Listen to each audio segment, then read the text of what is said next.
Welcome back, friends, to the Paranormal M channel. Thank you so much for all your support and for sharing so many mysterious experiences with us. I truly appreciate it, and I love what I do. I feel incredibly lucky to be here, sharing these stories with you and helping you sleep a little better.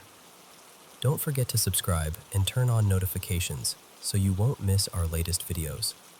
Now, switch on your nightlight, put on your headphones, and let's dive into today's mysterious experiences. All right, so this happened when I was living in a little town called Hinesville, Arkansas.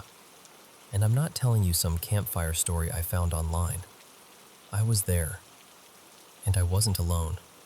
There were 8 other people in the room with me, all of us seeing the exact same thing with our own eyes. Back then, I was the kind of person who rolled their eyes at anything paranormal. Ghosts, spirits, whatever. Nope. I figured there was always a logical explanation. I'd been in Hinesville a little over a year at that point, and I honestly thought I had the place figured out. But one night in late 2010, I ended up at this small house party. Nothing wild, just a handful of friends, some drinks, music playing low, people laughing in that lazy way they do when they're comfortable. At some point, the conversation drifted, like it always does, into spooky stuff. Someone brought up local legends, and then this girl, Tessa, asked if anyone had ever heard of the Bride of the Hollow. Most of us said no, but 2 people, Riley and Mark, did this quick little look at each other, like they were silently agreeing. Here we go. So they start explaining it. They said that decades earlier, maybe the early 1980s, depending on who you asked, a woman was headed to her wedding, all dressed up in white, riding in a car that never made it there. Wrecked near this stretch of woods outside town, near a shallow valley locals called the Hollow.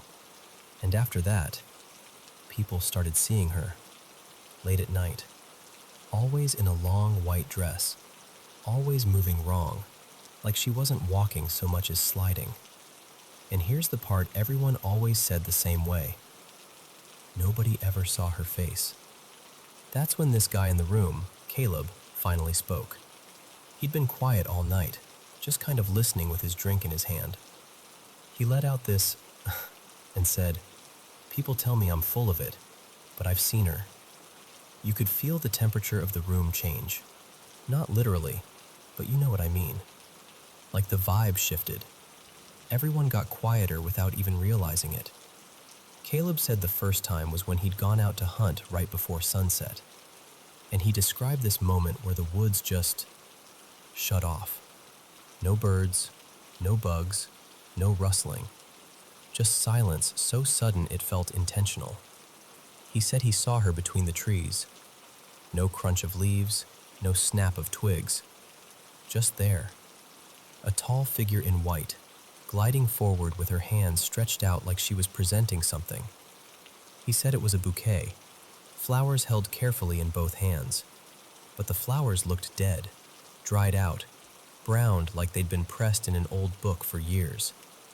And when he tried to look up at her face, he couldn't make his eyes focus on it. Like his brain refused to process what it was seeing. He packed up and left immediately, didn't even finish the hunt. Then he tells us about the second time, camping, late night, fire down to embers. He noticed movement near the tree line and thought it was smoke drifting through the dark.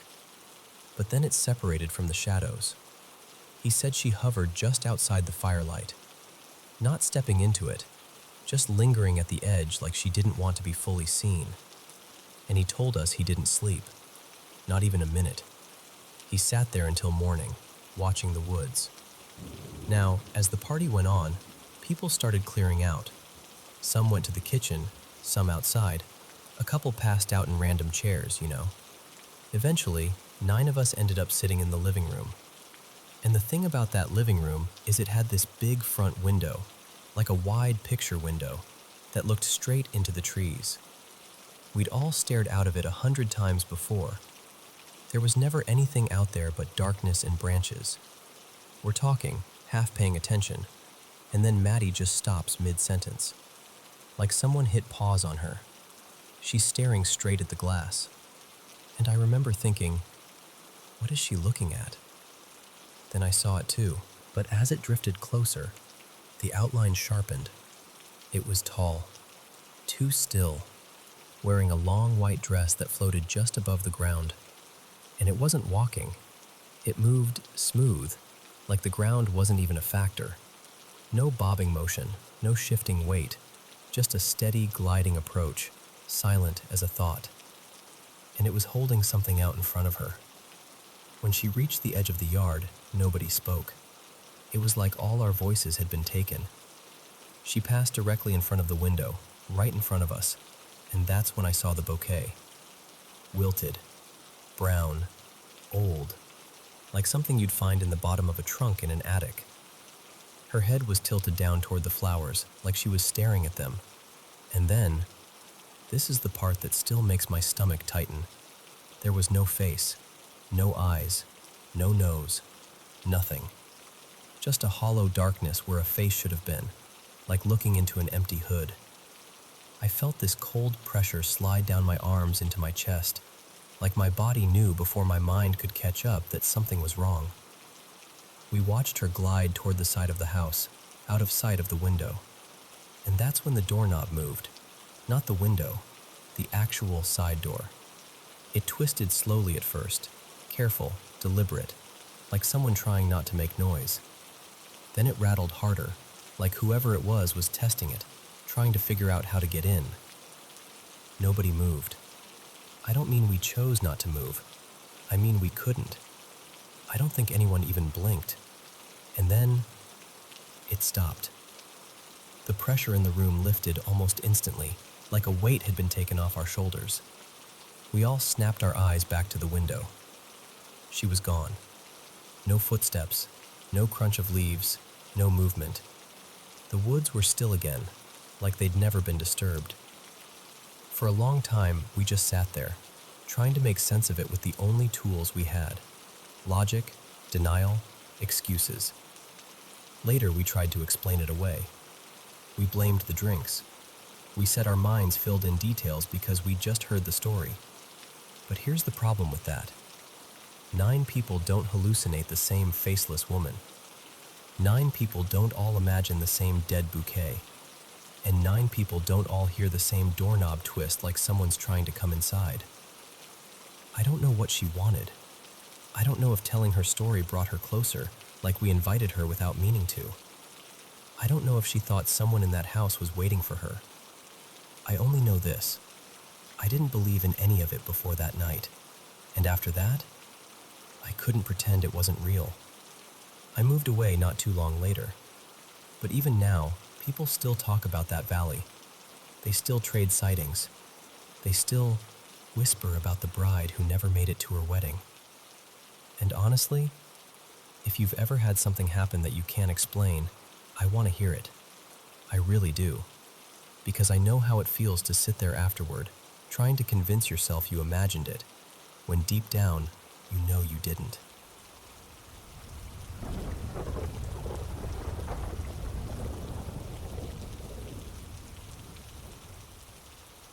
Hey, so what I'm about to tell you is just my life, honestly. It's not one of those "this happened once" kinds of stories. It's been threaded through my whole childhood and into adulthood, like something that never fully packs up and leaves. But if I'm being real with you, the strangest and most intense stuff really kicked off after we renovated part of the house in 2021. So, picture this. My family and I moved into this old farmhouse back in 2011. One of those places that used to be something else, then got converted into a home. There are 6 of us, and I'm the oldest, so I've always had that "I need to keep it together" role, even when I'm scared out of my mind. And the first thing, this goes way back, was the breathing. When I was little, in my bedroom on the 2nd floor, I'd hear this heavy, slow breathing. Not like normal snoring, more like someone trying to breathe through a blocked nose, wet and forced, like they were struggling a bit. And the weird part is, it always sounded close, like a few steps away, maybe 4 or 5 meters. At the time, I kept telling myself it was my dad, because he'd crash on the couch in front of the TV all the time. Even though the sound felt like it was upstairs with me, I just filed it away. Kids do that. You explain things so you can sleep. But after the renovations, that file it away trick stopped working. One night, I remember this so clearly it makes my stomach tighten. I was sitting on the windowsill in my room. It was late, maybe around 12:30 a.m. I wasn't doing anything dramatic, just staring out into the dark the way you do when you can't settle. And then, out of nowhere, I felt this sharp pain across my foot, like something dragged along it. I looked down and there was a scratch. Not a little one. It ran across a big chunk of my foot, like something had raked me. My heart just dropped. I kind of froze, then slid off the sill and pressed myself against the wall by the window, trying to get distance from I don't even know what. And here's the part that still makes my skin crawl. Right next to the window was this low cabinet. Heavy, old, the kind you can't easily move. And maybe 10 seconds after I got off the sill, I heard this sound, like psh, psh, right down near the floor, like air being pushed out, like someone whispering without words. Then, a little laugh, a snicker, from under that cabinet. The gap underneath it is tiny, like a few centimeters. There shouldn't have been anything under there. And I know how that sounds, believe me. But that sound was real enough that my whole body went cold. I bolted to my bed on the other side of the room. From there, I could see underneath the cabinet clearly because my bed faced it. I kept staring like my eyes could force something to appear. Nothing. Just darkness and dust. And then, like the house wanted to prove it could do worse, about 10 minutes later, I heard someone fall down the stairs. Not a little stumble, an actual fall, like a body hitting step after step. It was loud enough that I expected shouting, or someone calling out, or at least movement downstairs. The next morning I asked my family, one by one, if anyone had slipped on the stairs during the night. Everyone said no. And the bathroom. The bathroom is a whole other thing. So the layout is like this. There's a hallway, the toilet is at the very end, and the bathroom is on the left wall just before you reach it. So if you're walking to the toilet, you have to pass the bathroom doorway. Most of the time the bathroom door is open, and I swear, out of the corner of my eye, I see a small shape in the tub. And it's not every single time, but it's often enough that I dread that walk down the hallway. I've learned not to look directly. The second I try to really focus on it, it's like my brain refuses, like my vision snaps away on instinct. After sunset, I can't go into that bathroom. I just can't. It's like my body flips into this alert animal mode, heart racing, skin buzzing, every part of me screaming to get out. If I absolutely have to go in, I move fast. I don't breathe properly, and I don't turn my back to the tub. I know that sounds dramatic, but it's not a choice. It's pure survival reflex. Even during the day, though, stuff happens. One morning, late morning, around 10:45, I was on a call with my friend Mia while I was getting ready. I had this little Bluetooth speaker in the bathroom, but I wasn't using it for the call anymore. It wasn't connected to my phone, not connected to anything. I stepped out of the bathroom for a second to grab something from my room, and when I came back, the speaker was making this uneven crackling sound, like electrical static but irregular, almost like it was reacting to me. And the closer I got, the faster it became, like it was speeding up on purpose. I got right up to it and it was practically spitting rapid little pops. I turned it off immediately and asked Mia if she'd heard any of that through the call. She said no, nothing. And in my bedroom, it's smaller things, but they add up. Sometimes at night, I'll see shadows pass by, like someone walking just outside my door, or crossing the room when there's nowhere they could have gone. And every once in a while, when I'm changing clothes, the lights start flickering. Not a slow dim, a quick, nervous flutter. And the moment I'm done, like literally when I pull my shirt on and step away from the mirror, it stops. Other people have noticed things too, which honestly makes it worse, because it means it's not just my head. My younger brother Elias once had his radio crackle and pop even though it wasn't plugged in. One of my friends slept over and had a nightmare so intense she woke up crying. And she's not someone who gets nightmares, like, ever. And my mom's friend Celine, she's the kind of person who claims she can sense things. I usually roll my eyes at that stuff, but she went quiet the first time she stepped into our house. Later, she told me she felt 3 distinct presences, like 3 separate someones. And the way she described them matched details I'd never told her. So yeah, that's why I say, as calmly as I can, I think something's in that house with us. And I don't think it's new. I think it's been there the whole time. I just think the renovations woke it up.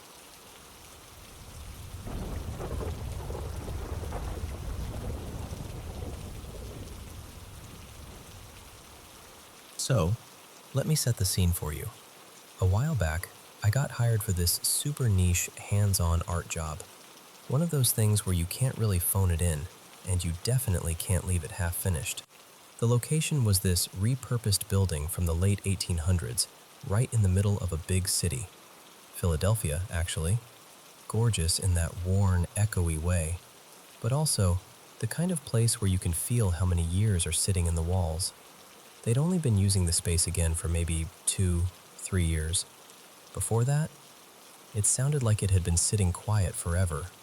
And because the work had to be done overnight, finished by morning, they had a security guard assigned to stay in the building with me the whole time. His name was Marcus, and from about midnight on, it was just me, Marcus, and this huge, creaky, half-revived old building. When we met up at the start of the shift, I did that thing I always do, try to lighten the mood. I laughed and went, "All right, be honest. Is this place haunted?" Marcus just smiled like he'd heard it before and said, "Nope, been here for years. It's not haunted." And honestly, I believed him. Here's the thing. People always assume you have to be a certain type to have experiences like this. Like you have to be fragile or superstitious or easily spooked. I'm not. I'm tough. I've worked alone in weird places, late hours, odd situations. I'm not jumpy, but I've had little things happen over the years. Only in places that have history. You know what I mean? It's usually small stuff, like a flicker of movement from the corner of my eye, a shadow that's not quite a shadow, a shape that disappears the second you try to look directly at it. Once or twice, I've heard my name said softly when nobody was there, and I felt a touch on my shoulder like someone brushing past me. Nothing that ever felt violent or evil, more like something noticing you, sharing space with you. So that night, as I'm working, I start catching those familiar little flutters again. Just quick movement at the edge of my vision. I didn't panic. I actually remember thinking, okay, so maybe Marcus is wrong. Maybe it's a little haunted. Fine.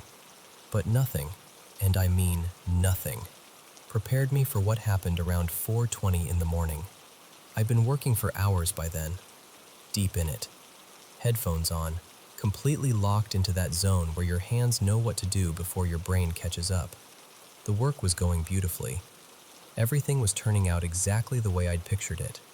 I was tired, sure, but in that satisfied, focused way where you're riding the momentum.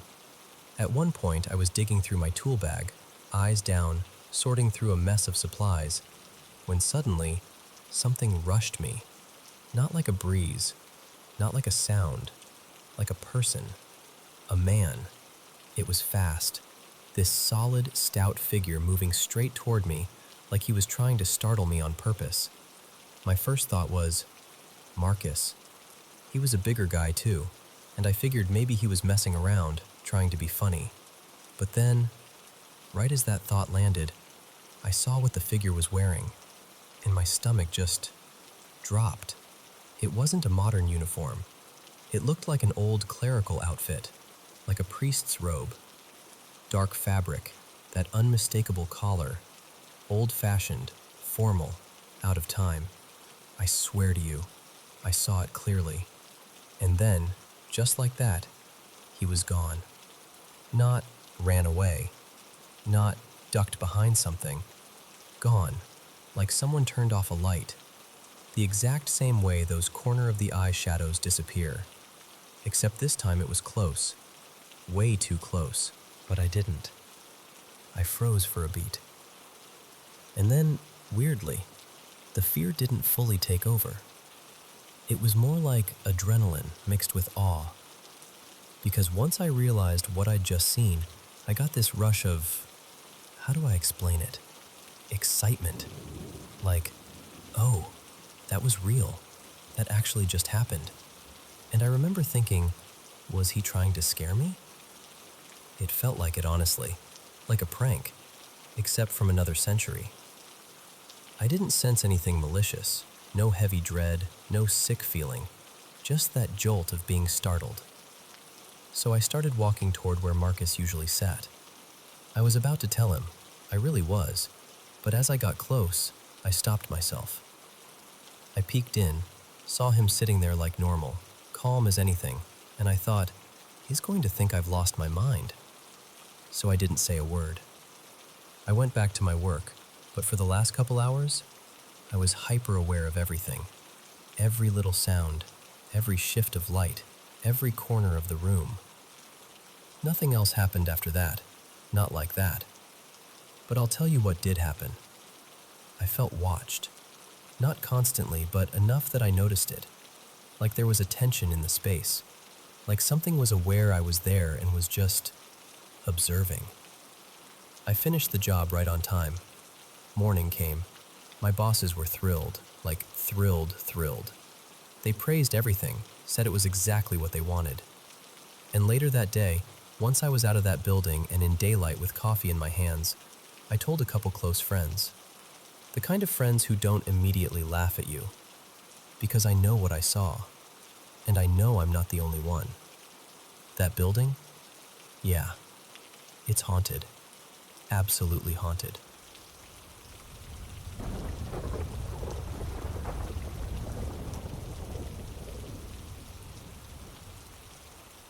Okay, so here's what I actually remember, the way it happened to me. It was 2013, back when I was still a kid, the kind of age where you fall asleep anywhere and still wake up scared of the dark. I'm telling you, I didn't even have a bad dream or anything. I just woke up. No reason, just wide awake. My room was pitch black. Not normal black. More like that thick darkness where your brain can't decide what the corners of the room are doing. I blinked a few times, letting my eyes catch up. And that's when I noticed someone sitting across from my bed. A little girl. And I need you to understand why that hit me so hard. I lived with my parents and my 2 younger brothers. No sisters. No cousins staying over. No neighborhood kids. There was absolutely no reason for a little girl to be in my bedroom. She was sitting in a rocking chair, and even that part felt wrong, because the chair looked old, like it had been loved and forgotten and dragged back into the world. It was painted a faded seafoam green, and on the top rail someone had painted a tiny yellow duck with peeling paint around it. I remember that detail so clearly. Like my eyes latched onto it because my mind didn't know what else to do. The chair wasn't rocking. The girl wasn't moving either, just sitting there like she'd been placed in the chair and left. At first, I couldn't really make out her face, but the longer I stared, the sharper everything became. And when I finally saw her, like really saw her, my stomach just dropped. Her expression was stuck. Not angry, not sad. Just pure fear, locked in place like the moment had been frozen on her face. Her eyes were completely black, like the light didn't touch them at all. And her mouth was open way too wide, stretched into this silent scream that looked like it had been going on forever. I tried to scream. I swear to you, I tried. My chest tightened, my throat burned, and nothing came out. Not even a whisper. Then I tried to move. I couldn't. My whole body felt pinned down, like the mattress had turned into wet concrete. I could barely breathe, just these shallow little breaths, and all I could do was stare at her while she stared back at me. She didn't blink, not once. And time did this weird thing, like it stopped being time. Maybe it was a minute, maybe it was 20. It felt like hours. The room felt colder, quieter, like the entire house was holding its breath along with me. And then, she was gone. Not fading away, not moving, just gone. One moment there was a girl in a chair, and the next the chair was empty like it had never held anything at all. The second she vanished, it was like a switch flipped inside me. My body unlocked. I sucked in air, and I screamed so hard it hurt, like the sound had been trapped inside me and finally exploded out. I didn't sleep after that. I just sat there, shaking, staring at the empty space where she'd been, trying to force my brain to pick the safe answer. Nightmare, imagination, sleep paralysis, whatever you want to call it. And honestly, that almost worked. Until morning. Because downstairs smelled like cinnamon toast and coffee. Warm, normal, harmless. My brothers, Milo and Carter, were tearing through breakfast like nothing in the universe had ever been scary. Everything looked so ordinary that I started doubting myself again. Right up until I sat at the table and the memory of her face hit me like a wave. So I told my mom. Her name's Elise. I expected her to laugh a little and brush my hair back and tell me it was just a bad dream. But she didn't. She got quiet. Like, too quiet. Crying. Or what she thought was crying. But she said it didn't sound like any of us. And parents know the sound of their kids crying. She said this was different. Warped. Almost like a child crying through a broken speaker. Or like the sound was coming from the wrong direction inside the air. She told me she got out of bed and followed it into the hallway. Our parents' room was on the second floor, and we kids slept upstairs. She said the sound pulled her toward the staircase leading up to our rooms. And when she reached the stairs, it stopped. Instantly. No footsteps, no creak of stairs, no door closing. Just silence, like someone hit a mute button. We never saw the girl again. We never heard anything like that again either. But here's the part that still makes my skin prickle when I think about it. That rocking chair? It wasn't in my bedroom that night. It wasn't even in the house. My mom brought it home later, after that night, because she'd found it at a yard sale the next day and thought it was cute. So yeah, call it sleep paralysis if you want. But I wasn't the only one awake. And I still don't know what I saw. What do you think it was?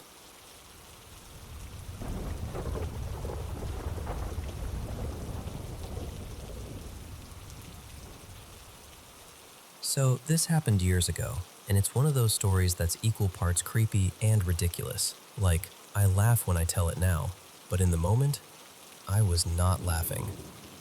I'm originally from Slovakia, from this tiny village where everybody knows everybody. And our family house is kind of a standout. It's a 2-story place, which isn't super common there. Most homes are one level, cozy, practical, nothing fancy. But my grandpa, Milan, built this one with an upstairs and everything. Here's the part that matters. Milan lived in it for only a short time before he left for England in the early 90s to work and try to build a better life. The house stayed mostly quiet after that. Family would come and go, but it wasn't like someone lived there full time. Not long after Milan left, one of his friends, let's call him Rado, ended up in serious trouble. Rado got mixed up with drugs, owed money to the wrong kind of people, and those people were the kind who don't just remind you, they hunt you. So Milan, being who he is, told him, "Stay at the house, don't pay anything, just be safe." He figured the village was quiet enough, and the house was tucked away enough, that nobody would find him. They found him anyway. They beat him badly and told him he had a week to pay them back, or they'd kill him. When Milan heard, he panicked and said something like, "You need to leave, go far, go somewhere they can't reach you." But Rado took it differently, like Milan was kicking him out when he needed him most. A few days passed with no contact, and Milan got this horrible feeling. He called his brother, Vlado, and asked him to go check the house. And Vlado found him, hanging from the ceiling upstairs, right above the staircase. The kind of thing that rewires your brain, you know? Milan came back for the funeral and cleaned the place up himself, but the house never felt the same after that. Even if nobody said it out loud, it sat in the air. Fast forward to the early 2010s. Our family started this tradition of spending summers back home. It was just the four of us most years, so we always slept downstairs and barely used the upstairs at all. Upstairs was basically storage and vibes we don't need. Then one summer, around 2012 I think, my aunt was getting married, and suddenly the house was packed with relatives. People sleeping everywhere, extra mattresses, blankets on couches, suitcases stacked like a weird obstacle course. And that's when my cousin Tomasz and I got assigned to the upstairs bedroom. We were actually excited because we hadn't seen each other in forever. It felt like a sleepover. Just the two of us up there, plus my grandparents in another room. Everyone else was downstairs. That evening, Tomasz and I were watching some horror movie, one of those loud, stupid ones where you can tell something's coming and you still jump anyway. And at some point, my grandpa Milan pokes his head in, half smiling, and goes, "You boys want to hear a real horror story?" Of course we say yes, because we're teenagers and we think we're brave. And he tells us.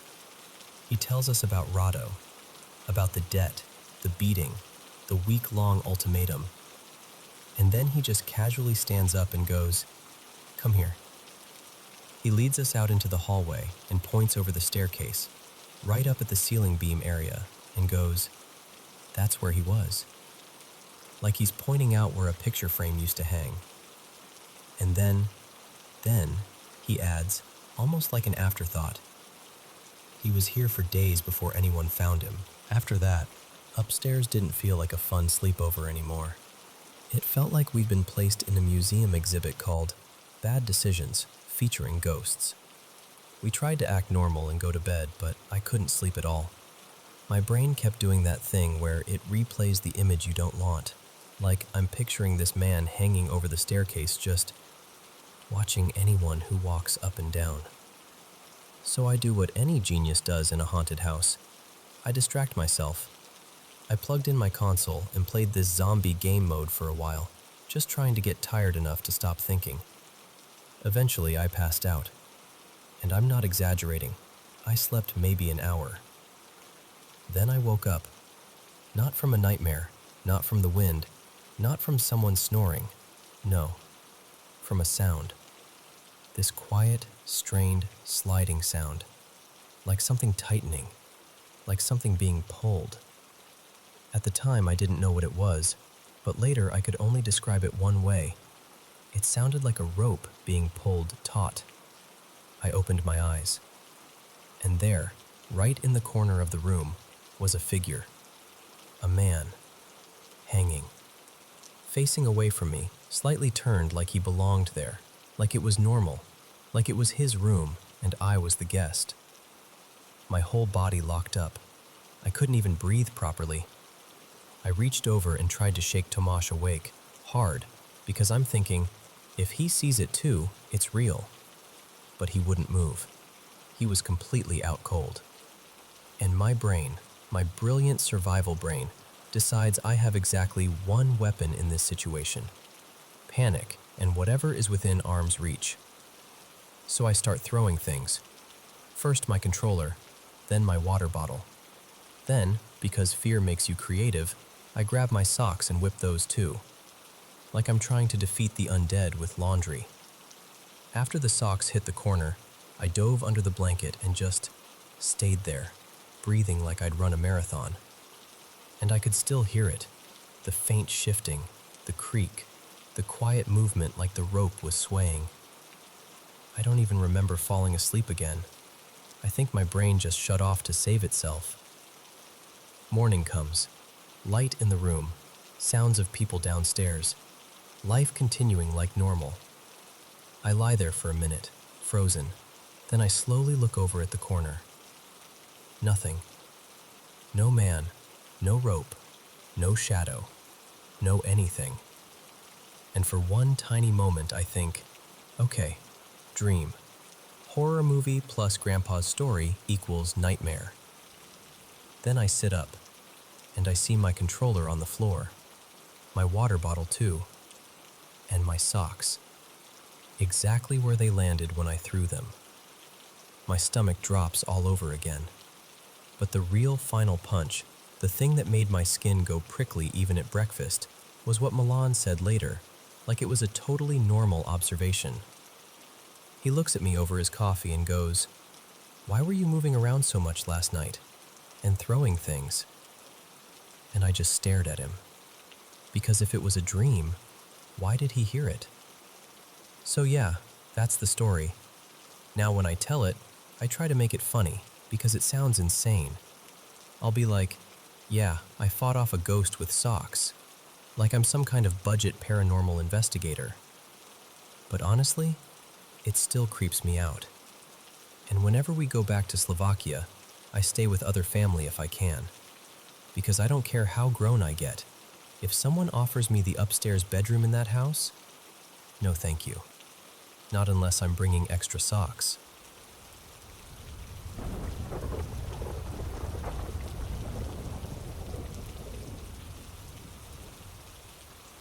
So, we moved into this new place because we needed a clean slate. New neighborhood, new walls, new routines, just a fresh start. And I remember telling myself, this is it. This is where things get better. But the very first night, before we'd even finished stacking boxes, something felt off. Not like a squeaky floor, old house settling kind of off. I mean, the kind where your skin stays prickled even when you're standing in full light. Like you're not alone, even when you know you're alone. And it wasn't just one room. It was everywhere. Kitchen, hallway, laundry room, didn't matter.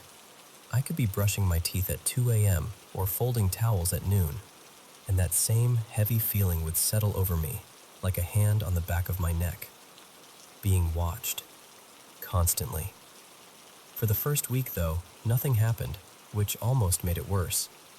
We were unpacking, hanging curtains, trying to make the bedrooms feel cozy. My little girl, Marin, was excited about her new room. She'd twirl in it like it was a princess tower, and I'd smile and pretend I wasn't scanning the corners.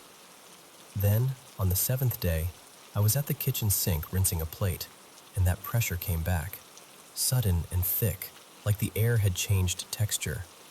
My hands slowed, my stomach dropped, and I don't even know why, but I turned my head toward the hallway like something pulled my attention that way. At the end of the hall, I saw her, just for a heartbeat. A woman dressed head to toe in pale linen, almost glowing against the shadow. She didn't walk like a normal person either. It was more like she glided, quiet, smooth, and she slipped into Marin's bedroom like it belonged to her. I didn't think. I just ran. I tore down that hallway so fast my feet slid on the wood, and I burst into Marin's room, ready to scream, ready to fight, ready for anything. But there was nothing. No woman, no movement, no open closet, no curtain swaying. Just Marin, sleeping like an angel, her little chest rising and falling like the world was completely safe. I picked her up anyway, immediately. My arms were shaking so hard I could barely hold her steady, and I sat with her the rest of the night in the living room, lights on, heart hammering, telling myself over and over, "You're tired. You're stressed. You're imagining things." Except I wasn't. After that, the house didn't feel quiet anymore. It felt hostile, like it didn't want us there. I started hearing things, small, precise sounds that didn't match the normal life of a home. Soft tapping from Marin's room, like fingernails against wood.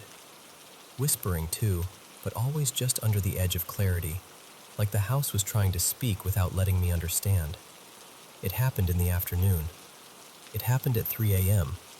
It happened while I was standing right outside her door, holding my breath, listening so hard my ears ached. And I didn't see the woman again for a while. Not clearly. Not until our last day in that house. It was broad daylight, sun coming through the windows, totally ordinary, almost mocking in how normal it looked. I put Marin down for her nap, tucked her blanket around her shoulders, kissed her forehead, and walked back to the living room trying, really trying, to act like a person with a normal life. I hit play on a movie, and within seconds I paused it, because I heard crying. It wasn't Marin's usual cry. It sounded wrong, thin, strained, like someone trying to imitate a child but not quite getting it. I stood frozen, remote in my hand, listening down the hallway. And then it stopped. Just cut off, like someone flipped a switch. And then, a slam. So loud it rattled something in the kitchen, Marin's bedroom door. And right after that, her scream tore through the house. Pure terror. The kind of scream that isn't just crying, it's a warning. It's a child begging the world to help them. I flew off the couch and ran. I grabbed the doorknob and yanked. It wouldn't open. I pulled again, harder. My shoulder braced against the frame. Nothing. Like it was locked, except we didn't lock it. It didn't even have a lock. Then, I felt the doorknob move. Not because I moved it, because someone on the other side did. It started twisting back and forth in my hand, jerking violently like another hand had clamped onto it and was fighting me. I'm not kidding. I could feel the resistance through the metal. I could feel the force. Panic hit me so fast my vision narrowed. I threw my body into the door, once, twice, until my shoulder burned and my breath came out in these short animal bursts. It felt like pushing against a wall that wasn't supposed to exist, like the door had turned solid. And then, all at once, it released. The door flew open so hard it slammed into the wall behind it and punched a huge hole through the drywall. I just stared for half a second, stunned by the impact, the dust, the jagged edge of plaster. Marin was in the corner of her room, folded in on herself, shaking. Her face was red and wet. She was sobbing so hard she couldn't breathe properly. She pointed at her little desk, her finger trembling like it weighed 1,000 pounds, and she kept saying, "She's there, Mommy. The lady's there. She tried to hurt me." I didn't argue. I didn't question. I didn't try to be logical. I grabbed her, and that was it. That was the moment I stopped trying to make it make sense. I packed what I could, fast, bare essentials, a bag of clothes, important papers, and we left. Immediately. We didn't sleep there again. Not once. When we came back for our things, I never came alone. Not ever. And the worst part? Leaving that house didn't feel like the end, because for years after, 15, 16 years, there were other moments, other places, that same sick feeling of being watched, and sometimes, in the corner of my eye, a woman in light clothing, and a man too, always in a suit, always just there, like he'd been waiting.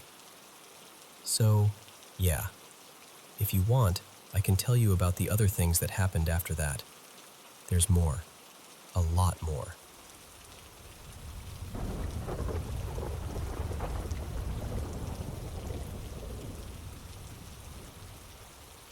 So, my grandparents have this big, kind of creaky old house out in the Lens region of France. Lots of heavy wood, long hallways that, This place has seen 100 winters feeling. And I need to say this up front. I've always felt weird in that house. Like, not I'm imagining things because it's dark weird, but this steady, low-level sense that I'm being watched or followed, even when nothing is happening. To this day, I still hate going upstairs alone there, even in the middle of the day. It's embarrassing to admit, but it's true. Whenever we visit, it's usually me, my parents, and my younger brother all sleeping in the same upstairs room. The way the beds are arranged is kind of odd. My bed and my brother's bed are set up head to head, with a little divider between us. So if we're both lying down, we can't actually see each other at all unless one of us sits up and twists around. This happened during winter break. Might have been right around New Year's, because I remember the house being freezing and everyone sleeping extra hard. I woke up in the middle of the night for no reason, just snapped awake. I was facing the wall, and for a second I did that thing where you're not sure if you're awake yet, like you're hovering between sleep and real life.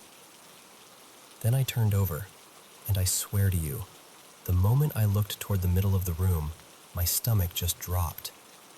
My brother, well, Hugo, I'll call him, was sitting on the floor beside the beds.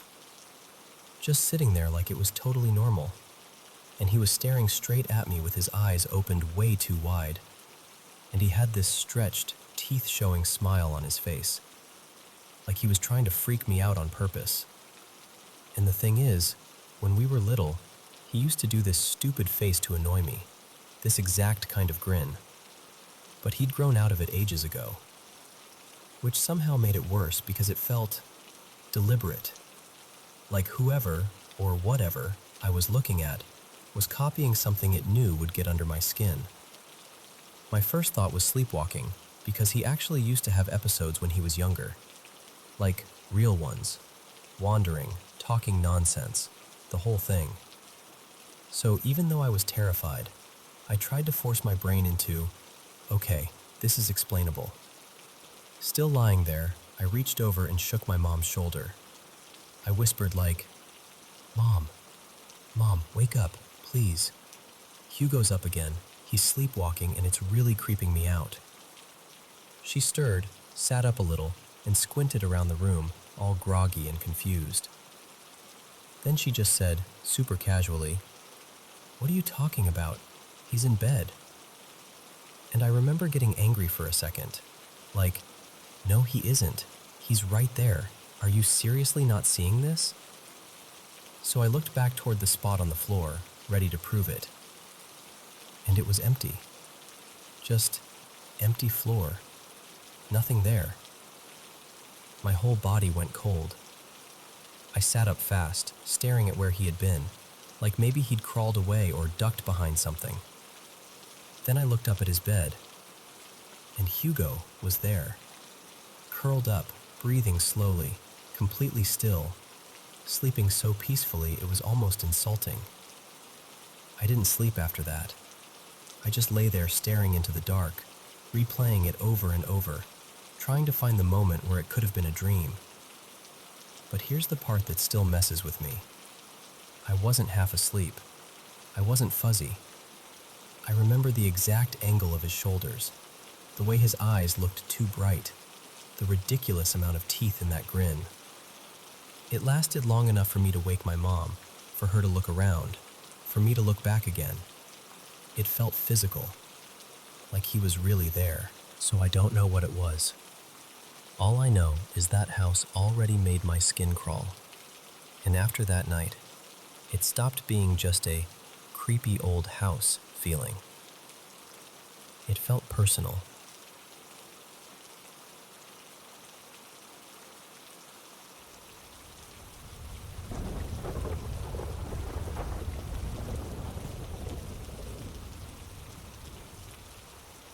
Okay, so for a little context, when my partner Evan bought this house, there was this room in the basement that technically couldn't be listed as a real bedroom. You know, no closet, weird layout, all those rules. But the woman who lived here before, Marjorie, she made that room her bedroom anyway. And it wasn't even a cozy basement room. It was painted this dull, grimy tan, like old coffee with too much cream, and the floor was just bare concrete. There were these half-built-in wooden shelves along one wall with her folded clothes and little trinkets lined up like she'd been living out of storage. And what made it stranger is, there were perfectly normal rooms upstairs, like actual bedrooms, and the laundry was upstairs too. So I still don't understand why she chose the basement, in the one room that felt like it was never meant for people. The room didn't even have a proper ceiling, just exposed beams and pipes, and the only window was this tiny horizontal rectangle near the back, maybe 3 feet wide and not even a foot tall. It barely counted as a window, more like a suggestion of daylight. Anyway, we'd heard Marjorie passed away in the house. I never got a clean story, just bits and pieces from neighbors. And right before Evan closed on the house, her son died too, suddenly. I didn't know him, didn't know the details, but it added this heavy feeling to the whole place when we first moved in. Like the house had been through something, and it hadn't decided whether it was done holding on to it yet. So one day, while we're moving my things in, we needed this big plastic tote that we'd stuck down in that basement room. It was just me and Evan that day.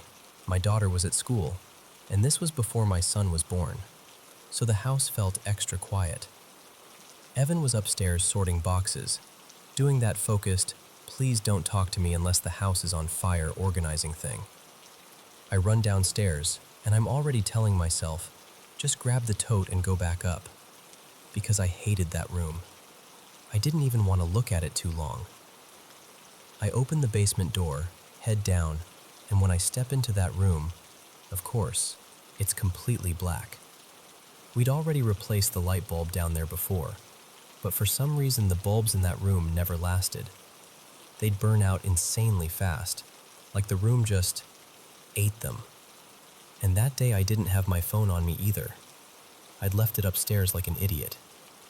So now I'm standing there in pitch darkness, and my brain is doing the classic horror movie thing where it goes, you should definitely walk farther in. Because I knew the little window was in the back. I figured if I could just get to it, I could pull the curtain and get a little light. And I hate the dark. Like, I've always hated it. The kind where you can't even see your hands? It makes my skin crawl. But I go anyway, carefully stepping around random stuff we'd shoved in there. An old welcome mat, a folded-up workout machine, some bags, loose boxes. Just enough clutter to make you feel like you'll trip if you panic. I finally reach the back wall, find the curtain, and I pull it open. And there's a foam board pressed against the window, like someone had intentionally blocked it. And the second I register that, like the exact second my brain goes, why is that there? The door behind me slams shut.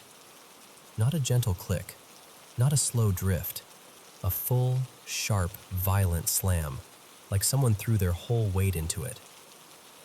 I screamed, like real screamed. The kind that surprises you because you didn't know you had that sound in you and it won't open. At first I'm like, okay, it's stuck. But then it's not just stuck, it feels held. Like there's pressure on the other side, like someone has their hand against it. I twist again, pull, twist, pull, over and over. My heart is pounding so hard I can hear it in my ears, and I start yelling, screaming, Evan, stop, let me out, because my first thought is, oh my God, he's pranking me. But it wasn't like him. He wasn't a prank person, and even in that moment, part of me knew it wasn't him, but I didn't have anything else to grab onto, so I clung to that explanation anyway. Until I heard footsteps, fast footsteps, heavy, frantic, coming down the stairs, and Evan is yelling, "Let go of the knob, let go!" Which confused me so badly I almost didn't listen, but his voice sounded scared, not playful, not laughing, scared. So I let go and back up into the middle of the room, shaking. And then I hear him on the other side of the door, him throwing his shoulder into it, kicking it, slamming into it again and again, and the door doesn't move. That's the part that still makes me feel sick when I remember it. Because if it was just a door drifting shut, fine. Old house, weird draft, whatever. But Evan couldn't open it from the outside either. He had to break it. He kicked until the frame cracked, until the whole thing finally gave way. And when it did, I ran out so fast I almost fell into him. I was crying so hard I couldn't even get full sentences out, just shaking and trying to breathe. He kept saying, "What happened? What happened?" Like he truly had no idea. And once I finally explained about the foam board, the slam, the knob not moving, he just stared at me, and I could tell he didn't have an explanation either, not a comfortable one. We went upstairs immediately, and I told him dead serious that I never wanted to step foot in that room again. Later, we heard more about Marjorie, and some people hinted she may have died down there. I don't know if that's true.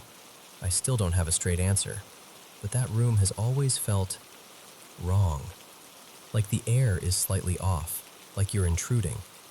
And it wasn't just me. After we renovated the basement a bit, new floors, fresh paint, I brought my 2 older sisters down to see it. I didn't say anything about what happened. I didn't want to influence them, and both of them kept drifting toward that same room, like it pulled them. At one point, we were standing nearby and the door just closed on its own. Slow, casual, like someone finished walking through it. My oldest sister is the "I want to believe, but also I need logic" type. My other sister is more open to paranormal stuff. And both of them looked at each other like, okay, that was something. Then there was this night we had friends over. We played this game that's basically like a real-life mystery game in the dark. 8 of us total, running around the house with the lights off. And 3 of us ended up hiding in that basement bedroom at different points. Afterward, we're all sitting around talking about where we hid, who we bumped into, all that post-game chatter. And multiple friends said the same thing.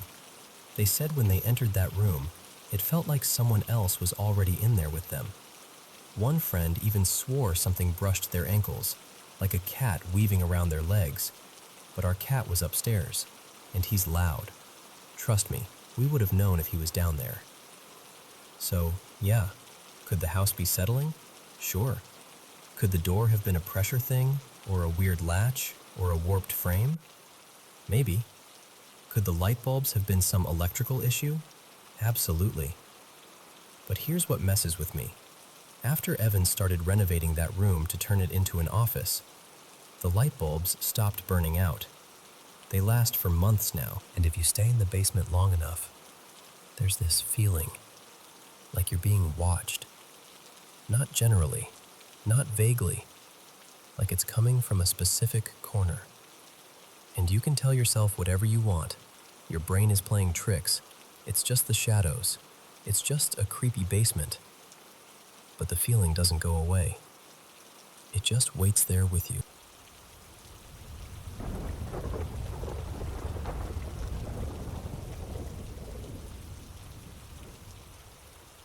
So, let me set the scene a little, because the layout matters. Last year, I was in the hospital for a bit, and the ward I was on had these single rooms. Everyone got their own space. My bed sat kind of centered, pushed up against the wall, and there was a TV mounted in front of it.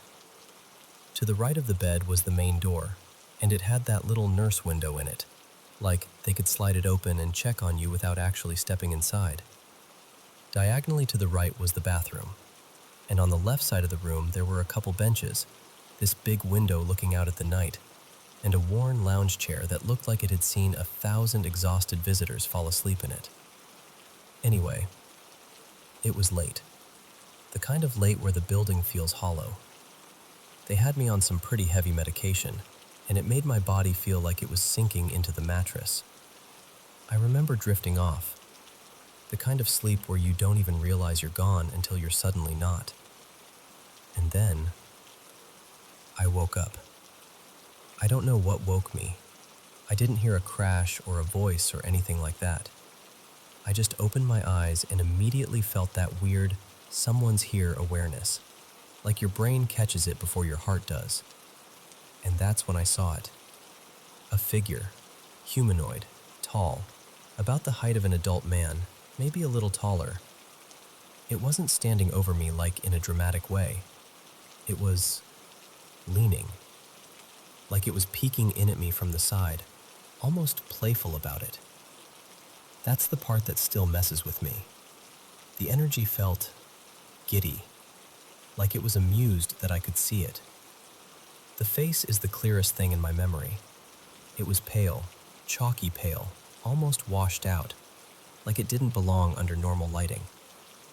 The eyes were what really stuck with me. Red and irritated, like they were bloodshot from lack of sleep, or like they didn't sit quite right. Not fully falling out or anything, but wrong in a way I can't perfectly explain without sounding dramatic. And it was dressed in dark clothes. I remember black sleeves, black body, and I think it had something on its head, like a cap or a small brimmed hat. But that detail comes and goes in my memory like it's blurred at the edges. It didn't speak. It didn't lunge. It just peeked, like it was hiding and playing a little game. Like, oh, you're awake. You see me. And then I swear, the moment after that is gone. Like a hard cut in a film. Next thing I knew, I snapped back and I was drenched in sweat. Like the sheets were damp. My shirt was sticking to me. Everything. My heart wasn't racing the way you'd expect after a nightmare, though. That's another thing that makes it hard to categorize. I wasn't terrified in the moment. I was confused. Like my mind kept going, what was that? What did I just see? Even now, thinking about it, I don't get the usual fear reaction. No screaming, no panic, none of that. It's more like my skin crawls when I talk about it. Like my body remembers something my brain can't fully file away. And I wasn't the only one, which is what makes it harder to shrug off. There were stories from other patients too. Little comments people would drop in passing. One guy, Marcus I think his name was, said he'd had weird nights in that wing. A nurse mentioned, kind of casually, that some people get vivid experiences when they're medicated or stressed or half asleep. But when you're the one it happens to, it doesn't feel like a fun little explanation. It feels personal. And then there were the doors. I also heard this rumor, more than once, that before the hospital was built, people came out to the land to bless it. Protection rituals, prayers, that sort of thing. Different patients said it like it was a known thing, like the story had been passed around for years. So I don't know. Was it a hallucination from the medication? A half-dream? Something my brain built out of exhaustion and fluorescent lighting and silence? Or was it something else? I'll be honest, I've always been open to paranormal stuff. Spirits, entities, the occult, all of it. I'm not someone who automatically laughs it off, but I'm also not trying to force it into a ghost story if there's a real-world explanation. I just can't shake the feeling of how real it looked, and how deliberately it seemed to be watching me. And the weirdest part is, even though I wasn't scared that night, I still think about it now, like a memory with teeth, like something peeked in, saw me notice it, and enjoyed being seen.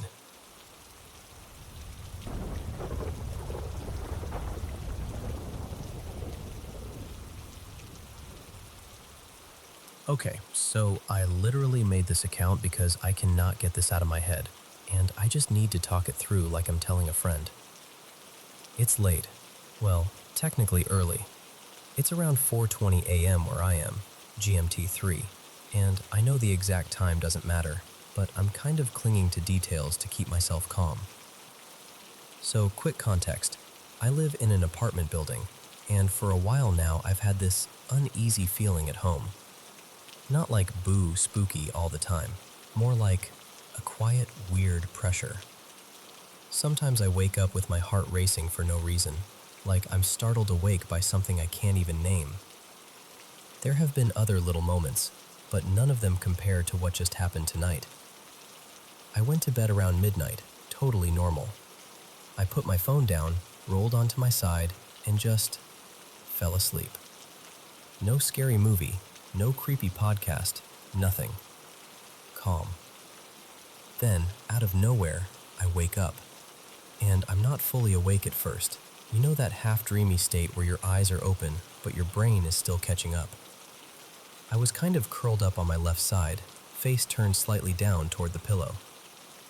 And then I see someone. At first it wasn't like, bam, a person. It was more like my vision assembled the shape in front of me.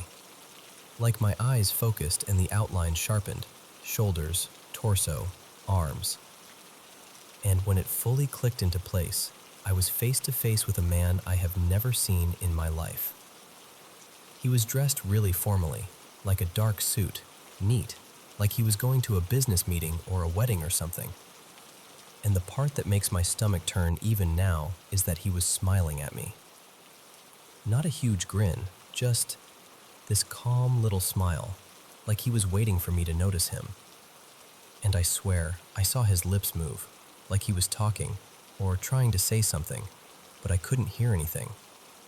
No sound at all. He was positioned kind of close, like he was leaning in from the side of the bed, propped on one arm, or both arms? I'm honestly not sure because everything happened so fast. I froze, like full body freeze.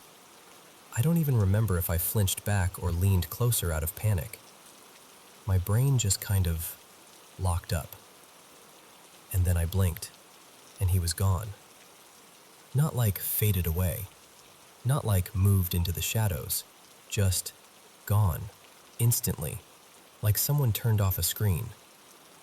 From the moment I woke up to the moment he disappeared, it couldn't have been more than a couple seconds.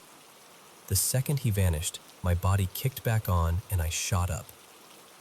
I basically launched myself out of bed and went straight into my living room and dining area, like I was going to, I don't know, catch him? Confront him? I have no idea what I thought I'd do if I actually saw a stranger standing there.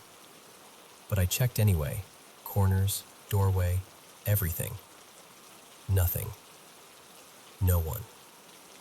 So I went back to bed, and for a moment I tried to laugh it off in my head like, okay, cool, my brain is glitching. Sleepy hallucination, whatever. But it felt too real. The detail, the closeness, the expression on his face, like I met eyes with him.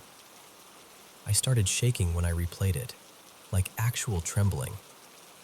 The more I tried to explain it away, the more my body was like, nope, that was not nothing. And here's another detail that's messing with me. My cat, his name is Juniper, sleeps with me every night. He was right there on the bed, near where the man was. And when all this happened, Juniper didn't react at all. He didn't perk up, didn't stare, didn't move like something was in the room. He was just normal. Which is honestly the only reason I can even consider that it might have been my brain doing something weird. I don't know. I just need someone who actually knows about this kind of thing. Sleep stuff, brain stuff, anything. To tell me what that could have been. Because if there's an explanation, I want it. And if there isn't, I don't even know what I'll do with that. Anyway, yeah, that's it. I'm still awake, still tense, and I'm trying to convince myself I'm safe in my own apartment. Good night, I guess.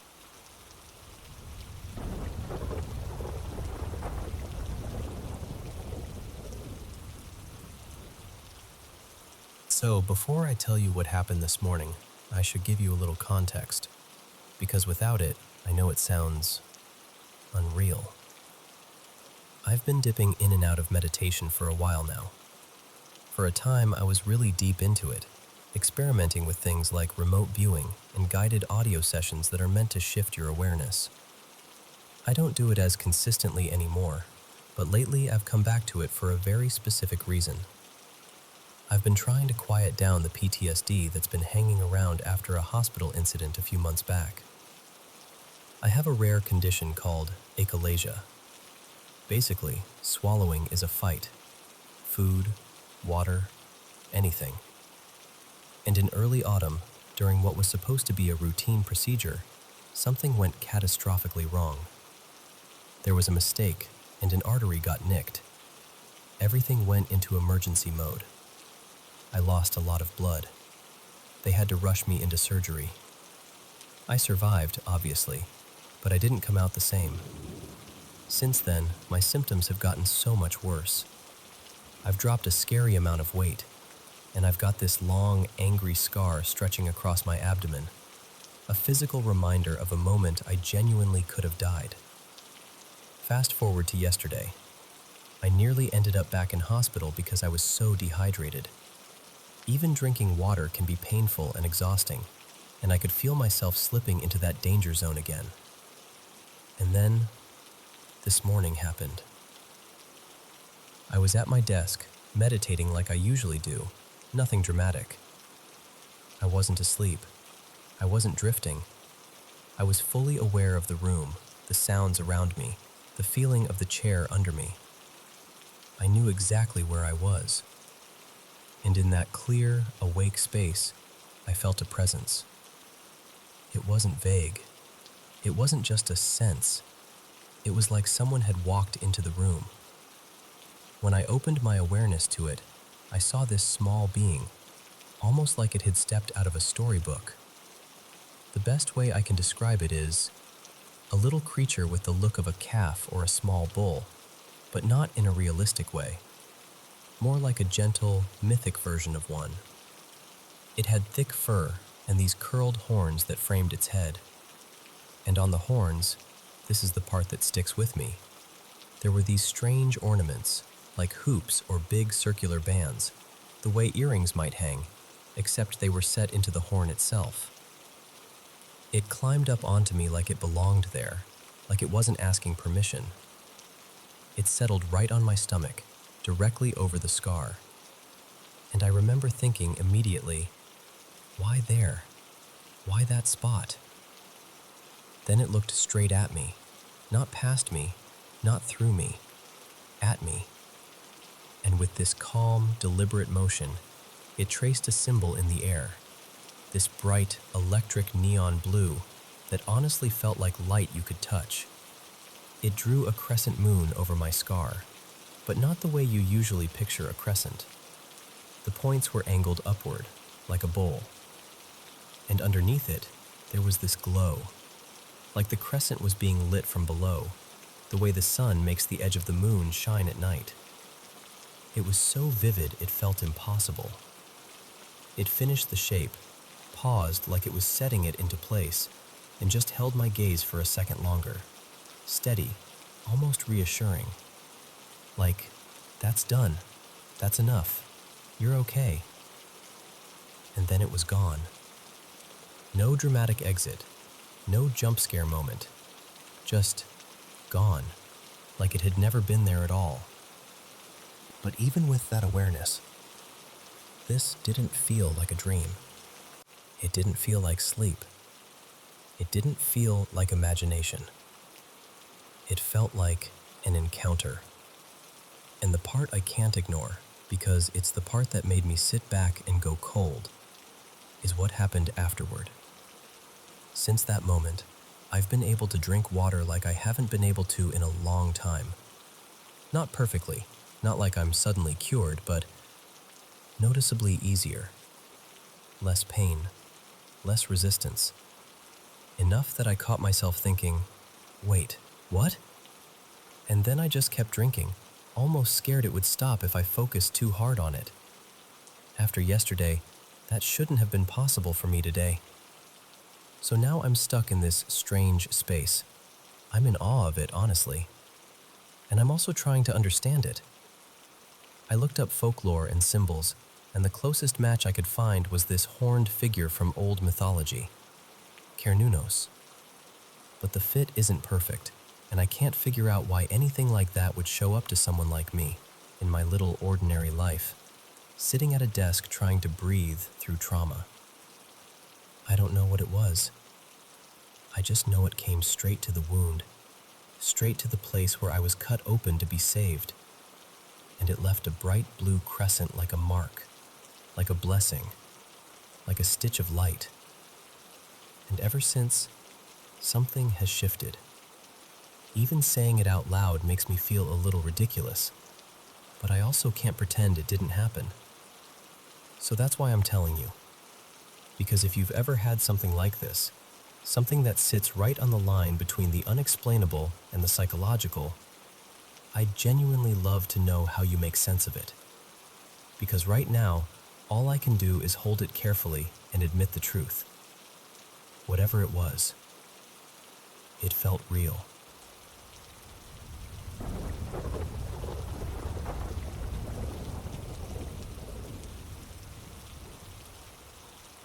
So, I used to live in this really old place, like proper old.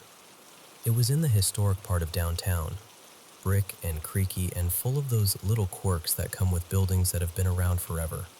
You know? I remember looking it up once and seeing it dated back to the 1890s, give or take. Anyway, this happened a few years back, and it was two separate moments in the same night that still stick with me. The first one was early, just a normal evening thing. I was in my tiny galley kitchen, the kind where you can basically touch both counters if you stretch your arms out. I put the kettle on because my partner, Mara, was already in the bedroom, winding down, and I wanted to bring her some tea. And for whatever reason, I didn't turn the lights on. I was perched on the counter facing the stove, letting the quiet sit around me. Just the soft hiss of the burner and that almost silence you get late at night.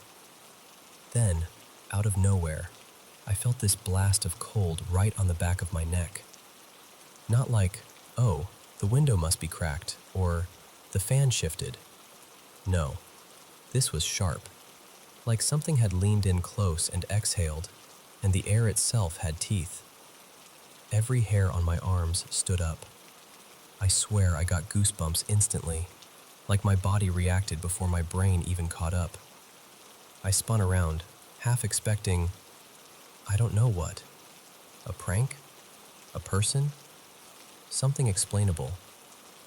But there was nothing. Just my dark kitchen, the hallway beyond it, and that thick, old building quiet. We did have a ceiling fan going in the other room, but this wasn't that. This was colder than the room had any business being. I remember just sitting there for a second, blinking like, what was that?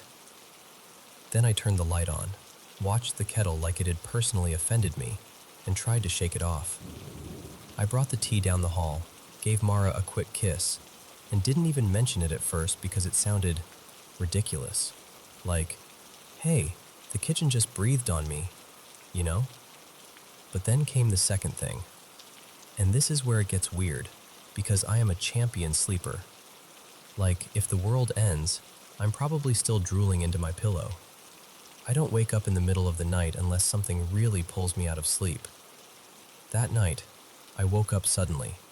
No slow drifting up, no groggy half-dream, just awake. I glanced at the clock and it was somewhere around 3 a.m., maybe a little after. The room was dark, the kind of dark where you can barely tell where the furniture ends and the shadows begin. I turned my head, got my bearings, and then I noticed something at the foot of the bed. A shape. Not a pile of clothes, not a trick of moonlight. A shape with a presence. And here's the part I can't really explain. I immediately knew two things without thinking. One, whatever it was a child. And two, it wasn't threatening. At all. It looked like a little girl, maybe 8-ish, and it wasn't solid the way a person is solid. More like a pale outline, faintly luminous, like the air was trying to remember her shape. No clear facial features, no clothes I could describe, just this soft, hazy silhouette that still somehow read as her. We looked at each other for a few seconds. It felt longer than it probably was, maybe 4 or 5 beats of complete stillness. and I wasn't scared. That's what throws me off, even now. Because if you tell me a strange figure was in your bedroom at 3 a.m., the expected reaction is terror. But what I felt was calm, curious, almost like the moment had its own quiet rules, like fear wasn't allowed in the room. Then she moved, and I just lay there, wide awake, staring at the doorway. I remember thinking, very plainly, okay, that was strange. No screaming, no jumping up, no shaking Mara awake. I just lay there for a minute trying to replay it, trying to make it make sense. And then, somehow, I fell back asleep. And honestly, that's the part that makes me believe it happened. Because if I'd been half dreaming, if it was sleep paralysis or whatever, I feel like it would have been drenched in panic. But it wasn't. It felt like an encounter. Brief, mutual, quiet. Years later, like not immediately but a while after, Mara and I went on one of those walking tours downtown. The kind where the guide tells you history with a little drama sprinkled in. And we ended up stopping outside my building. The guide pointed up and started talking about how the upper floor used to be heavier back then, how parts of the building had been renovated more than once. And then she said it. That a long time ago, early 1900s I think, part of the top floor gave way, collapsed, and a little girl died. Right there, on the same level I lived on. I remember my stomach doing this slow drop as the guide talked. She said the girl was around 8 years old, and I just stood there, staring at my own windows, feeling that cold from the kitchen all over again, not on my neck this time, but in my chest. I'm not saying I know what I saw. I don't. I can't prove it. And I'm not interested in forcing a story where there isn't one. But I also can't ignore how it felt. It didn't feel evil. It didn't feel like a warning. It felt like curiosity, like she noticed me, and I noticed her, and for a few seconds we shared the same space, quietly, gently, before she went on her way. And that's what stays with me more than anything. Not fear, just that strange, calm moment in the dark. Like the building had a memory, and for one night, it decided to let me see it.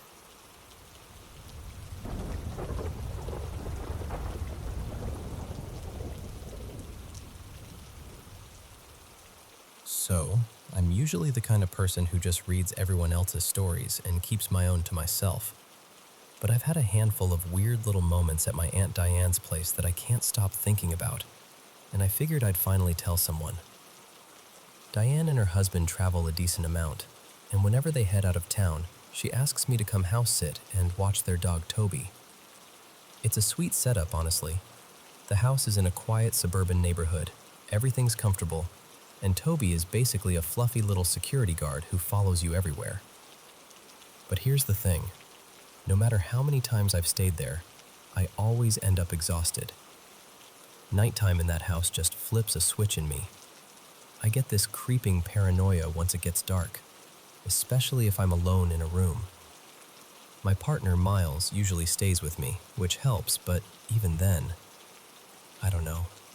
I've always had an overactive imagination, and growing up I had a few odd experiences here and there, but the stuff that happens in Diane's house feels unusually specific. The guest bedroom is where we sleep, and it has this vibe. Not haunted mansion vibes, more like old memories tucked into corners. Diane keeps a few vintage dolls and little knickknacks on a shelf, and there's this chunky old TV with a built-in VHS player. It's kind of charming in a retro way, but it also makes me feel like I'm stepping into someone else's past. The last time we stayed, I walked into that guest room in the early afternoon. Bright daylight, totally normal. and I said something out loud, kind of casually.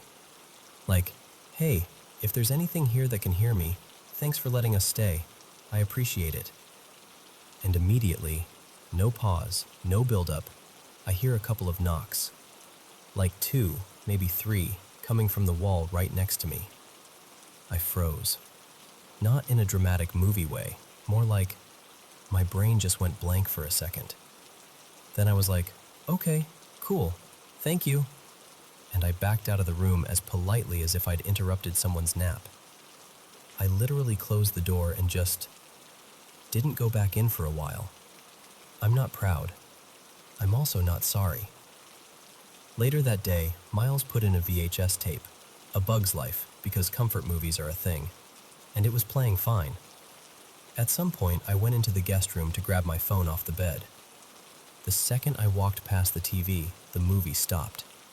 Not paused, stopped. And then the tape started rewinding. By itself. You know how VHS rewinding has that fast, mechanical sound? That whirring, like the machine is suddenly awake? It rewound all the way until it clicked and just quit. Like it had reached some decision. I got this full-body chill that made my skin feel tight. I didn't stand there to investigate like a brave person. I turned the TV off with shaky fingers and left the room again like, nope, not today. The basement is where things get even stranger for me because it's actually a really nice hangout space. There's a pool table down there, and I love playing. Miles starts work earlier than I do, so sometimes he'll head to bed while I stay up for a bit and shoot a quick solo game before I turn in. 2 things happened during the last stay that I can't explain away, even though I keep trying. The first was small, but it made my stomach drop for some reason. We'd been going down to the basement for a few days at that point, walking back and forth, playing pool, messing around. And then one afternoon, I noticed a single marble sitting right in the middle of the walkway between the pool table and the wall. Just there, like it had been placed. But something about it felt off, like it didn't belong to the house's normal clutter. It looked too deliberate. I picked it up, turned it over in my fingers, and I swear I got that same prickly, someone's watching me feeling. I ended up putting it away somewhere safe, like I was gently confiscating evidence. The second thing happened a night or 2 later, and it's the one that really got to me. There's a bathroom in the basement, diagonal from the pool table. That night, the bathroom door was mostly closed, just a small crack open, like someone hadn't bothered to shut it all the way. I remember noticing it because it made the hallway look darker. I'm playing pool by myself, lining up shots, doing that quiet little back and forth around the table. After a minute or so, I turned my head toward the bathroom again, and the door was almost wide open. My whole body went cold and buzzy at the same time, like a shock ran from my scalp straight down to my feet. It wasn't just fear. It was that weird physical reaction where your body decides you're in danger before your brain even catches up. I didn't stand there and reason with it. I didn't walk over and test for airflow. I didn't do anything logical. I flipped off the basement lights and bolted upstairs, straight to Toby, and hugged him like he was a life raft. And I know there are explanations. Air pressure, a draft, the house settling. Maybe the door just wasn't latched and it slowly crept open. I get it. I'm not claiming I saw a ghost in a top hat or anything, but the pattern of it all, the knocks right after I spoke, the VHS rewinding the second I walked past, the random marble appearing out of nowhere, that door opening while I'm completely alone down there. It's like the house is gently reminding me, hey, you're not the only one here. My family rolls their eyes when I mention it. Diane especially is very much a there's a rational explanation for everything person, and I don't blame her. During the day, when the house is lively, people over, a game on TV, noise and laughter, I feel totally fine. It's when it's quiet, when I'm alone, when the house feels too still. and there are mirrors everywhere reflecting little slices of darkness back at me. Diane asked me to house sit again soon, and I'm going to do it. I'd never tell her no. But I'm really, really hoping the next stay is one of those boring ones. No knocks, no rewinding tapes, no mystery marbles. Just me, Toby, and a peaceful night where the only thing watching me is a dog waiting for a snack.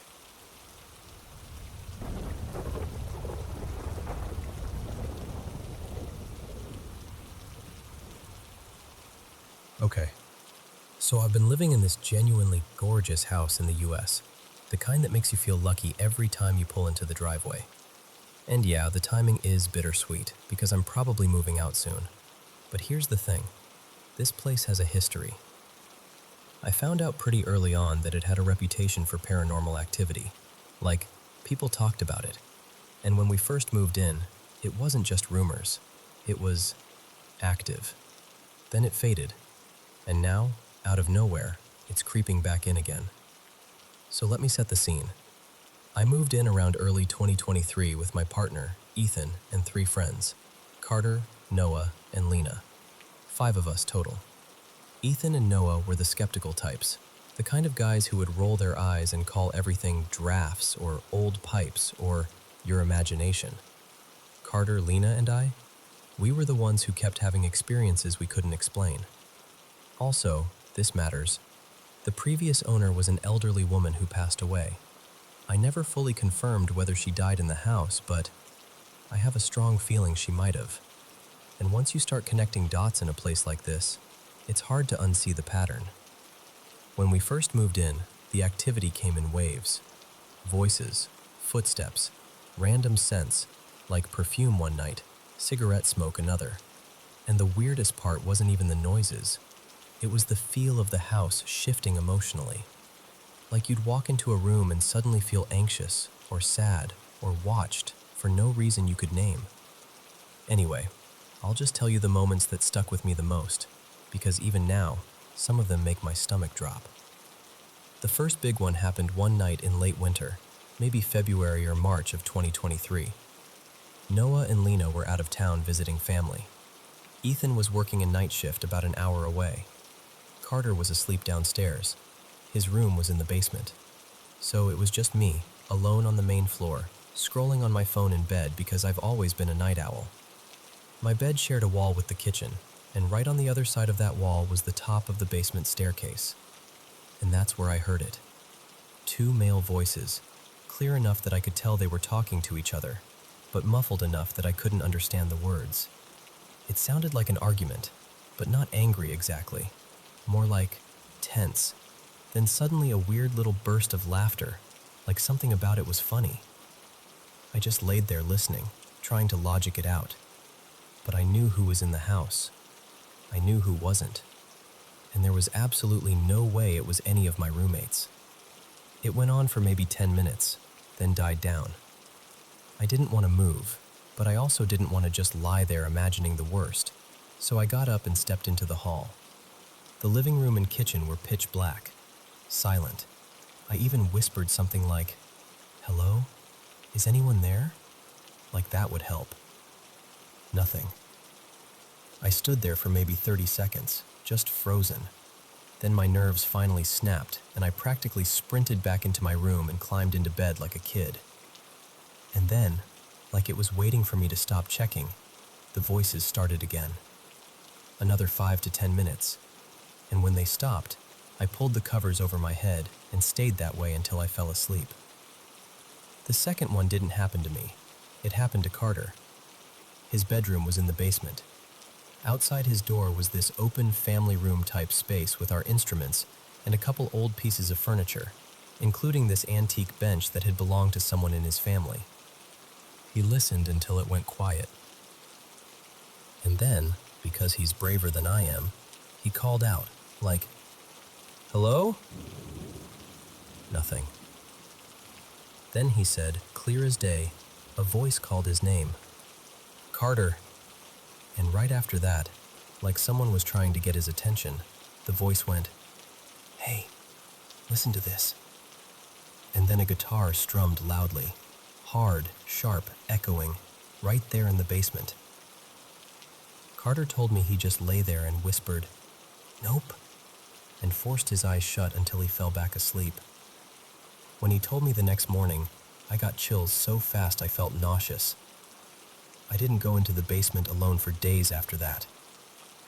The third one was Lena's, and it still freaks me out. She and Noah had the master bedroom. Lena didn't know much about the house's history when she moved in. She wasn't the kind of person who went searching for creepy details. But she started having dreams about an old woman. In one dream, the woman stood at the foot of the bed, just watching Lena and Noah sleep. In another, she was outside the bedroom window staring in, still, silent, like a painting. The next morning, Lena described her in detail. Hair, face, posture, clothing vibe, all of it. And the description matched an obituary photo of the previous owner, one we'd seen when we moved in, but Lena hadn't. Like, Lena hadn't even known what the woman looked like, and yet she described her so precisely that Ethan and I just looked at each other like, no way. The fourth one is, honestly, one of the creepiest for me, because it involved my cat. I have a cat named Miso, little bell on his collar, very dramatic, very needy, very follow you from room to room. One night in early summer of 2023, Ethan was working nights again. Noah and Lena were away for the weekend. Carter was asleep downstairs. So I was up alone in my room, door open, the only light in the whole house coming from my bedroom. I heard Miso's collar bell jingling out in the hall, and I didn't think anything of it. Cats do their weird nighttime laps, right? But then I heard a woman's voice, from somewhere down the hallway, call out softly, "Miso." And then again, "Miso." I went cold, like my whole body just stopped. I stepped into the hall and called his name myself, trying to pretend I hadn't heard what I'd heard. And then Miso trotted toward me out of the darkness like he'd been summoned, like he'd been standing there waiting. I swear, in that moment, I felt this heavy awareness, like something was looking straight at me from the dark. I scooped him up, walked backward into my room, and shut the door. And then I sat there pretending my heart wasn't trying to climb out of my throat. The fifth one happened much later, like a year after the early chaos. By then, the activity had mostly calmed down. Every so often you'd hear something small, but nothing like those first months. One night I couldn't sleep, so I made a little nest on the couch, put on a movie, and Miso was curled up with me. Everything felt normal. And then he got up. He walked to the mouth of the hallway, sat down, and stared into the dark like he was locked onto something. I called his name, once, twice, a bunch of times. He didn't even flick an ear, just statue still, eyes fixed. That quiet, intense animal focus, it does something to you. It tells you, I'm not imagining this. I grabbed him, carried him down the hall, and went to bed. But I slept with the feeling that the house was listening. Carter also swore he saw this tall, shadow figure once, like a silhouette with a hat, either framed in his doorway or near the bottom of the stairs. I know that sounds like the classic Hat Man story, but the way he described it, he wasn't joking. Okay, now here's where things shift. Fast forward to fall 2025. The house is quiet in a different way now, because the friend group kind of collapsed. There were messy fallouts. Noah and Lena broke up and moved out. Carter crossed some serious lines and got kicked out. It got ugly. By the time things finally settled, it was just me and Ethan living there. 2 people in an almost empty house.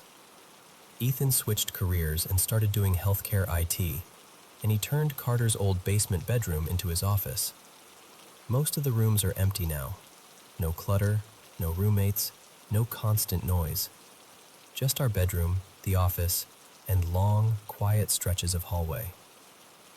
And that's when the activity started creeping back in. I've been hearing footsteps in the hallway some nights, slow pacing, like someone walking up and down. Sometimes I hear it when I'm in bed, sometimes when I'm in the bathroom, which sits right in the middle of the hall, so it feels uncomfortably close. And a few times a month, I wake up between 1 and 4 a.m. with that unmistakable feeling that someone is in the room watching me sleep. Not angry, not comforting, just neutral, like I'm being observed, studied. It's such a strange energy, almost clinical. But the biggest thing lately has been Miso. Ever since the master bedroom became empty, like truly empty, he's been obsessed with it. At first I thought he missed Noah and Lena's cat, because the two cats were attached. But Miso's fixation didn't fade. It got worse. He cries to go in there daily. Not playful cries, insistent, urgent, like he needs access. One night, I made the stupid decision to sit in that empty master bedroom with him in the dark, just to see what he'd do. He walked into the middle of the room, sat down, and started looking upward, left, then right, like he was tracking two tall shapes standing over him, like he was watching people move. My skin crawled. I got up, scooped him, and left. And ever since that night, I've refused to let him in there. I avoid the room. I keep the door shut. But he still cries for it like it's calling him. So yeah, it's mid-December 2025 now, and I don't know why the activity comes and goes like this. Part of me wonders if all the toxic energy from the roommates, constant tension, constant drama, kept whatever's here kind of buried. And now that the house is empty and calmer, it has space to breathe again. Or maybe it's the opposite. Maybe whatever's here notices the quiet, notices the change, notices me. I don't know. But I'll tell you this. Living in a beautiful house that sometimes feels like it's holding its breath. Welcome back to the Paranormal M channel. It's been a long day, but I finally got everything wrapped up. Being here with you all makes me feel so relaxed and genuinely happy. It really means a lot knowing you're here with me, sharing these paranormal experiences. Thank you so much for sending in your stories. And don't forget to subscribe and turn on notifications so you don't miss any new videos. Alright, let's get started. So, I should start with a little context, because otherwise this is going to sound like I'm jumping straight into the weirdest part. This happened when I was about 30. I was kind of a spiritual dabbler back then, curious, reading a bit of Eastern philosophy, going to the occasional meditation night, trying to make sense of life in that there has to be something more way. But I wasn't deeply committed to any one path. And then there was him. I'll call him Dylan. Dylan was into the more fringe stuff, like intense New Age rabbit holes, apparitions, channeling, aliens, all that. And he had this secretive streak that never sat right with me. He'd tell stories that didn't add up, change details, insist he'd forgotten things he'd definitely said. Little lies, big lies, just constant fog.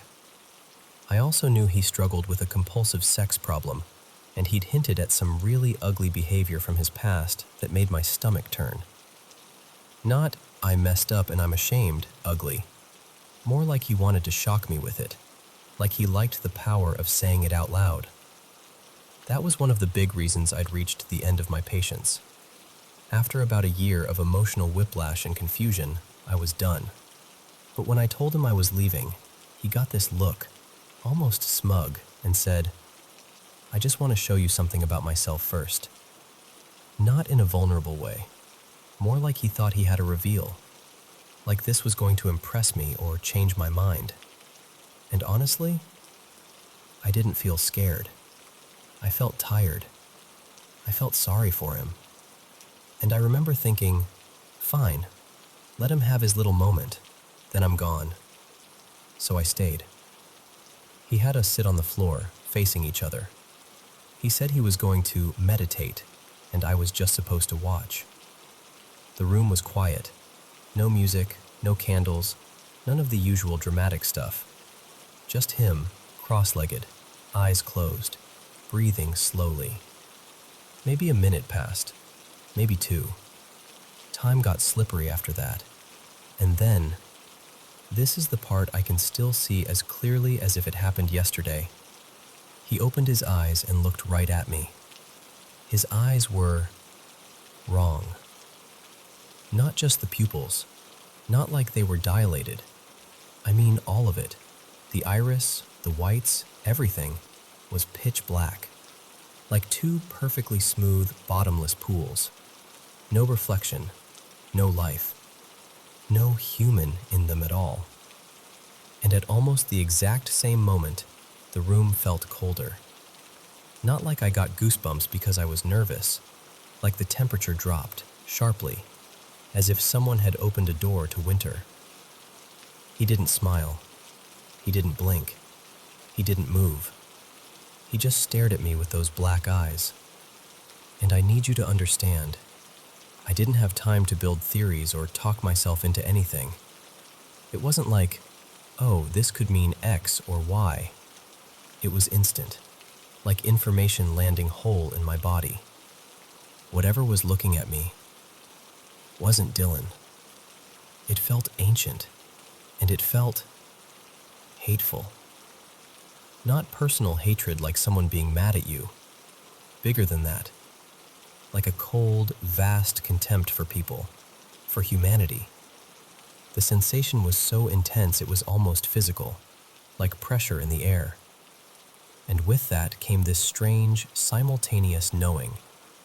It wanted to harm me. It wanted to harm us. But it couldn't. Not because it didn't feel powerful, because it did, but because it was blocked, restricted, like there were rules it couldn't break in that moment. I remember feeling grateful in the middle of the fear, which is such a strange combination, like my whole body was saying, this is real, and you are held. I don't know how long it lasted. Seconds? A minute? Time didn't behave normally. It felt like it could go on forever if I just sat there. Finally, I spoke, because I realized he was going to keep staring as long as I let him. I said, very calmly, almost like I was talking to someone misbehaving, okay, that's enough. And as I said it, I reached out and touched his arm. And that was the second shock. Normally, Dylan was kind of wiry, light build, jittery energy, always tapping a foot or shifting his posture.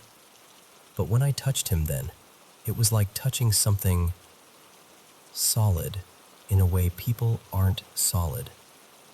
Like stone, like a statue that couldn't be budged. There was no softness, no warmth, no sense of a living body responding. It was the strangest tactile feeling I've ever had, this absolute, immovable density. Then he looked away. He closed his eyes, took a breath, and when he opened them again, they were normal, brown, human. His face softened. His arm felt like an arm again. The coldness in the room lifted, like someone turned the temperature back to ordinary. He blinked a few times, and then, with this self-satisfied little tone, he went, "So, what did you think?" And I went into this dry, protective mode I get when I'm trying not to escalate something with someone unstable. I said, well, whatever that was, I wouldn't invite it to dinner. That's it. No long conversation. No debate. No giving him anything to twist into a fantasy about being special or chosen. Because I already knew, if I told him how terrifying it was, he'd turn it into a compliment. If I told him how real it felt, he'd make it into a story where he was powerful and important. And I didn't want to feed that. I just wanted out of that room, out of his orbit, back into my own life. I left not long after, and I never went back. Even now, years later, I don't pretend I have a neat explanation for what happened. I've heard people talk about black-eyed phenomena, and I've read that some religious folks interpret it as demonic. Other people have different frameworks. I'm not married to a theory. What I know, what I still know in my bones, is that something looked at me through him that night, and it hated us, and it couldn't touch what it hated. And if you've ever experienced anything even remotely like that, you know exactly what I mean when I say, the knowing arrives all at once, and it doesn't ask permission from your skepticism.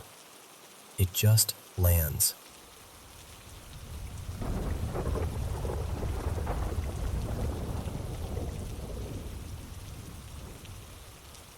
So, I'm 43 now, and I live out in Oregon. And a few years back, my life didn't just get hard. It cracked right down the middle.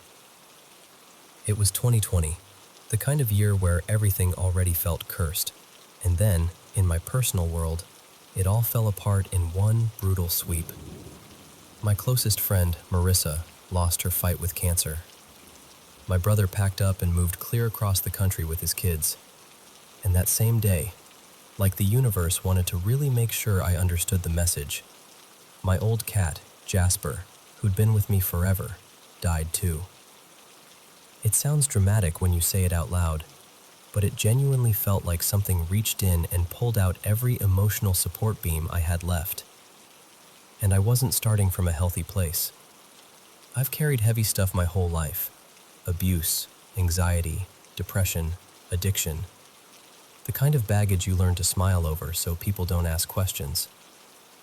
But when that pile of grief hit all at once, I didn't rise to meet it. I folded. I disappeared inside myself. At first, I told myself I was just trying to get through the days. My friend had been on morphine at the end, and there was some left behind. I started taking it. Then it ran out, and I didn't stop. I just switched tracks. I found fentanyl on the street, and the spiral was fast. It always is. One minute you're coping, and the next minute you're not really living anywhere.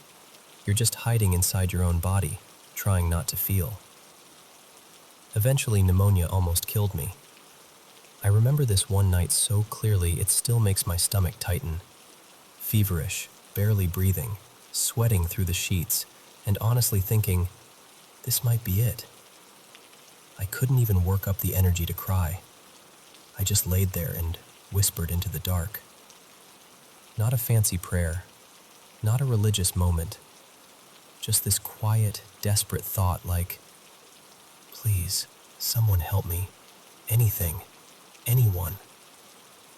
And here's the part that still makes me feel weird even saying it. Something answered. I felt the mattress dip beside me. Slow, heavy, deliberate, like a person sitting down carefully. But there were no footsteps, no breath, no rustle of clothes, just presence.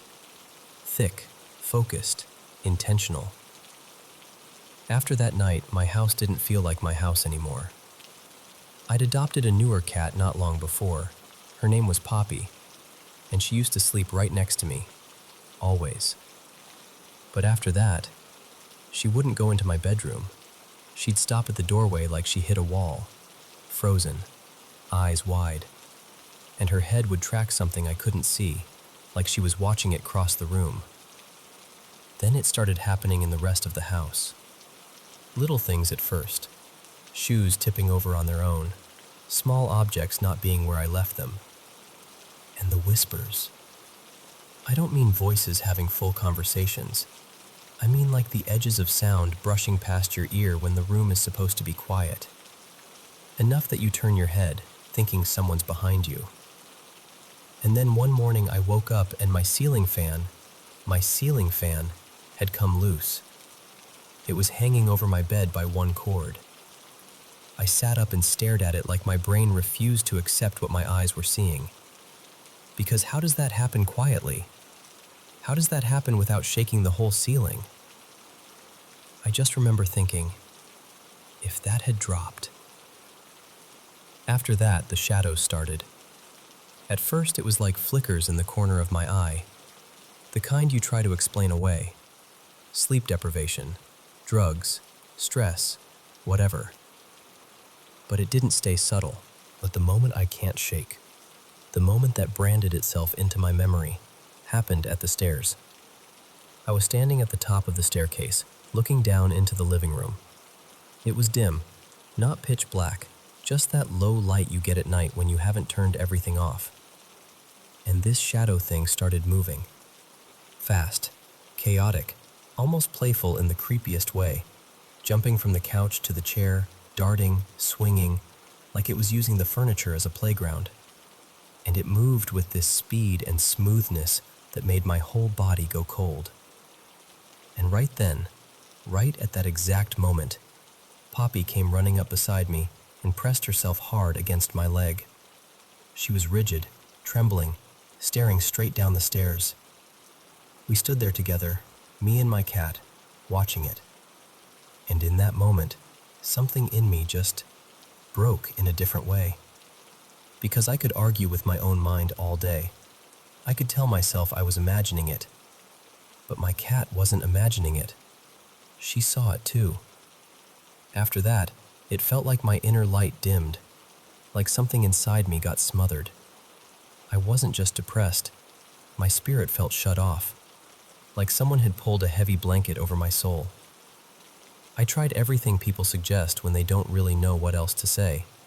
Sage, crystals, salt in the corners. I even went to this little metaphysical shop and met a woman who used a pendulum and talked about energy fields. She told me, gently, that something was there, but it wouldn't respond to her. And yeah, plenty of people assumed I was losing it. They blamed drugs, psychosis, paranoia. Obviously, don't create moving shadows that animals react to in real time. That's not how it works. And deep down, I knew what I was living with wasn't just in my head. Eventually, I found a place called a shamanic healing center outside Portland, and I met a guy named Eli. Talking to him felt like finally meeting someone who wasn't trying to translate me into something easier to dismiss. He said he sees attachments most often when someone's energy is shattered. Huge trauma, grief, addiction, or people who are around death and chaos constantly. First responders, people who do cleanup jobs, people who live near the edge for too long. He told me he wasn't born into a lineage. He'd trained with healers in South America after going through his own nightmare years earlier out in the desert. When I got there, he had me lie down on a table. He held a pendulum over my body, over what he called the energy centers. And it didn't move. Not once. Not even a tremble. He didn't dramatize it. He didn't act impressed. He just said, very calmly, that everything was blocked. That when the whole system is shut down like that, it usually means something heavy is clamped on. Then he started. And I swear, the air changed. Like the room thickened. My body started swaying even though I was lying still. There was fast whispering in my ears, panicked and messy, like a rush of voices I couldn't quite understand. When he worked near my chest, especially on the left side, where the pneumonia had hit me hardest, it felt like pressure pushing back, like something didn't want to let go. At one point, when he moved to my hand, I felt a tug at one finger so distinctly I jerked. He paused and said he needed to clear that spot again, like whatever it was had grabbed hold there. And then, suddenly, it stopped. The whispering vanished. The pressure lifted. The air felt normal again, like someone opened a window inside my body. He told me it was gone, sent back where it belonged. And I just started crying, not because I was scared, because I could breathe again, like my soul had been holding its breath for years without me realizing it. I left there feeling lighter, clearer, like something inside me had been unclenched. The next day, I checked into rehab. I stayed about a month. I got sober. And now, almost 2 years later, I'm rebuilding my life in a way I honestly didn't believe I'd ever get the chance to. I do hot yoga most days. I keep my home calm and protected in ways that make sense to me. I live with boundaries now, real ones, not just the kind you say you have. Do I still battle addictive patterns? Yeah, I'm human. That part doesn't magically vanish. But I will never go back to opioids. I will never go back to that darkness. Because whatever happened in that room with Eli, it didn't just remove something from me. It woke me up. It relit something. And I don't care who rolls their eyes at that. I know what my life felt like before, and I know what it felt like after. It was a turning point, a resurrection, honestly. And I'm still grateful, deeply grateful, that there are people out there willing to step into the frightening, invisible parts of other people's suffering. The parts that get mocked, the parts that get dismissed, the parts you're told are just in your head while you're drowning.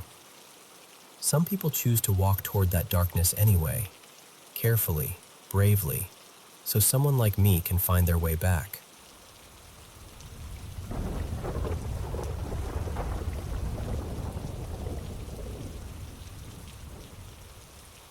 Okay, so this is one of those things I've told a few people over the years, and every time I say it out loud, I still get that same weird, cold little twist in my stomach.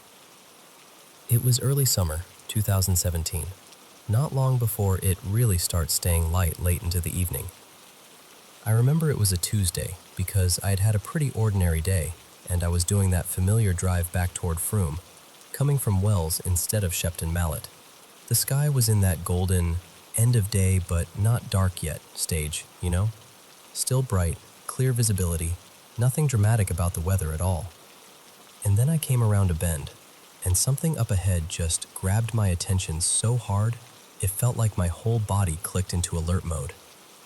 Right there in the distance, above the tree line, was what looked, honestly, exactly like a tall, dark tower block. A proper rectangular silhouette, and it had these rows of glowing orange squares, like windows lit up from inside. They weren't steady either.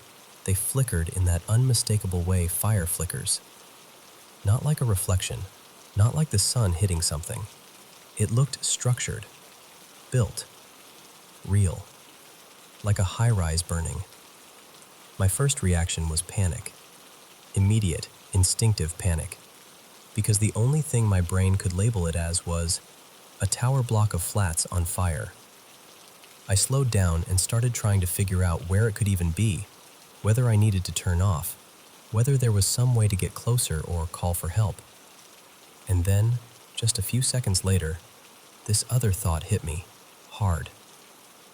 There aren't any tall buildings out there. Not like that. Not anywhere near that stretch. No skyline. No blocks of flats. Nothing even close to the size and shape of what I was staring at. As soon as that sank in, the panic drained away and got replaced by confusion. Like, wait, what am I looking at then? I kept driving, and it kept showing up through gaps in the trees. Every time it reappeared, it looked the same. That tall, black silhouette, those glowing orange windows, that flickering firelight effect. And the strangest part was how it behaved in the distance. It stayed in the same place on the horizon. It didn't seem to get closer, didn't drift away. It was just there, on and off for a few miles. My partner Ellie was with me, and this matters because I wasn't quietly spiraling in my own head. Ellie saw it too. We both reacted at the same moment. Both went, "What the hell is that?" We described it the same way without prompting each other, like a burning tower, windows lit orange, flickering like flames. We kept checking it, trying to catch a clean view, trying to line up where it must be. I remember thinking, if I can just get to an open stretch, I'll finally see it properly and this will make sense. So I followed the road the way I thought would give the clearest angle. And then, this is the part that still messes with me. It wasn't that it faded. It didn't stretch into a cloud shape. It didn't dim like a reflection would. It was simply gone, like someone had just removed it. One moment it was there, the next moment it wasn't. No transition, no explanation. When we got home that night, I went straight into detective mode. I searched for fire reports. I checked local news. I scrolled social media. I tried different search terms. Fire near Froome. Smoke seen a road. Anything. Nothing. No reports, no photos, no emergency response chatter. And we hadn't seen smoke in the sky either. No sirens. No glow on the ground. Nothing to match something that looked that big. Then the next morning, the TV was already on downstairs. I came in half asleep, glanced up, and my stomach dropped. Because on the screen was news coverage of the Grenfell Tower fire in London. And visually, just visually, it was the first thing I'd ever seen that matched what I'd been trying to understand the night before. That dark tower shape, the orange glowing window patterns, that flickering, fire-lit look. I want to be really clear about something, because I'm not trying to make it into something it isn't. I'm not saying I saw Grenfell. I'm not claiming anything supernatural or connected. The timing doesn't even match. It was hours earlier than the London fire started. I'm only telling you why it lodged itself in my mind so deeply. Because suddenly there was this real-world image that looked eerily like the thing we'd seen, and it made it impossible to just shrug off. That day was awful, obviously, because the news was horrifying. And then I had this private, confusing experience sitting on top of it like a weight. Talking to people felt strange. When I cautiously mentioned what I'd seen, some people suggested it was a trick of light, or a mirage, or just my brain pattern matching. A couple of people even said the word hallucination, which, honestly, made me question myself for a while. But I always come back to one simple fact. I wasn't alone. Ellie was with me the entire time. Ellie saw it too. Same timing, same reaction, same description, same, that looks like a burning tower instinct. We talked about it as it was happening, and even now, years later, when we describe it separately, the details still line up. So whatever it wasn't just in my head. And that's why I'm telling you this. Because I would genuinely love a rational explanation. I want one. I think it would actually be a relief. For context, this was along the A361, heading toward Froome, near the stretch of hill and dual carriageway leading up to the Nunny Catch roundabout. Give or take a bit, because it's been years, but that's the area. And I still wonder, has anyone else ever had a shared, crystal clear visual experience? Something you both saw at the same time that made absolutely no sense and never got explained?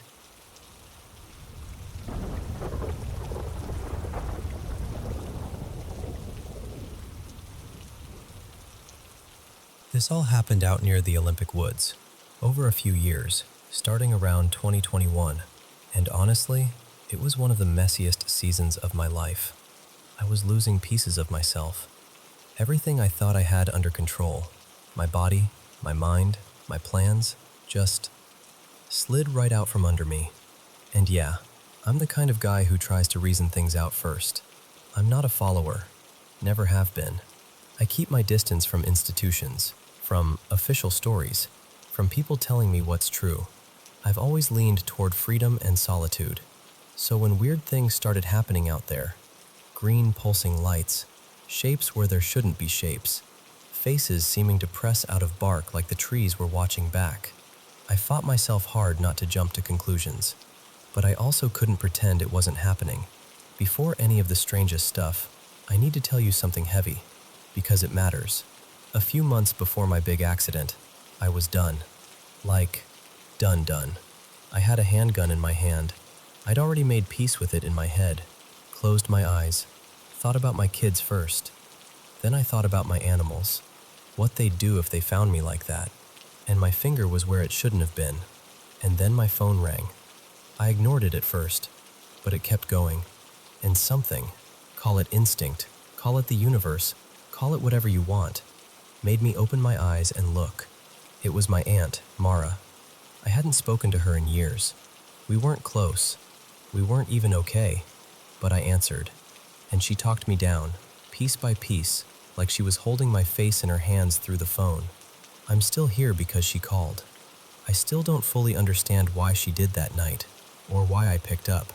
Even now, that dark thought visits, not as a plan, more like a shadow that sometimes crosses the room.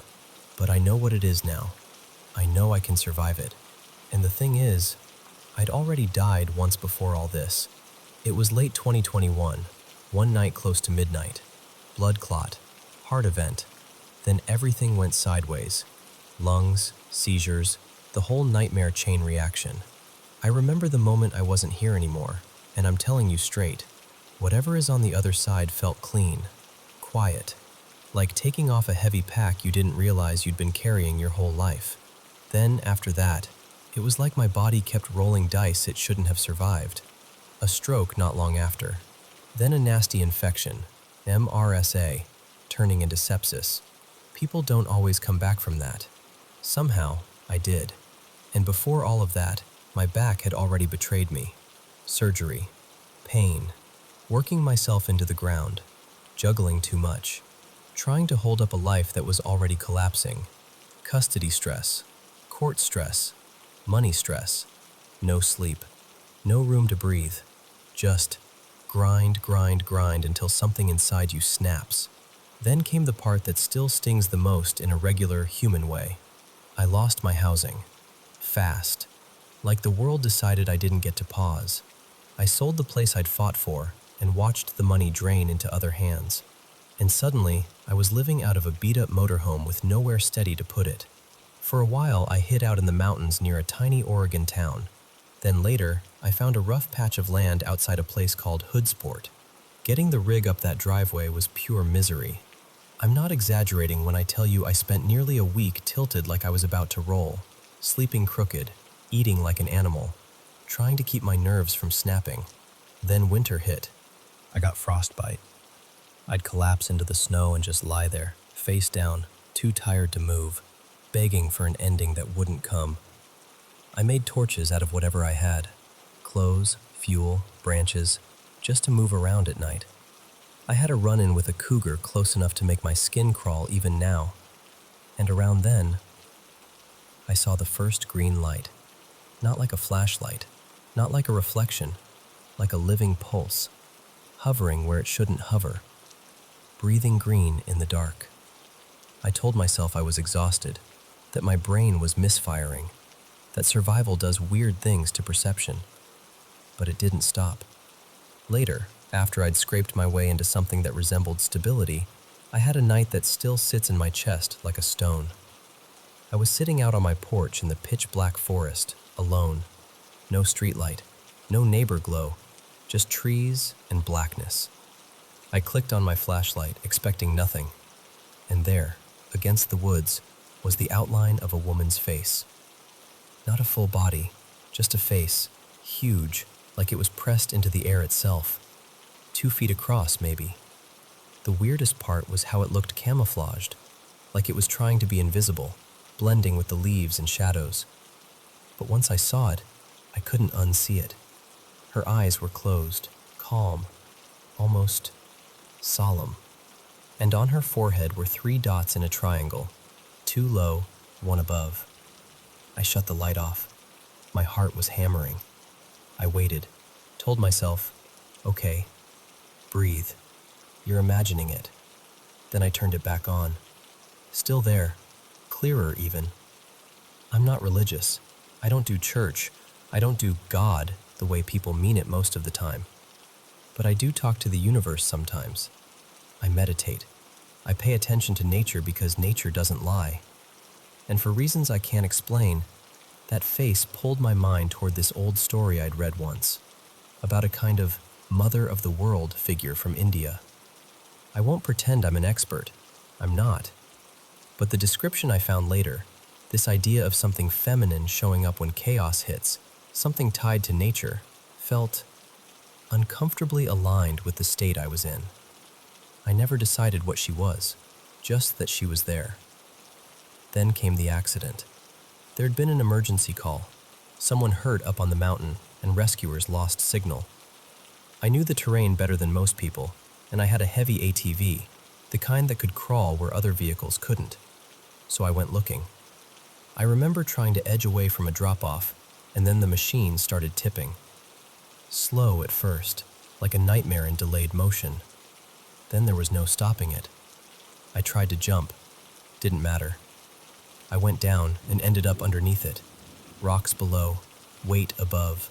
The engine still running, heat burning into my hip. My body folded in a way a body isn't meant to fold. I knew my leg was shattered without even looking. I couldn't move the machine. I could barely breathe right. I screamed until my voice broke. Hours, sun dropping, sweat pouring out of me until I was empty and shaking. And the only reason I'm alive is because a guy and his little kid, who weren't even sure why they'd wandered that direction, heard something that didn't sound right and followed it. They lifted the ATV enough to free me, then ran for help. I was left there alone again, in the dark coming in, trying to line up a leg that felt like it wasn't attached right anymore, like it was made of wet rope. Animals moved somewhere nearby, branches rustling. And I'll admit it, I thought about ending it right there. I was carrying a sidearm. It would have been easy. Instead, I fired a shot into the night to scare whatever was out there away. Eventually, I saw headlights. Paramedics. Relief that didn't feel like relief yet, because the pain was still everything. The local hospital took me in anyway. Midnight-ish. Still no real pain control until I was already drowning in it. X-rays, surgery. More damage than they first saw. Plates, rods, stitches. Long cuts down my leg to relieve pressure. Weeks of immobility. Then a rehab facility that didn't want to let me go because I had nowhere safe. When I finally got back, my place had been invaded by mice. My bed, my space, everything. And I was trapped there with a broken leg, no transport, and no money. That's when the normal world would have been enough to break most people. But out there, it didn't stop at normal. Months later, I was working in the woods near my spot, trying to carve out a path for a small shed I wanted to build. There's a spring-fed stream nearby, and I noticed this hole, like a tunnel mouth. Not huge, but big enough to feel wrong, like the earth had a throat. I started digging a ditch to guide water into a low spot. Thought I could make a little pool. And then the ground opened, like it gave up, like it sighed and collapsed. Water dumped in like a drain pulled in a bathtub. Insects poured out. This sour, ancient smell rolled up from below. Wet stone and rot and something else I can't name. It connected to that other tunnel. A cave system. Under my feet. Under my life. I tried to stuff it closed with rocks and logs, but you can't really argue with the ground when it decides to open. Later that same day, I went up to a place I call my sanctuary. Upstream, waterfalls, a calmer pocket of woods where I'd been shaping a natural pool. And I saw movement. Something dark, quick, threading between trees above me. I looked forward again and realized I wasn't alone. There were shapes around me, humanoid but not solid, like heat shimmer, like the outline of something wearing invisibility. If you've ever seen the Predator movie, it looked like that. Translucent, cloaked, barely there until your eyes caught the distortion. My dog froze, tail straight, alert like a spear. Then she bolted, chasing something into the trees. I grabbed my pistol without even thinking. Not dramatic, just reflex. The air felt wrong, heavy, like something was leaning in. I'd seen one of those shimmering figures once before, the previous winter, and that time it felt almost neutral, like it was observing. There'd been that green pulsing light nearby then too, but this time felt different, crowded, pressuring, like I'd stepped into the wrong room. So I left. That night I cracked a frozen window behind my couch to smoke, and the feeling came back hard. And then I started hearing it. Branches snapping on both sides of my place. Not little twigs, big breaks. Like something strong was moving through trees without caring if it made noise. Every few minutes. For hours. Then tapping. Metallic. Not random wind stuff. It felt deliberate. Like something testing my walls. I fired a warning shot into the hillside. Not at anything I could see, just to say, I'm here. Don't come closer. It didn't matter. The sounds kept going, and I didn't sleep. Instead, I started searching online, trying to find anything that matched what I'd seen. And I fell into a rabbit hole I didn't even know existed. Reports of glimmer beings, cloaked shapes, people calling them glimmermen, stories tied to wilderness disappearances, maps full of clusters near water and caves and national forest land. And I remember sitting there, screen glow on my face, feeling my throat tighten. Tears I didn't expect, because I realized the terrifying part wasn't, I'm imagining this. The terrifying part was, what if I'm not? For weeks after that, I barely stepped outside. Not more than a few steps from my door. Not at night. Not unless I had to. And then the weather turned ugly anyway. Snow and cold that kept the world locked down. I found a strange, scratched circle in the dirt near the house. And a face in a tree. One of those bark pattern things that suddenly looks like a staring expression. But this one wasn't there before. And once you see it, it feels like it's still there, even when you look away. After that, life kept grinding me down in normal ways too. Vehicles failing, being stranded again, trying to survive with a leg that wasn't fully mine anymore. But the other stuff kept threading through it. Objects moved, things appearing where I swear they hadn't been. Branches planted upright like someone placed them. Little odd gifts left in my garden beds. And the energy, this is the strangest part. It didn't always feel violent. Sometimes it felt almost childish, like curiosity, like something wanting attention. And I know how that sounds. I do. I've had weird experiences my whole life, things that don't fit neatly into the world people agree on. But those years on that mountain, that was the loudest it's ever been, the most relentless. Like the wilderness wasn't just wilderness anymore. It was a living, watching thing. And I'll be honest with you, somewhere in all of it, I lost parts of my mind. Or maybe I found parts I didn't want to meet. I've done things in my past I'm not proud of. I've carried guilt like a second spine. And sometimes I wonder if this is what it looks like when life forces you to face yourself. When it strips you down until you're just a human animal in the woods, trying to make meaning out of pain. Here's what I know for sure. I don't fear death the way I used to. I've stared at it too many times. Heart failure, infection, being pinned under metal on rocks in the dark, predators in the trees, real ones with claws and teeth. I've lived around cougars and coyotes and wolves, and I've had half-wild cats curled up close enough to feel their breath at night. Fear doesn't own me the way it used to, but uncertainty. That's the harder one, because sometimes I think that woman's face, the one in the forest, had something to do with the accident. Not as punishment, more like a hard course correction. Like life grabbing me by the collar and turning me back towards something I'd forgotten. And what I keep coming back to is this.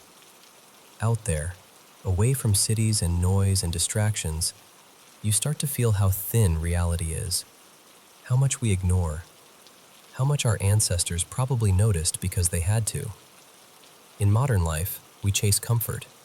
Out there, you chase truth, or at least, you chase what's real enough to keep you alive.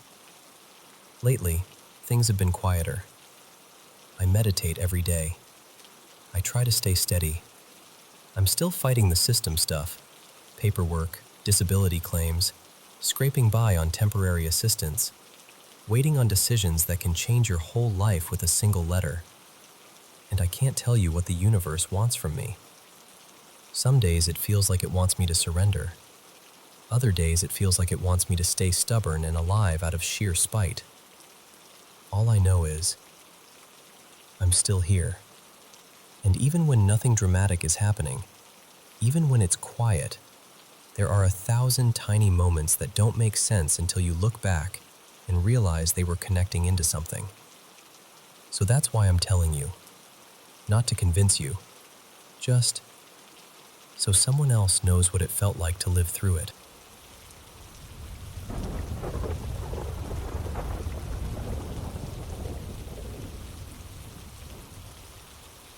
Okay, so I've got to start by saying this. As a kid, my brain was basically a horror movie factory. When I was little, like elementary school through early teens, I used to see and hear the weirdest stuff. Shadowy shapes that looked like they were sliding down the stairs. A tall, washed-out woman just standing at the foot of my bed. And sometimes I'd hear someone say my name super clearly, like right by my ear. But honestly, I'm pretty sure a lot of it was me. I was a scared, anxious kid who loved creepy stories, and I was alone in the house a lot because my mom worked late. So I'd sit there, listening to every tiny sound, asking myself 1,000 what-if questions until my stomach hurt. We lived in this tiny, older apartment. Creaky wood floors, thin walls, pipes that knocked like they were mad at you. Everything groaned and shifted and popped, and my imagination just filled in the blanks. And our building had this heavy feeling to it. The unit next to ours had this awful story attached to it. My mom used to whisper about it to my aunt like it was something you weren't supposed to say out loud. The neighbor, a woman named Mary Ann, passed away in there, and nobody realized for a long time. Weeks. And her adult son, Eli, who needed a lot of help, was still inside the apartment because he didn't understand what to do or how to get help. Even typing that out makes my skin prickle. Then after that, someone else moved in, this quiet lady named Saskia, and she lasted like barely a month. And then she just vanished. Not moved out, vanished. Her stuff was still there, her shoes by the door, a coat on a hook, even her little dog's leash hanging on a chair like she'd be right back. But she never came back. So yeah, that place already felt haunted, even before my brain started making its own special effects. I lived there until I was about 15, and then we moved. And the move should have ended everything. We ended up in this really modern 3-story house in a clean, bright neighborhood. New wiring, smooth floors, none of that old building creaking. It didn't smell like dust and damp wood. It smelled like paint and laundry detergent. It felt normal. My room was on the top floor, tucked away next to a storage room, with my own little bathroom right there. For the first time in my life, I felt like I could breathe at night, like I didn't have to be on high alert. And the weird stuff, the shadows, the voices, stopped. I started sleeping better. I stopped checking corners. I stopped flinching when a cabinet popped or the house settled. I thought I'd outgrown it. And then, one night, about a year ago, so I'm 19 now and I was 18 then, it happened. It was late, around 11. Everybody was asleep. The house was quiet in that way where you can hear the refrigerator humming and your own footsteps feel too loud. I remember I wanted something small, like cereal or chips, I don't even know. I just remember being half awake and craving a snack. So I open my door and step out, and I start going down the first set of stairs, from the top floor down to the second floor where my parents' room is. Their door was shut. Everything was dark, no movement, just that sleepy, safe silence. And I keep going down to the next set of stairs, the ones that lead to the main floor. So as I'm going down, I glance at that door, and I see a face. A woman's face. She's peeking around the edge of the door, like she's playing some kind of game. And I swear to you, I saw it so clearly that my brain didn't even have time to decide if it was scary yet. She was pale, like sickly pale. Her eyes were wide open, like she was trying not to blink. And her mouth was pulled into this big, stretched smile that didn't look happy. It looked strained, wrong, like the smile was being held in place. Her hair was long and thin and kind of stringy, hanging down like she'd been standing in the rain and never dried off. And the second my eyes locked on her, she snapped back behind the door. Just gone, like she'd been caught. I stopped dead on the stairs. And here's the part that freaks me out the most. I didn't scream. I didn't run. I didn't even feel that jolt of panic right away. I just froze, like my whole body went quiet. I stood there for what felt like a full minute, staring at that door, telling myself, "You're tired. You imagined it.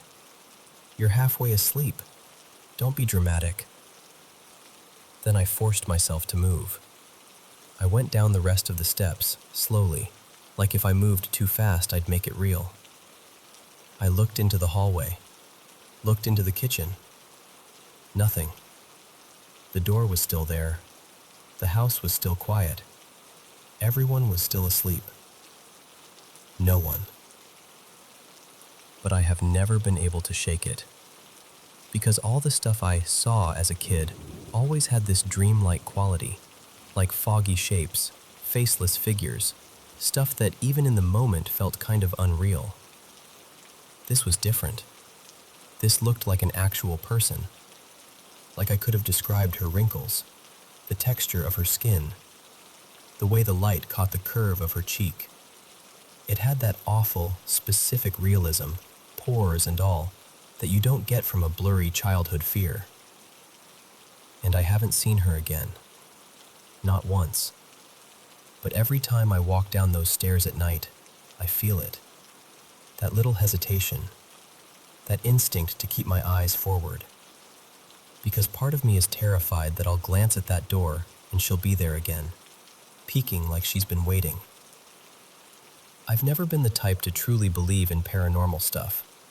Like, I'm the first person to say, "It was your imagination," or "Your brain was tired."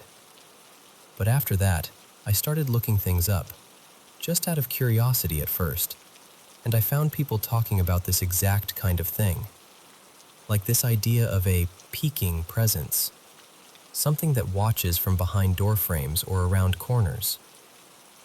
And now I'm stuck with this question that I hate even saying out loud. Am I losing it? Or did something follow me?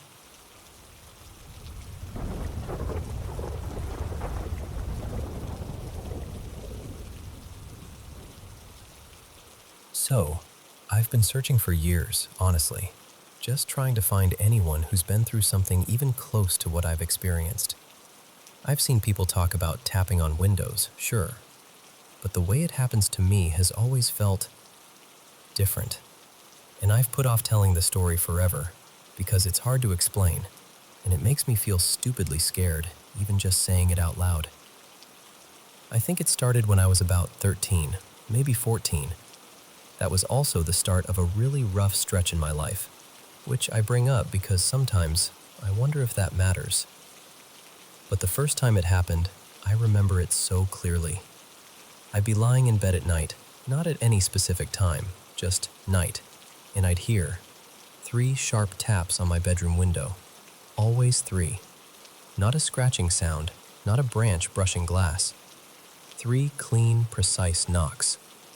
The best way I can describe it is fingernails, like the hard edge of nails clicking against the pane. I've even tried to recreate it before by tapping on things myself, and I can get close, but when it happens for real, it's colder, sharper, like it has intention. And the fear that hits me, it's immediate, like my whole body locks up before my brain even catches up. I'd go totally still, heart pounding, skin prickling, like someone just dumped ice water through my veins. I've been scared in my life, obviously, but nothing feels like that. It's not normal fear. It's like something in me recognizes it as wrong. Before anyone asks, yeah, I was on the first floor. And no, there weren't trees or bushes near the window. No vines, no branches, nothing that could reach it. Just a mostly empty backyard. We had 2 dogs back then too, Rusty and Miso, usually outside or hanging out in the garage, and the garage had a door that opened into the yard. I keep coming back to that detail because it feels like they should have reacted, right? Barked, growled, at least moved. But I don't remember them reacting at all. Not once. The tapping kept happening for years, and what made it worse is that it had no pattern, no schedule, nothing I could tie it to. Sometimes it wouldn't happen for weeks, and I'd almost start to feel like maybe it was over. And then one night, 3 taps. Other times I'd spend a whole week thinking about it non-stop, dreading bedtime, basically bracing for it every night. And nothing. Like it refused to follow my expectations. Completely random. Which somehow made it feel more deliberate. I know how this sounds, so I'll say this. I'm not the only one who heard it. My friend Lena slept over once, back when we were in high school, and it happened. I remember looking at her in the dark like, please tell me you heard that. And she just whispered, yeah. She was pale, quiet, not joking. My mom also claimed she heard it one night when I fell asleep on the couch. Behind the couch was this huge sliding glass door. Same deal, 3 taps, sharp and fast. She didn't make a big thing of it, but the way she said it wasn't like she was humoring me. Here's the part that people always ask about. Did I look? No. I never looked. I just couldn't. I'd lie there staring at the ceiling, eyes wide open, terrified that if I turned my head, even a little, I would see something I couldn't unsee. And my imagination was bad enough already. I didn't want to feed it anything real. There was one time, though. One stupid, brave, awful time, when I did something back, and immediately it started tapping again. Fast, frantic, aggressive. Not 3 taps, not neat, just rapid fire, like someone drumming fingernails against the glass. I shot out of bed, and I swear, this is the part that still makes my stomach flip. I felt like it tracked me, like the tapping shifted with where I was in the room. I moved left, and it sounded like it moved. I moved again, and it matched me, like it knew exactly where I was. I bolted out of the room and went straight to my parents, half crying, half furious at myself for answering it. My dad went outside with a flashlight, checked the yard, checked the fence line. Nothing. No footprints, no broken branches, no prankster friend hiding behind something. Just darkness and quiet. I had to go back to my room afterward, which felt horrible, like walking back into a place that didn't belong to me anymore. But it didn't come back that night. After that, I made myself a promise. Don't engage. Don't challenge it. Don't acknowledge it. Pretend it doesn't exist. Here's the problem, though. If it was just the house, some weird settling sound, some pressure thing with windows, whatever, you'd expect it to stop when I moved. It didn't. It followed me. Not to every place, but to enough that I can't shrug it off as one specific window with one specific issue. I moved a few times as I got older. One apartment, then another. I even lived in Japan for a while. Small place, different building, different everything. And it still happened there at least once. Same 3 taps, same icy terror. Now I'm living in my in-laws' house. Very religious, very bless this home, crosses on the wall, the whole vibe. And it hasn't happened here yet, which should make me feel better, but instead it's like I keep waiting for it to remember where I am. The last time I heard it was before my son was born. It's been about 2 years. For a while, I let myself hope it had finally moved on. Like maybe it lost interest. Like maybe I outgrew it. But the past few days, I've been having non-stop nightmares. Not even always about tapping, just heavy, ugly, relentless dreams where I wake up tense and sweating. And there's this feeling under it all, this awful certainty in my chest, like something is approaching. I hate saying that because it sounds dramatic, but it's the truth. It feels like the calm right before something returns. And I've tried, believe me, to talk myself into a rational explanation. Anxiety, depression, stress, some kind of sleep-related thing. I want it to be that. I want it to be my brain playing tricks on me. But I keep coming back to the fact that I wasn't the only one who heard it. So I'm telling you, finally, because I need to know, has anyone else ever dealt with something like this? 3 taps, fingernail sharp, random, followed across places, and that horrible, unmistakable feeling that whatever it is, wants you to notice it.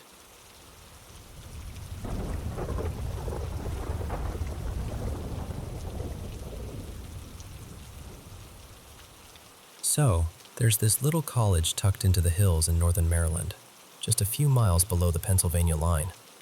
When you drive in, it looks like it belongs on a postcard.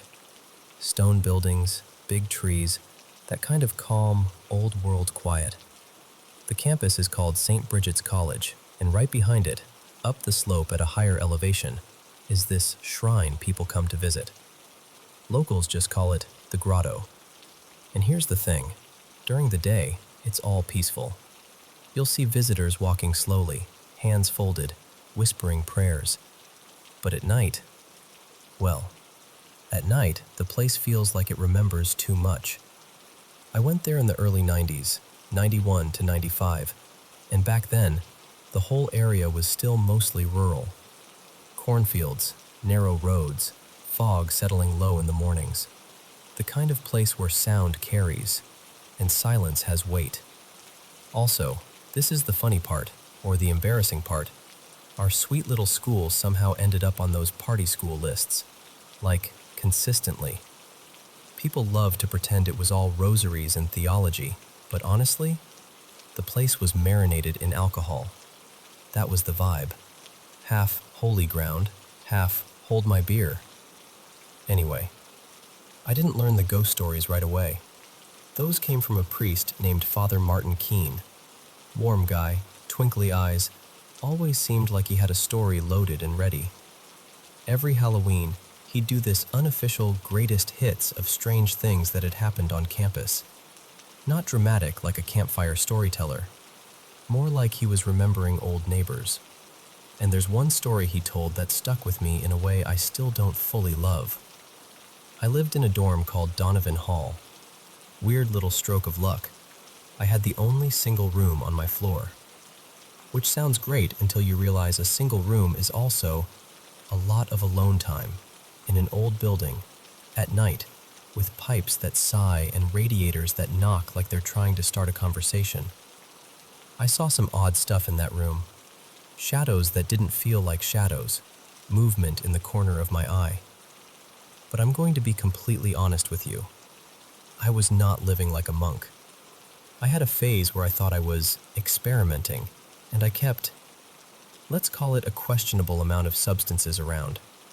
So anytime I saw anything weird, I automatically filed it under, yeah, okay, that's probably on you. so I really tried not to spook myself. But then Father Keene told us this. Back in the late 60s, someone on our wing had taken their own life. It happened over a break when the building was nearly empty, so the body wasn't discovered right away. And apparently, the person had left a radio playing. Father Keene said that sometimes, when the dorm is vacant, like over winter break, you can walk down that hallway and hear music.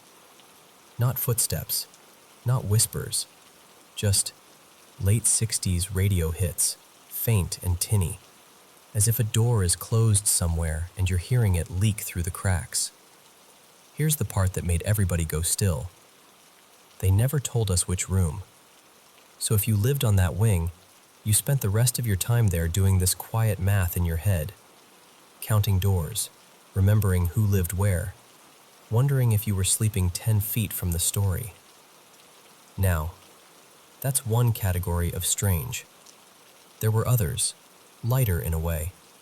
One of the most famous, friendly presences was this woman people claimed to see wandering the grounds. An old-fashioned dress, a bonnet you couldn't miss, the kind of outfit that doesn't belong in the 1990s unless you're in a reenactment, like it was normal, like you were greeting an old friend. Then there was the scary room story, Father Keene's personal favorite, or maybe the one he hated the most, was room 248 in Bruton Hall. That had been his room when he was a seminarian, years earlier. He described all the classic stuff. Objects moved when no one was there, books sliding off shelves, the feeling of walking into your own room and realizing the air had changed. He said he tried to ignore it, tried to out-pray it, out-stubborn it, out-rationalize it. But the night that finally cracked him was this. He woke up to the slow creak of his bathroom door opening. Not a bang, not a swing, a careful, deliberate opening, like somebody was trying not to wake him. And then, the bathroom light flickered on. And then, this part always gave me chills. Everything in the room shut off at once. Light, sound, the hum of electricity, like the whole place had exhaled and gone dead. He moved out after that. Eventually, the building became regular dorm rooms, but he said students kept finding him for years afterward, because whatever was happening in that room didn't stop when he left. And then, then there was the one he called the nun's room. He wouldn't even give a room number. He just said it was so bad, it got sealed, like physically closed off. And when I was there, he claimed it was still sealed, still shut, still avoided. Like the school had agreed, quietly, that some doors didn't need to be opened again. He told that one slower than all the others. Less joking, like he didn't want to give it too much oxygen. There were smaller stories too, the kind that spread around campus and get retold with that half-laugh people use when they're pretending they're not nervous. There was Mother Imogen, this spirit some students swore would tidy up after you. Like if your room was a disaster, you'd come back and find things oddly arranged. Not perfectly clean, just corrected. Like someone disapproved of your mess and couldn't help themselves. People said she wore an old-style habit, and that you'd hear a soft knock at doors, as if she was making rounds.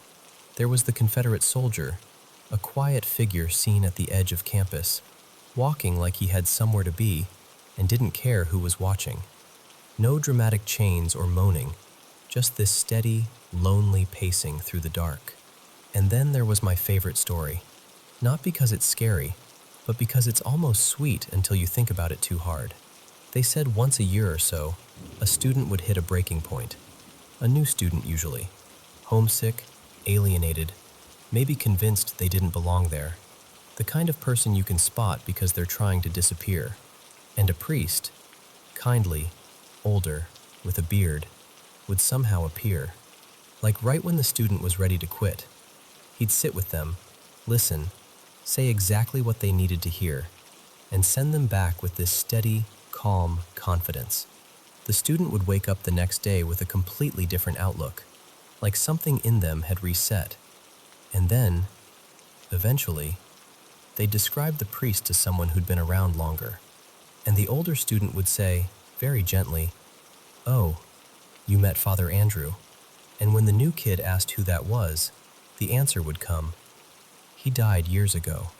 So the joke was, congratulations, you just got life-changing encouragement from a ghost. And honestly, if there's a haunting you're going to have, that's not the worst one. Anyway, those are the ones I remember. And I'll be the first to admit, time messes with details. Stories get polished, edges get rounded, pieces get lost. Just smile a little and say hello.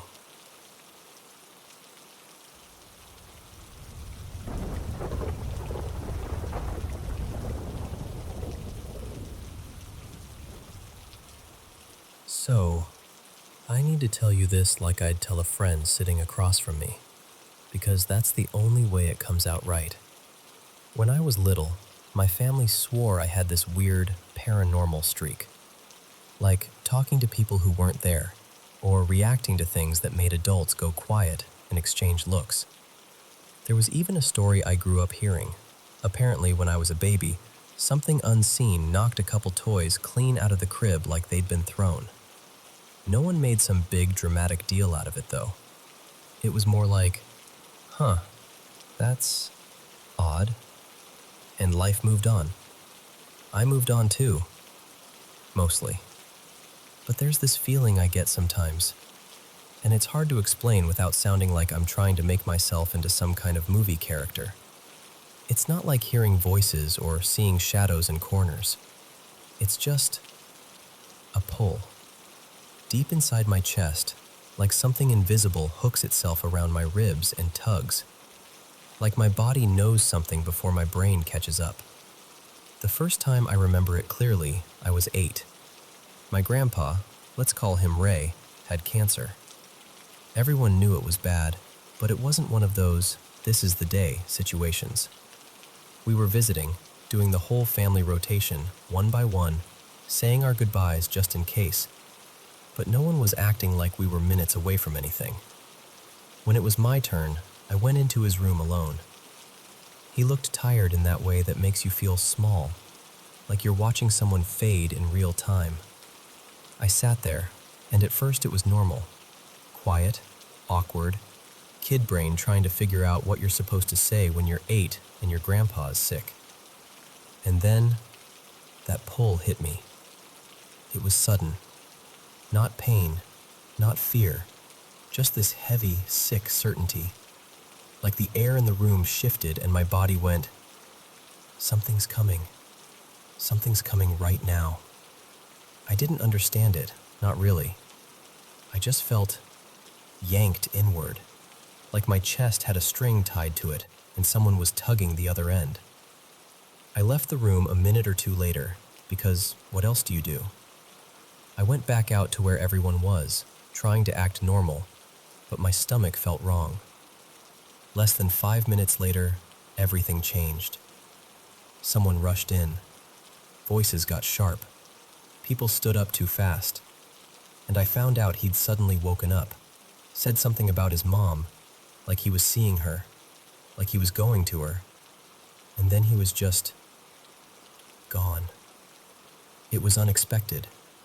It was fast. And that pull in my chest stayed with me, like my body was trying to say, see, this is what I mean. The second time was years later. I don't remember my exact age, but I was somewhere in that early teen zone, old enough to be stubborn, young enough to think I was invincible. My dad, Darren, has diabetes. He'd had rough days before, but nothing that ever felt like an emergency in my brain. That night I was up late, doing what teenagers do. Not sleeping, sneaking snacks, messing with the TV volume so no one woke up. I'd stolen the remote and was watching something I probably wasn't supposed to. And then, that feeling came back. Same pull, same sudden heaviness. Like my chest tightened and my whole body went alert before I even knew why. And right after that, this loud thud. I froze. You know that moment where everything inside you goes silent and you're listening with your whole body? That was me. I ran out and found him.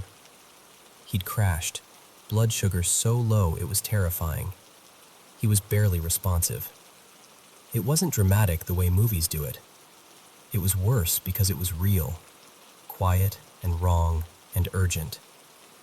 The adults later told me I basically saved his life, that if I hadn't found him when I did, if it had been even a few more minutes, he might not have made it. Like my body knew. The third time was when I was 16, barely 16, still half kid, half ready to fight the world. My childhood pet, Pippin, had been sick for a while. Not, he's going to die tonight sick. More like, we should keep an eye on him sick. The kind where everyone's worried but also trying to stay hopeful.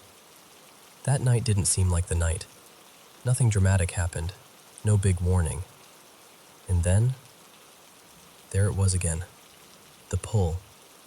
And with it, this frantic energy that felt like my brain caught fire. I started begging my parents, like full-on pleading. I remember hearing my own voice sounding way too intense, like I jumped onto some invisible train and couldn't get off.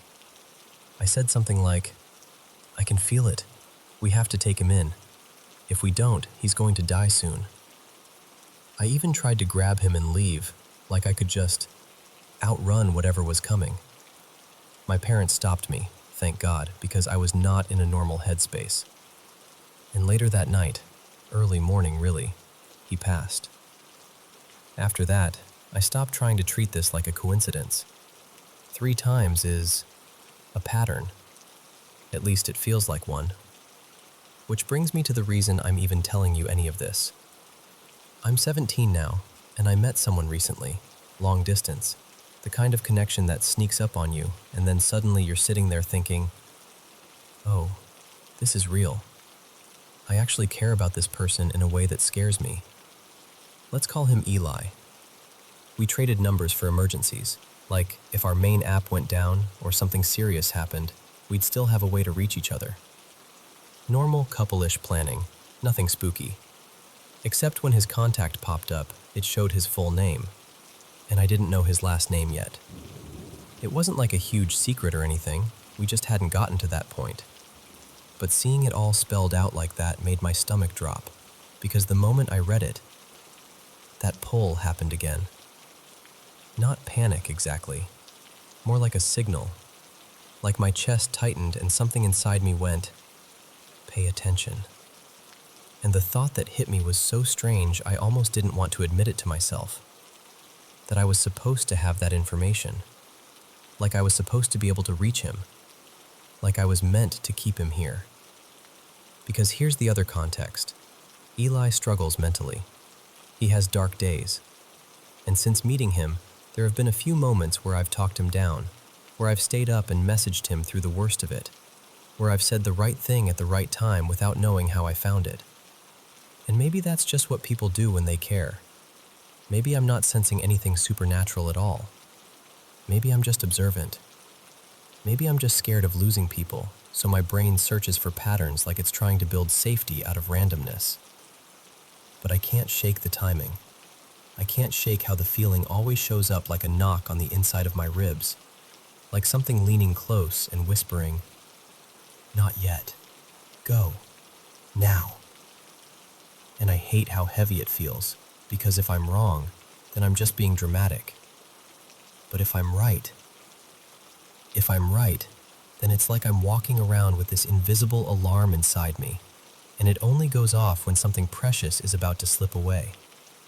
And now there's someone precious who's far away. So yeah, that's what's been sitting in my chest lately. Not a ghost story, just a pull.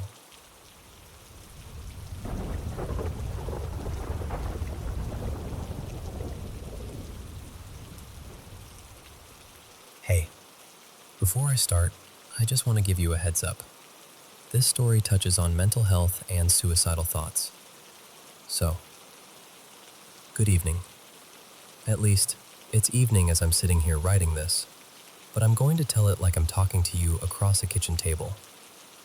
My name is Maya, and I'm 42 now, and for as long as I can remember, I've had this thing Dreams that don't feel like dreams. Moments when I know something before it happens. Sometimes I hear things too, voices or impressions. Line a radio station nobody else can tune into. On my mom's side of the family, they didn't call it intuition. They didn't call it sensitivity. They called it evil. They said it was the devil trying to get a hold of me. And when I was a teenager, they ended up having me committed because they thought I was having psychotic episodes. But for me, it didn't start as something dark. It started when I was little, like 5. I remember telling my mom so matter-of-factly, an angel took me to heaven, and I got to choose which brother I'd be raised with. She stared at me like I'd spoken another language, and I told her exactly what I'd seen. A bright light, this calm feeling, and 3 babies. 3. And somehow I just knew they were my brothers, but I'd only grow up with one of them. My mom didn't say much that night. A week later, she found out she was pregnant. Now, my parents had been divorced since I was 2. So later in life, it made this strange kind of sense. My mom ended up having 1 son, and my biological dad went on to have 2 more. 3 brothers. That was the first time I realized the things in my head didn't always stay in my head. And it just kept happening. When I was 15, I started having nightmares about my grandmother's sister. Let's call her Marla. In the dreams, she was driving to visit for the holidays, and there was this horrible crash I couldn't shake. I told my mom and my grandma, and they got angry. Told me not to say things like that. Told me I was letting demons speak through me. Then one morning my grandma said, real casual, "Marla left early. She should be here by dinner." A few hours later, I'm sitting there playing a little handheld game, half in my own world, when I look up, and I swear to you, I saw her. Not like a memory, not like imagination, like she was there, standing in the doorway, watching me. She didn't speak. She just walked past me toward my sister's room, then turned back and smiled. This small, gentle smile. And then she was gone. I ran to my mom, shaking, and I said, "Mom, she's dead." And I got punished for it. Hard. Not long after that, the phone rang, and it was real, and it was exactly what I'd said. That was the moment something inside me broke. I felt like if I kept knowing things, people would keep dying, and it would somehow be my fault. I didn't want to be me anymore. I tried to hurt myself. I woke up the next day, alive, confused, and honestly embarrassed, and my mom decided that was it. I needed help. And that's how I ended up in a mental health facility, being told I was sick, being medicated, being watched, like I was dangerous. And maybe I was dangerous, to myself at least. There's another moment I think about a lot. I was on a day pass once, visiting my grandparents. My aunt, let's call her Kendra, was crying because a doctor told her she couldn't have kids. And I had this dream, so clear it felt like someone had handed me a photograph. Kendra, holding 2 little boys. So I told her, I said, "You're going to have kids. 2 boys." A few months later, Kendra found out she was pregnant. And later, she had 1 boy. Then she had another, 2 sons. After that, I learned to keep my mouth shut. Because even when I was right, it didn't make things easier. It just made people afraid of me. Years went by. I learned to nod along, to smile, to act normal, to swallow the weirdness like a bitter pill. But sometimes, it slipped out anyway. My sister had gone through 2 miscarriages, and one night we were sitting together, back when we were younger and dumber, smoking weed and trying to laugh through the pain. She told me she and her husband were going to try again, and I blurted out, "You don't need to try. You're already pregnant, with twins." She stared at me like I'd cursed her. Not long after, she started bleeding and rushed to the doctor. I was home watching her kids, sick with worry. When she came back, she didn't even say hello. She slapped the paperwork down in front of me and said, "They're fine." She was pregnant, twins, and she looked at me like she didn't know whether to hug me or shove me away. Then there was my therapist. Last year, I finally got brave enough to be honest with someone whose job was literally to listen. I'll call him Dr. Adrian. One session, the noise in my head got so loud I couldn't track what he was saying. I kept looking away, blinking, trying to ground myself. He noticed and asked, "What's going on? You seem distracted." And I said, quietly, "The voices are yelling." He didn't flinch, just asked, calm as anything, "What are they saying?" And I told him. I said, "They're all talking at once, but the clearest thing is, you're going to be in a wreck. It'll happen before our next session. It'll be on a curve or turning somewhere, and you'll get hit by a silver vehicle."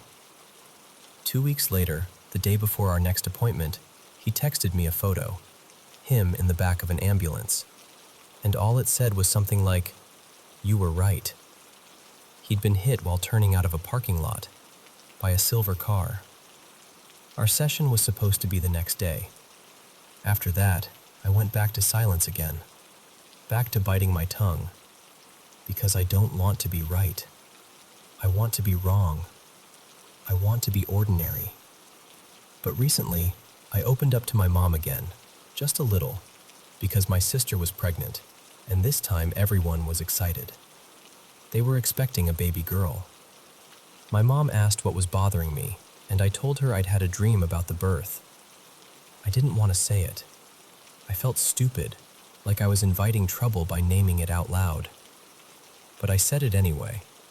I told her, "There will be complications. The baby will struggle to breathe at first. She'll start coming in the 1 o'clock hour. She'll have a head full of hair, and she'll be about 19 inches long." When the day came, my sister started pushing at 1:12. Baby's head crowned, and then everything shifted. Nurses got serious. The monitors changed. They told my sister to stop pushing. The cord was wrapped around the baby's neck, more than once. My niece was born with a full head of hair, and she was almost exactly the length I'd said. She stayed in the hospital a few extra days. And my family? They didn't say, "Thank God you warned us," or "Thank you for caring." They said, "Your demons are at it again." So that's the backdrop. That's my life. This strange tightrope between wanting to be understood and wanting to disappear. And then, after I finally talked about all of this more openly, after I admitted out loud that these things happened to me, something new started. And I've always had this thing where I wake up between 2 and 4 a.m., like clockwork. One night, right after I'd shared more than I usually do, I woke up to a sound outside.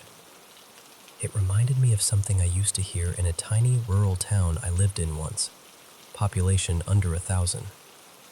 It was like a coyote, but off. Like the pitch was wrong, like it didn't belong. I told myself not to spiral. I got up, went about my day, but when I left for work, there was a dog outside, and something else that looked almost like a dog, but not quite. The shape was wrong. The posture was wrong, like a coyote wearing a dog's skin. When I came home, both animals were still there in the parking lot.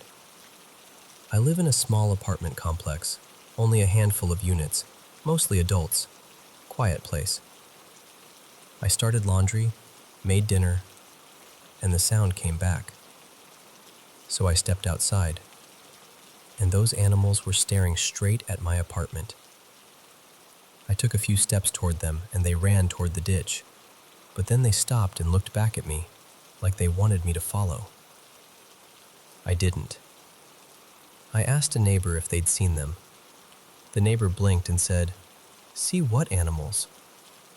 And in that moment, my stomach dropped, because I knew what it felt like to be the only one seeing something. I knew what it meant in my family. I knew what people would say if I pushed it. So I went inside and asked my husband if he'd heard the noise. He said no.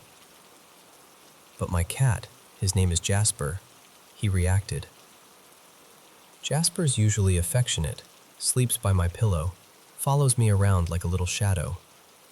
But that night he stood guard by the front door for hours, just sitting there, rigid, staring, ears twitching, like something was on the other side and he was daring it to try. When I finally went to bed, he didn't curl up by my head like usual. He sat at the foot of the bed, upright, facing the door, all night, like a sentry. And I'll tell you something about Jasper. He was a stray my aunt fed for 2 years up in the hills. I brought him home to the city, turned him into a house cat, and it took time, but we bonded in a way I can't explain. He feels like a little guardian I didn't ask for but desperately needed. It's 3:42 a.m. as I'm telling you this part, and he finally relaxed. He came up and curled beside my head like he normally does, like he's saying, "Okay, you can breathe now." So that's where I'm at. A lifetime of being told I'm cursed. A lifetime of seeing things I can't prove. Knowing things I don't want to know. I don't know if it's trauma.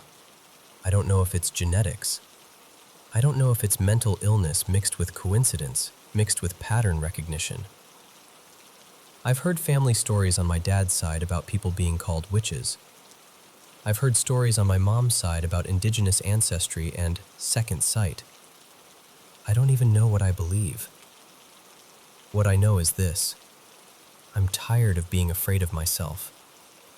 And I'm tired of being treated like a walking omen. So I keep asking the question I've asked in my quietest moments, and I'm asking it now, straight to you. Am I cursed?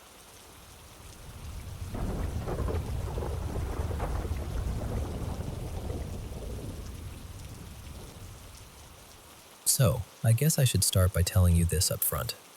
I've been around haunted places basically my entire life. Not like a fun, spooky season kind of haunted. I mean the kind where you grow up learning the difference between a normal creak in the house and the other kind. The one that makes your stomach drop for no logical reason.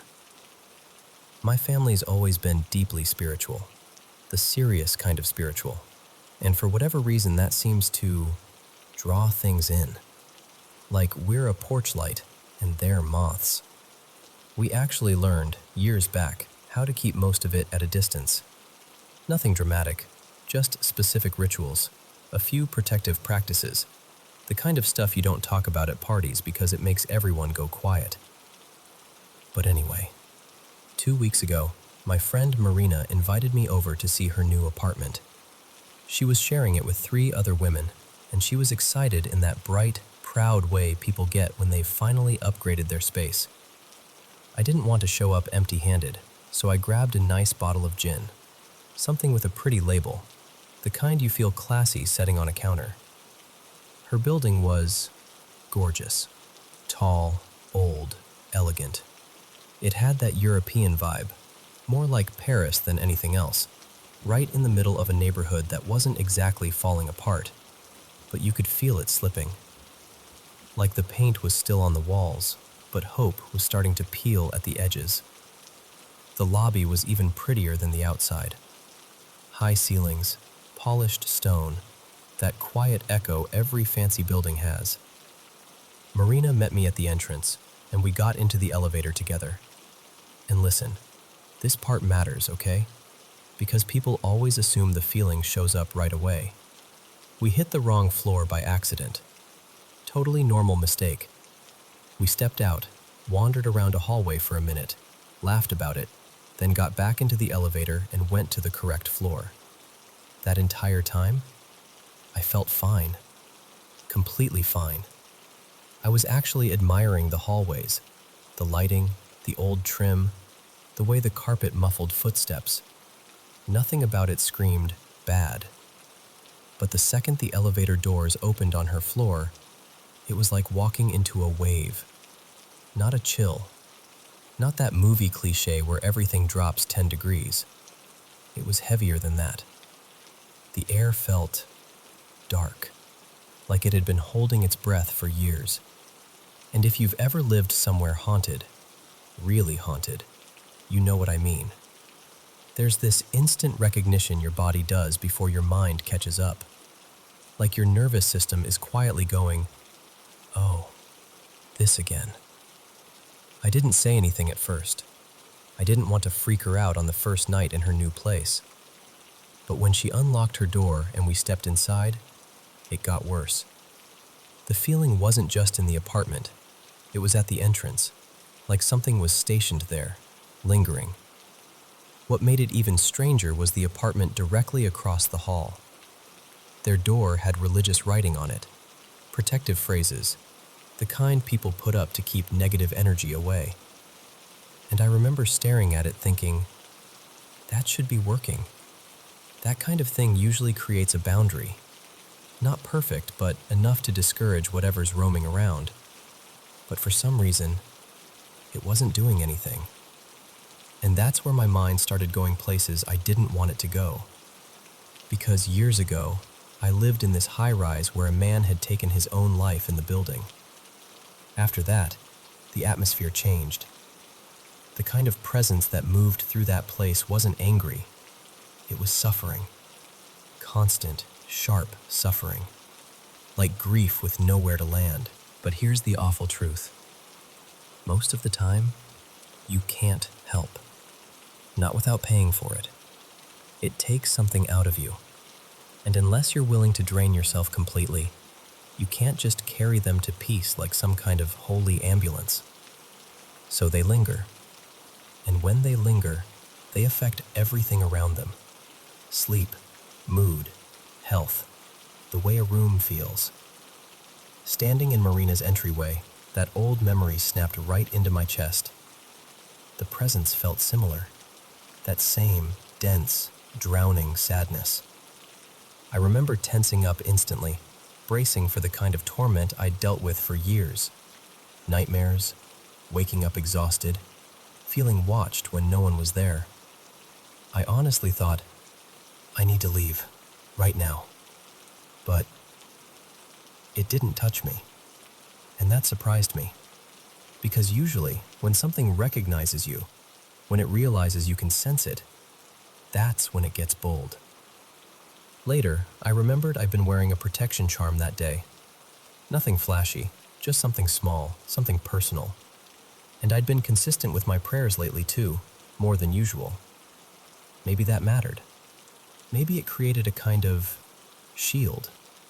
I don't know. I'm not going to pretend I have perfect answers. Anyway, we tried to have a normal night. We poured drinks, we sat around talking, laughing, catching up. And I kept noticing little things. For one, her room was so dark. And I don't mean cozy dim. I mean weirdly dark. The windows faced west, so there should have been warm light, especially in the late afternoon. But it felt like the light didn't fully settle in the room, like it hit the walls and gave up. And when night came, it was pitch black in there, in a way that felt unnatural, like the darkness was thicker than it should have been. As the gin disappeared and the conversation got softer, Marina started sharing things that had been happening. One roommate woke up with her toes bleeding. No pain, no injury, just blood. Another kept waking up at the same exact time on certain nights, like an alarm clock no one set. They'd hear random noises, soft taps, faint movement, the occasional thud that didn't match anything in the apartment.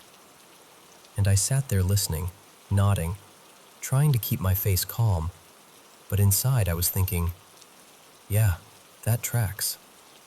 I told her, gently, really gently, that if she had the option, she should consider moving. Not because I thought the presence was evil. I didn't get malice from it. What I felt was depression. a kind of crushing sorrow so heavy it spilled into the living space and started bruising everyone who lived there.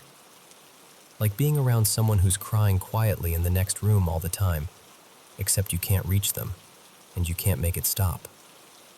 It reminded me of those stories you hear about crying spirits, like the Japanese tales where a ghost isn't there to threaten you, just to mourn. The kind of haunting that doesn't slam doors so much as it drains the color out of your life. That's what it felt like.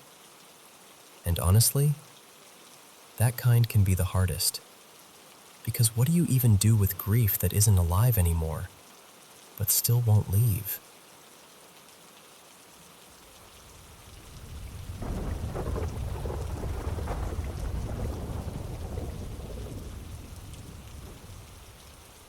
Okay, so I'm gonna tell you this the same way I'd tell a friend over coffee, because I still don't totally know what to do with it. My husband Evan and I bought our house about 8 years ago.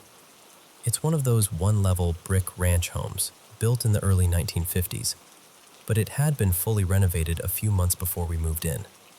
Fresh everything. New paint, new floors, the whole perfect flip vibe. But here's the thing. Even back then, something felt just a little off. Not scary off, just intriguing. Before we put in an offer, I kept asking our agent, do they have any photos of what it looked like before the rehab? Like, I needed to know. You know how some flips are basically a disaster with lipstick on it, covering up water damage or mold or, I don't know, a full-on hoarder situation. Our agent said she asked the listing agent and that there were no before pictures at all. Which, maybe that's normal, but it stuck in my head. Still, the location was great, the yard was huge, and we genuinely loved the house. So we went for it and closed fast, about a month later. Move-in day comes. We're hauling boxes in from this rental truck we could only afford for a couple hours. Back then, we were living on a tight budget. Evan was active duty, and we were doing everything ourselves. While we're sweating and dragging furniture, I notice an older couple sitting right in our driveway like they're waiting. The woman, Luce, was in a wheelchair. Her husband, Mark, sat beside her in a folding chair. Sweet-looking, quiet. Mid-70s, maybe. We waved and called out that we'd come introduce ourselves once we returned the truck. But when we got back, they were gone. That night, our very first night in the house, we finally crawled into bed exhausted. And about 20 minutes in, we both hear this deep, booming sound. Not like music exactly, more like thump, thump, thump, thump. Almost like drums. And my first reaction, honestly, I was irritated. I remember whispering, of course. We finally buy a home and the neighbors blast sound all night. So I got up, crept toward the kitchen, because that's where it sounded like it was coming from, and the second I stepped out there, it stopped. Dead silent. I stood there for a second, annoyed, then went back to bed. Maybe 5 minutes later, thump, thump, thump, thump.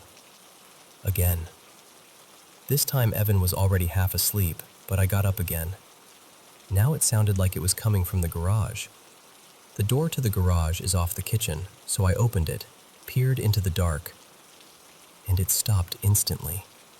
Again. This happened a couple more times.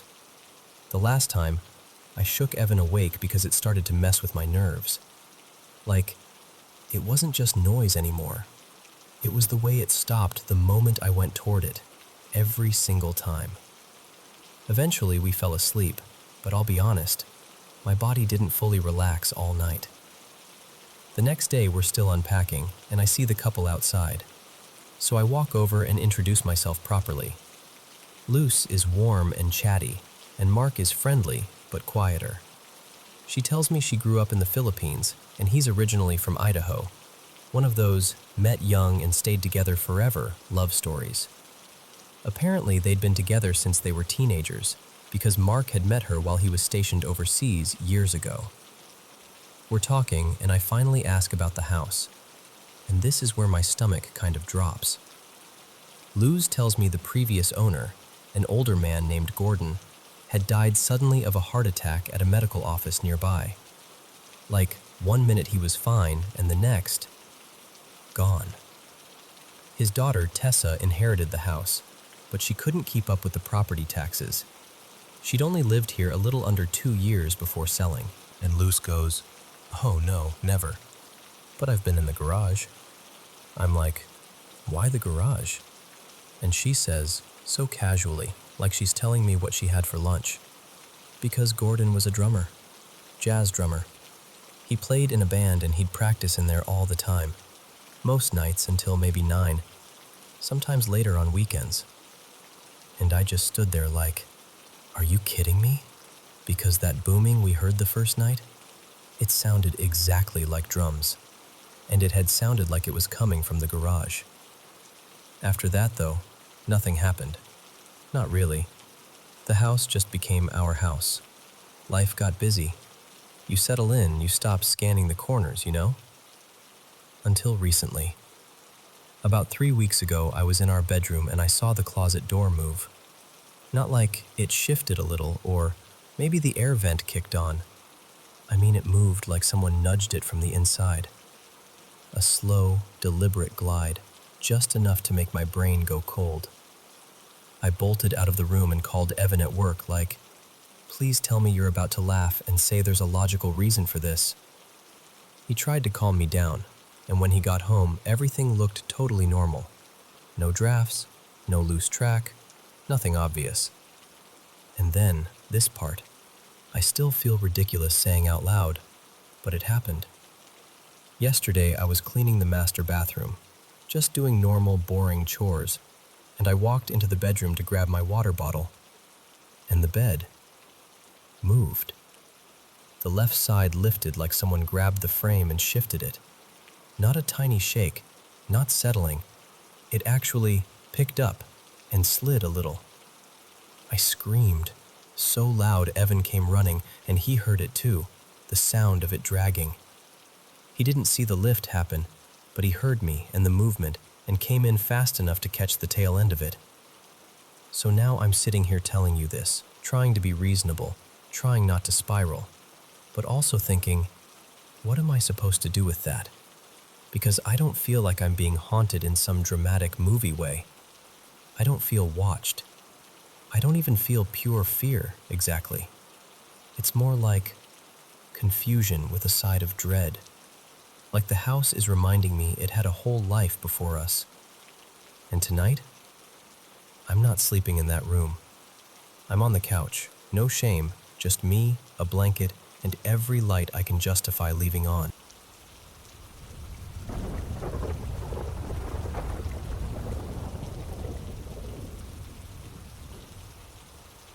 So, I think this was just yesterday, and it kind of shook me in that quiet way that lingers, you know? I've always had this spiritual sensitivity, like I'm tuned in a little too closely to things other people can't quite feel. My mom, Nadia, has told me stories about it since I was little. One of the earliest ones is from when I was a baby. She said I used to sit there, giggling and playing like someone was right in front of me, but there'd be nothing there. Just empty air, and the timing of it all made it feel meaningful. I was born right around the time my mom's grandfather passed away, so she always wondered if it was him, like he came by to see me, to say goodbye in his own way before fully leaving. She told me that story when I was about 14, and it stayed with me. It felt like a puzzle piece that explained why I've always felt a little open. When I was a kid, I'd also get these out-of-body moments when I fell asleep. I'd be drifting, and suddenly I could see myself, like I was hovering above my own body, looking down. It didn't even feel scary at the time, more like, oh, this is a thing that happens. Now that I'm older, it's mostly my dreams. But my dreams aren't random. They have places that repeat, like locations on a map I keep returning to. There's one place in particular that feels too familiar. It's this winding path that climbs up into a hill covered in trees, almost like a mountain, but not quite. Everything gets darker as you go up. And the thing is, that hill is never peaceful.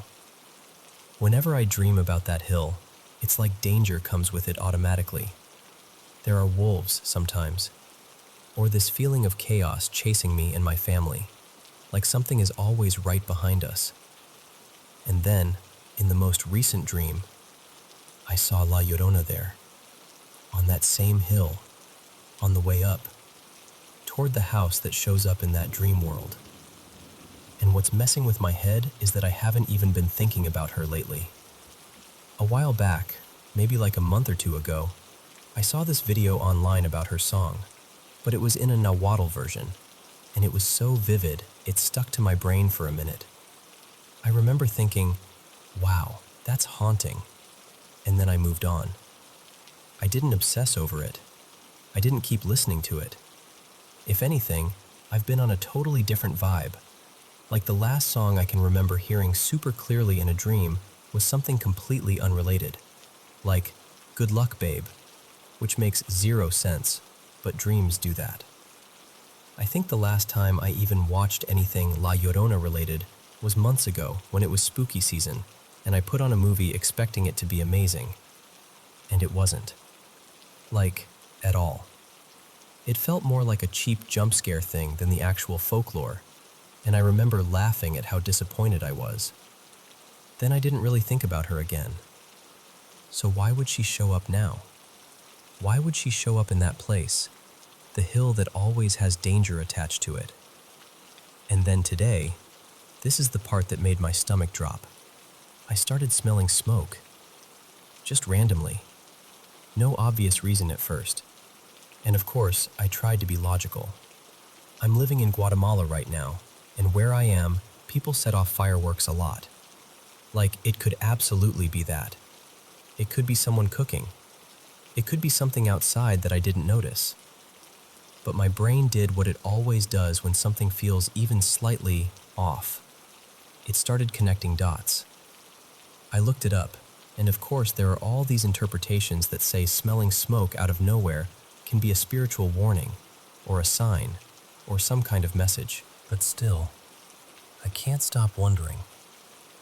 Should I be worried that I dreamed of La Llorona in a place that already feels dangerous in my dreams? Like, is that a sign that something's circling closer? Or is it just my subconscious borrowing a symbol it already knows will scare me? Because yeah, if I'm being honest, she is one of my favorite folklore figures. So it's not impossible my mind pulled her in without me realizing. But it feels so specific, so placed.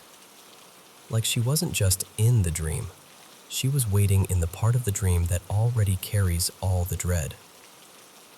And I don't know.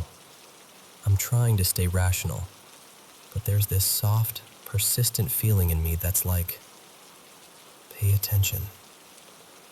So I'm sitting with it, and I guess I'm telling you because I need someone to hear it out loud with me, without instantly laughing it off, but also without feeding the fear.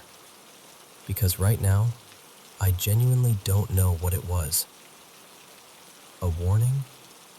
Or just a dream that hit a little too close to home?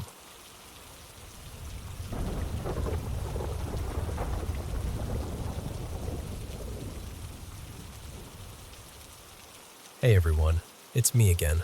Welcome back to the Paranormal M channel. Drop a comment and tell me where you're watching from. I'd really love to know. I've gotten so many paranormal experiences from you all, and I seriously appreciate it. Don't forget to subscribe and turn on notifications so you won't miss the latest videos.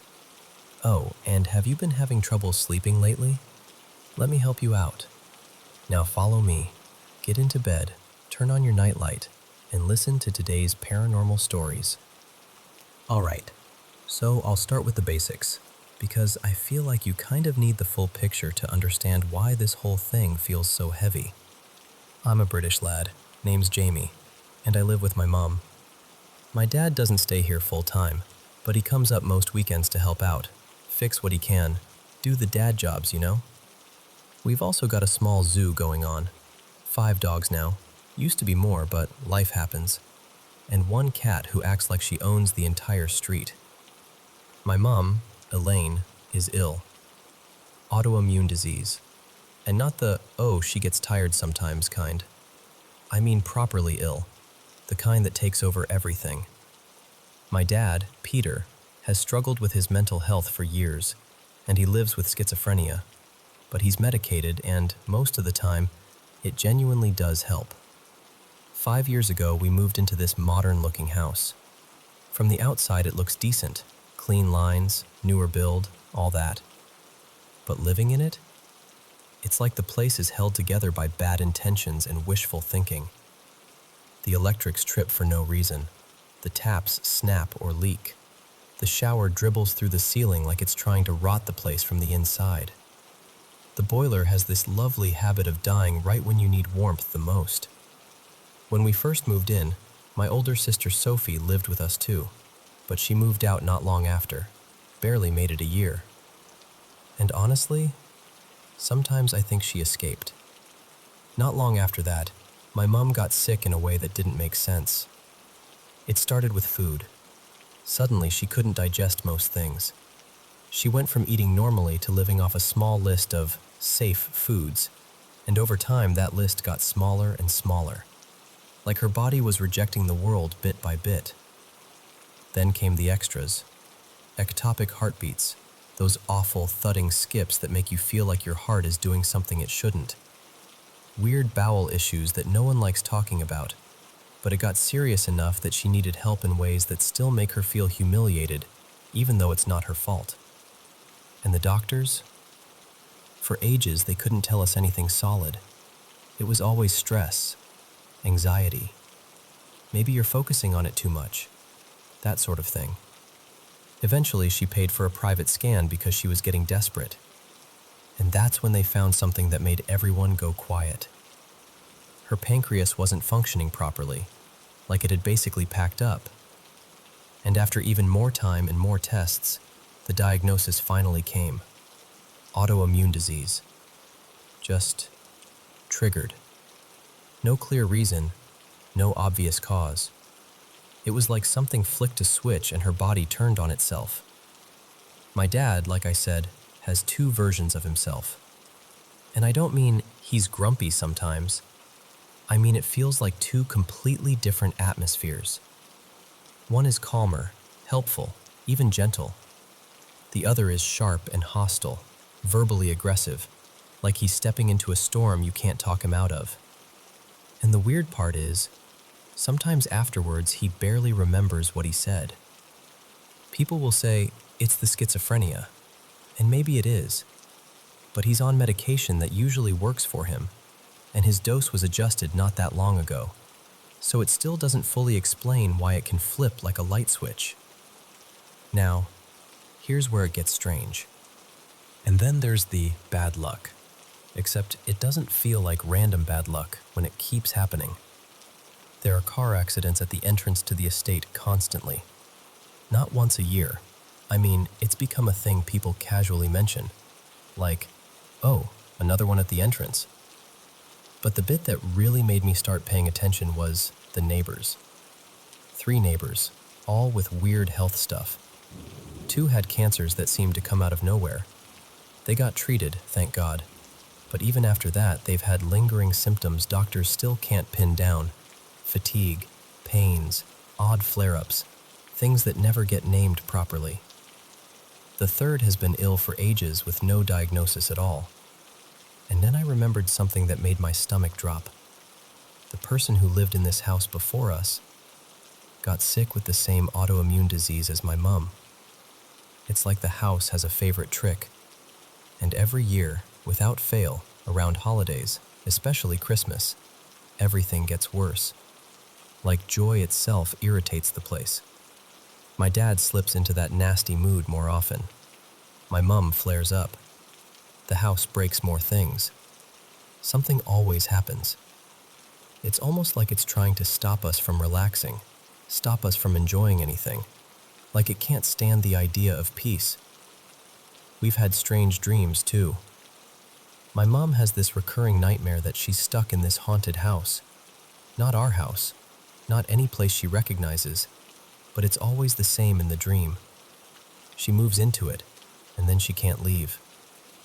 Night after night, trapped in the same place. And I've had a couple dreams that felt pointed. Not scary in the usual way, more like being watched. One was a white void, just endless blankness, and in it was a black crow. The whole dream sort of pulled toward its eye, like the dream wanted me to look into it, and the eye was this pale, empty white. It didn't feel like a normal dream. It felt like something noticed me, and then it ended. Another dream, more recent, had us moved into my other sister's old house. But in the dream, it was wrecked, dilapidated, like time had chewed it up. I walked into the kitchen and there was this room with no door, just an opening into a gray nothingness. And standing there was this statue, like black armor, a figure shaped like a person but not alive. And again, the dream dragged my focus right into its face, where there were these pale markings. And then it snapped off like someone shut a laptop. Around the same time, my mom tried going back to work. Her employer sent her away to a countryside place for 2 weeks, sort of prove you can do it energy, which still makes me angry thinking about it. She came back stressed, yes, but physically she was okay. No flare-ups, nothing dramatic. And then within days of being back in this house, she flared again. She goes to A&E more than anyone should have to. And every time they reassure her, say her heart is stable, her tests look fine, she's not in immediate danger. But the second she comes home, the fear and depression sink back in, like the house is waiting at the door to grab her again. Now, I'm pagan. My parents are Christian, though they're mostly supportive. My mom used to be pagan years ago too. I do a bit of witchcraft, protective stuff, healing stuff, cleansing. They pray.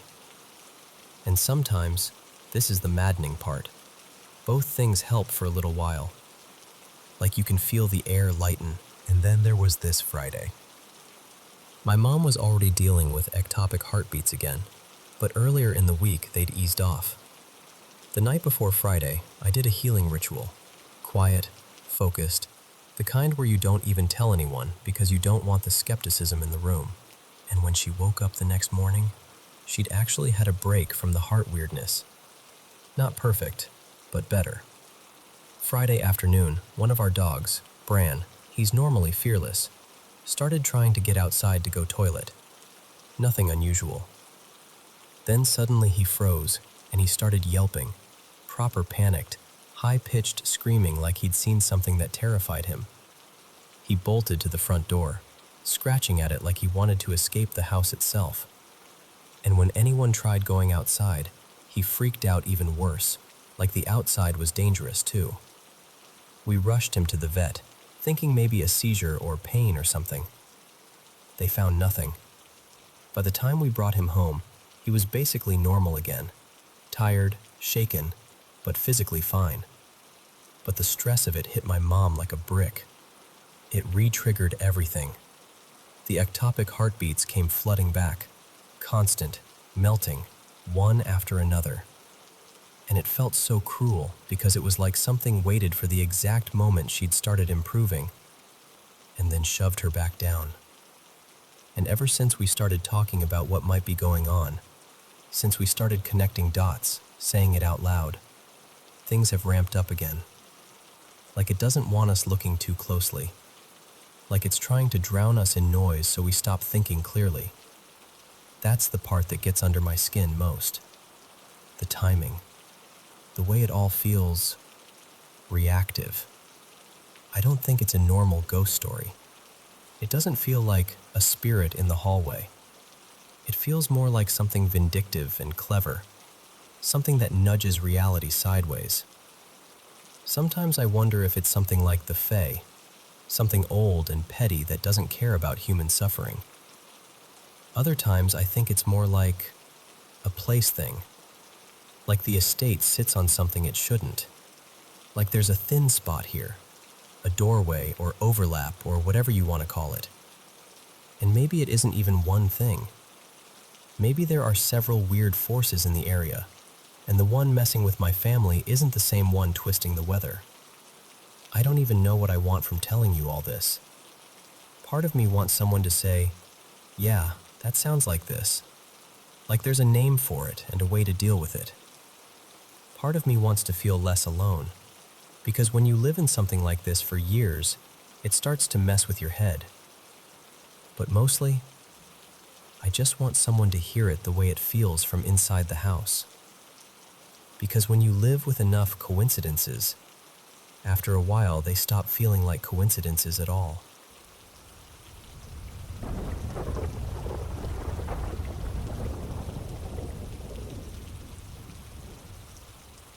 So, I'm 26 and I live in the Netherlands, and something happened last night that I can't quite file away neatly in my head. I'm usually the type who tries to stay logical about things. I don't go around assuming everything is paranormal or mysterious, but I also don't love pretending I have every answer when I don't, so I'm keeping an open mind. Last night, around 10:30 p.m., I walked to a little late-night convenience shop not far from my place. It's a route I've taken 100 times. The quickest path cuts through this small neighborhood park, kind of tucked in between busy roads, except the park itself is dark, like no lighting at all. On the way back, I passed this athletics field with a track. Across from me, on the far side, there's a clubhouse building for the sports team. There's usually a small cafe area in there. I was near one end of the track, and the building was stretched along the long side opposite me, a good distance away. I came out of this patch of trees, like a wooded strip, and stepped into the open part near the track. And that's when I heard it, a whistle behind me. It wasn't super loud, but it was clear enough that my body reacted before my brain did. I turned around right away, and there was no one. No footsteps, no shadow, no movement, nothing.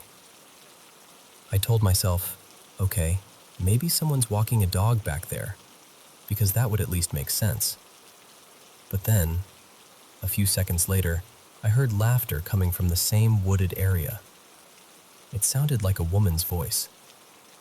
And I want to be careful here, because the laugh itself wasn't like a movie, evil laugh or anything. It was pretty normal on the surface. But there was something in the tone that made my stomach tighten, like it didn't match the setting, like it carried in a way that felt wrong for how empty it looked. That's the part that really got me. So I started walking faster, aiming straight for the exit closest to the clubhouse building. And then, this is where it gets weird. Suddenly I heard birds. Not just a couple chirps, I mean full-on, layered, energetic morning birdsong, like dawn had just cracked open. But it was definitely late and dark, and the park had been quiet before that. The contrast was so sharp it made the hair on my arms rise. I've never heard anything like it at that hour, not in that place. At that point, my brain basically went, nope, and I started running. As I ran, I heard this loud bang, like something slammed or something heavy hit the ground. It sounded like it came from the direction of that clubhouse building, but I can't swear to it. In the moment, it just felt like the night was getting louder and closer all at once. I didn't even take the normal exit. I was so keyed up that I cut through the edge of the park instead, pushed through bushes and low branches just to get out onto the street faster, like I needed to be somewhere lit, somewhere with people, somewhere normal. And ever since then, I've had this lingering feeling that someone, or something, was nearby, like I was being watched. I know how that sounds. I also know I can't prove it objectively, but the feeling is still sitting in me. That's why I'm talking about it.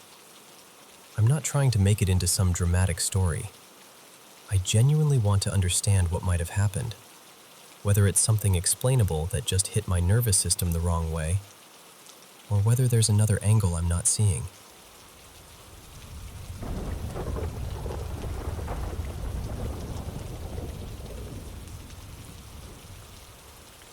So, I live alone in a small apartment, just me. And for the past few months, something has been happening in my room that I can't fully explain. I don't even know how it started. I just know it shows up the second I have a sudden emotion, like a quick spike of stress, irritation, even excitement. It's like my body flips a switch and boom, it's there again.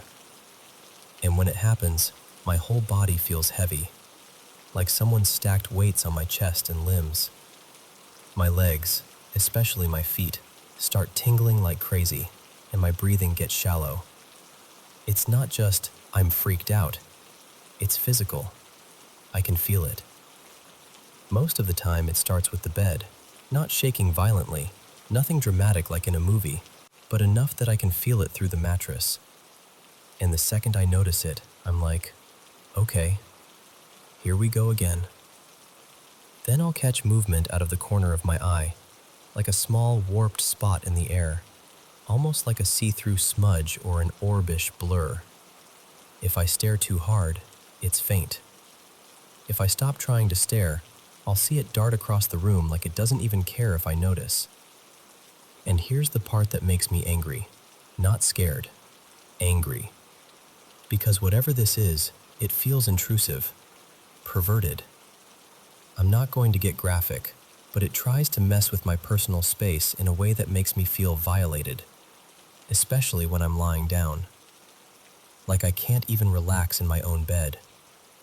I can't watch a show, scroll my phone, just exist peacefully, because it's like it's waiting for me to get comfortable so it can start up again. And I want you to understand something. I'm not sitting here trembling in fear. I'm just beyond fed up. It's been, around 3 months now? And I'm exhausted. I've tried everything I can think of. I've saged the room more than once. I've lit incense. I even tried meditating, thinking maybe if I calmed my body down it would stop. Except weirdly, when I tried that, it felt like it got more active. Like it noticed. Like it leaned in closer. And it's not only the sensations. It messes with my head. My face gets hot, like flushed heat, and my body buzzes like light static. And then the worst part. My thoughts start drifting in directions I don't want. Like it tries to shove itself into my mind. It's not like I'm choosing it. It's like, the more I notice it, the more it stays, and the more my brain gets hijacked. What's maddening is this. If I'm distracted, really focused, like cooking or deep into a task, sometimes I don't register it and it backs off. Not because it's gone, but because my attention isn't feeding it. That's what it feels like. Like awareness is the hook. I've prayed too. A lot. I'm not even trying to make this into some dramatic religious thing, but I've straight up said out loud, in Jesus' name, leave. I've rebuked it. I've begged. I've pleaded. I've tried being calm. I've tried being forceful. And it just keeps coming back. Some nights I get so frustrated I feel like I could scream.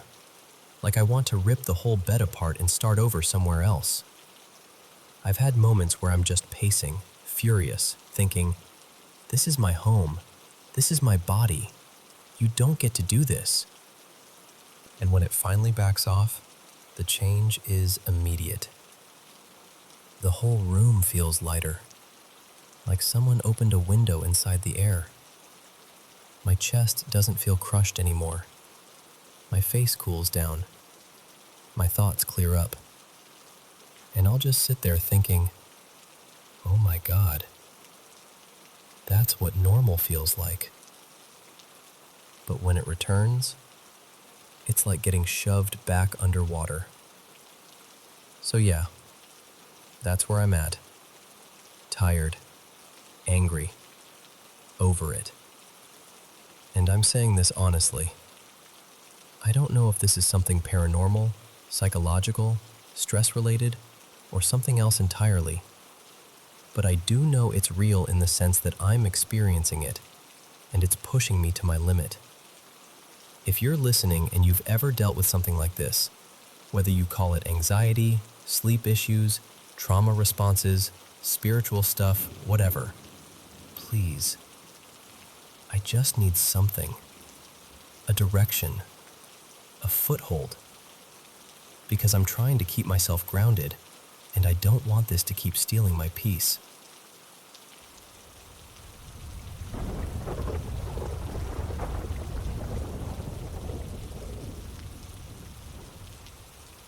So, let me tell you about the house I live in. It's me, my mom, my little sister, 2 cats, and 2 small dogs. Basically a full house, in every sense. A few years back, maybe 3-ish, we moved. We picked this newer place, one of those homes that's attached on both sides. Like, our house is right in the middle, with a neighbor on the left and a neighbor on the right. It felt perfect at the time. Clean, modern, not full of history, you know? When we first moved in, nothing felt off. It was just a normal house. Back then, we didn't even have the 2 cats we have now. There was another cat, Milo, who we had for years and who passed away last summer.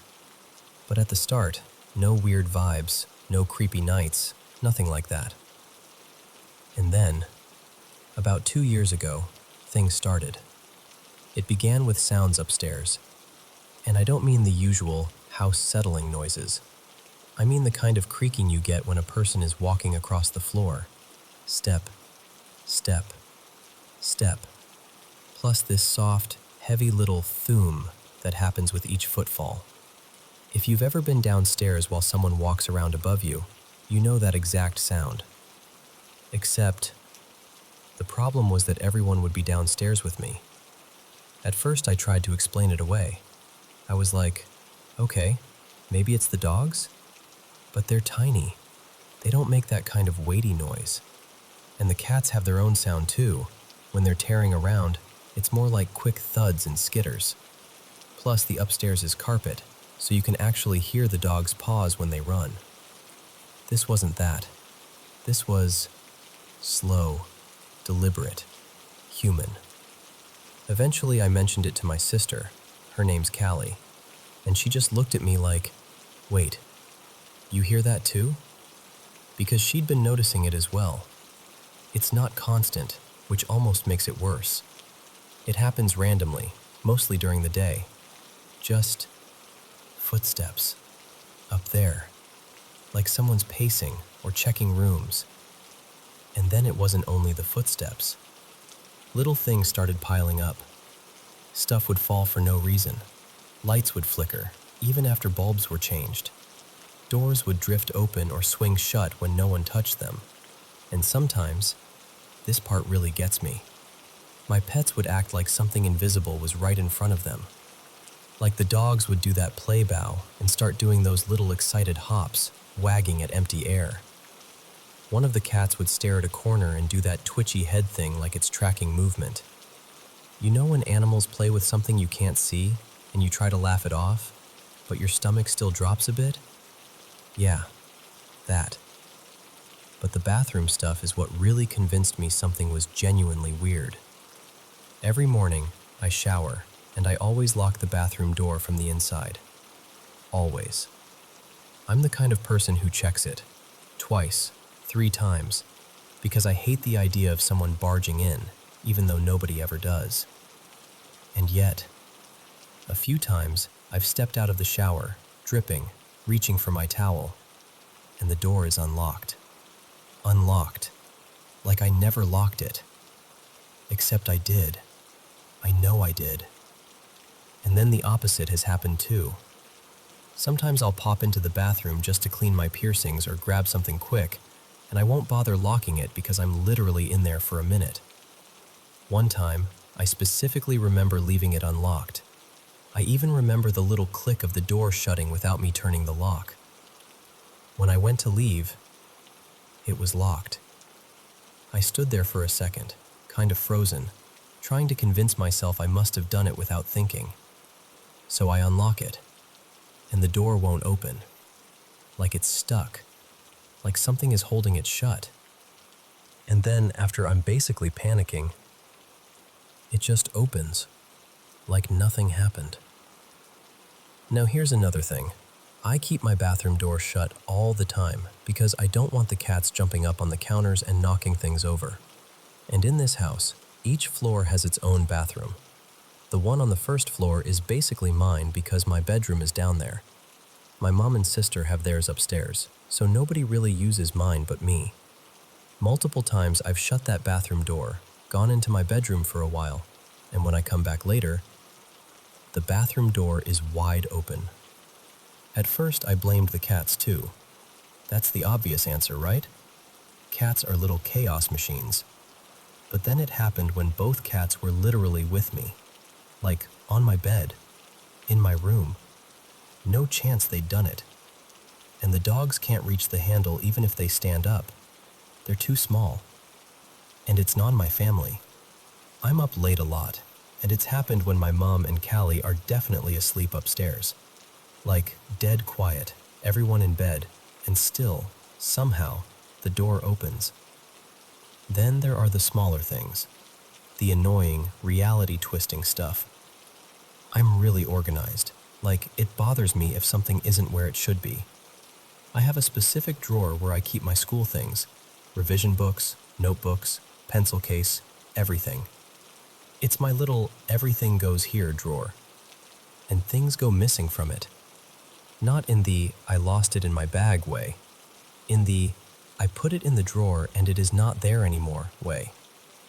My sister doesn't go into my room, like ever. And my mom wouldn't be rummaging through my revision stuff. And I'm telling you, I don't misplace things like that. I can't even relax if I know something isn't put away properly. So when something disappears, it drives me insane because I know where it should be. And that's kind of the scariest part, honestly. Not one big dramatic moment, but all these little things stacking up until you start living with this constant feeling of something else is here. Not always, not in your face, but enough that you can't unnotice it.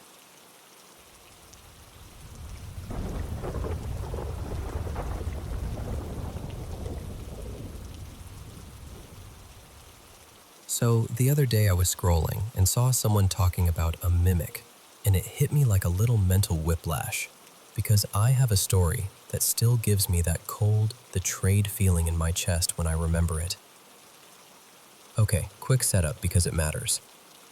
Back in 2019, my partner and I, I'll call him Eli, rented this small place in Washington. It was in a noisy area, like freeway close. You know that constant hum where even quiet never feels truly quiet? And the house sat across from a stretch of land that always felt a little too open and watchful at night. We worked opposite shifts, so there were days where we barely overlapped at all. This was one of those days. I got up, went to work, came home, and crashed without ever seeing him. We had 2 dogs back then. Big, sleep in the bed, no negotiation types. They always stayed glued to me until Eli came home, and then they'd do their whole routine. Jumping down, dancing around him, acting like he'd returned from a war instead of a shift. So that night, I'm dead asleep, and I wake up to the dogs launching off the bed. I roll over and look through my bedroom doorway into the living room, and there he is.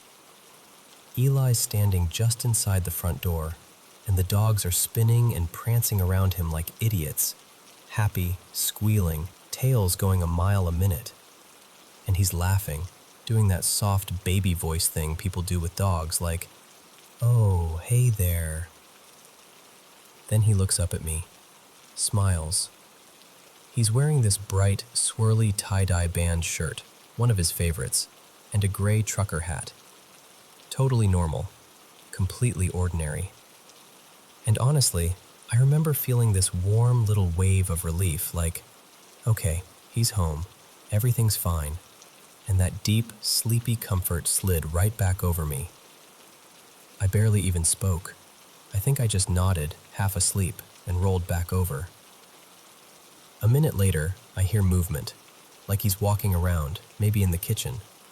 Cupboard noises, the normal sounds of someone coming home and existing. Then I feel the dogs hop back onto the bed and settle in again, their whole mission accomplished vibe. And I'm drifting, like maybe 20 minutes pass, give or take. Then I hear the front door open, again. The dogs explode off the bed again, same exact way, same frantic excitement. And I sit up because my brain can't quite make it make sense. And Eli walks in, says, "Oh, hey there." Same shirt, same hat, same cadence. I just stared at him, and my stomach did this awful drop, like the floor inside me fell out. I blurted, "Where did you go?" He pauses and gives me this confused look. "What do you mean?" And I'm suddenly wide awake, heart pounding, sitting upright like someone slapped me. "No, where did you just go? You were already here." And he kind of laughs, but it's the nervous laugh you do when you're not sure if someone's joking. "Babe, I didn't go anywhere. I just got off work." That's when the fear really hit. Not like a jump scare fear, more like a creeping, crawling wrongness. Like my skin didn't sit right on my body anymore. Because I was so sure I'd just seen him come in, and the more I replayed it in my head, the more the first version of him started to feel off. Like, this is hard to explain without sounding ridiculous, but it's the truth. The first time, his eyes looked darker. Eli has these very clear, bright blue eyes, and I remember thinking afterward, I don't think they were blue. I kept staring at him and asking, "Are you really you?" Over and over, until he finally got kind of serious and said, "Yes, of course I'm me." And I know how this sounds, I really do, but I needed something I could anchor to. So I asked him to tell me something only we would know, something private, something no one else could guess. And he answered correctly, immediately, no hesitation.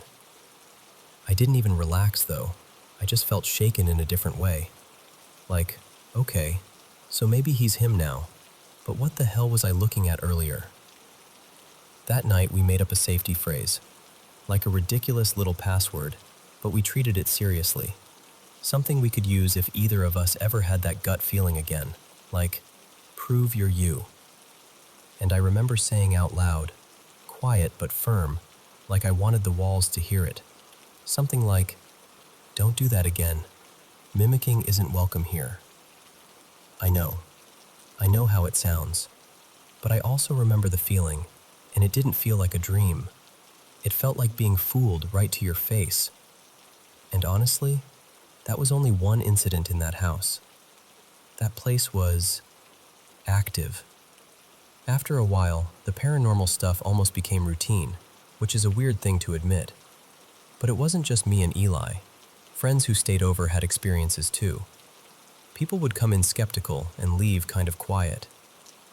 Later on, we learned some heavy history about the house. Supposedly, a baby had passed there years earlier, and there'd also been another tenant who died there too, an overdose. I can't prove the stories, obviously, but hearing them didn't exactly make the place feel lighter.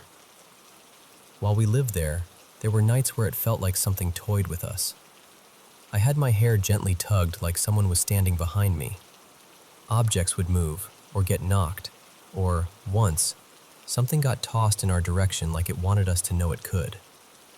And I'm not talking, maybe it slid. I mean the kind of motion that makes your brain go blank for a second because it doesn't fit the rules. I even saw an apparition once, clear enough that I still remember exactly where it stood, like a stain in the air. But that night, him coming home twice, that's the one that sticks with me in a very particular way. Because it wasn't just scary, it felt personal. It felt like something borrowed the shape of someone I love and tried it on, just to see if it could. We moved away years ago, and I'm grateful for that. But every now and then, I'll see someone else mention a mimic, and it's like my body remembers before my mind even catches up. And if you've ever had something similar happen, if you've ever had that moment where someone looks right but doesn't feel right, I just want you to know you're not alone in it. I don't know what it was. I can't give it a neat label. I just know what I saw, and I know how wrong it felt.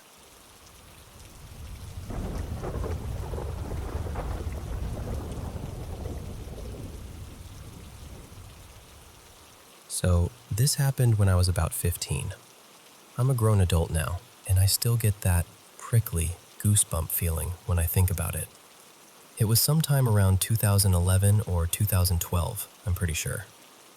I'd been at my friend Maya's house all afternoon. One of those days where you lose track of time because you're laughing, snacking, just being a kid. Then my dad, Mark, texted that he was outside to pick me up. By the time I got in the car, the sun had already dropped and it was properly dark. My mom was waiting at home so we could eat dinner together, and my dad decided to take this back route we used sometimes. We lived near a military base then, and there was this lesser-used entrance that cut the driveway down. The trade-off was, it was creepy. Just a long, winding road with woods on both sides. No streetlights, no houses, no nothing. Just trees and shadows. I was in the passenger seat, and at first everything was normal. We chatted the way we always did. School stuff, my little brother being annoying, guessing what my mom cooked, the usual. The heater was on, the dashboard lights were glowing, and the road ahead was like this narrow tunnel carved through the forest. And then, without either of us really deciding to, the conversation just thinned out. Not like we had an argument, not like anything happened. It just faded, like someone slowly turned the volume knob down. A minute later, I felt cold, like suddenly cold, which didn't make sense because the car was warm. And then I got this sensation on the back of my head, right at the base of my skull, like the feeling you get when someone is staring at you from behind. I didn't move. I didn't say a word. I kept my eyes forward, glued to the road. But I could see my dad in my peripheral vision, and he had changed too. His posture got a little tighter. His face looked focused, but not in a normal, driving carefully way. More like he was trying to keep himself calm. The car was an SUV at the time, with 2 rows behind us. Plenty of space back there. And this is the part that still makes me uncomfortable to describe. I got this strong, almost instinctive command in my head. Do not look behind you. Like it wasn't even a thought I formed. It was a rule that suddenly existed. And along with that came this other feeling, just as clear. Something is in the back. Not a person you could explain, not a shape you could picture, just a presence. Like the air back there had weight. And I remember thinking, very quietly, very carefully, if I don't acknowledge it, nothing will happen. Like saying it out loud would make it real in the worst way. So I stayed silent. I didn't turn my head. I didn't check the side mirror. I didn't even shift in my seat. I just watched the road and listened to the hum of the tires like it was the only safe sound in the world. It felt like forever, but it was probably just a couple minutes. Then we started approaching the base gate, and everything changed. There were floodlights up ahead, bright, harsh lights, and suddenly the world wasn't just darkness and trees anymore. We pulled up, checked in, drove through, and kept going toward home. Somewhere between that gate and our driveway, the feeling eased off. Like whatever it was couldn't, or wouldn't, follow us into the light and the normalness of things. We pulled into the driveway, and my dad parked. Engine off. Silence. And here's what's weird. Neither of us got out. We just sat there, still. Like we were both waiting for the other person to prove it was over. I remember my hands felt a little numb, like I'd been clenching without realizing it. Finally, I turned and looked at my dad, ready to make some dumb joke and break the tension. And his expression, I can't even fully describe it. It was like he was trying to act casual, but his eyes were saying, "Please tell me you felt that too." I went, "What?" He hesitated, then nodded slightly toward the back seats and said, really quietly, "Okay, when we were driving just now, did you feel something? Like someone was in the back?" My stomach dropped. Instant chills.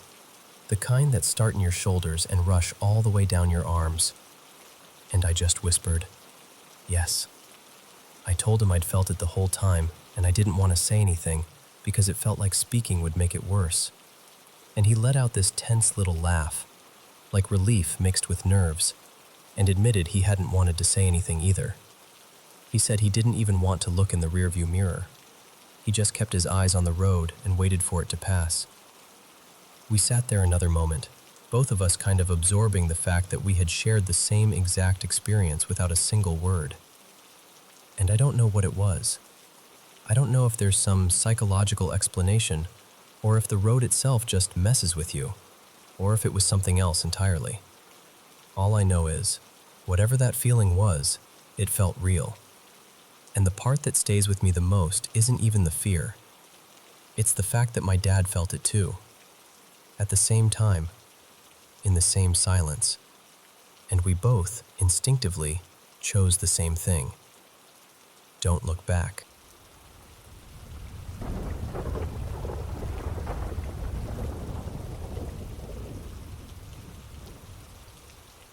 Okay, so a bunch of people have been asking me to tell more stories about my family.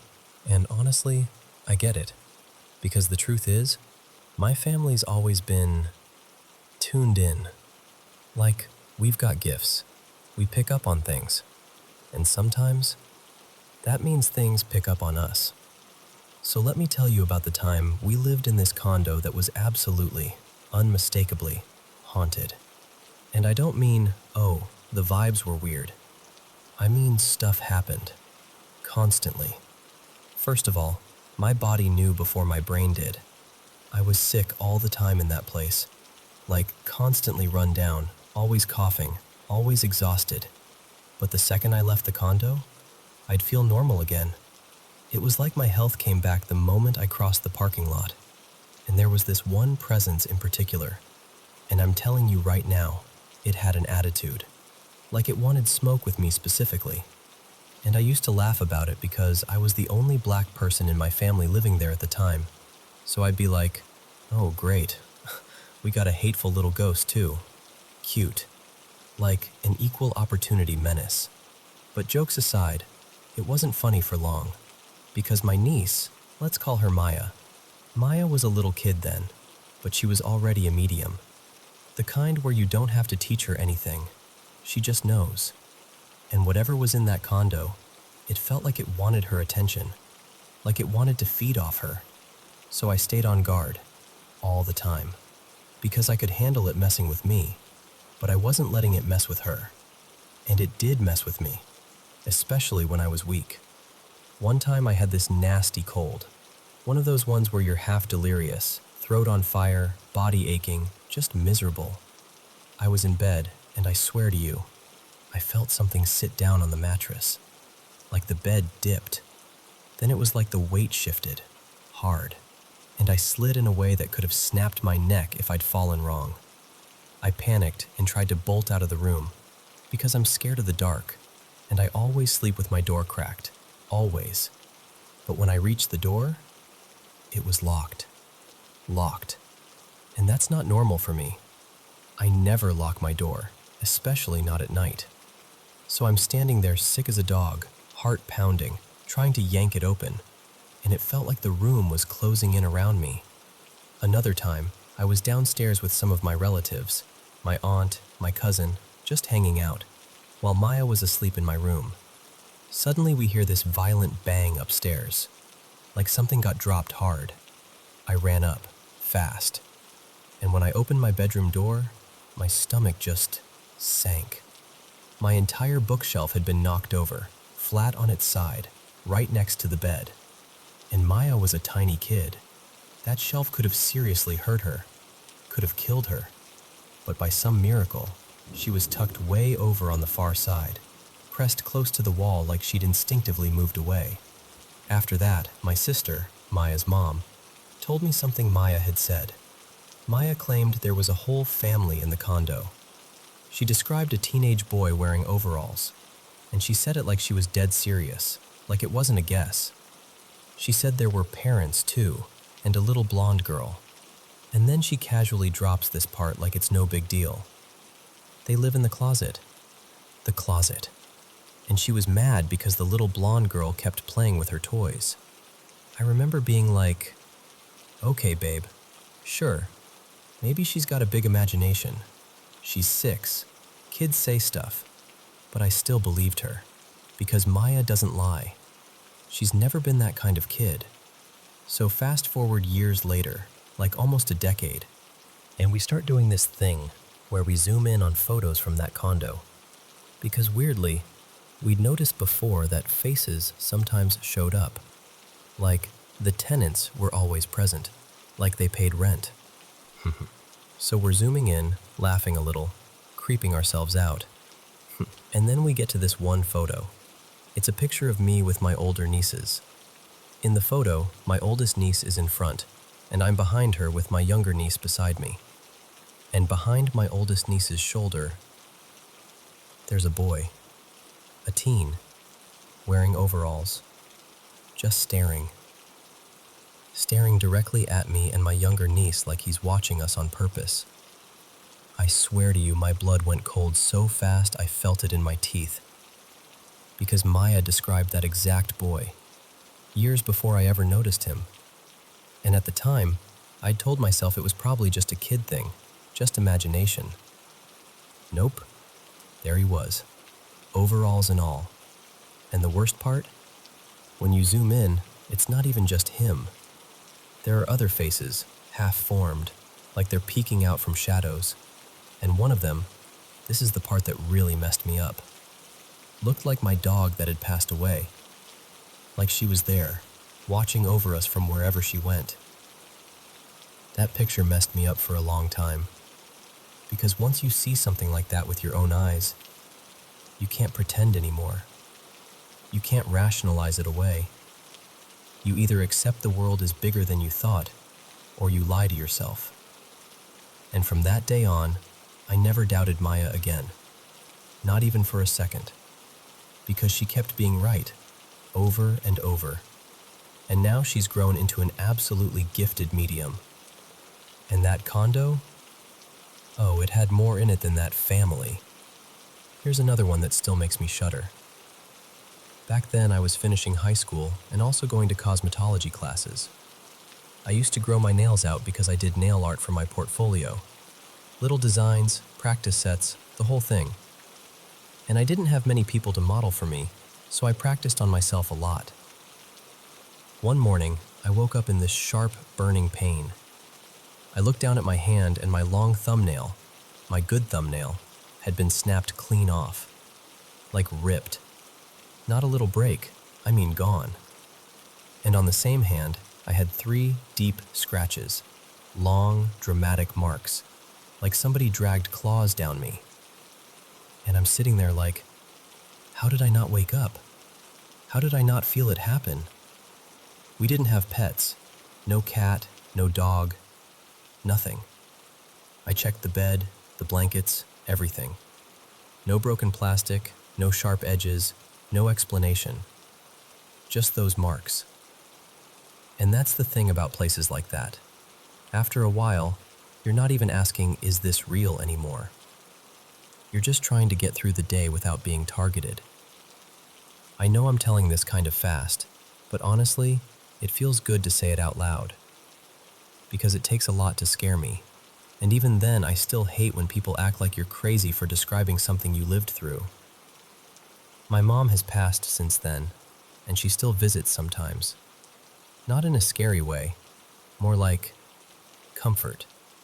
Like she checks in. So sometimes the gift part of all this outweighs the ugly side.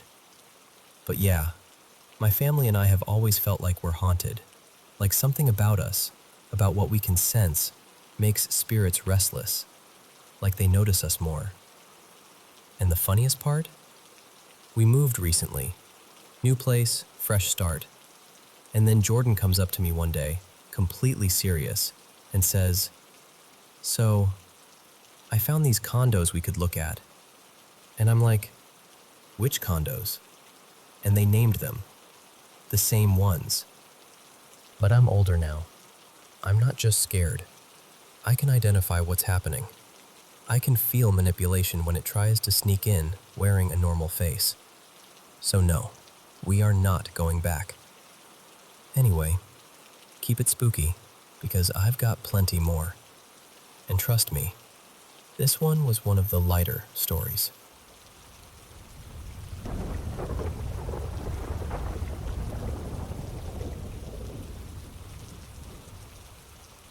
Okay, so you know how some jobs just blur together after a while?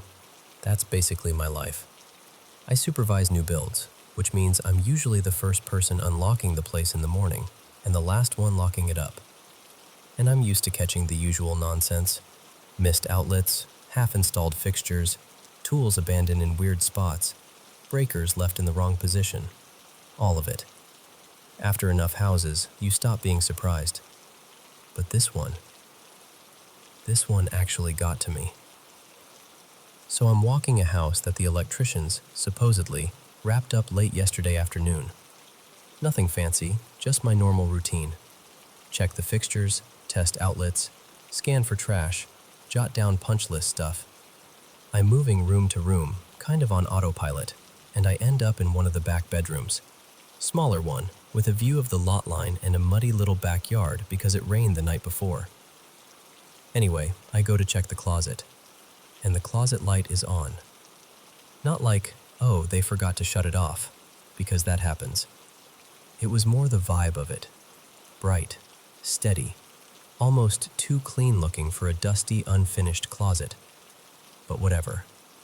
I reach for the switch outside the closet and flip it. Nothing. I flip it down, up, down again. Still nothing. No click feel change, no flicker, no dimming. Just the light stays on like the switch doesn't even exist. So I'm thinking, okay, maybe someone wired it hot by mistake. It happens. Rare, but it happens. And I'm already annoyed because that's not a later fix. That's a get back here fix. I step into the closet and go to unscrew the bulb, just to kill it and prove the point. And when my fingers touch the bulb, this is the part I can't shake. It's cold. Like room temperature. Not even a little warm. No heat at all. But it's still lit. Bright as anything. I just freeze for a second, because my brain's trying to file it away under electrical weirdness. But nothing about that makes sense. Even an LED gives off some heat when it's been on. And this thing looked like it had been on for a while. So I back out and call the lead electrician. His name's Marcus. Good guy, dependable, not the type to mess around. I tell him, "Hey, there's a closet light in the back bedroom that's stuck on. Switch doesn't work. I think it's wired wrong." There's a pause, and Marcus goes, "That bedroom doesn't have a closet light. We didn't rough one in. There's no line in that closet." And I'm literally standing there staring at a working light. So I'm like, "Marcus, I'm looking at it right now." He swears up and down, no, there's no fixture on that plan, no wire run, nothing. He even tells me which circuits they tied in that side of the house. Says if I'm seeing a light, it didn't come from them. I'm standing there with my phone in my hand, and I decide, fine, picture. At least then I'm not arguing about something that sounds like I'm losing it. I step back into the closet, lift my phone, and the light is off. Just off. Completely dead. Like it never existed as anything other than a cheap little fixture screwed to the ceiling. I hit the switch again. Nothing. I try it slow, I try it fast, like that matters. Still nothing. I put my hand on the bulb again, still cold. No hum, no faint flicker, no sign it ever had power. And I just stood there. Not for a second. Like a full minute, maybe longer, just staring at it, trying to force some explanation to appear. A loose neutral? Backfeed? Somebody on site messing with me? But I was alone. The house was quiet. No radios, no footsteps, nothing. But I can't explain what happened in that closet. And the part that makes it worse is, later, I went back. After lunch, I walked straight to that same bedroom like I was daring reality to do it again. Same closet, same fixture, still off. Switch still dead. I even checked the panel. Breaker positions looked normal. No power to that switch. No reason that light should have ever turned on in the first place. I didn't tell the builder. I can already hear how it would sound. Hey, so, funny thing, your house has a light that turns itself on even though it's not wired. Yeah, no thanks. I don't need to be known as the supervisor who thinks a closet is haunted. But I'll tell you this, something about that moment stuck with me. The way it felt, how suddenly it changed, how certain I was of what I saw. I've replayed it over and over, trying to poke holes in it, trying to make it make sense. And I still can't. It was just wrong. Like the house blinked. Like it showed me something for a second and then decided it didn't want to be caught.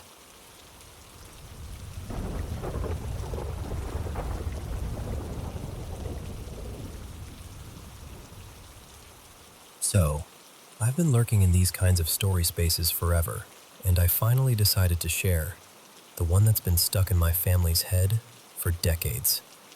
This happened to my parents about 30 years ago, back in the mid-90s, when my dad took a short contract job in Bangalore. They were newly married, no kids yet, and the company set them up in this neat duplex apartment. Comfortable, quiet, and honestly kind of dreamy for that stage of life. It was also one of those homes where help was built into the rhythm of the day. A couple of lively house staff came in, cleaning, groceries, most of the cooking, so my mom's days were pretty calm. She wasn't working at the time, so she'd spend her mornings puttering around the house, reading, calling family, that kind of thing. Now here's the first small thing that, in hindsight, feels like a warning sign. There was an older lady living on the same floor, Ms. Shanta, I think my mom said her name was. Polite enough, but she had this habit of staring just a beat too long. Not rude, just like she was trying to decide something. One day, after a few hellos in the hallway, she goes, "You're staying in that flat?" My mom, confused, just nods, and the woman tilts her head and says, "You don't feel anything?" My mom asked what she meant, but the woman didn't really answer. She just kept repeating, in different ways, that my mom shouldn't be alone there for long. My mom brushed it off, like, okay, maybe she's lonely. Maybe she's superstitious. Maybe she's just older and anxious. My parents were both skeptics, the type who'd rather laugh at a ghost story than believe one. Then came the morning. It was bright out, cool, clean Bangalore weather. Around 8-ish, one of the house staff had just finished mopping, and the floors still had that slightly damp, squeaky look. My mom was in the kitchen with my dad's visiting aunt, Auntie Mira, who was staying with them for a week. My dad was in the living room, sitting in one of those cushy armchairs with the newspaper open. Their living room layout was really simple, 2 armchairs with a little table between them for the landline, and to the left, big sliding balcony doors that let in a ton of light. The phone rang. My mom picked it up and immediately went quiet. It was a relative calling with bad news.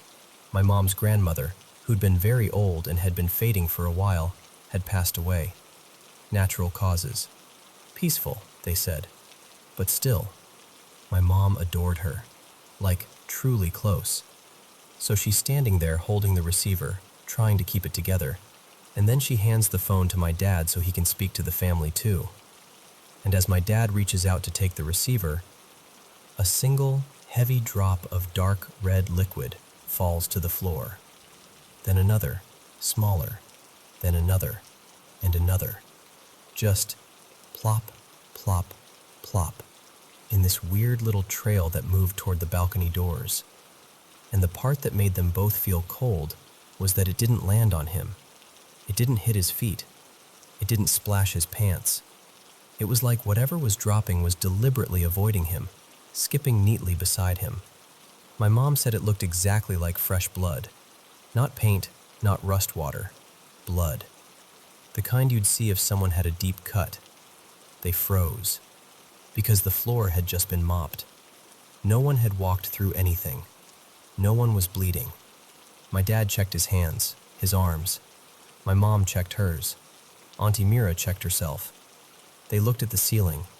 No leak, no crack, nothing wet above them. And the staff member who was still there? She took one glance, went pale, and flat out refused to come near it. So it just stayed there. And after that, my mom took the neighbor's advice more seriously. She started spending afternoons out of the house, at a nearby library, sometimes a cafe. My dad would meet her after work, and they'd come home together. Time moved on. The story faded into that strange category of, we don't talk about it, but we also never forgot it. Until their last night there. They were leaving Bangalore the next morning.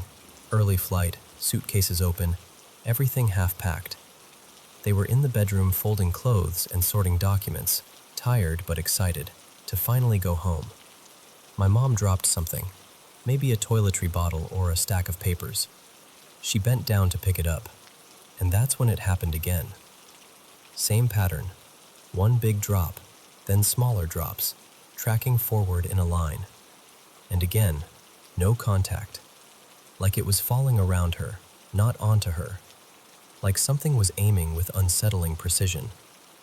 That was the moment my parents stopped trying to be rational. They looked at each other and had that silent, wide-eyed, nope conversation without speaking. They actually considered leaving their luggage and going to a hotel for the remaining few hours. In the end, they just stayed awake, lights on, counting down until morning. They left Bangalore with no explanation. But it didn't end when they left. A younger couple, friends of theirs, were scheduled to move into that same duplex right after. My parents warned them, of course, and the couple basically laughed it off. Bigger skeptics even. The kind who'd be like, sure, haunted blood apartment, and roll their eyes. A couple of weeks into living there, the wife woke up late at night thirsty and went downstairs to the kitchen for water. On her way back up the stairs, half asleep and barefoot, she noticed something odd beside her foot. A drop, then another on the next step, and another. As she climbed, the drops continued, one per step, like it was pacing her, matching her movement. Not a puddle at the bottom, not a smear, just these perfectly timed drops appearing alongside her feet as she moved upward. She panicked, full body terror, and she ended up having a seizure right there on the stairs and falling. The crash woke her husband, who ran out and managed to get her back to bed. She recovered, thankfully, but the whole thing shook them deeply. In the morning, the husband decided it had to be a prank. He scraped up what had dried, this brownish, brittle stuff, using a stiff piece of card and sealed it into a tiny vial. His plan was to get it tested at a lab on the way to work, just to prove it was something mundane. He left the building, waved down an auto rickshaw, climbed in, and the moment he did, the driver somehow lost control. The auto spun fully around, like a complete 360, then jolted so hard he got flung out with his work bag. The driver wasn't hurt, but the husband landed badly and broke his arm. And here's the part he swore up and down was impossible. When someone picked up his bag later and they went looking for that little vial, it was gone. Not spilled, not shattered, gone. Even though it had been zipped inside a deep pocket in his office bag. After that, there were smaller incidents, little things my parents heard about secondhand, but those were the big ones. The ones that made even the skeptics stop laughing. And the strangest part is that the building is still there. My family's been back to Bangalore several times over the years, and they've passed that apartment again, just sitting there like any other home. Sun on the balcony doors, normal life inside, as if none of it ever happened. But my parents still look up at it, a little longer than they mean to. Some part of you stays unsettled.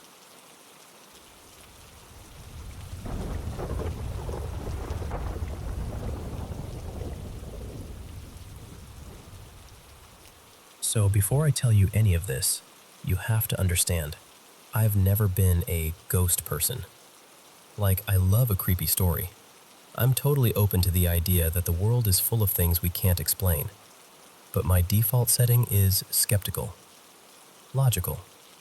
I'm the kind of person who needs a reason that makes sense before I let myself call something paranormal. My partner, let's call him Ethan, is a little more open to it than I am, but not in an intense way.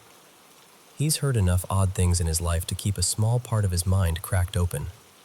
His mom has a couple stories that still give her chills.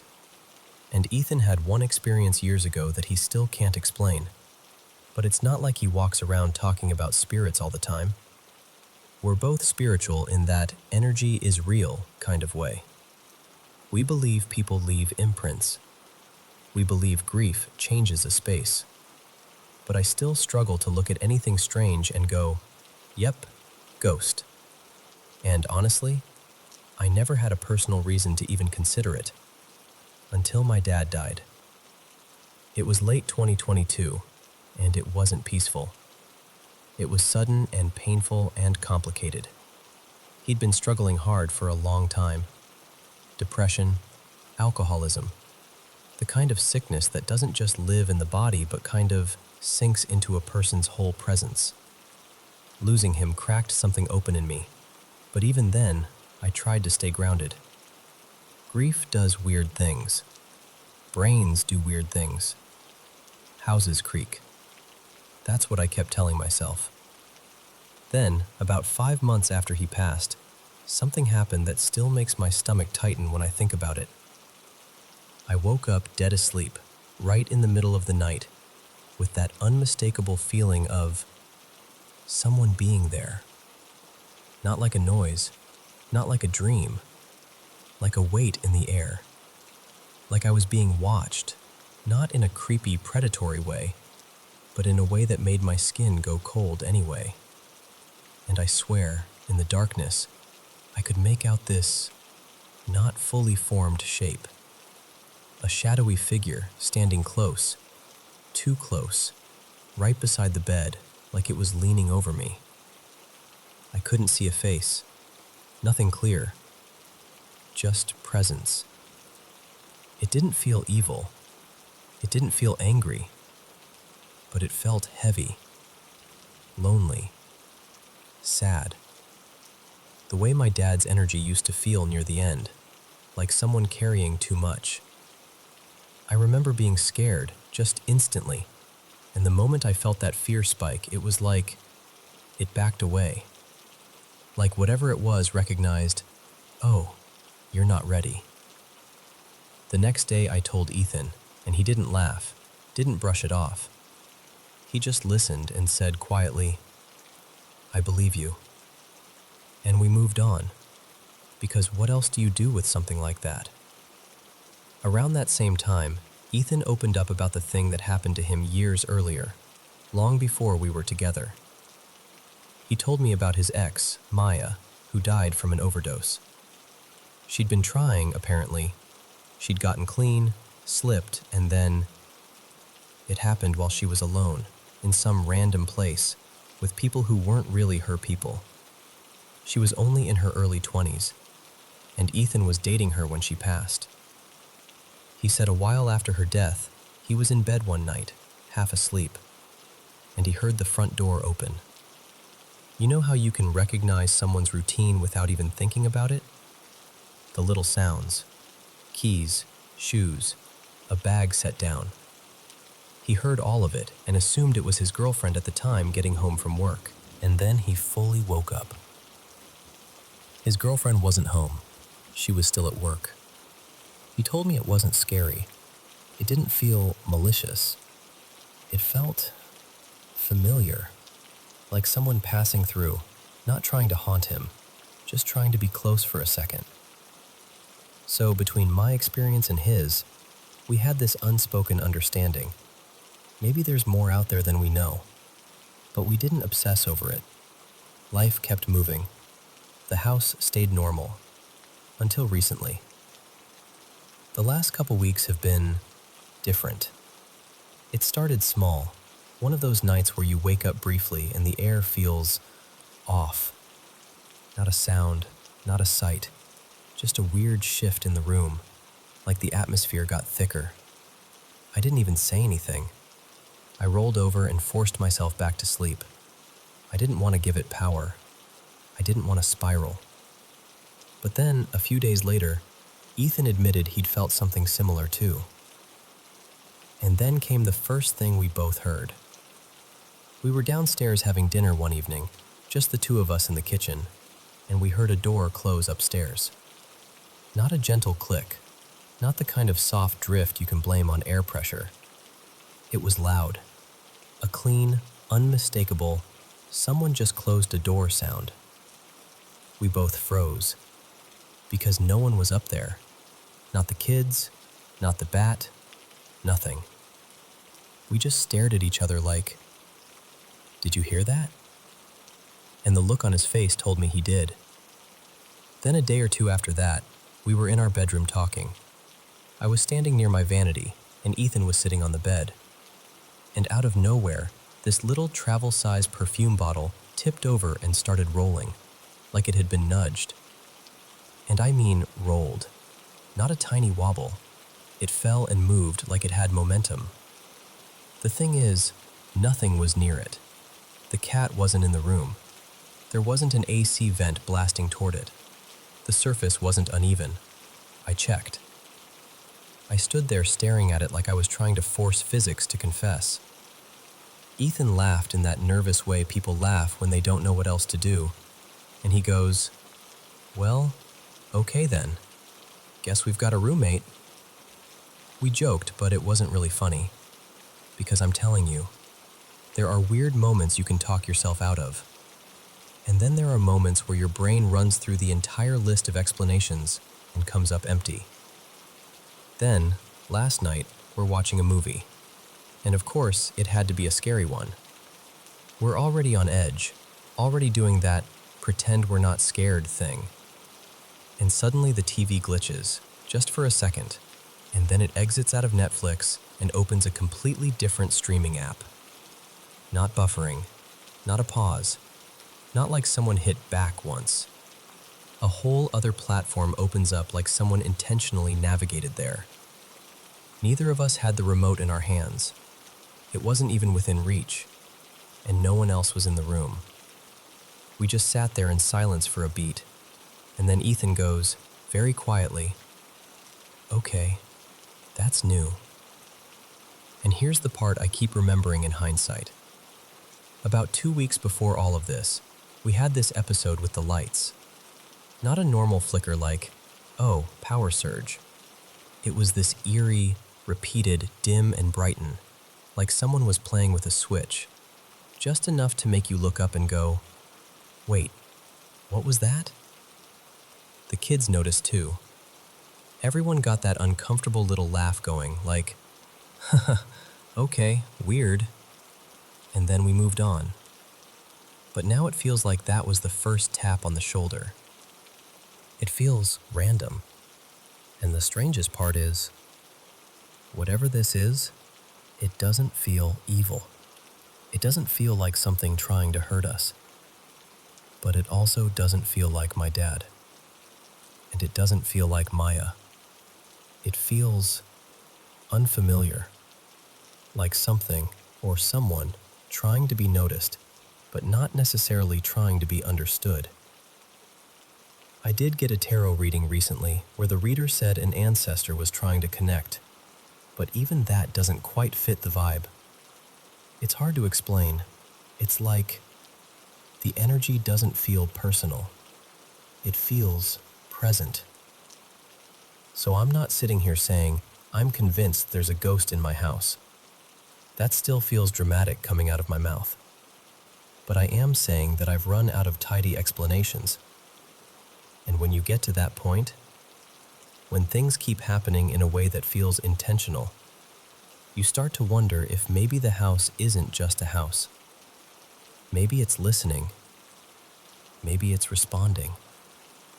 Or maybe something else is.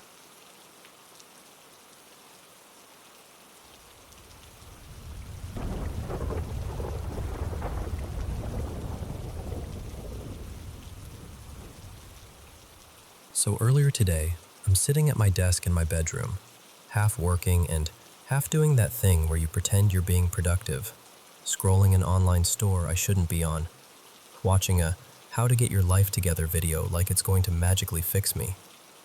And then it hits. That sudden, heavy exhaustion. This has happened to me before, every now and then. It's like my body decides it's done for the day before my brain gets the memo. I'm not frozen or anything, I can move, but everything becomes absurdly heavy, like I'm made of wet sand. My eyelids start pulling shut on their own. My breathing gets slow and deep, like I've already fallen asleep, but my mind stays awake.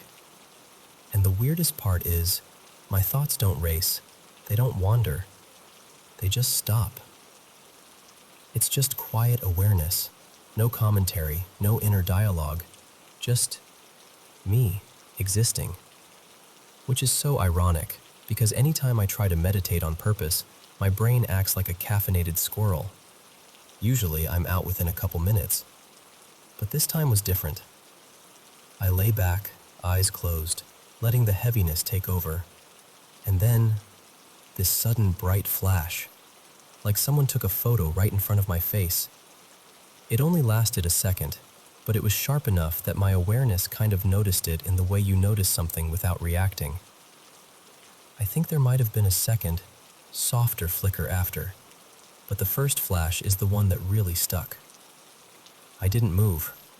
I didn't even think much about it. I was too tired to care. I just kept breathing slowly, waiting for sleep to finally pull me under.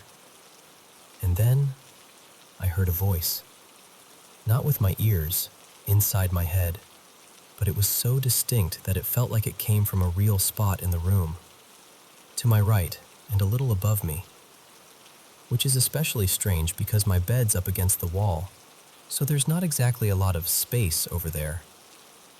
It sounded like a man, definitely not my voice, and it wasn't English. My brain immediately tagged it as maybe Japanese, which is wild because I don't speak Japanese. I've never studied it. I don't even know enough to confidently recognize it. But that was the instant impression, like my mind slapped a label on it before I could argue. What I think he said, just phonetically, through my very English-speaking brain, was something like, "Hey Yoshina." It was fast, like one smooth unit, the way a native speaker tosses something off without effort. And I couldn't tell if it was one word or a short phrase because it was over so quickly. The shock jolted me like an electric current. I snapped my eyes open and grabbed my phone immediately, and typed it out because I was afraid I'd forget the sound of it. And after that, I tried to sink back into that heavy, drifting state again. But it was like the exhaustion had been switched off. Gone. My body felt normal again, and my brain was suddenly too awake to even pretend to sleep. Later, I told my friend Mia about it, just to hear myself say it out loud, because the whole thing felt so unreal. And then, because of course I did, I also described it to ChatGPT. At first it was like, yeah, that sounds like a hypnagogic hallucination, which, fair, that's the obvious explanation. But the more I laid out the details, the less neatly it fit into that box, at least in my mind. Because here's what messes with me. I've never learned Japanese, not even casually. My room was quiet, no TV, no music, nothing playing in the background. And what's funny is, When I was younger, I studied Spanish for years, and I still have never once had a dream where someone spoke Spanish to me like that. And I keep wondering, if it was just my brain half dreaming, why would it come with that sense of location? Why did it feel like someone leaned in from that exact spot to say one quick, unfamiliar line? I don't know. I genuinely don't.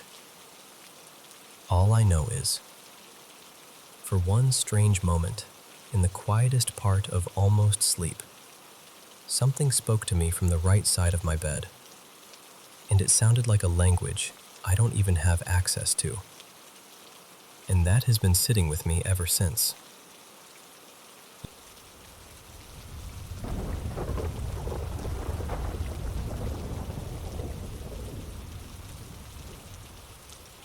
So, I've had a couple of experiences that still make my skin prickle when I talk about them, and somehow they all seem to point back to my grandfather, my dad's dad, who was gone long before I ever had a chance to meet him.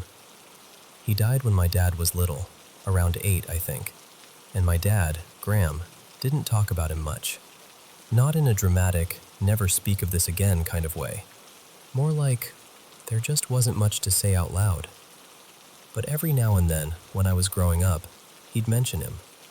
He'd tell me he'd served in World War II, and that tiny bit of history felt like a thread I wanted to tug on forever. Graham and I both had this quiet fascination with that era. Here's the thing. I have this memory that is too vivid to be fuzzy nostalgia. I'm a kid, maybe 5. I'm in my dad's little office space, the one that always smelled faintly like paper and dust and whatever cologne he wore back then. He's showing me a photograph, black and white. A young man in uniform, leaning casually against a railing like someone snapped the picture during a break. Like he was trying to look relaxed, even though the uniform made everything feel serious. And I remember the feeling of it too. Like I was being let in on something important, even if I didn't have the words for it yet. That photo, in my mind, lived in my dad's office. My dad kept all kinds of memorabilia down there. Old coins, little trinkets, random keepsakes in drawers that squeaked when you opened them. And the office always felt busy. Not scary. Never haunted house scary. Just like the air had too many thoughts in it. Like if you stayed quiet long enough, something might try to speak up. I didn't hang around down there much because it overwhelmed me. Again, not malicious. More like walking into a crowded room where everyone is talking at once, and you can't tell who's talking to you. Years later, in my 20s, I'm dating this guy named Eli. I'm working on a short story set around World War II, doing research, asking my dad questions, trying to build something that felt true. At some point, Eli and I are talking about my grandfather, and I'm like, wait, there's that photo. I should show you. That day, my dad had asked me to stop by and let his dogs out. So Eli comes with me, and I take him downstairs, already picturing exactly where the photo should be. Shelf, right side, near the little cluster of keepsakes. I walk in, I go right to it, and it's not there. Not even like it had been moved and left a dusty rectangle behind. It was just not there. I remember standing there, staring too long, doing that weird blink you do when you're waiting for your eyes to correct a mistake. The next day I ask my dad, casually at first, "Hey, where'd you move that photo of your dad?" And he goes, "What photo?" I kind of laugh, like he's teasing me. "The one in your office, the black and white photo, your dad in uniform." He stares at me, confused, and then he says something that made my stomach drop. He tells me he only ever had one photo of his dad. Only one. And he lost it when he was in his 20s. His car got stolen, and his wallet was inside. The car was recovered later, but the wallet was empty. Everything gone, including the photo. And here's what really messed with me. I described the picture anyway. The uniform, the pose, the railing, that exact relaxed lean. My dad goes pale, like genuinely pale. And he says, that's exactly what it looked like. Then he swears to me he never showed me that photo. Not once. He said it wasn't around when I was born. He didn't have it anymore. There weren't backups, no copies, nothing framed somewhere else. I text my sister, Mallory, right away. Do you remember Dad having a photo of Grandpa in the office? I'm not even exaggerating when I say I lost sleep over this. I wasn't just unsettled, I was disturbed, because I can still see that photograph. I could sketch it, the lighting in it, the angle, the whole thing. And I was so sure it would be there when I brought Eli downstairs that it felt like reality had glitched. After that, I didn't go over to my dad's place for a while. But then one day I'm nearby, and I've got time to kill before someone's picking me up. I live far enough away that going home would have been pointless, so I ask my dad if I can take a quick nap. He's like, sure, crash on the basement couch. So I do. I'm lying there half asleep, eyes closed, brain floating, when I feel someone walk by. You know that feeling? The soft shift in the air, the subtle sound of footsteps, the awareness of a presence moving through the room. I assume it's my dad. Then I hear, more than hear, sense, someone sit down in the chair right beside the couch. And it makes me feel weirdly comforted, warm. Like, aw, he must miss me. He's hanging out down here while I nap. And then a man's voice, kind of warped, like it wasn't coming through clean, says, very plainly, your mare's going to win today. I open my eyes so fast my vision swims. My whole body goes ice cold, like the temperature dropped 10 degrees in a second. And the worst part was, I didn't recognize the voice. It wasn't my dad, not even close. I sat straight up, heart hammering, staring at that chair like I could force logic to reappear if I looked hard enough. I didn't. I grabbed my things and ran out of the basement like a kid again, like I couldn't stand to feel that busy air wrap around me one more time. And later that day, because of course this is the part that makes you want to laugh and scream at the same time, my horse actually did win. I haven't been back to that house since, and I haven't had anything else like that happen again. But sometimes I'll be doing something completely normal, folding laundry, walking through a quiet hallway, and that image flashes in my mind. That black and white photo that, according to everyone else, didn't exist in my lifetime. And I get chills all over again, because I still can't explain how I remember something so clearly, when apparently there was nothing there to remember.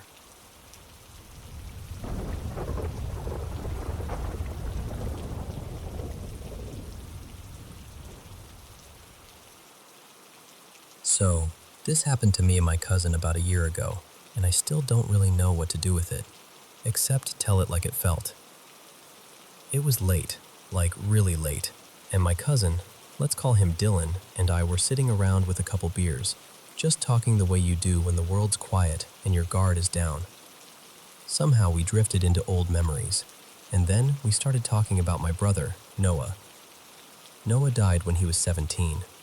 It had been a couple years by then, but honestly, grief doesn't exactly follow a calendar.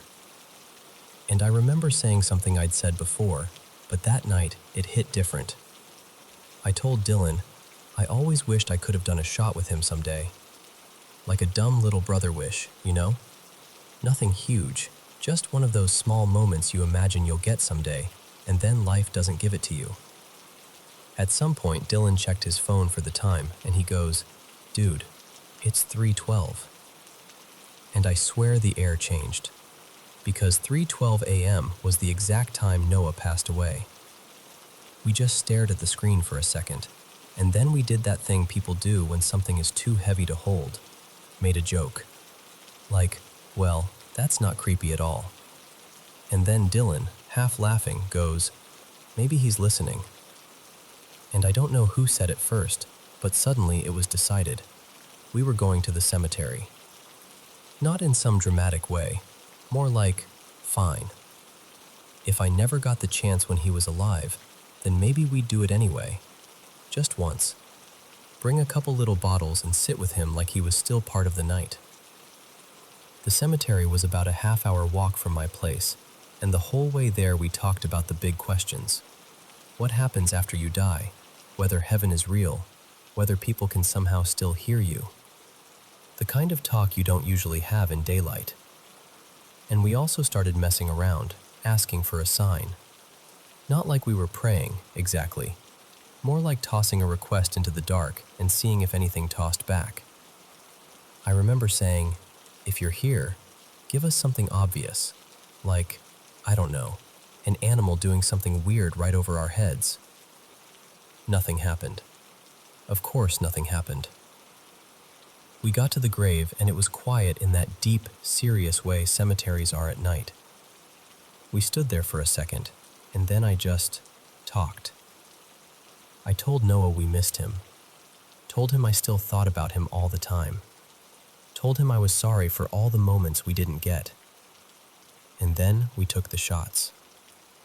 Just the two of us, standing there, making room for him anyway. While we were there, Dylan noticed a little toy sitting near the headstone, this small toy pickup truck. He picked it up carefully, like it mattered, and he said, "This is the truck he used to talk about, right?" And it hit me in the chest, because yeah, Noah had always been obsessed with that kind of truck. He used to say that someday he'd get one, same style, same vibe, like he could already see himself behind the wheel. So we left the toy where it was, said our goodbyes, and started walking back toward the gate. And this is where things got weird. We were only a few steps from the gate when something tiny smacked into my cheek, like a little bug, not painful, just unexpected. I almost made a joke, but it was literally just a bug, so I brushed it off and kept walking. The second we passed through the gate, a bird suddenly burst out from the bushes like it had been waiting there. It shot down the street in this straight, deliberate line, low and fast, like it had somewhere to be. Both of us jumped. Still half joking. But not all joking. And then I said, a bug literally flew into my face right before that.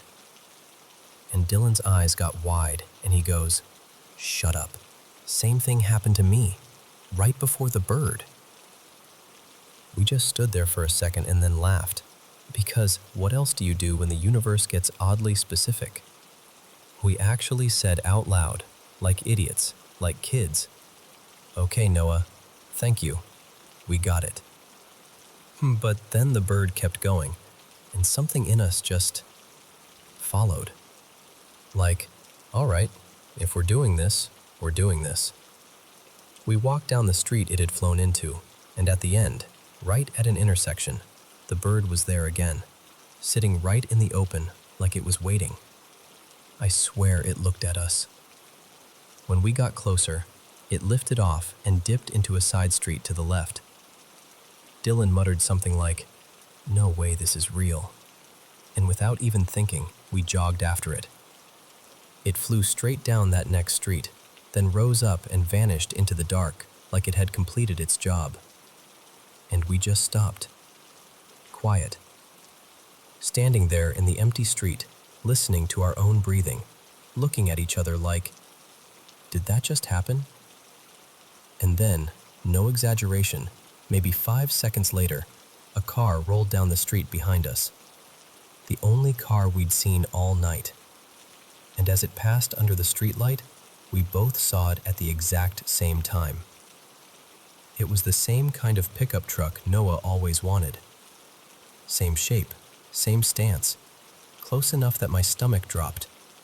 In a village that's barely awake at that hour, around 4:20 in the morning, after everything that just happened. Dylan and I didn't even speak. We just turned our heads and watched it go by like it was some final punctuation mark. The next morning, I'm sitting on the couch with my mom, still kind of buzzing from the whole night, telling her the story.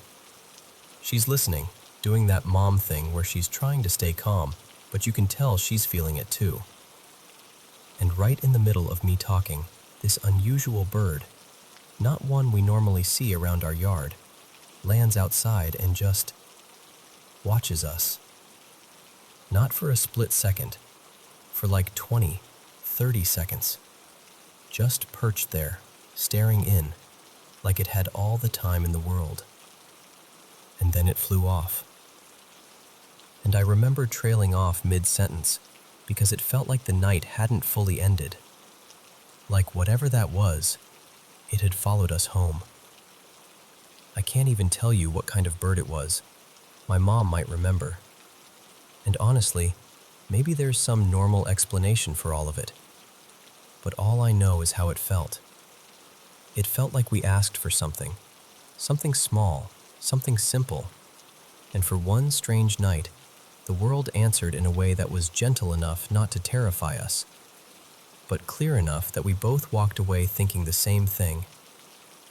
He heard us.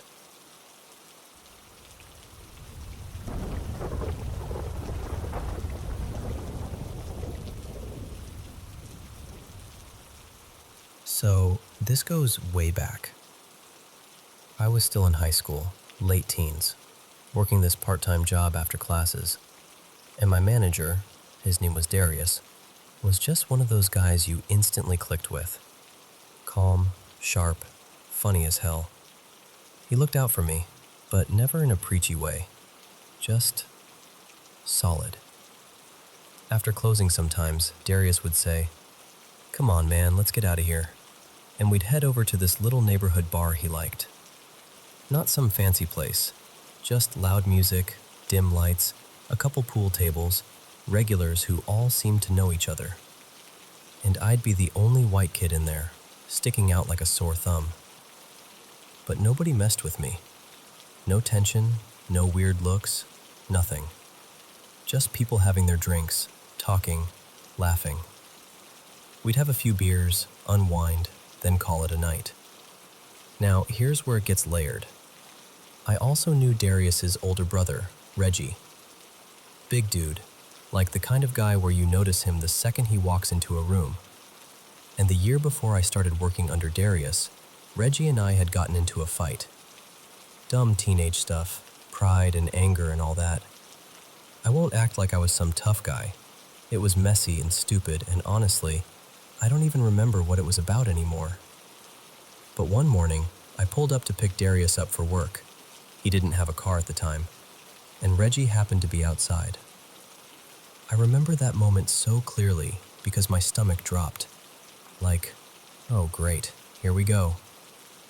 But Reggie just looked at me, kind of surprised, and goes, "That's you?" Like he couldn't believe I was the same kid from that fight. Then he laughed, actually laughed, and said something like, "Man, you got some nerve." And that was that. No revenge, no threats, just done. After that, Darius started seeing me differently. Not in a we're best friends way, but like he was reassessing who I was. We'd grown up in different worlds on paper, but the more we talked, the more he realized we had some of the same kinds of scars. Money being tight, rough neighborhoods, the feeling that you had to be ready for anything. And once he decided you were real, he opened up. Not dramatic, not emotional speeches, just honest little pieces of his life that he didn't share with everyone. One night, we were out late, parked somewhere quiet with the windows cracked, just talking the way people do when they've had a couple beers and the world feels softer for a minute. I can't even remember what led into it, but strongly the conversation drifted to ghosts. Now, I'd grown up in an old house, like old. The kind of place with weird drafts and creaky stairs and shadows that didn't always feel like shadows. People in town had stories about it. And yeah, I had my own experiences there, real ones. But even now, I keep those details close to the chest. Still, I said enough for Darius to know I wasn't just joking around. He listened, nodding, and then he got quiet for a beat, like he was deciding whether to say something. Then he goes, "I ever tell you about the little white boy?" the way he said it. I swear, even before the story started, my skin got prickly. Darius told me this happened when he was around 12, and Reggie was maybe 7. They lived in this tiny house, 2 bedrooms, not much space, not much of anything. Sometimes they sold a bed just because that's what it was. And he said they weren't scared kids, not the type. They'd grown up having to be tough.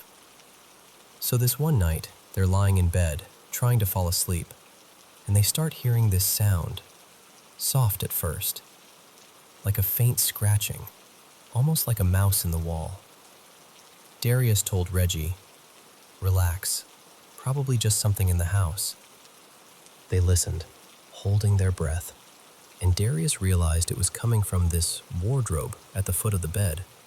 Old wooden thing, doors that never sat right. Reggie, the little one, started whispering, "Go look, go look." And Darius, trying to be the older brother, got up, walked over, and yanked the wardrobe door open. And inside, standing there like it had been waiting, was a little boy. Not a normal little boy.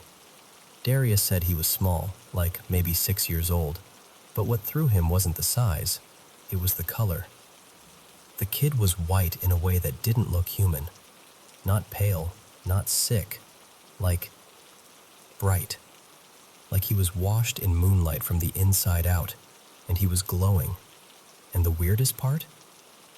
His hands were pressed together, like he was praying. No expression, no smile, just standing there, glowing, hands together, looking straight ahead. Darius slammed the wardrobe shut and jumped back into bed, heart pounding, breathing hard, trying not to scare his brother even more. And then, this is the part he couldn't get out of his head. He looked down toward the foot of the bed, and the little boy was there now, standing right at the end of the mattress, closer than he should have been, still glowing, still with his hands pressed together, just staring at them. Darius said he felt frozen, like his body didn't belong to him, like if he moved, something worse would happen. He said Reggie was making this tiny whimpering sound, like he was trying not to cry. They just stared. No words, no footsteps, no sound. And after maybe a minute, maybe less, maybe more, time's weird when you're terrified, Darius said the glow started thinning out, like smoke in the air. The boy didn't walk away or vanish like in a movie. He just faded, like someone turned down the brightness on reality until he was gone. The room went dead still again, and Darius said neither of them slept after that. They just sat there until morning, watching every corner of the room. When they told their mom, she didn't believe them, told them they'd had a nightmare, told them to stop telling stories, told them not to talk like that. But Darius wasn't laughing when he told me. Not even close. He was rattled, even all those years later, like the memory still sat heavy in his chest. And then life moved on, like it does. Years later, this part still hurts to think about. Reggie ended up dying out behind my old place. He'd been hunting in the woods nearby, maybe half a mile out. They found him with a gunshot wound from his own rifle, ruled it an accident. By then, I didn't even work at that job anymore. Darius and I had drifted apart, one of those slow, messy separations where nobody has a single moment to point at. Just distance, time, different lives. And I never got the chance to tell him how sorry I was about his brother. I carried that regret for a long time. I never saw Darius again, but I never forgot what he told me.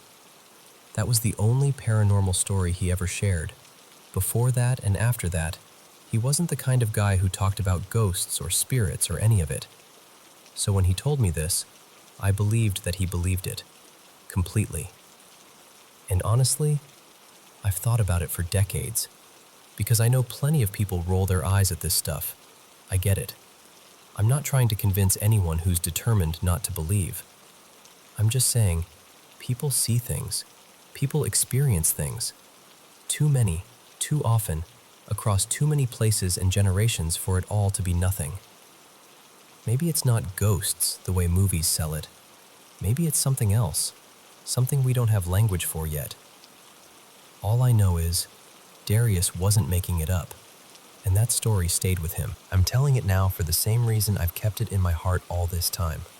Because if you've ever seen something you can't explain, and you've spent years wondering if you're the only one, you're probably not.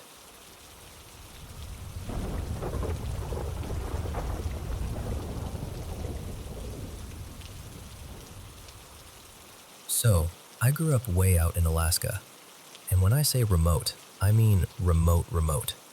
Our house was basically a cabin planted in the wilderness, with mountains on all sides and this long, brutal highway that turned into an icy nightmare in winter. The nearest town was hundreds of miles away, and if my parents had to go in for supplies or appointments, they'd usually stay overnight because nobody in their right mind wants to drive a mountain pass after dark. Back then, I was the oldest kid, so when my parents left, I was the one in charge. And honestly, that responsibility sat on my chest like a weight. We were hours from a hospital. The neighbors were far enough away that yelling would have been pointless, and even if you did reach them, you couldn't exactly count on help showing up quickly. I used to lie awake thinking about everything that could go wrong. Fire, earthquakes, someone breaking in. Alaska can feel like the Wild West sometimes, and as a teenager, that's not a comforting thought. And I need to tell you this part too, because it matters. Weird things followed me. Not just in that house, almost everywhere I lived, I'd see things, feel things. My grandpa, his name was Walt, and I swear that man was genuinely psychic. He'd talk about visions like they were weather reports, and sometimes they'd come true in ways that made your stomach drop. He'd walk into a place and immediately go, "Nope, bad energy here." I always figured I was the only grandkid who inherited that sensitivity, whether I wanted it or not. Anyway, this happened when I was 14, winter.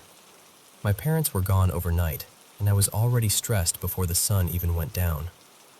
I remember pacing, checking locks, checking the stove, checking that everyone had brushed their teeth and was actually settling in. My two youngest siblings, let's call them Mara and Owen, were still little, and I was terrified something would happen to them while I was in charge. That fear showed up in my dreams, too. For as long as I could remember, I'd have nightmares about the house burning down or collapsing in an earthquake, or someone coming in and me not being able to save them. But around that age, the nightmares got worse. Like weekly.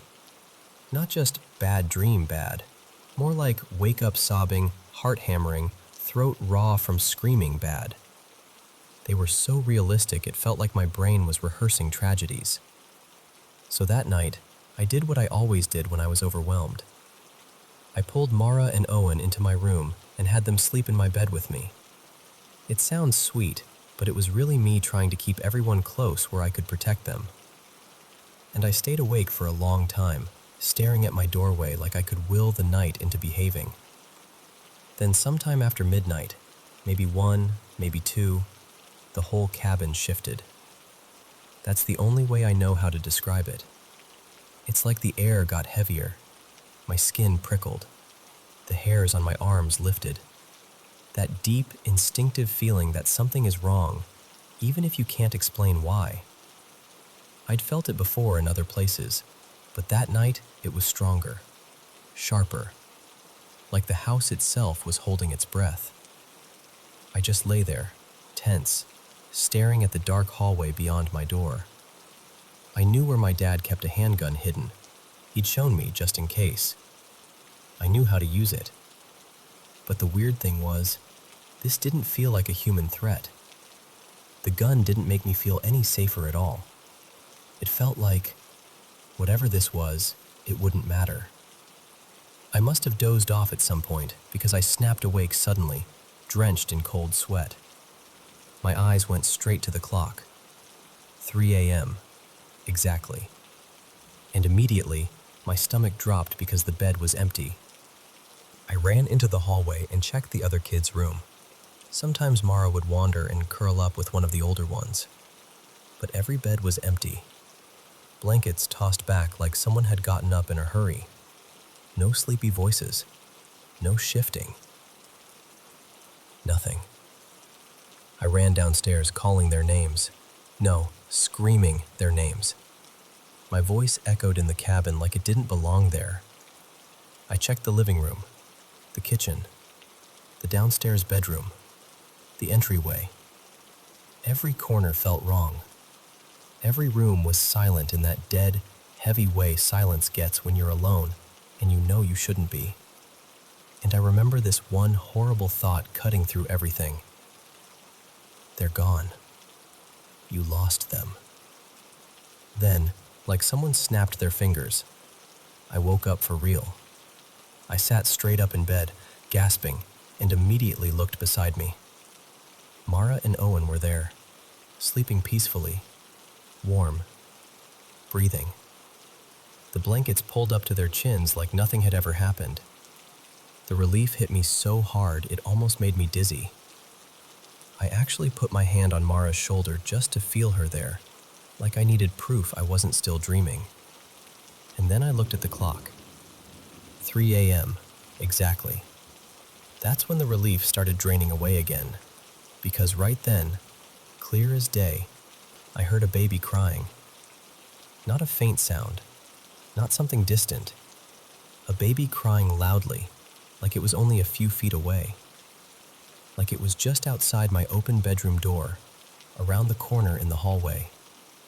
And my first instinct, my automatic human instinct, was go help. Because you hear a baby crying and something inside you immediately wants to fix it.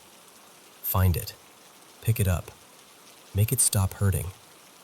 But my entire body screamed, "Don't move." My skin crawled. My chest tightened. I felt that same heavy, wrong feeling pressing in from the hallway, like the cabin was watching me. And in that instant, my half-asleep brain finally caught up with reality. There were no babies in our house.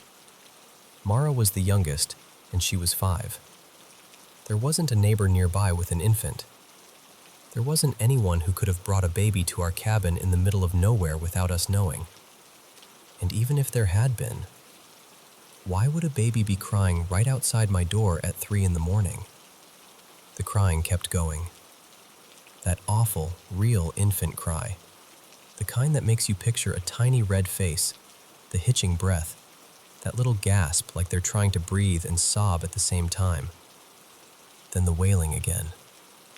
It sounded so real it made my eyes water. It pulled at every protective instinct I had. But I stayed, frozen. I lay there staring at the doorway, not blinking, barely breathing, listening to it cry and cry and cry. And I didn't move a muscle until, at some point, I must have passed out from sheer exhaustion. When I woke up again, it was daylight. Merciful, ordinary daylight. The cabin felt normal. The air felt light again. No crying, no heaviness, no sense of being watched. I checked on everyone. All of my siblings were fine, laughing, sleepy, asking for breakfast like it was any other morning. And I remember asking my brother, he was 12, if he heard anything weird in the night, like, "Did you hear a baby crying?" He looked at me like I'd sprouted a second head and just went, "No." And the thing is, plenty of strange things happened in that house. Enough that at the time, I almost filed it away as just another entry in the Alaska Cabin Weirdness folder. But as an adult, that night sticks with me more than anything. Sometimes I think something intelligent was trying to lure me into the hallway. Like it knew exactly what would make me move. Fear first, then a helpless baby's cry. Like it was testing which hook would work. Or maybe it was simpler than that. Maybe it just wanted to feed on the fear and panic it knew it could get from me. Either way, when I go back there now, I still notice things sometimes. A feeling, a shadow that doesn't match the light. A sense that something is standing just out of sight, but it's not as intense anymore. And I've thought a lot about why. I think it's because my biggest fear back then, losing my siblings, doesn't have the same power over me now. They're grown. They're safe. And whatever that presence was, it doesn't get the same meal out of me anymore. And honestly, that's the only rule I've learned that consistently works with stuff like this. Don't give it what it wants. Don't be afraid. Don't chase it. Don't answer when it calls you.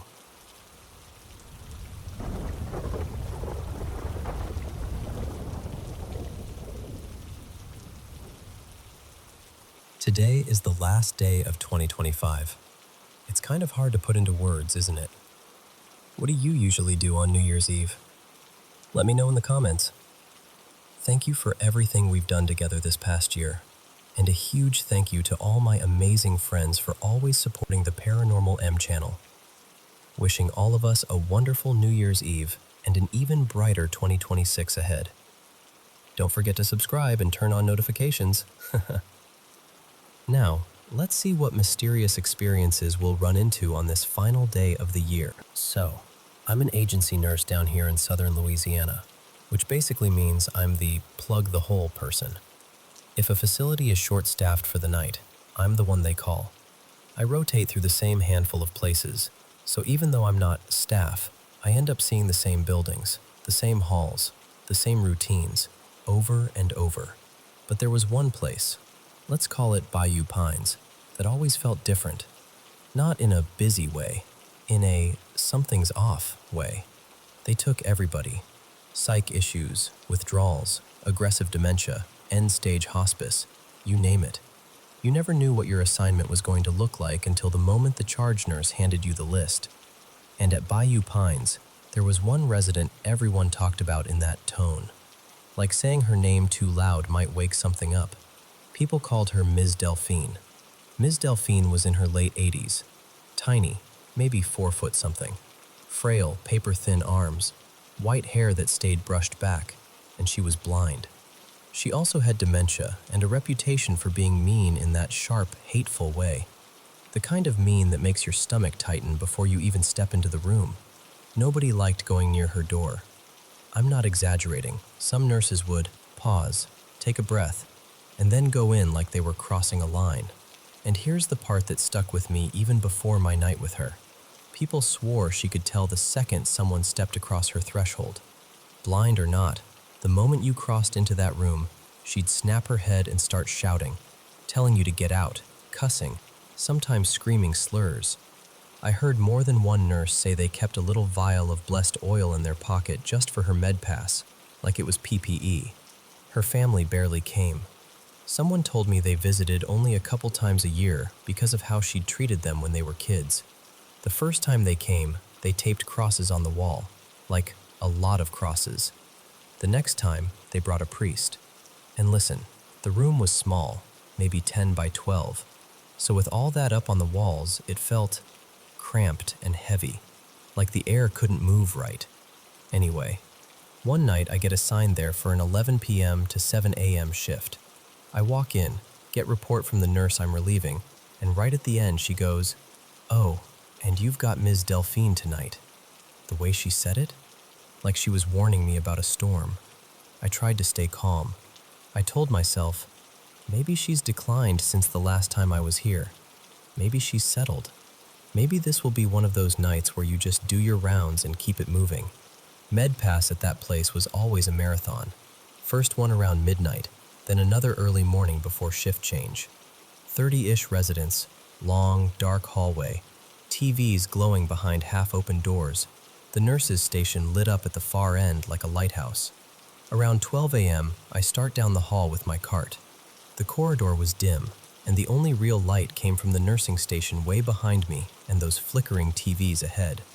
And when I reached Ms. Delphine's room, I swear my brain took a second to understand what I was seeing. She wasn't just sitting up. She was hanging out of the bed upside down. Like, her torso was still on the mattress, but her head and arms were down toward the floor. Her feet were up, straight up, like somebody had lifted her legs into the air. Her fingertips were touching the ground like she was doing some kind of twisted handstand, except it didn't look human. It looked wrong. The angles were wrong. I froze. That cold rush hit my chest, like when your body decides you're in danger before your mind catches up. My first instinct was nurse instinct. She's going to fall. She's going to fracture a hip. She's going to break her neck. So I rushed in and grabbed her, trying to guide her back up onto the bed. And I know she was blind. I knew that. Everybody knew that. But she looked straight at me with this tight, ugly grin. Not a smile, a grimace. Like her mouth was trying to curl into something that didn't belong on her face. Her eyes weren't focused, but it still felt like being stared through. I remember actually turning my head away because the expression hit me like a slap. It made my skin crawl. I got her back onto the mattress, pulled her up, adjusted her, and I started backing out. Not running, just that fast, controlled, I'm leaving right now, walk nurses do when they're trying not to look panicked. And then, because of course I looked back, I saw her do something that stopped me all over again. The head of the bed was flat. She was lying down, but she lifted both legs straight up like she was making a perfect right angle at the hips. A sheet was draped over her legs, so it formed this pointed tent. Except the tent was too long. It looked stretched, like the sheet was covering legs that belonged to a 6-foot person. But she was a tiny little woman. There's no way. I stood there frozen, probably 10 seconds, just staring, trying to force logic into it. And then she started repeating, in this calm, taunting rhythm, "You see me. I see you. You see me. I see you." Over and over, like a sing-song, like she was enjoying it. I backed out and got out of that room so fast I could feel my pulse in my throat. I kept working because, what else do you do? You still have meds to pass. You still have charting. You still have people who need you. But I'll tell you right now, my whole mood changed. The hallway felt darker. The air felt thick. And every time I glanced toward her door, my stomach tightened like it was bracing for something. Then 5 a.m. rounds came. She wasn't due any meds from me at that hour.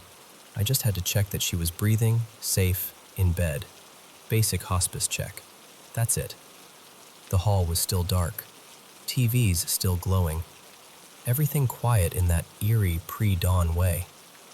I walked toward her room, already tense, and the moment I got to the doorway, I saw her again. This time, she was on the side of the bed, like half-perched, and she did this motion that looked like a hop.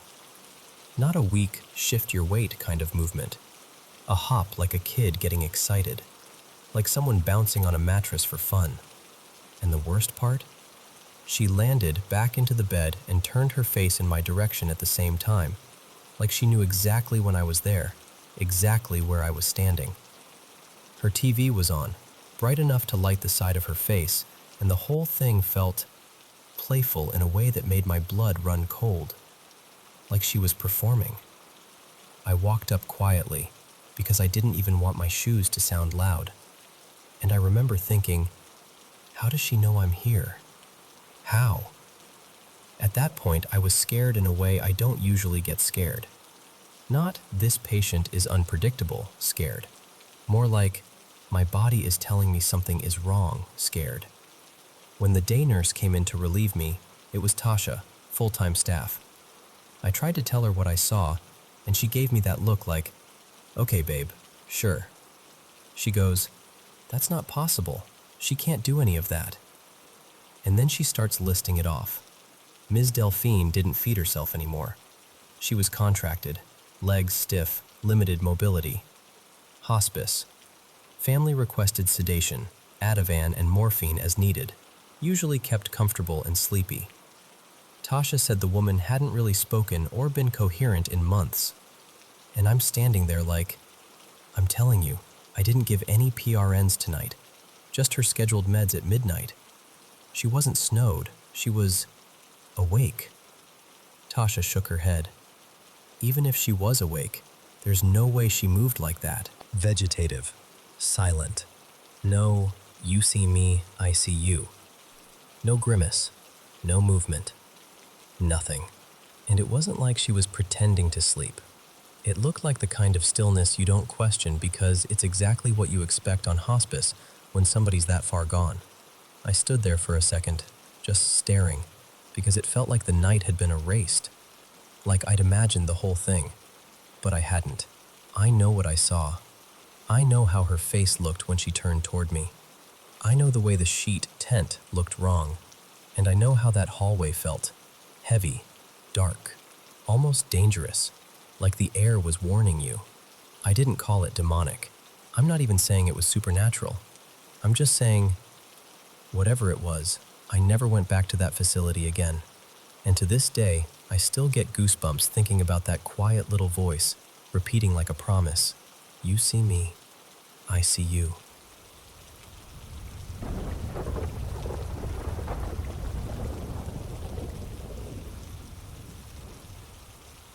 So, this happened to me a little over a decade ago, back when I was in high school. I don't tell it often, mostly because I still don't know what to do with it. I'm not even trying to make it sound bigger than it was. I just remember it so clearly, and I've never been able to land on a clean, satisfying explanation. I was 16 at the time, somewhere in the middle of the school year, and for context, I've always been a light sleeper. As a teenager, I dealt with sleep paralysis on and off, and sometimes those weird, half-awake auditory hallucinations, like your brain is trying to dream while you're sitting up and listening. So I'm used to my own mind being unhelpful at night. But what happened that night felt different, too structured, too physical. The only other maybe paranormal thing I'd ever experienced was when I was younger, sleeping over at my friend Tyler's place. I woke up and saw something in the hallway that was darker than the darkness around it. Like the unlit room had somehow produced an even darker shape. It looked almost human, with arms stretched out, and it was moving them up and down like it was waving or stretching. I remember just staring, frozen, until I finally yanked the blanket over my head and decided I never needed to sleep at Tyler's again. The next day we did that classic kid thing where you nervously laugh and go, maybe it was someone in the family messing around, and then everyone agrees not to bring it up ever again. Anyway, fast forward to this night. I woke up suddenly, the way you do when something feels off before you even know why. I glanced at the clock and it was around 3:40 a.m., give or take. The house was quiet, but not the normal quiet. I could hear this faint rustling somewhere, like fabric brushing against something, or someone shifting their weight in a different room. We lived in a small, older house, built mid-century, thin walls, the kind where you can hear a cabinet close from across the place. And the layout was kind of awkward. You'd come in through a side door into the kitchen. From there was a narrow hallway. My parents' room was closest, then a tiny linen closet, then the bathroom, and across from that, the basement door. My room was at the far end of the hall, and my sister's old room, empty by then, was beside it. Here's the part that snapped me fully awake. The house was too dark. In the kitchen, we always kept this little sink light on. Nothing bright, just a warm glow so you could find a cup of water without smashing your shin into a chair. From my room, I could always see a thin strip of yellowish light under my door.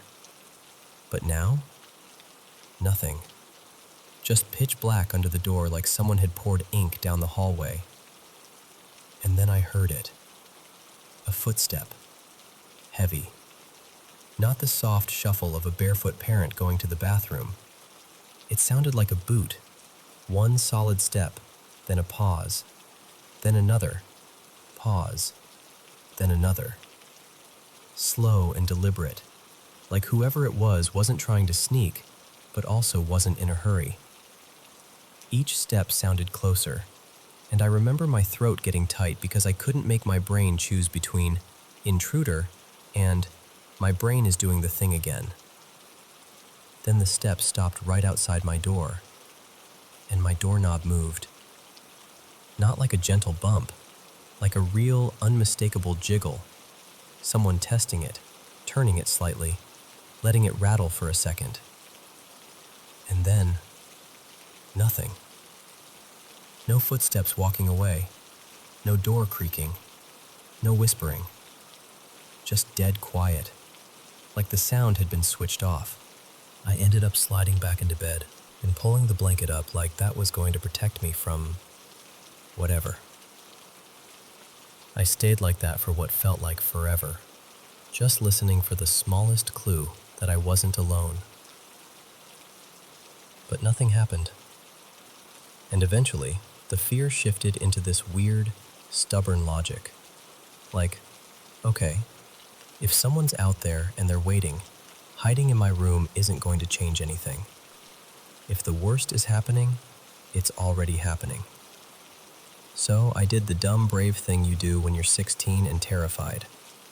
I grabbed the baseball bat from my closet. I unlocked my door, opened it slowly, and yeah, my hallway was absolutely black. Not dim, black. Like my eyes couldn't find a single reference point. But the house still had power.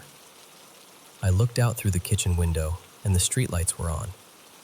No storm. No outage. Everything outside looked calm and normal, which honestly made it worse. I crept down the hallway into the kitchen, bat raised like I'd actually know what to do with it. And that's when I saw it. The sink light was on, but the bulb had burned out. So the switch was flipped like always, but the actual bulb was dead. Just a tiny, dark fixture hanging there, useless. I stood there staring at it, feeling my heart slam against my ribs because that explained the darkness, sure, but it didn't explain the footsteps or the doorknob. I went to the closet, found a replacement bulb, and screwed it in with hands that wouldn't stop shaking. The light came back on immediately, warm, normal, comforting. I stood under it for a second like it was a campfire. Like if I just soaked in enough normal light, the whole night would turn into something explainable. Then I went back to my room, locked my door again, and since I was already wide awake, I started getting ready for school early. Just trying to act like a regular human in a regular morning. About an hour later, I went out to grab something to eat, and the kitchen was dark again. Same exact thing. Sink light switch still on. Bulb blown. A brand new bulb. Dead. In under an hour. I remember standing there in the hallway, staring at that strip of darkness under the kitchen doorway, trying to force my brain into science mode. Like if I could just summon every educational TV show I'd ever watched, it would all click into place. Bad wiring. Power surge. Faulty bulb. Old fixture. Something. But it felt targeted. Like it was the same specific light being taken away, twice, on the same night, right after those footsteps stopped at my door. I replaced the bulb again. It lit up normally. And after that, nothing else happened. No more footsteps. No more knob moving. No more burned bulbs. The house just went back to being a regular, boring house. And that's kind of why it still sticks with me. Because it wasn't some dramatic haunting with slamming doors and floating objects. It was small, quiet, almost polite. But it felt intelligent in a way that makes my skin prickle even now. To this day, I still don't know if I lived through something paranormal, or if my tired teenage brain stitched together coincidence and fear into one perfect memory. But I know what I heard, and I know what that doorknob felt like someone was right there, on the other side, deciding whether they could get in.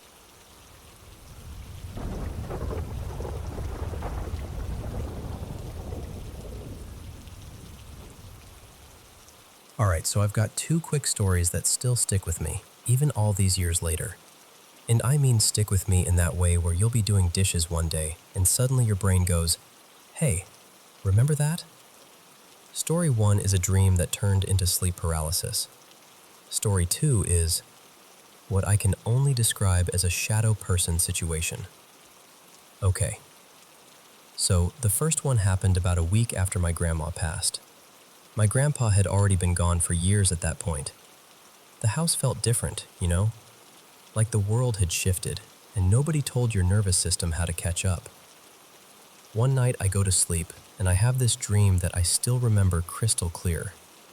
I'm riding in this van with a couple friends, like just normal chatter, normal vibes. And then I look out the window and I realize, wait, we're in Florida. Specifically outside my grandparents' condo, like the exact place from when I was a kid. And I'm like, hey, pull over, drop me off right here. I'm gonna go see Grandma. So I hop out, walk up to the door, and I knock. The door opens, and there she is. Not like a ghost, not like a spooky version of her, just her. Warm, familiar, totally real in the way dreams sometimes feel real. She smiles, says how happy she is to see me, and she hugs me. Like that tight, safe hug where your shoulders finally unclench. I step inside and there's this narrow little hallway, and at the far end there's a couch and a big mirror.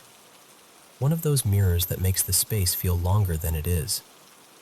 We sit down on the couch together. At first, she's smiling, and then her whole face changes, like someone turned off the lights behind her eyes. Her smile drops into a frown and she says, really softly, "He came and took me." And I remember going, "What do you mean he came and took you?" And she starts crying. And in the dream, I start feeling scared, but it turns into anger too, like protective anger, like, who do you think you are? Whoever you are. So I push again. "Who came and took you?" And she looks at me like she's afraid to say it, and she goes, "You know he watches you, right?" And I'm like, "Excuse me? Who the hell is watching me?" My stomach just drops. That dread feeling hits, like your body knows something before your mind catches up. And she says, still crying, still calm somehow, "He's watching you right now." Then she lifts her hand and points at the mirror. And in the mirror, I can see the hallway behind me, the one I just walked down. And then I watch this man just step out of the wall. Not like the wall opens, not like a door appears. He just emerges, like the wall is made of smoke and he's walking through it. He's middle-aged, tall, wearing this old-fashioned hat, like a fedora style, long coat, and he's holding a cane. And the weirdest part is, he looks like my grandfather, but not how I knew him, like a younger version.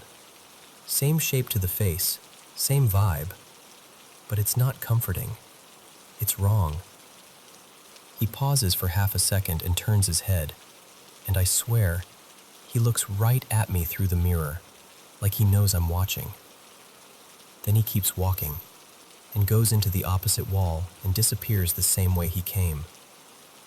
I whip my head back to my grandma, and her face goes totally neutral, blank. But there are tears still running down her cheeks like her body is still reacting, even if her expression isn't. And right then, I wake up. Except I don't wake up. I'm awake, but I can't move. At all. No arms, no legs, no turning my head. Nothing. I try to call out for my mom, like actually yell, and nothing comes out. I can't speak. I can't even get a sound. It feels like forever, but if I had to guess, maybe 8 or 9 minutes? Something like that. And then finally, suddenly, it breaks. Like my body gets control again, and I can move. For a long time after that, I told myself it was my grandpa coming to get my grandma. That was the story my brain wanted to believe because it felt easier, familiar. But later, years later, I started reading about sleep paralysis and all those shared experiences people describe. And then I saw it. The Hat Man. This figure people talk about seeing during sleep paralysis. This tall man in a hat, sometimes with a coat, just watching. And that messed me up, because it matched my dream so closely that it made my skin go cold. And what's even creepier, recently I was scrolling through old paintings online, just aimless late-night browsing, and I stumble on this one piece that makes me freeze, because it looks like him, that silhouette, that shape. And when I read about the painting, the artist basically said he painted it because the figure kept showing up in his dreams, like he was being haunted by it. So yeah, that's story 1. Now story 2. This was about 10 years later. I was living in a house with a couple friends. I had the basement room. Down there was this small hallway, washer and dryer, and then the basement door. A few days after moving in, I wake up in the middle of the night and I check the time. 4:47 a.m., or close to that, like right around there. I'm half asleep, so I shrug it off, roll over, go back to sleep. Next night, same thing. I wake up, check the time. Right around 4:47 again. By the third night, I'm annoyed. I'm like, is someone coming downstairs? Doing laundry before work? Slamming something? So I ask my roommate, my buddy Marcus, if he's been heading down there early. He's like, nope, not me. All right.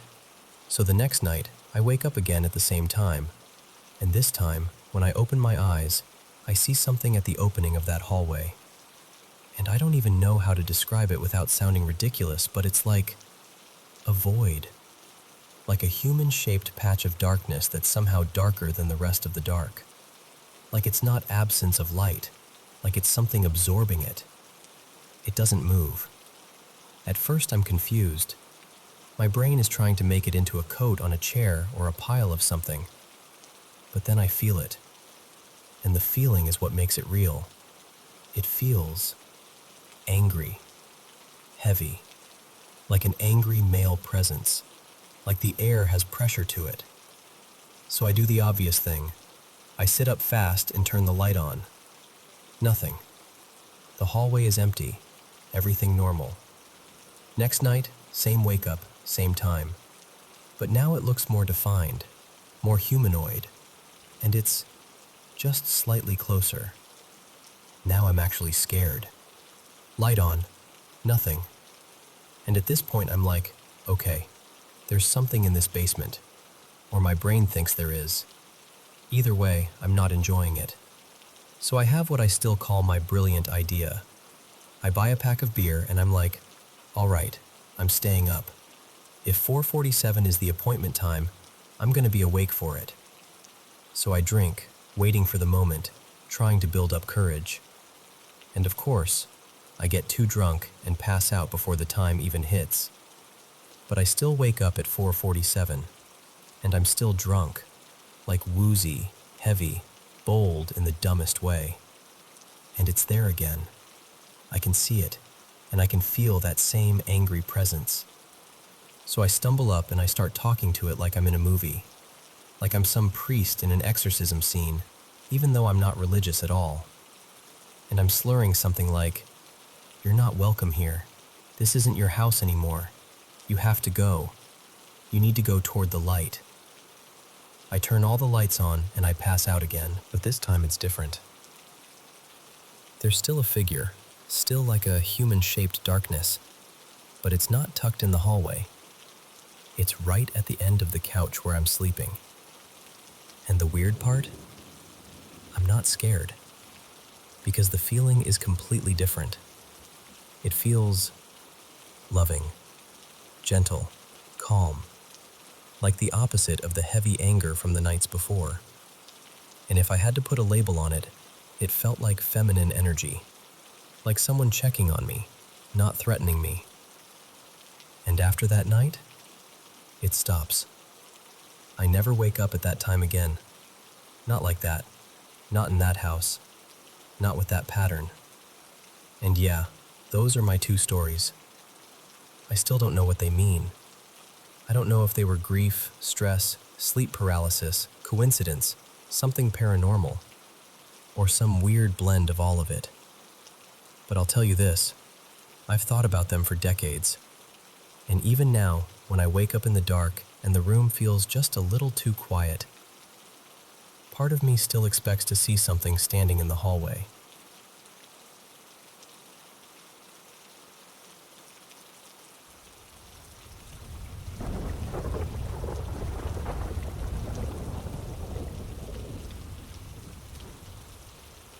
So, this happened on a totally normal weeknight.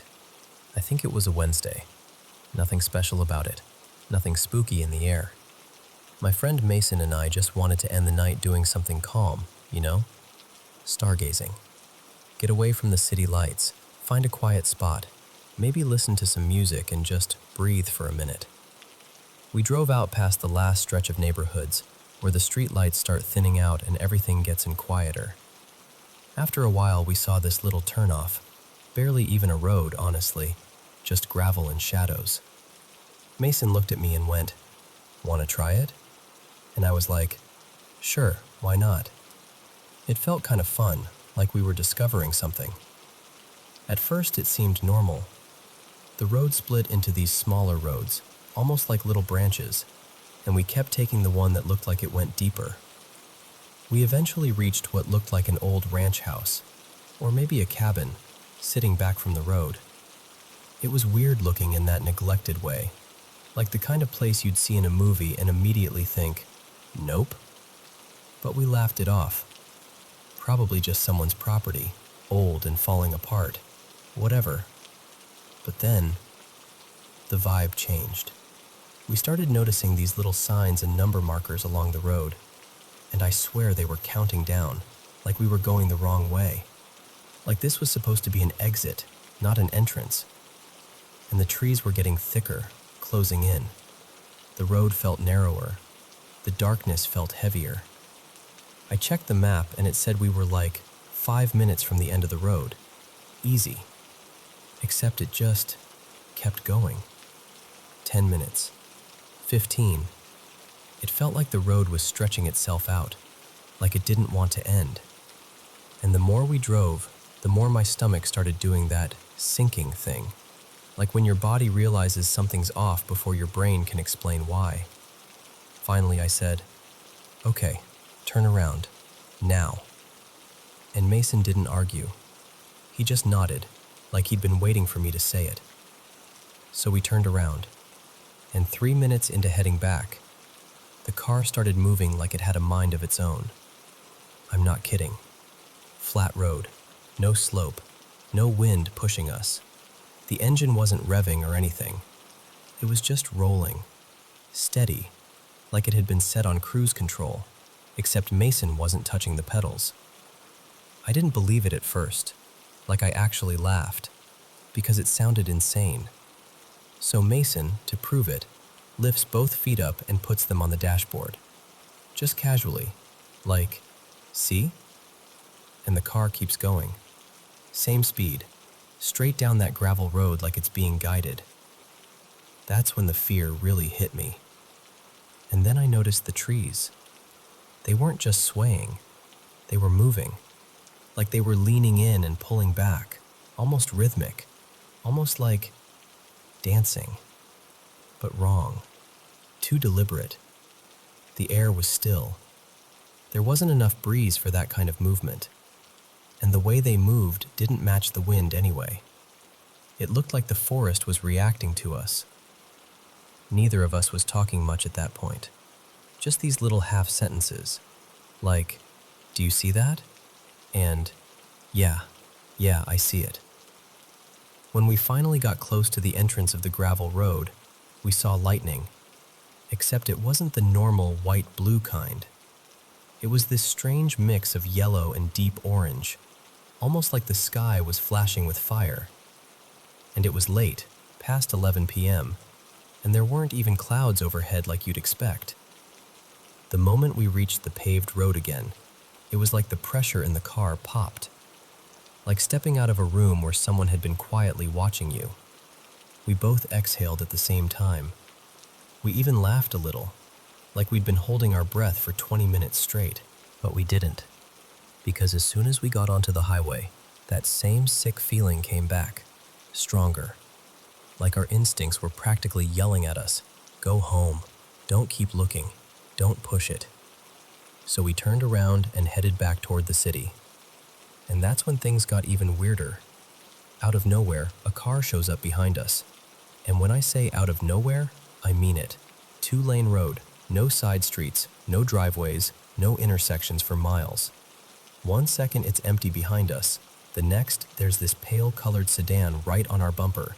So close I could barely see its headlights in the mirror without them blasting into my eyes. It rode us like that for what felt like forever, probably 10 minutes. We sped up to get distance. It sped up too. We slowed down, it stayed right there. No honking, no passing, just glued to us, like it was hurting us. My hands were gripping the door handle. Mason had both hands locked on the wheel.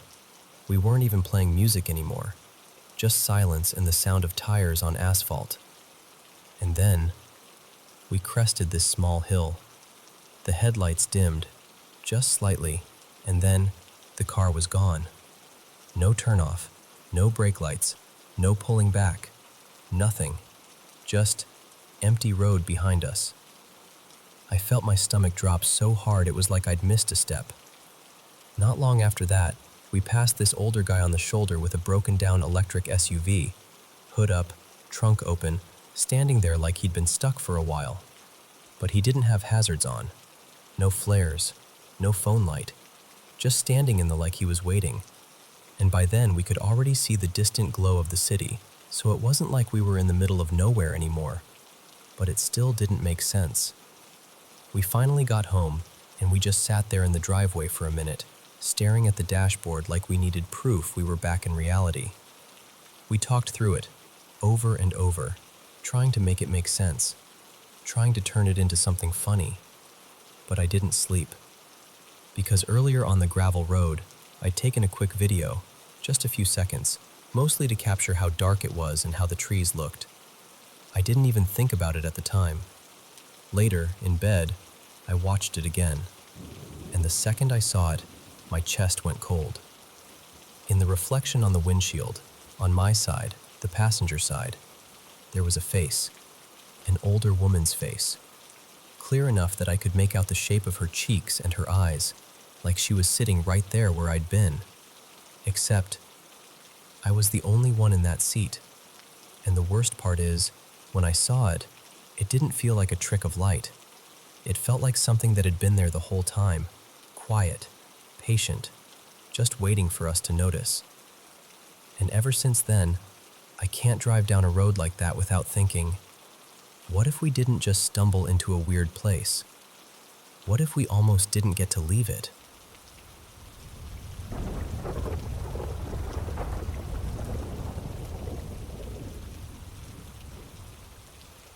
You know what's weird? There was this stretch earlier this year where I started feeling like, I don't know how else to say it, like I was being watched. I take care of my mom. She lives upstairs in this older apartment building, only 8 units total. The 2 end ones are kind of like townhouses, and the others are regular apartments all connected in the same long building. My mom's place is Unit 5. And it's been home for long enough that we know what normal sounds like. Pipes, creaks, the usual settling. But this wasn't that. It started with the attic. Not every unit can even get up there. Only a few of them have attic access. My mom's is one of them. And for weeks, it was like clockwork. Every single night, always late. Somewhere between about 10:45 p.m. and 3 or 4 in the morning, I'd hear movement above us. Not a little scurry, not a random pop, actual footsteps. Shifting. The kind of sound that makes you stop breathing for a second because your brain goes, wait, that's weight. And I'm telling you, I'm not someone who jumps at every noise. These apartments are old, sure, but this was too consistent. Too timed. Then I noticed something that made my stomach drop. The attic opening, the little panel in the ceiling, looked different, like it had been nudged out of place. My mom and I haven't touched it. We have no reason to. We don't store anything up there, and honestly, it's creepy enough without adding dust and darkness to the mix. But it wasn't just the panel. There are these bolts and fasteners along the roof line, and a couple of them looked slightly pushed in, like the roof had taken pressure from above. And I know that can happen when someone heavy moves around up there, because years ago, I climbed into an attic in my aunt's building, and she pointed out the same thing. The bolts were pressed down in the exact spots where I'd stepped. It left a little tell, like proof. So when I saw that same kind of sinking above my mom's ceiling, my mind went, okay, someone's been up there. And the thing is, it wasn't just the attic. Sometimes, when the apartment was quiet, especially if I was alone, I'd hear people talking. Like low voices, muffled, but close. And the creepiest part? It always sounded like it was coming from my little sister Mariah's old bedroom. Except Mariah is almost never home. She's always out. Friends, trips, staying with her boyfriend, whatever. So I'd hear it, and I'd do the normal thing, right? I'd call her name. I'd walk over and open the door, ready to tell her she scared me. And every time, the room would be empty. No TV, no phone speaker, no one. Just silence. Then the sleep stuff started. This part is hard to explain without sounding dramatic, but it felt like my body was betraying me. There were nights where I'd doze off on the couch for just a minute, like one of those "I'll rest my eyes" naps, and I'd slip immediately into this dream that didn't feel like a dream. Everything looked exactly like it did when I fell asleep. Same room, same shadows, same couch under me. It was like I never left the moment. And in it, something I couldn't see would come at me. Not like a jump scare horror movie thing, more like a presence, a force. I'd feel this heavy pressure, like something pinning me down. My chest would tighten. My whole body would get that sick, warning feeling, like your instincts are screaming but your muscles won't move. And the worst part? I'd know I was asleep. I'd be thinking, wake up, open your eyes. But my body wouldn't respond. I remember thinking, is this what people mean by astral projection? Except it didn't feel mystical or peaceful. It felt wrong. Like I was stuck in the exact same room, but something else had access to me there. But there was one night, just one, that scared me more than all the others. I fell asleep the same way, and it happened again. Same couch, same room, that same trapped feeling. Except this time, I wasn't alone in it. There was a figure standing a few feet away from me. Tall, too tall for the space to feel normal. And it wore something like a hood, the way a cloak hangs when someone is trying to hide. I couldn't see a face. Not because it was shadowed, because there was nothing there. No eyes, no nose, no features, just darkness, like someone had cut a hole where a face should be. But I saw the hands.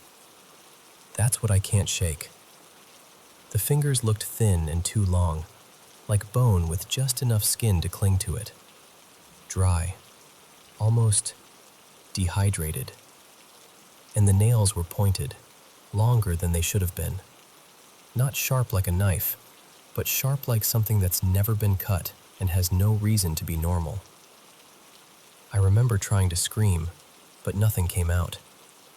And I was fighting so hard to wake up, because I could feel it watching me like it knew I couldn't move. And then I finally snapped awake. I was sitting up, breathing like I'd been running. The room was the same as the dream, which almost made it worse. No dramatic change. No relief music. Just me on the couch in the same apartment, with that sick feeling still crawling on my skin. After that, I stopped seeing the hooded thing. Thank God. But I still don't sleep the same. I don't. And there's one more detail I can't ignore. In my mom's kitchen, on the ceiling, this mark appeared that looks like a child's handprint. Like a messy little smear, almost like a kid had food on their hands and dragged it across the ceiling. The timing was what got me. I'd helped my mom clean the walls a few days earlier, and then, days later, this shows up out of nowhere. It shouldn't be there. It wasn't there before. And I know how this sounds. I know people are going to say, maybe it's moisture. Maybe it's the building. Maybe you're stressed. And sure, maybe. But when you're the one hearing footsteps over your head at the same hours every night, when you're the one opening doors to empty rooms after hearing voices, when you're the one waking up with your heart hammering because you just lived through a dream that felt like an attack, it's hard to shrug it off. It's hard to feel safe. And honestly, the scariest part isn't even what I saw. It's the feeling that whatever is happening, it already knows I'm paying attention.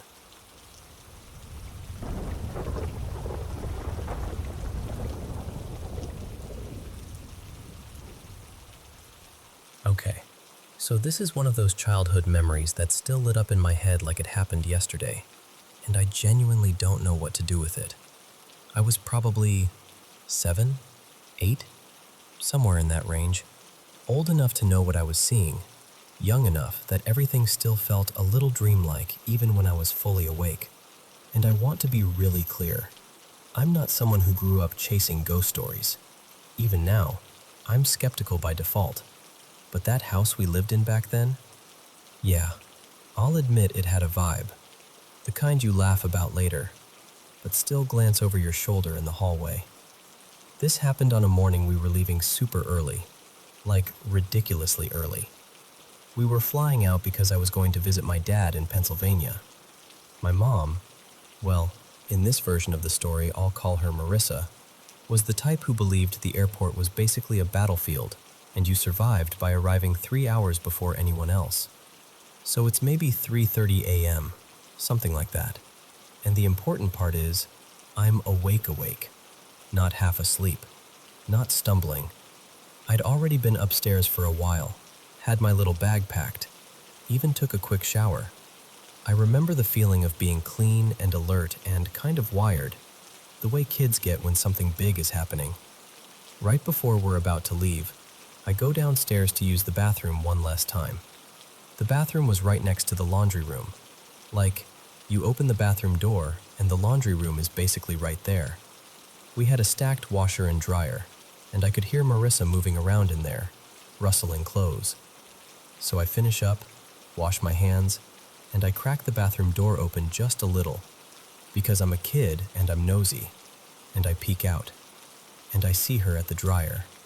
She's taking clothes out, but the way she's doing it is wrong. Not like, oh, she's tired wrong. More like stiff, like a toy. Like someone had watched a person fold laundry once and was now trying to imitate the choreography. Her arms were weirdly straight. She'd lift them up, grab exactly one piece of clothing, lower her arms straight down, then extend forward and drop it into the basket without even glancing. Then repeat. Same pace, same angles. No pause, no adjustment, no little human fidgeting. Over and over and over. At first, I'm not scared. I'm just puzzled. Like my brain is trying to categorize it. Mom's being weird. Mom's tired. Mom's distracted. So I whisper, Marissa? Nothing. She keeps doing it. I try again, louder. Mom? Still nothing. She doesn't even shift like she heard me. I turn the faucet off, clear my throat, like I'm trying to announce myself properly. and I say it again. Mom! And this time she does this tiny little freeze, like a micro flinch, just enough to tell me it registered somewhere. But then she goes right back into the exact same movements, back still turned. And now my stomach is starting to tighten, because I'm realizing she's not responding like a person. She's responding like something that heard a sound and then described to continue whatever it was programmed to do. So I raise my voice. Mom! Nothing. So I finally shout, full volume, kid shout. Mom! And she stops. Whatever she was holding slips out of her hands, and she turns around, slowly, like it takes effort. And when she faces me, I can still see it. That's the part that never faded. It was terror. Pure terror, but not like she was scared of something in the room. It looked like she was terrified of me, like she didn't recognize me at all. And I'm just standing there, frozen, with my hands still damp, my heart suddenly going wild, like this hard pounding you can feel in your ears. I remember thinking, why is she looking at me like that? What did I do? She doesn't say a word. She just pivots, stiffly, again with that uncanny marching thing, and she walks toward the back door that connected to the laundry room. It's winter, snow on the ground. She's dressed for inside, shorts, a thin t-shirt, and my kid brain is instantly like, she can't go outside like that. She'll freeze. So I run to the back door and yank it open, and outside, there's fresh snow. No footprints. Nothing. Like no one had stepped out there at all. Now I'm officially panicking, because for a second I think, she's leaving. She's going to the airport without me. I scream, just absolutely scream, Mom! As loud as I can. And immediately, from the living room on the far other side of the house, I hear her real voice. Calm, normal, sleepy, annoyed. Yeah? From the wrong side of the house. And I remember whipping around so fast it almost made me dizzy, because there's no way she could have gotten over there without passing right by me, and there's no way she went outside without leaving tracks, and there's no way, two versions of her exist in two places. But when I look back at the laundry room, the dryer door is still open. The basket has clothes in it. The task had been happening in the real world. It wasn't like I imagined an empty scene. After that, it's fuzzy. Not because the memory isn't vivid, more like my brain slammed a door. I remember a rush of heat, then cold, then crying so hard I could barely breathe. And I remember running toward the living room like I was escaping something, and I couldn't even explain what I'd seen because it didn't fit into words. Years later, I asked my mom, Marissa, what she remembered about that morning. And she told me she did remember me running out of the laundry room crying, totally inconsolable, like something had seriously scared me. But she didn't remember anything happening that would explain it. She even said it stood out because I wasn't the kind of kid who made stuff up or scared easily. And that's it. That's the whole thing. So when I look at it now, I can admit there are a ton of possible explanations. Kid brain misidentification, stress, a weird dissociative episode, a half-dream state that somehow layered itself onto a real moment. But the problem is, I remember it too cleanly, too precisely. The posture, the timing, the expression, the way the voice came from the living room like nothing happened. It's the kind of memory that doesn't feel like imagination. And I'm not even telling you this like, ooh, ghost story. It's more like, this is a file in my brain labeled unresolved. And every time I open it, I still feel that exact same cold shock. And the creepiest part?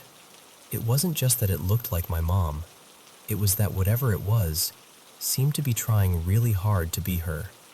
And for a moment, just a moment, it almost succeeded.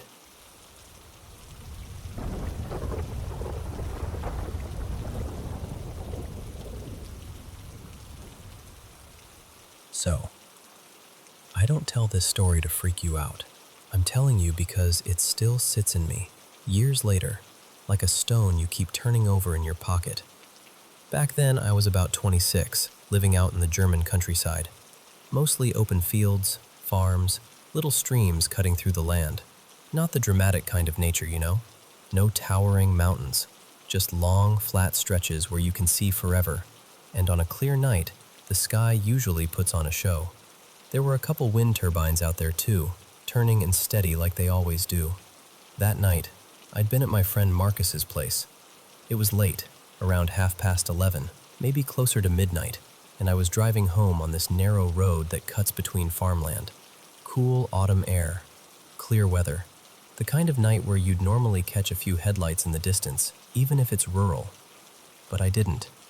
For at least 10 minutes, not a single car. Not coming toward me, not behind me. And that's what got under my skin first. Not fear, not panic. Just this mild, crawling uneasiness. There's a highway exit not far from there, so it's weird for the whole area to be that empty. I remember actually thinking, okay, where is everyone? I tried to shake it off, kept driving. And then, maybe 2 minutes later, I saw something out in a field to the right. At first, it didn't even make sense, just a shape in the darkness. Then my headlights caught enough of it, and my brain finally translated it. A car, upside down, far from the road, like 70 or 80 meters out. My stomach dropped. I pulled over immediately, hazards on, and grabbed my phone. I dialed emergency services with this sudden automatic urgency, like my body was moving before my thoughts caught up. Then I got out and started walking toward it, using my phone flashlight to cut through the dark. It was an older hatchback, dark blue, maybe black, something like an Opel or a Golf. Honestly, I'm not even sure anymore because my focus locked onto details in this strange, sharp way. One wheel was completely missing, just gone, and I remember seeing it lying off to the side like it had been ripped away. As I got closer, I prepared myself for something awful. You know how you brace for it, like you're building a wall inside yourself? I leaned in and shined the light through the broken side window, and there was nobody. No driver slumped over, no passenger, nothing. Just empty seats, and a smear of blood on the steering wheel. That's when I told the operator what I was seeing. She asked the normal questions, where I was, what the car looked like, if I could see anyone nearby. I told her no one, just blood. She sounded calm, professional. She told me to go back to my car, keep my hazard lights on so the responders could find me, and said they'd be there in about 5 minutes. And then the call ended. Now here's where it gets hard to explain, because the car wasn't even the strangest part. The strangest part was what was happening inside me. From the moment I stepped out of my car, it felt like someone had set a heavy weight on my chest. Pressure, like mild pain mixed with this inner tension. Breathing wasn't impossible, but it felt wrong, like my body didn't want to pull air in. I had never felt anything like it before. And I'm not a nervous guy. I'm tall, broad, I've always been physically active. I don't scare easily. I don't walk around thinking danger is waiting for me. But standing there on the roadside, I was scared. Not because I saw a wreck.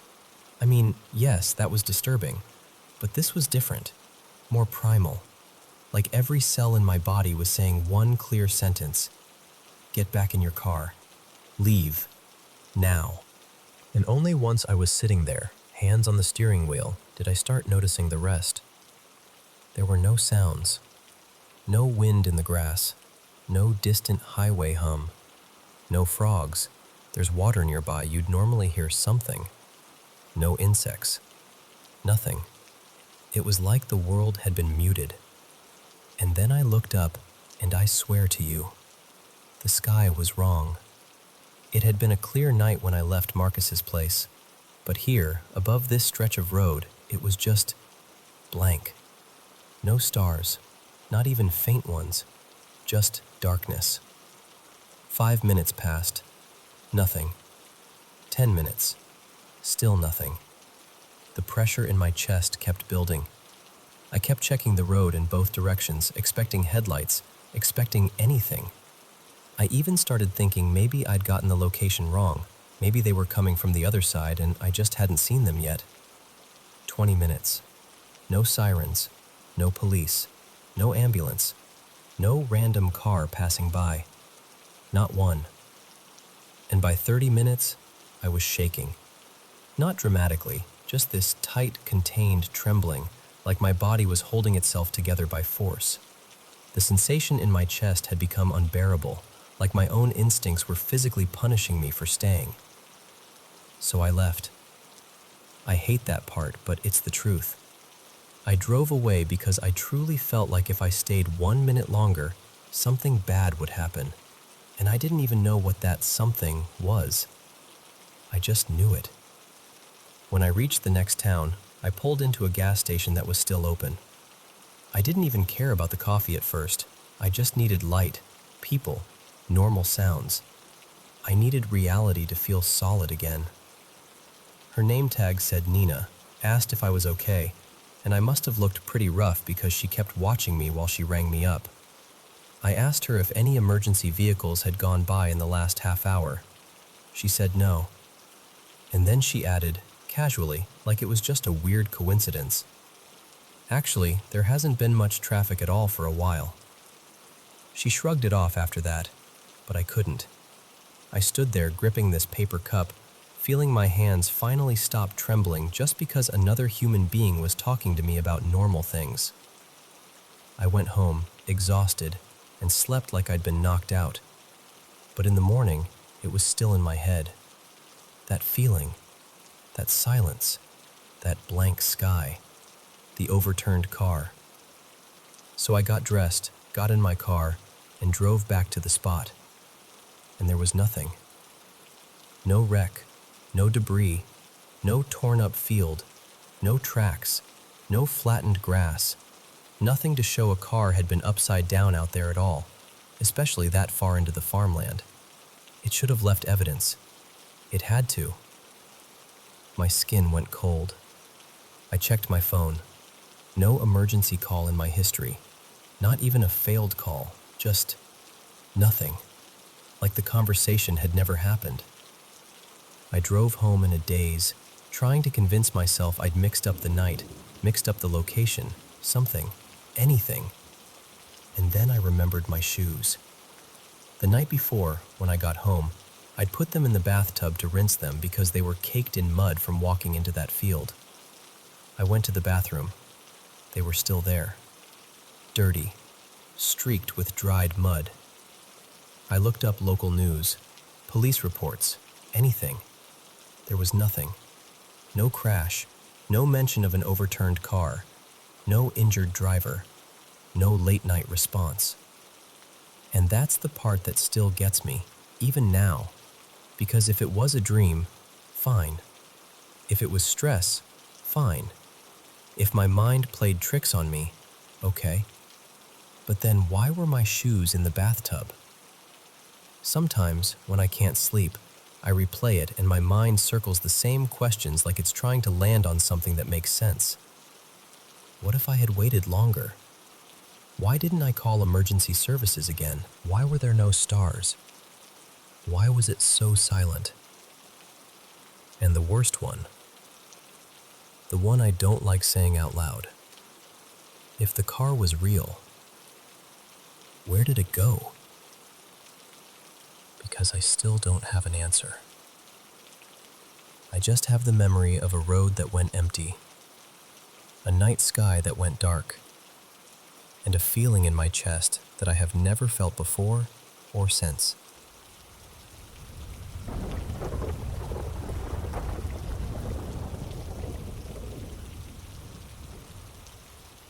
So, picture this.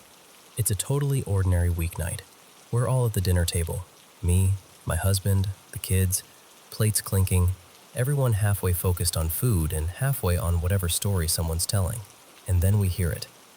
Not like a gentle oops, not like something sliding off a counter. It was a sharp crack, ceramic on tile, with that ugly little echo you get in a stairwell. Immediately, my eyes snapped to the stairs, because the stairs are basically straight in my line of sight from where I was sitting. I see two pieces, two shards, bounce on the tile steps, like they were thrown into the space. And my first thought is, something fell from upstairs. Second floor, maybe third. Because that's what makes sense, right? So we all get up and walk over.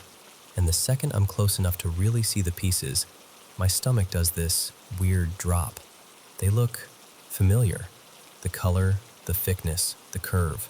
And right there on the side table by the stairs is this little ceramic pot, an empty plant pot I've been meaning to move for weeks.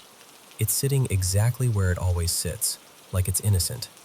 But the shards on the stairs look like they belong to it. At first, my brain refuses to connect it, because how does a pot break and shoot sideways? Like, what, did it decide to do a dramatic exit? But then we follow the trail.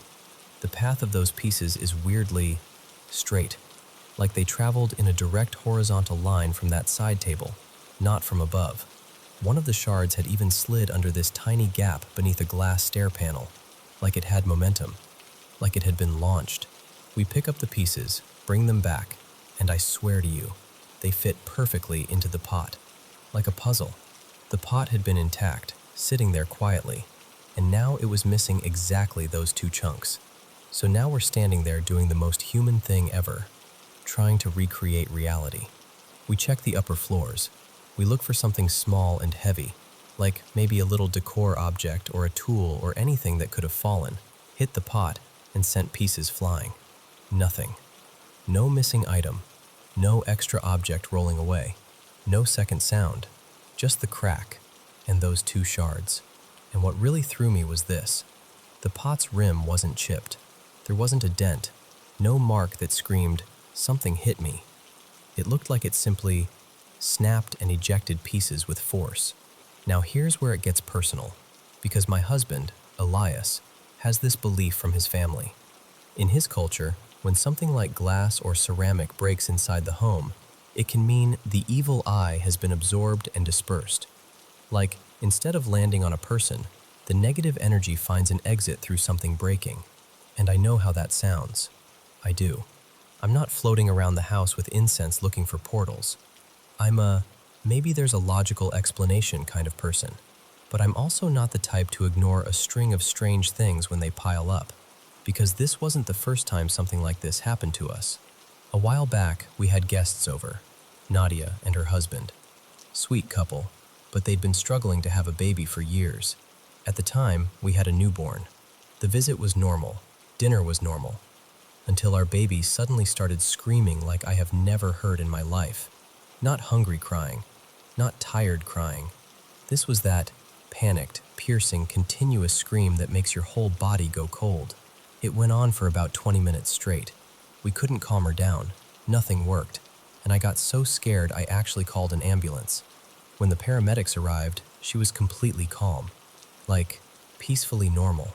They checked her, reassured us, and left. Fast forward to now. I'm pregnant again.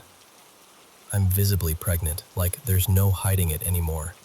And earlier today, I met up with a bunch of former coworkers, maybe 10 or 12 of them, people I haven't seen in a while. And it was one of those gatherings where everyone is happy for you, but the comments are a lot. Compliments, yes, but also the kind of admiration that feels heavy. Oh my gosh, you're glowing. I'm so jealous, I want that.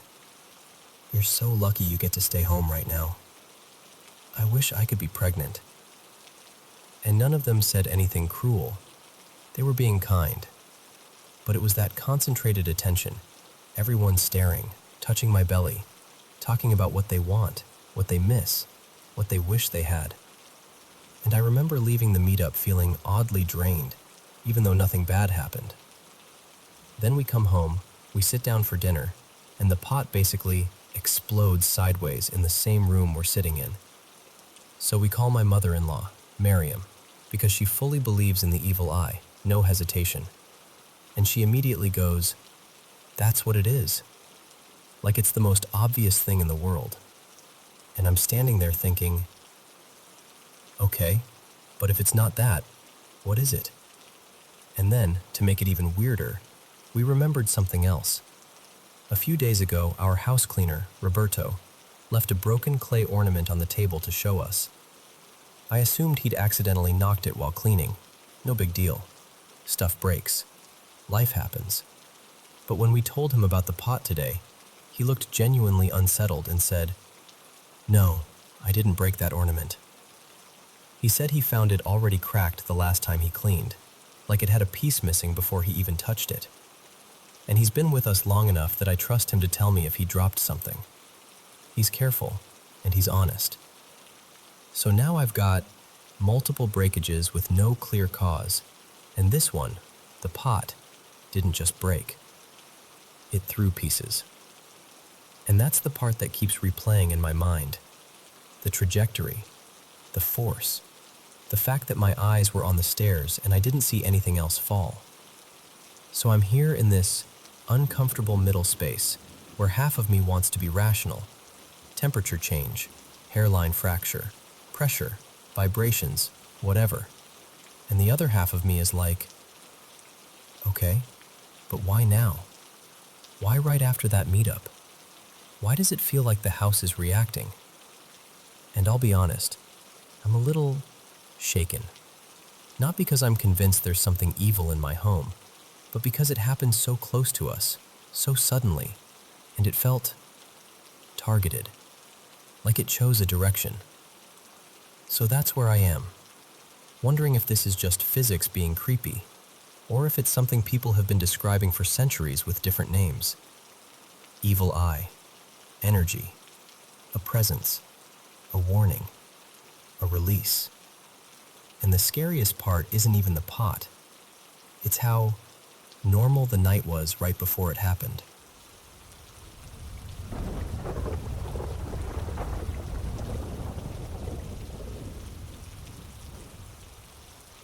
Okay, so fair warning, this is one of those topics that turns into a full-on rabbit hole the second you tug on it. I don't have clean answers yet. I just have a growing pile of patterns that won't leave me alone. After my last post, a few of you asked what I actually do have. Like, what's the part that feels solid enough to talk about without me sounding like I'm just spiraling in my own head? So I figured I'd lay it out the way I've been thinking about it. And maybe it'll spark a real discussion instead of the usual ghost story back and forth. I originally started with what people call the brimmed man. And yeah, I'm choosing that name here on purpose because the name changes depending on who you ask. But the image stays the same. He was the first entity I ever encountered, and what messed with me wasn't even my own experience at first. It was the fact that other people I knew had seen him too, years before I ever said a word about what happened to me. Like, they brought him up casually, the way someone mentions a weird, recurring dream. And I remember thinking, wait, you too? Once I started digging, it got unsettling fast. I've collected a handful of older paranormal reference books over the years, some of them dusty, some of them newer, and almost all of them mention some version of him. And then you go online, and it's like stepping into a crowd that's been talking about the same thing without realizing it. Podcasts, forums, documentaries, whole Reddit threads where thousands of people are basically describing the same silhouette. For a long time, I sat with all of that and didn't know what to do with it. And then I had an experience with something else. Something people in different places call the ceiling drifter or the crawl thing. And honestly, if you want to fall down the deepest part of the rabbit hole, start there. Go watch a few random episodes of any ghost hunting show. Doesn't even matter which one. Pay attention to how often some location reports a crawler, a creeper, a thing in the corner, whatever the label is. Then listen closely to the descriptions, because once you notice it, you can't unnotice it. The stories are almost carbon copies. Now, back to the brimmed man for a second. I personally think he's not the same as the general shadow person category. People lump them together, but the vibe is different, and the details are too specific. This figure shows up everywhere. Different continents, different cultures, totally different generations. Some researchers claim reports go back at least to the late 1800s, and whether that's perfectly accurate or not it's clear the story isn't new. What fascinates me is the consistency. He's almost always described as too tall, like uncomfortably tall. People will say 6.5, 7 feet, sometimes taller. And then there's the hat. The hat style changes. Sometimes it's wide-brimmed. Sometimes it's more like an old-fashioned fedora shape. Sometimes it's somewhere in between, but it never changes enough to pin him to a specific decade. Nobody goes, "Oh, that's clearly a 1920s guy." No, people just know. Immediately. It's that same gut-level recognition. That's him. And in most accounts, including mine, he doesn't do anything dramatic. No speech, no big chase scene. He just stands there, silent, still, watching.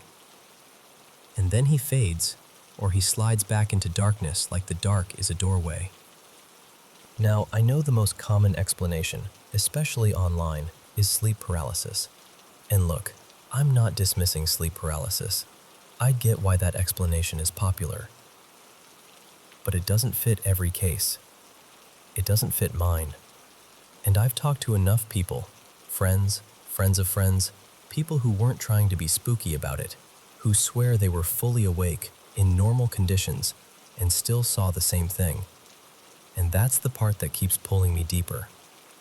How can so many people who have never met, who live in different countries, who didn't grow up on the same stories, describe nearly identical encounters? That's where the whole recurring entities idea starts to feel bigger than a ghost story.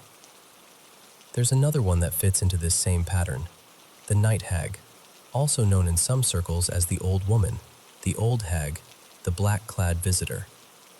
This one is probably the most common of the three, and unlike the brimmed man, she's almost always tied to sleep paralysis.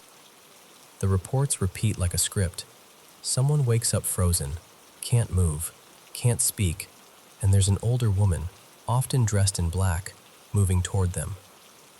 People describe feeling her weight, her heaviness, like the air thickens.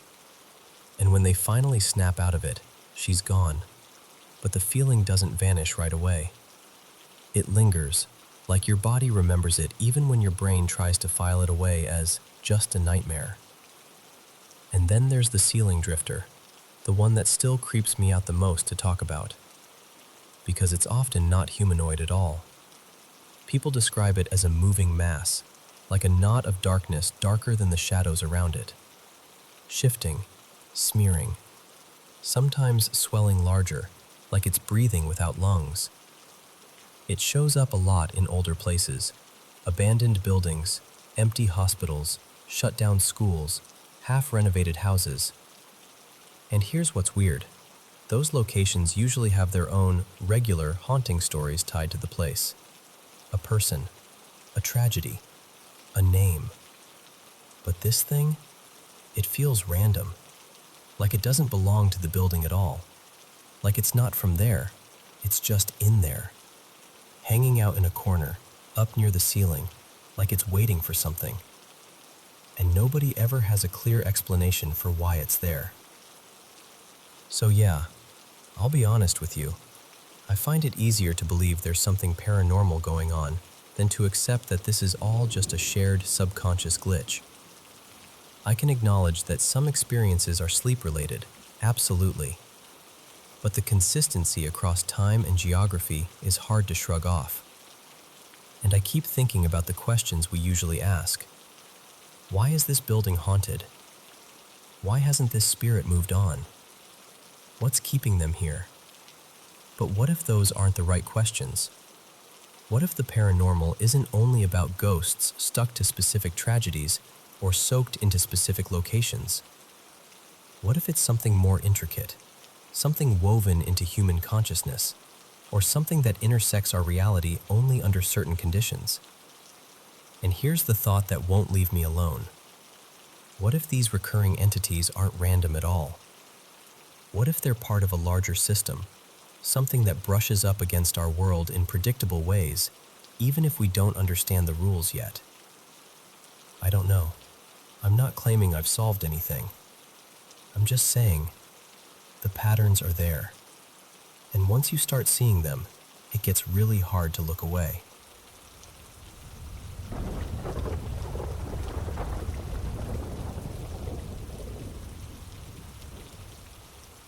So, about 5 or 6 weeks ago, I had one of those experiences that makes your stomach drop, in your own home of all places. We live in a standalone house. No shared walls, no upstairs neighbors, nothing like that. Normally, it's not even quiet here. My mom, my sister, our 2 dogs, and a couple cats keep the place feeling busy and lived in. But that night was different. My sister was out staying with her partner, so it was just me, my mom, and the pets. I'd come home from work pretty wiped out, and all I wanted was a hot bath. I went upstairs, ran the water, and finally sank in. Like that first exhale where you can feel your shoulders unclench. And then the silence got interrupted. I heard footsteps on the main staircase. Not light ones either. Slow, heavy, purposeful. The kind of steps where each one lands like the person means to be heard. In my head, I immediately went, "Oh, it's Mom." The steps reached the top of the stairs and didn't hesitate. They moved straight toward her bedroom. And right after that, this awful noise started. Her big mirrored wardrobe, those heavy sliding doors on a track, started getting thrown around. Not gently opened, not a little rummaging. It sounded like someone was yanking the doors hard and slamming drawers shut over and over, like they were angry or in a panic. The impact was so forceful it felt like it vibrated through the floor. Still thinking it was my mom, I called out, "Hey, can you bring me a towel? I forgot one." Nothing. So I called again, louder this time. "Mom?" And then I heard her, faint, from downstairs, like she had to raise her voice to reach me. "I'm in the kitchen." I swear, my whole body went cold. Because if she was downstairs, then someone was upstairs. And not just upstairs. They were in her room, slamming things like they owned the place. I got out of the bath so fast I didn't even think. Water everywhere, feet slipping on the tile, heart pounding in my throat. I wrapped myself in whatever I could grab and rushed to her bedroom. I flipped on the light and started checking everything. Behind the door, the corners, the closet space, even behind the big mirrored sliding panels. I was half expecting to find someone crouched in there holding their breath. But the room was empty. And here's the part that still gets me. The wardrobe doors were perfectly closed. The drawers looked normal, neat, like nobody had touched a thing. I just stood there for a second, trying to make my brain make it make sense. Like maybe I'd imagined it. Maybe bath water in your ears does weird stuff. Maybe I dozed off for a second. So I went downstairs, still shaking, and asked my mom, carefully, if she'd heard anything. She looked at me and went, completely serious, "Yeah, I thought you were stomping around upstairs." That confirmation is what really messed with me. Because if it was only me, I could explain it away as a tired brain, or plumbing sounds, or the house settling, or literally anything. But we both heard it. The heavy steps, the violent slamming, in a detached house, with no one else home. I don't walk around thinking my place is haunted or anything. It's not like it's a constant thing. But every couple of years, something happens that's just too big to shrug off.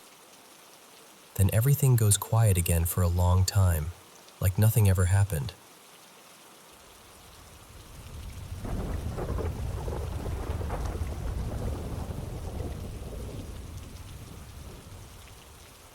Okay, so before I start, I need to say this.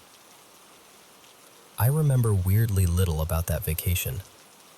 I was around 10, and I've always been the kind of person who forgets defects fast. But 2 moments from that trip have stayed so sharp in my head that it honestly feels like they've been waiting for me in the dark ever since. This was in Puerto Rico, right around New Year's. My dad, Marco, decided we should rent this small place outside of town for a long weekend. That wasn't totally unusual for us back then, but I was thrilled. I've always loved long drives, the kind where you're half asleep in the back seat and the world feels big and safe and full of possibilities, you know? I remember messing around with my little brother Nico, annoying my sister Elena, the usual kid stuff. Nothing dramatic. When we finally got there, the outside of the rental was actually pretty, like postcard pretty. Lots of plants, warm air, that soft glow everything gets near the coast. Inside, it felt cozy too. Nothing screamed danger or haunted or anything like that.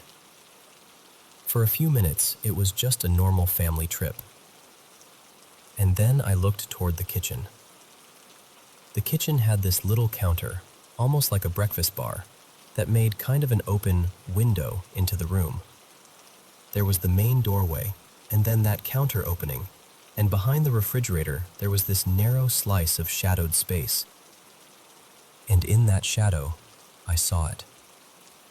I'm trying to describe this in a way that doesn't sound like I'm just telling some cheesy, scary story, but I swear I'm not exaggerating. It was hunched, like it didn't quite fit in the room. From the way it was folded over and how high the ceiling seemed, I remember thinking it must have been 8 or 9 feet tall if it stood up straight. Its skin was this sick, rotten brown, wrinkled in a way that made it look wrong, like meat that shouldn't exist anymore. And where its arms should have been, there weren't arms. Just these long, thin stubs, like the limbs had been cut away cleanly and then covered over with smooth skin. Its torso was so thin I felt like I could see bone through it. Ribs, spine, all of it, like a stretched out shape of a body. But the worst part was the face. It was almost human, which somehow made it worse. Like somebody had taken a person's head and inflated it. Round and swollen, but still wrinkled like an elderly face. Its mouth was pulled back way too far, like a grin, but not a grin. And I could see gums and these yellow teeth that looked old and sick. And the thing is, I don't remember it having eyes. Like there was nothing where eyes should be. But I have never felt stared at so intensely in my life. I froze, completely. I wanted to scream, I wanted to run, but my body didn't move. It felt like my lungs forgot what to do. And for a few seconds, it was just me and that thing, staring at each other across the kitchen, like the whole world had narrowed into that one strip of air. Then something happened that I still don't know how to explain. It felt like I got pulled forward. Not like someone grabbed my shirt, more like my brain got yanked closer. My vision turned foggy, like static on an old TV. And I heard this sound, like a song almost, but warped, distorted, like someone humming through a broken speaker. It only lasted a few seconds, 5, maybe 6, but it felt way longer. And then it was just gone. That first night, somehow, I still fell asleep. I was scared, yeah, but I told myself I'd imagined it, or I'd seen a shadow wrong, or my kid brain was being dramatic. But the next night, I stopped being able to lie to myself. It was late, around 1 or 2 a.m., and I woke up thirsty. I wanted water, and I also wanted one of the little snacks we'd brought because I was a kid, and that's what kids do. So I got up and went to the bedroom door. We always closed it when we slept, so I reached for the handle. And I froze again. This time, it wasn't because I saw something. It was because I felt something. This wave of dread hit me so hard it felt physical, like being slammed in the chest. I remember thinking, super clearly, if I open that door, Something horrible is going to happen to me. Not a vague worry, not nerves. It felt like a warning screamed straight into my bones. I got cold all over. My stomach turned. I felt so sick with fear I thought I might throw up. So I crawled back into bed and pulled the blanket over my head like it could protect me. And that's when the footsteps started. Not normal footsteps. Not, oh, Dad's walking around footsteps. These sounded like they were everywhere. Like the house had layers and something was moving through all of them. Above me, below me, beside me. Like it was walking inside the walls and the ceiling and the floor at the same time. Every now and then it would sound closer, and I'd hold my breath so hard my chest hurt. My sister Elena slept in the other bed, right next to this small window, and somehow she didn't wake up at all, not even once. That almost scared me more, like whatever was happening wasn't allowed to touch her, or didn't care to. I stayed like that forever. Just listening, shaking, trying not to cry loudly enough for anyone to hear. The only reason I know how long it lasted is because at some point the room started getting lighter. The fear didn't disappear, but it thinned out like fog as the sunrise came in. When the sun was finally up, I forced myself out of bed and opened the door. Nothing. The house was quiet, peaceful even. Like it had been asleep the whole time, and I was the only one who'd been awake. I ended up sleeping the rest of the morning out of pure exhaustion, like my body just shut down to recover. After that, the feeling of being watched got worse. Like, not a constant panic, more like this tightness you carry, this sense that the air behind you isn't empty. I kept thinking I saw movement out of the corner of my eye, especially in doorways and near the balcony, but every time I looked directly, nothing. And the last night before we left, I'm almost sure I saw it again. I got up to use the bathroom, and when I glanced toward the balcony, I swear it was there.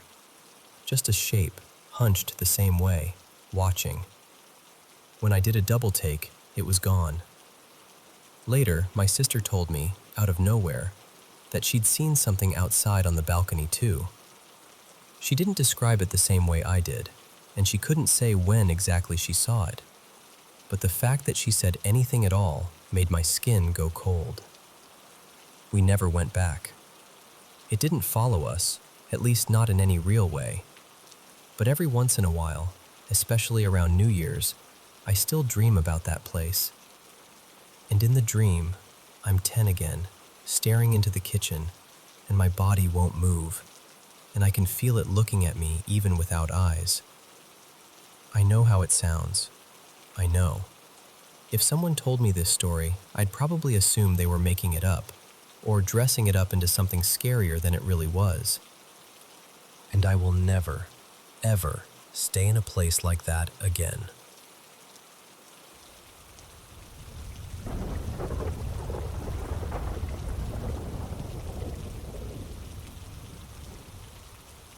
So, I've lived in a few really old apartments out in Cheyenne, Wyoming, but the oldest one, without question, was smack in the middle of downtown, right above this loud, always busy bar. Honestly, it was a bright little place during the day. Sun poured in through the windows, and if you didn't know any better, you'd think it was just charming. But the thing is, that apartment came with extras. Nothing ever felt outright dangerous, no get out now feeling. But there were enough weird little moments to keep me on edge, like the building was always clearing its throat to remind me I wasn't alone. To understand why it felt spooky, you have to know a little about that part of Wyoming. Those old downtown blocks carry history, the kind that isn't gentle. There were decades of hard living and harder fighting, old bar brawls, messy love stories, cops chasing the wrong people down the wrong alleys. The town cemetery is huge, and at one point, it was even relocated. People like to whisper that not everyone got moved properly, which, great, right? And then there were the tunnels. Supposedly, there used to be an underground tunnel system connecting different parts of downtown. Folks said it got shut down years ago because parts of it were unstable, and because some ugly stuff happened down there when nobody was looking. Whether all of that is true or not, I can tell you this. The basement of my building lined up with where those tunnels ran. There was a bricked-off section that always made my stomach feel tight when I looked at it, like it was holding its breath. Now, here's another detail that always stuck with me. The building wasn't always apartments. It had a reputation back in the day as a brothel. You could still see this odd little feature on the door, this small window pane with an old curtain. I learned later what it was for. Curtain open meant a woman was available. Curtain closed meant not available. Apparently that setup used to be common in that area because there were so many places like that tucked above shops and bars. And people swear some of them stayed active way later than you'd expect. Because of that, I always had this sense that the presence in my apartment, if that's what it was, felt feminine. Not mean, not threatening, more like curious. Like they had been there a long time and didn't really see a reason to leave. Except for this one night. This one night is still the creepiest thing that ever happened to me in that place. It was a Friday, and downtown was loud beneath my floorboards. Music, footsteps, people laughing too hard on the sidewalk. I was upstairs with my boyfriend at the time, Nolan. We'd been drinking, nothing crazy, just the kind of tipsy where you start thinking your own ideas sound hilarious. And that's when Nolan goes, "We should use a Ouija board." And I know. But here's the thing. I wasn't one of those people who treated it like a party trick. I didn't ask anything nasty. I didn't taunt. I didn't try to summon some dark, mysterious force. I was careful. I always said hello. Always said goodbye. I treated it like knocking on someone's door. Nolan did not share my philosophy.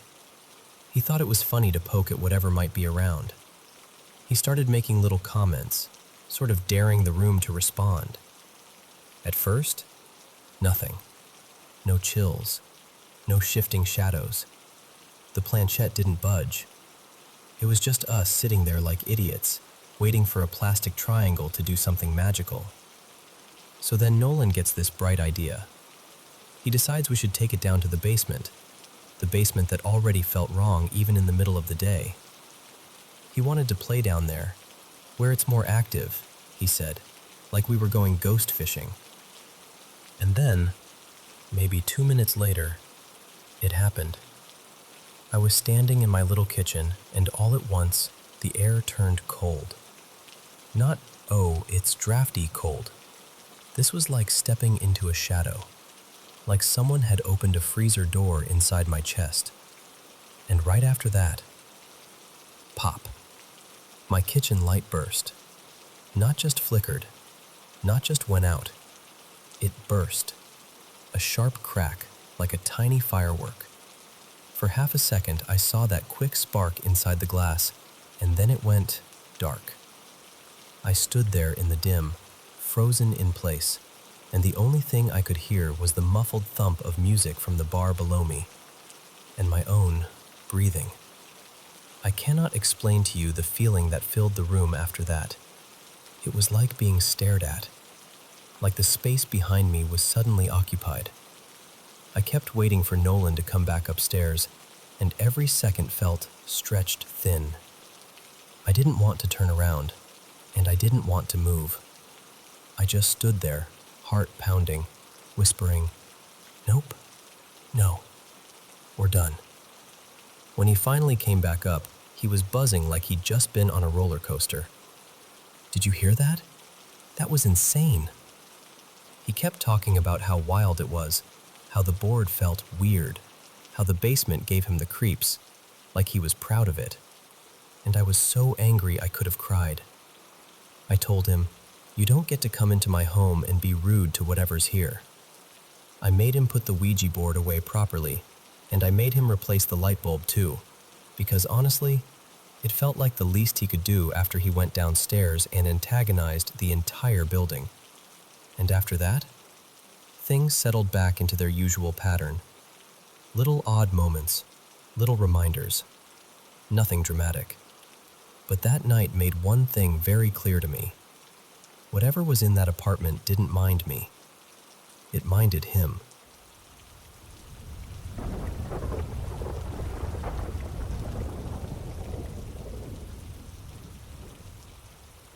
Hey, so I've been living in Fort Collins, Colorado for about 5 years now, and I've had my fair share of weird little moments out here. But there's one night that still sits in the back of my mind like a pebble in a shoe. It happened up near Vidavoo, that stretch of wild, wind-sculpted rock and forest out in the Medicine Bow area. If you've ever been there, you might know what I mean when I say it has a presence. Not evil, not threatening, just like you're not alone, even when it's quiet. One thing I should mention up front, I'm a wheelchair user, and my best friend, her name's Mara, she's able-bodied. That detail matters later. So this was a rough week for me. Something happened that really rattled me, and I called Mara because I just didn't want to be by myself. She didn't try to fix it or pep talk me or anything. She just said, "Do you want to get out for a bit? We could drive up into the woods." And honestly, that sounded like the only thing I could handle. We threw on hoodies, grabbed drinks from a gas station, and headed out. The drive into Vidavoo is short, and at first it was totally normal. Dark, calm, that kind of peaceful night where the road feels like it's floating through the trees. Then we crested a hill and saw something ahead of us on the trail. 2 red lights. Not headlights like a truck, not bright enough for a car. They were low to the ground and spaced in a way that didn't make sense, and they were coming toward us steadily, like whatever it was had a slow, even pace. Mara slowed down, and we both did that thing where you stop talking at the exact same time without meaning to. At first, we assumed it was some kind of off-road vehicle, maybe an ATV or somebody with a weird setup. But as we got closer, it didn't feel like that. It wasn't bouncing the way lights usually do when something's driving over uneven terrain. It was too smooth. We topped the next rise, and Mara started to pull over to give them room to pass. And then, they didn't. They just weren't there anymore. No engine sound, no crunch of tires on gravel, no flash of turning, nothing. And the thing is, there weren't really any side paths right there. If it had turned off, we would have seen it. The road is pretty open in that stretch. We sat there for a second, both staring into the dark like it might explain itself. Mara finally went, "Okay, that's weird," in the calmest voice she could manage, which somehow made it worse. We kept going anyway, because that's what you do when you're trying to convince yourself you're fine. Our plan was to drive up to Ranger's Point. It's this little lookout area where you can see the lights of town spread out below. We weren't planning to hike. Just roll up, breathe, feel small under the sky, go home. When we got to the gate where the trail begins, I pulled myself forward to get a little closer, just to see, just to feel like we'd actually made it. And my wheelchair locked up. Not like the brakes were on, not like a pebble jammed the wheel. I mean, it stopped so hard it felt like something had grabbed it. Mara immediately came around, crouched down, and checked everything. She looked for rocks, roots, anything that could snag the wheels. Nothing. Then, as suddenly as it happened, I was free again. We both laughed a little. Nervous laughter, you know? The kind you use like a charm to keep the dark from noticing you. Mara said, "Try again. Maybe you caught a groove or something." In the instant my front wheels reached the exact line where the gate began, it happened again. Locked. Like a firm hand pressing down. And that's when the feeling hit me. That unmistakable, full-body certainty that someone, or something, was watching us. Not in a "you're about to be attacked" way, more like a message. Don't go farther. I remember swallowing and realizing my mouth had gone dry. Mara looked up at me, and she didn't even have to ask. I think my face said it all. I just went, really quietly, "I don't like this." And she didn't argue, not even a little. She stood up and said, "Okay, we're done here." We got back in the car, doors shutting like punctuation marks, and drove until we found a little pull-off near a campsite, somewhere that felt less like we were crossing a boundary we weren't invited past.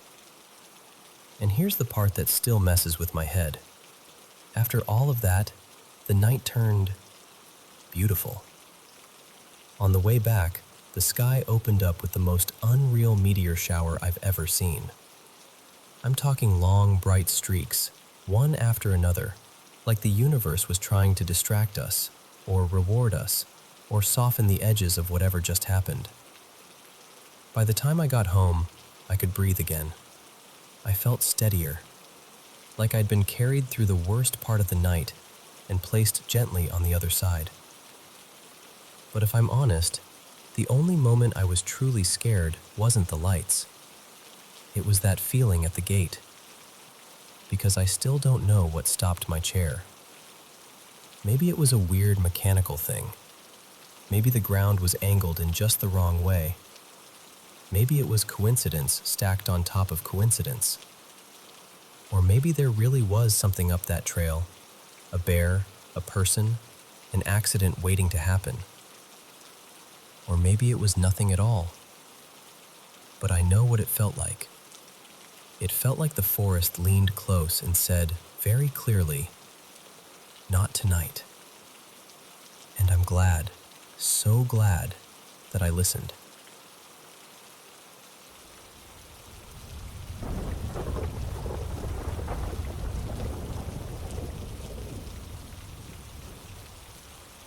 Okay, so I'm going to tell you two things that happened when I was a kid. And I'm not exaggerating when I say I hated the bedroom wing of my parents' house. It wasn't just, oh, it's dark and spooky. It was this constant feeling like I wasn't meant to be there alone. I'd catch movement out of the corner of my eye. Once, just once, I watched a little sound-activated toy kick on in total silence, like it had heard something I couldn't. And the hallway. Ugh. My parents had these carved wooden masks hanging up, kind of tribal style, and I swear, they felt like they were watching. Even in the daytime, they made my skin prickle. So, that's the vibe. Now here are the two moments I still can't fully explain. The first one happened when I was about 6 or 7. I had this dream that my cousin, let's call him Milo, was quizzing me with trivia questions. In the dream, I finally knew an answer and I got so excited that I snapped awake and just shouted it. Like I was still in the dream, yelling it out to win. And then I realized, I'm awake. I'm in my room. It's the middle of the night. And I'm yelling into an empty house. I remember the embarrassment first, like that hot, stupid feeling. I went quiet and listened, expecting to hear my mom calling my name or my dad stomping down the hall. Nothing. That's when the embarrassment slid into this weird, creeping confusion, because I was loud, and nobody reacted. So I looked around my room, trying to orient myself, and my eyes landed on the wardrobe at the foot of my bed. It was just a plain, freestanding wardrobe, 2 doors, no mirror, nothing fancy. On top, I kept a few stuffed animals lined up like little guards. That's what it always looked like. But in that moment, it didn't. It was like one of the ward doors was slightly open, or like there was some middle shelf I'd never noticed. And one of my teddy bears, this tan one I'd had forever, was sitting inside, kind of slumped forward. And I swear to you, it was rubbing its eyes, like a sleepy kid, like it had just woken up. I remember just staring, trying to make my brain fit what I was seeing into something normal. Like, okay, I'm still half dreaming. It's fine. My eyes are playing tricks. And then it turned around, and its eyes were bright. Not reflective, not caught the moonlight.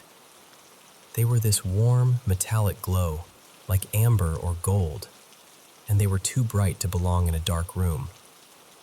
I tried to scream, I really did, but my voice wouldn't come out right, like my throat seized. The only thing I managed was this pathetic little high squeak that got stuck halfway. And I did the most kid thing imaginable. I dove under my blanket and pulled it up to my nose like that would save me from whatever that was. I stayed frozen for a few seconds, listening so hard it felt like my ears were straining. Then I peeked out. The wardrobe was normal. Both doors shut. The teddy bears were all on top where they'd always been. Everything looked perfectly ordinary, like my room had never been anything else. And here's the part that messes with me. I didn't run. I didn't wake my parents. I didn't even cry. I just decided it was over. Like my brain snapped a folder shut and shoved it deep away. I remember clicking, okay, fine, we're not doing that. The second experience happened later, months or maybe a year after. The timeline is blurry, but the feeling isn't. By then, I had this habit of sneaking into my parents' room at night.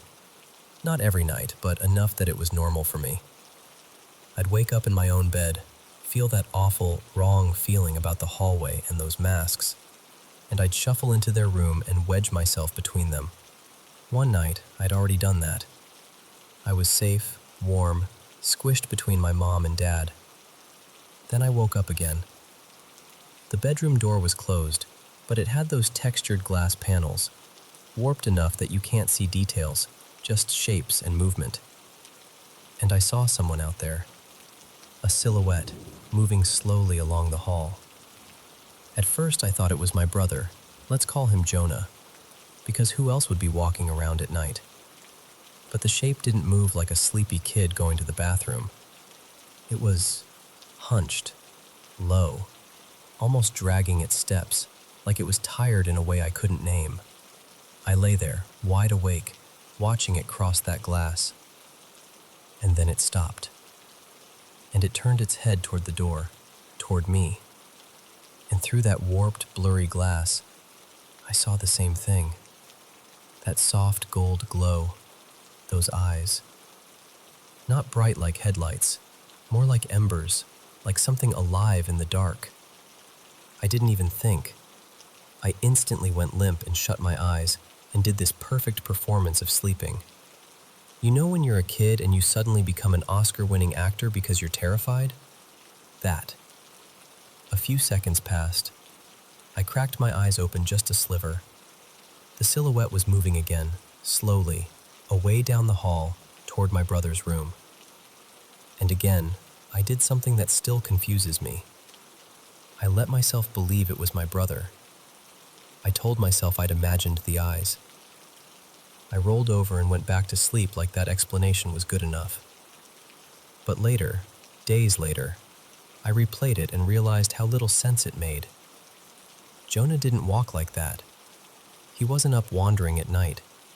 And even if he had been, what kid has glowing gold eyes? Those are the only 2 times I ever saw them. The gold eyes. Twice, and both times I felt awake. Really awake. The first time I remember the embarrassment so clearly, that, oh my God, I just yelled for no reason feeling. The second time I remember the exact thought. Why is Jonah up? Why is he walking like that? And the wild part is, I didn't connect those 2 memories until much later. Like, years later. For the longest time, I only told people the teddy bear one, and it never clicked that both stories had the same detail. Same glow. Same color. Same looked right at me feeling. Eventually, when I hit puberty, the fear of that bedroom hallway faded. It just loosened its grip. I could walk through there without my stomach dropping. But something else started happening instead. I started getting these weird hunches. Not dramatic, Not, I predicted a car crash kind of stuff. More subtle. Like I'd suddenly feel moved to say something, even if it didn't match what I was thinking, and then later it would turn out to be exactly the thing someone needed, or exactly what was about to happen. It's honestly kind of boring when I try to explain it out loud, but it's eerie when it happens. Like, the feeling is calm and certain, and then reality catches up. And I don't know what you believe, but I still can't decide if those were dreams bleeding into waking life, or if I was seeing something real and my kid brain just didn't have the tools to deal with it. But I'll tell you this, I can still picture that wardrobe. I can still picture that hallway glass. And I can still feel what it was like to be looked at.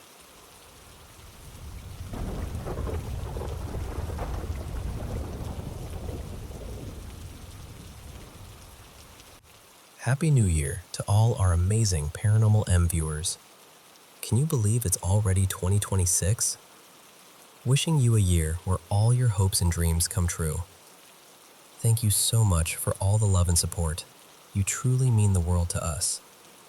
Don't forget to subscribe and turn on notifications so you won't miss any new videos. Alright, let's kick off the new year and dive into our next mysterious adventure together. So, this happened a long time ago, back when I was about 15, maybe 16. I can still feel the heat of that summer in my memory, like the air itself was sticky. Me and my buddy, his name was Rico back then, used to roam the neighborhood pushing this beat-up mower like we owned the place. We'd knock on doors, offer to cut lawns for cash, and honestly, it worked. Most kids were begging their parents for movie money. We were out there hustling for it.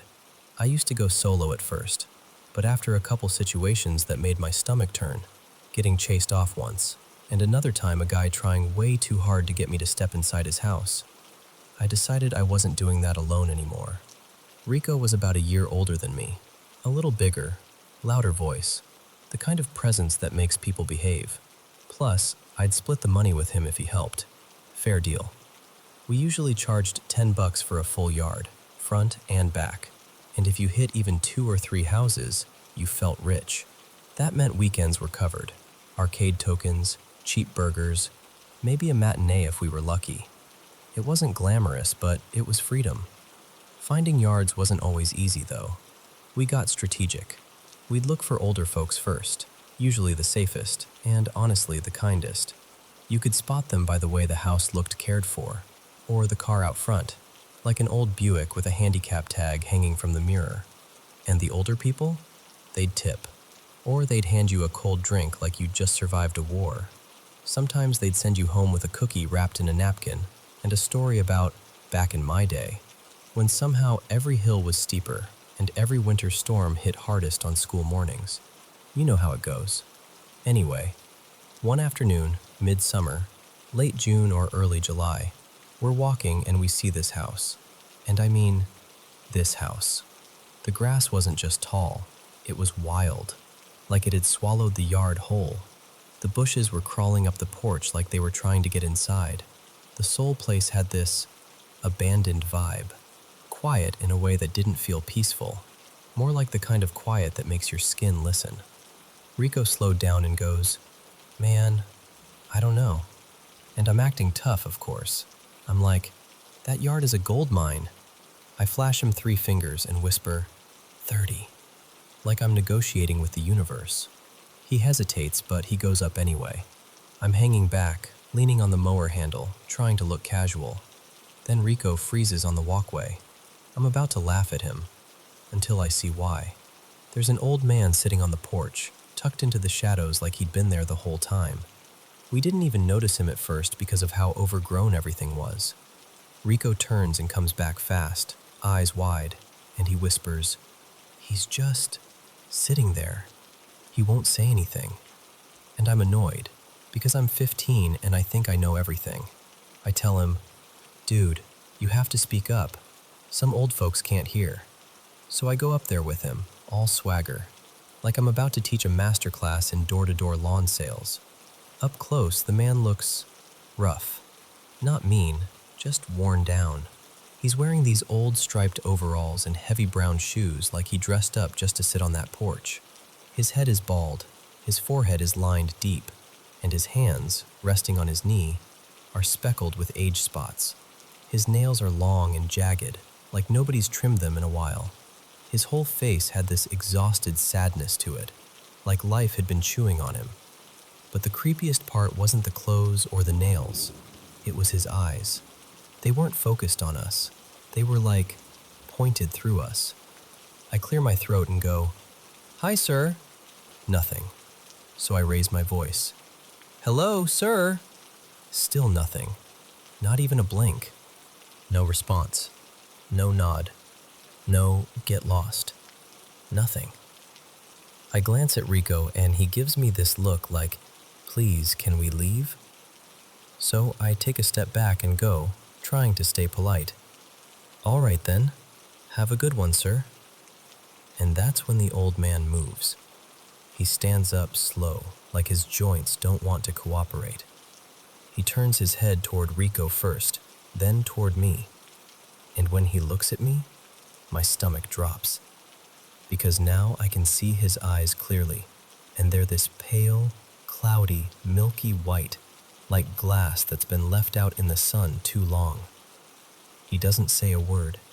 He just turns, walks into the house, and shuts the door behind him. Rico leans in and whispers, "What do we do?" And I, because I'm still clinging to confidence like it's a life vest, I say, "We wait. He's probably getting money." So we wait there by the mower, trying to act normal, but it's not normal. Rico keeps talking about the eyes, and I keep pretending it's fine. Like, yeah, people get cataracts, it happens. But even as I'm saying it, I don't believe myself. We start doing the math, how we'd split the 30, whether we should have asked for more. And then, pow! A sound like a gunshot cracks through the air. We don't think, we don't talk, we just bolt. We take off so fast we leave the mower sitting right there. Gas can, oil bottle, everything, like it never belonged to us. We don't stop running until we're around the corner, out of sight, hearts pounding so hard it hurts. And when we finally catch our breath, Rico goes, "How are we supposed to get the mower back without dying?" So we do the only thing we can think of. We knock on a neighbor's door. This woman answers, and when we tell her what happened, she gets this confused look and says she hasn't seen anyone at that house in forever. She thought it was empty too. She calls the police, and within minutes, like shockingly fast, cops roll up. Several cars, lights, radios going. We tell them everything.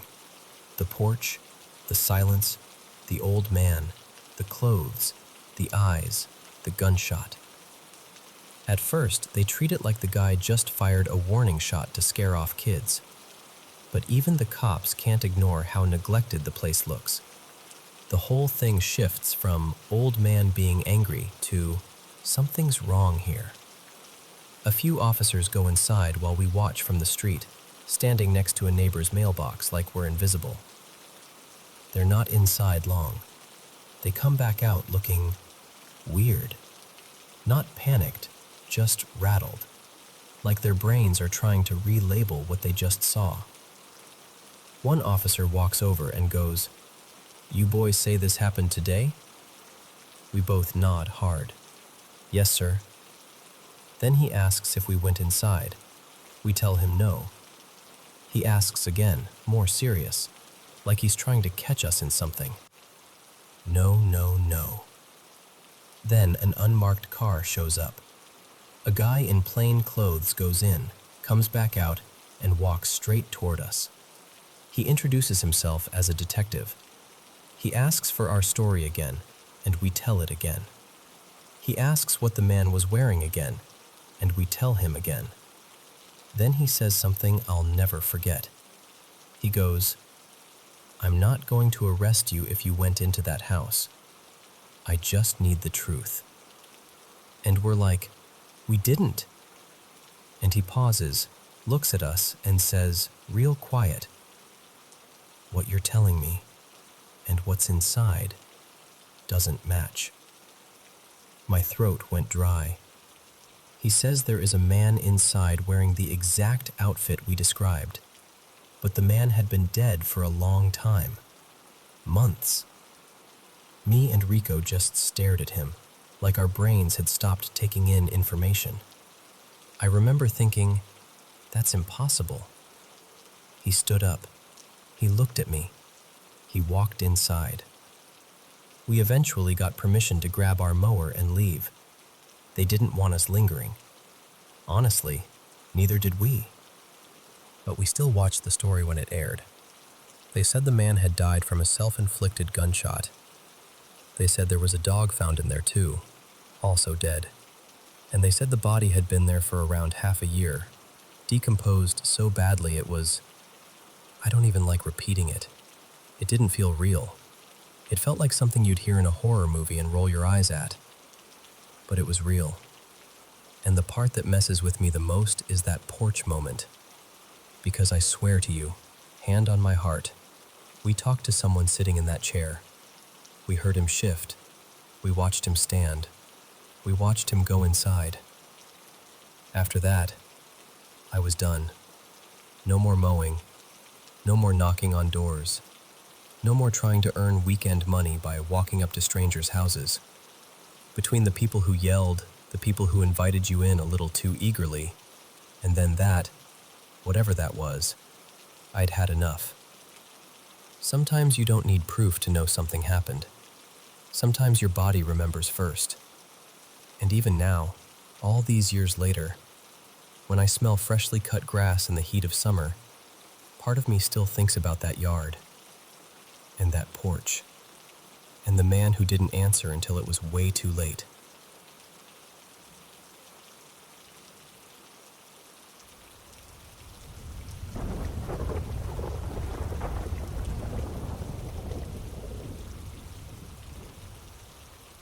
Okay, so I've had cats in my life for as long as I can remember, like, always.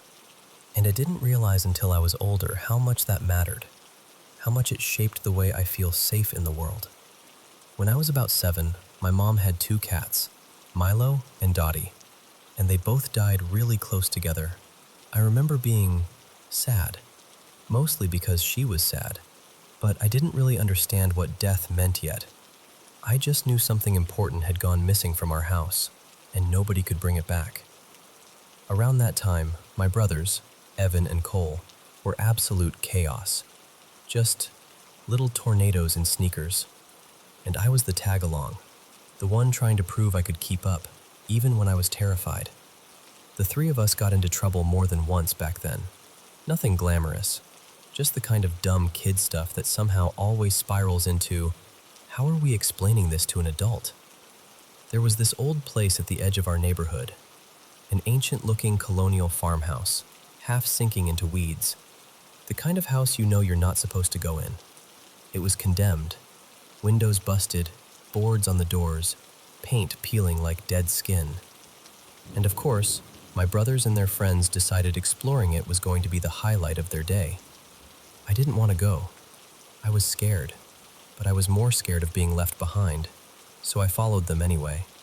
Inside, it smelled like damp dirt and mothballs, like the floor had been wet for years and nobody ever opened a window. There were old belongings everywhere, dusty piles, furniture with sheets on it, little bits of someone's life just abandoned.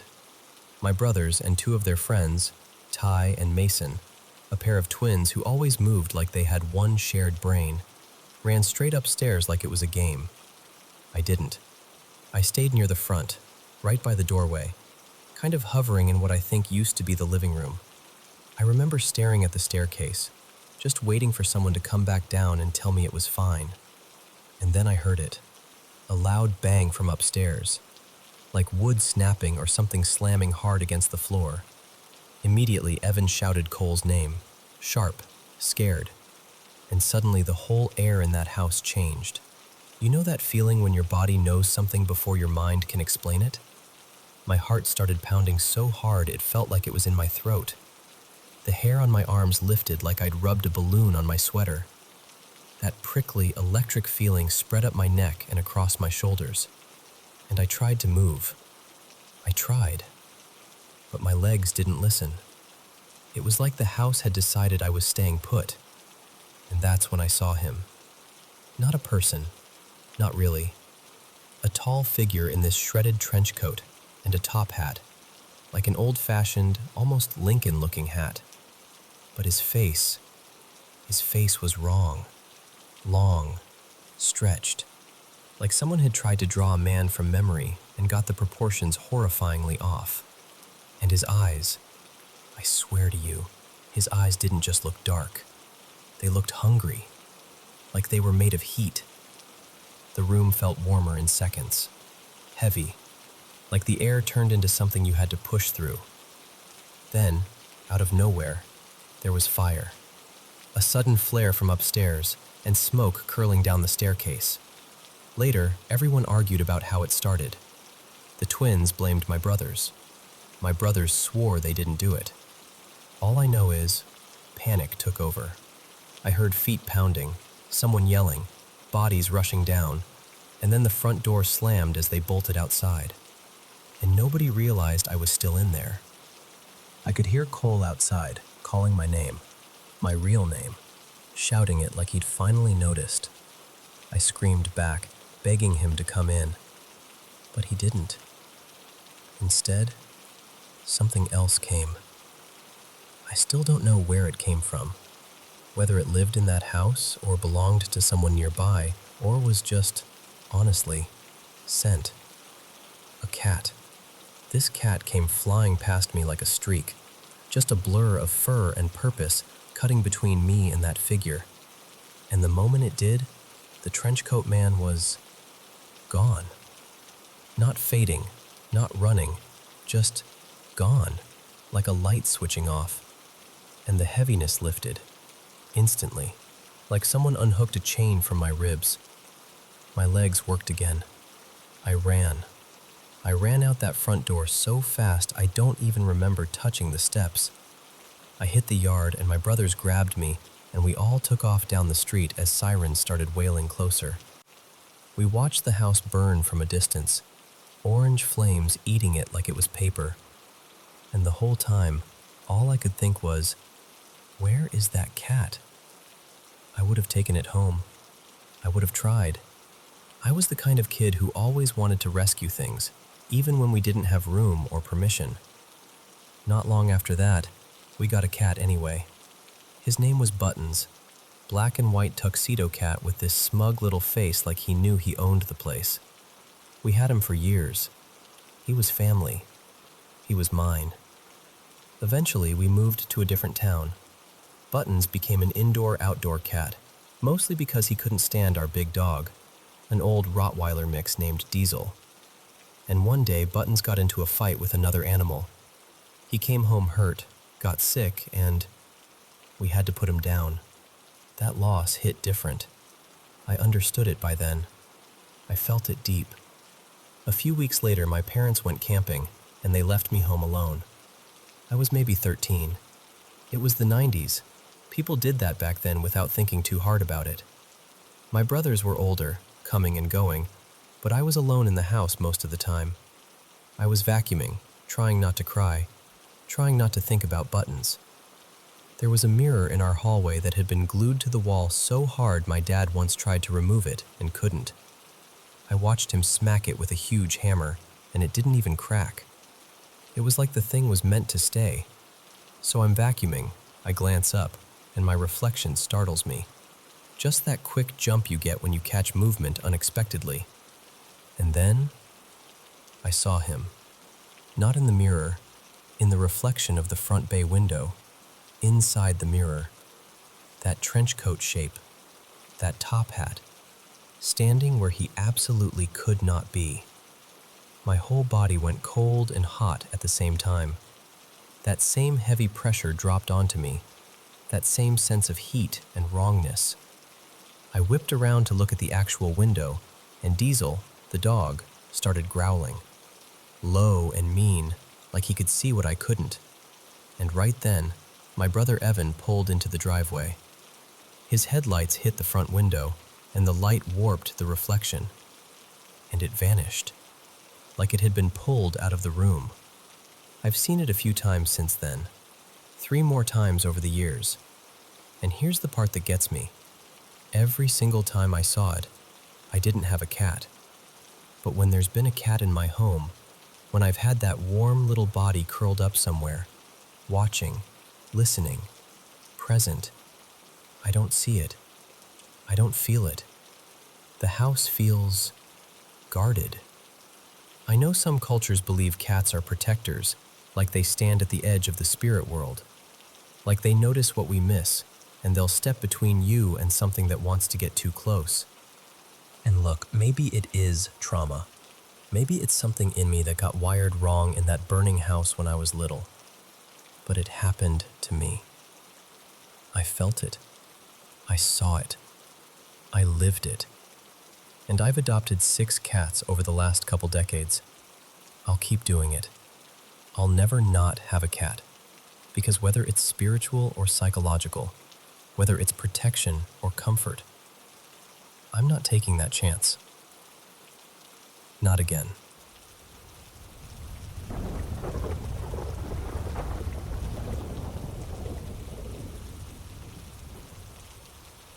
So, I was maybe 7 years old, still in grade school, and I swear I ran into something that I still can't properly explain. Back then, I'd get home around 3-ish, and for about 40 minutes, I had the house completely to myself. My older brother, let's call him Eli, was a good bit older than me, so he always came home later. One afternoon, I did what I always did. I dropped my backpack by the door, wandered into the living room, and flopped onto the couch to start my homework. And right there, between the living room and the kitchen, we had this ancient wall phone. Like one of those beige, why do we still have this phones? It worked though. Somehow it always worked. I didn't have a phone of my own, obviously, and my mom had this thing where she'd hide the TV remote until chores and homework were checked. So the house was just quiet. Not cozy quiet. That thick, empty quiet where you can hear your own breathing. I'm in the middle of a math worksheet when the phone suddenly rings, and I mean it exploded into the silence. I jumped so hard my pencil flew off my lap. I remember staring at it like it had done something wrong. But I also didn't want it to keep ringing, because that felt worse somehow, like the whole house was announcing that I was alone.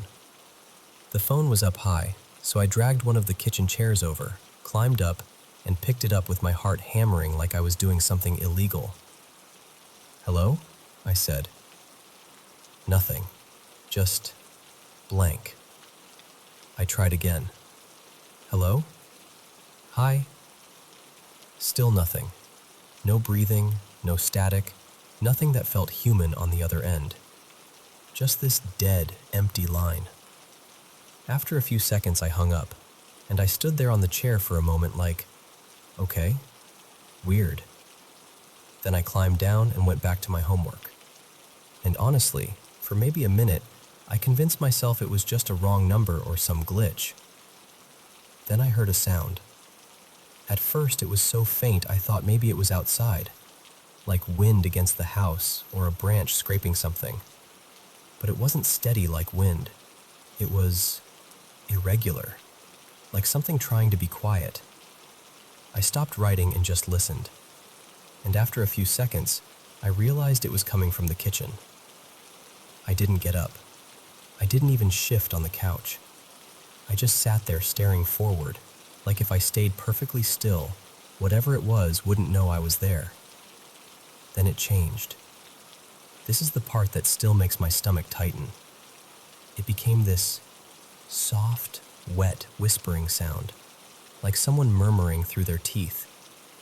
And then this other noise layered over it, like someone pushing air through their mouth in little bursts. The closest thing I can compare it to is that gross sound kids make when they blow spit through a straw. Except slower, closer, like it was right there in the kitchen with me. I remember my whole body going cold. I didn't feel brave. I didn't feel curious. I felt small, like the house had suddenly gotten bigger and I was the only living thing inside it. And I started doing this thing kids do when they're terrified. I got loud. I started crying, and then I started yelling, half sobs, half angry shouts, like volume could protect me. Like if I sounded big enough, whatever was in the kitchen would back off. It felt like it went on forever, but it probably wasn't. It was probably a minute, maybe two. And then, thank God, I heard the front door open. My brother Eli walked in, and I basically collapsed into relief the second I saw him. He took one look at my face and was like, "What happened?" And I spilled it out. The phone ringing, the silent line, the sounds afterward, the whispering, the weird airy blowing noise from the kitchen. He listened, then shrugged like it was nothing and said, "You're just freaking yourself out." So when people say, "Oh, your imagination," it's like, okay, but imagination needs ingredients, and I didn't have any. All I had was a silent house, an old wall phone that rang when it shouldn't have, and sounds from the kitchen that felt way too real to be made up. And I know this sounds dramatic, but I'll tell you the truth. I've never forgotten it. Not once. Even now, all these years later, I still don't know what made those noises. I just know what I heard, and how alone I felt hearing it.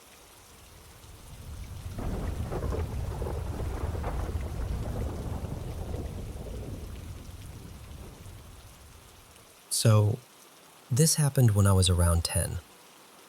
Every summer back then, I'd basically move into my aunt's place for weeks at a time. Not a normal house either, more like this big, creaky summer home right by a lake, with the forest starting just beyond the backyard. The kind of place that smells like pine needles and old wood, and at night, it gets so dark it feels like the trees are leaning in closer. The day before this happened, I'd been going non-stop, running outside all day, swimming until my skin felt wrinkly, just completely burning through every ounce of energy I had. I crashed early, like embarrassingly early, and then I woke up in the middle of the night. It was around 4:07 in the morning, give or take. I remember because the glow of the clock felt weirdly bright in that dark room. My mouth was so dry, like I'd swallowed a handful of sand. I sat up and started feeling around for water. Maybe a bottle, maybe a cup, anything. Nothing. So I finally sighed and got out of bed, shuffling into the hallway. I flicked the light on, and right away my aunt's dog, his name was Jasper, came padding out like, "Oh, you're up? Cool, I'm up too." He was this sweet, sturdy dog, not scary at all, but he took his job seriously when it came to noises at night. I scratched his ears for a second, and then I started toward the stairs. Jasper followed right beside me, nails clicking on the floor. Okay, so picture the downstairs layout with me. The staircase led out into this main room. Off to the left, there was this long corridor, storage closet on one side, bathroom on the other, and the front door all the way at the far end. And off to the other side, kind of open and wide, was the kitchen, like the house was holding its breath in there. It was still really dark, but the sky had just enough faint gray in it that you could see shapes. I'm about halfway down the stairs when Jasper stops. Not fully stops, more like his whole body goes stiff. Then he starts growling, low and steady, aimed straight toward that corridor on the left. At first, I didn't even react. I was half asleep and thirsty, and I figured maybe he heard a mouse or something. But the growling got stronger, more serious. That deep, warning kind. So I turned my head. And I swear to you, there was someone standing there. But someone doesn't really describe it right. It was shaped like a person. Head, shoulders, arms, everything. But it was completely black. Not like wearing dark clothes black, Like the absence of light. No face, no details, just this solid human outline where a human shouldn't have been. I froze so hard I felt like my bones locked. I didn't breathe. I didn't move. I didn't even blink on purpose because I was afraid I'd look away and it would suddenly be closer. Jasper kept growling. He didn't move toward it. He just stood his ground like he was warning it, and maybe warning me too. The shape stood there for what felt like forever, but it was probably 5 seconds. And then, it lifted its arm. I honestly can't tell you if it pointed at me or waved. It was such a surreal little motion, calm, almost casual, which somehow made it worse.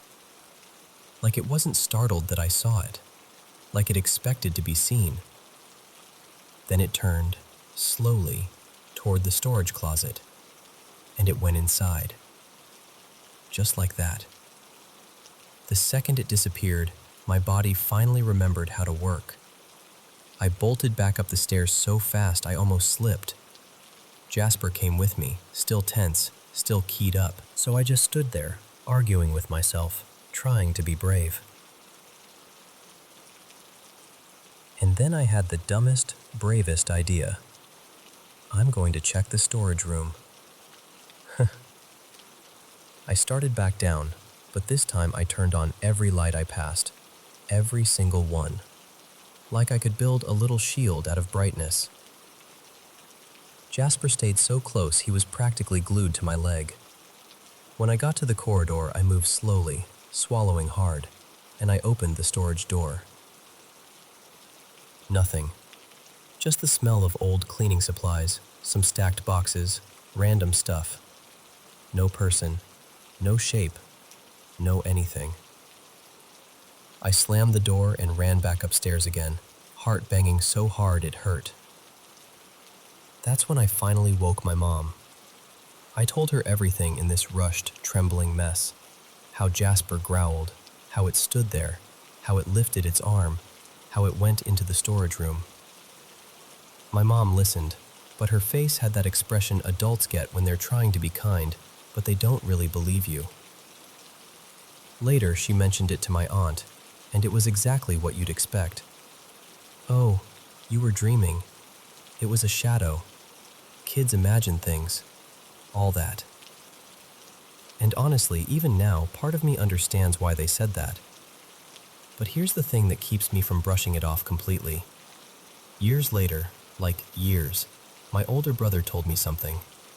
He'd been there that same summer too, but he was sleeping in a separate little guest cabin on the property, so he didn't know anything about what happened to me that night. That morning, after everyone was up and moving around, he went into the main house kitchen to grab breakfast.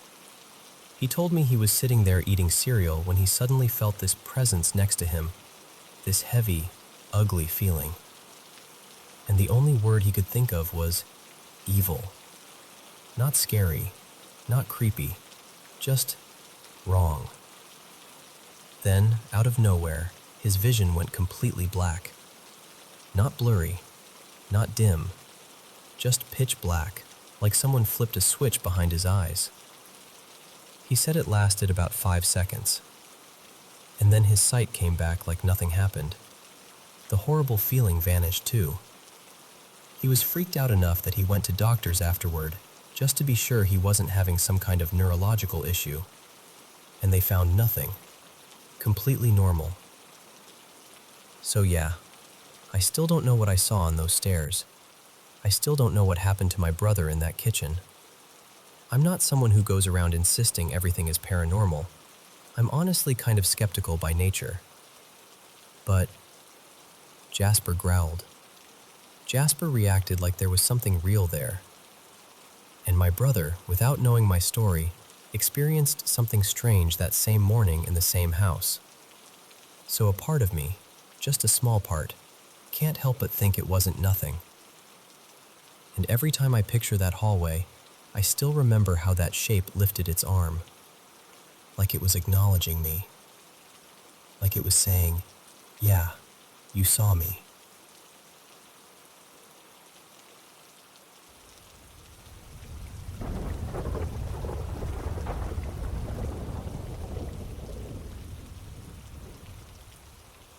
So this happened a few years back at one of my old jobs, and I still get that little chill in my shoulders when I think about it.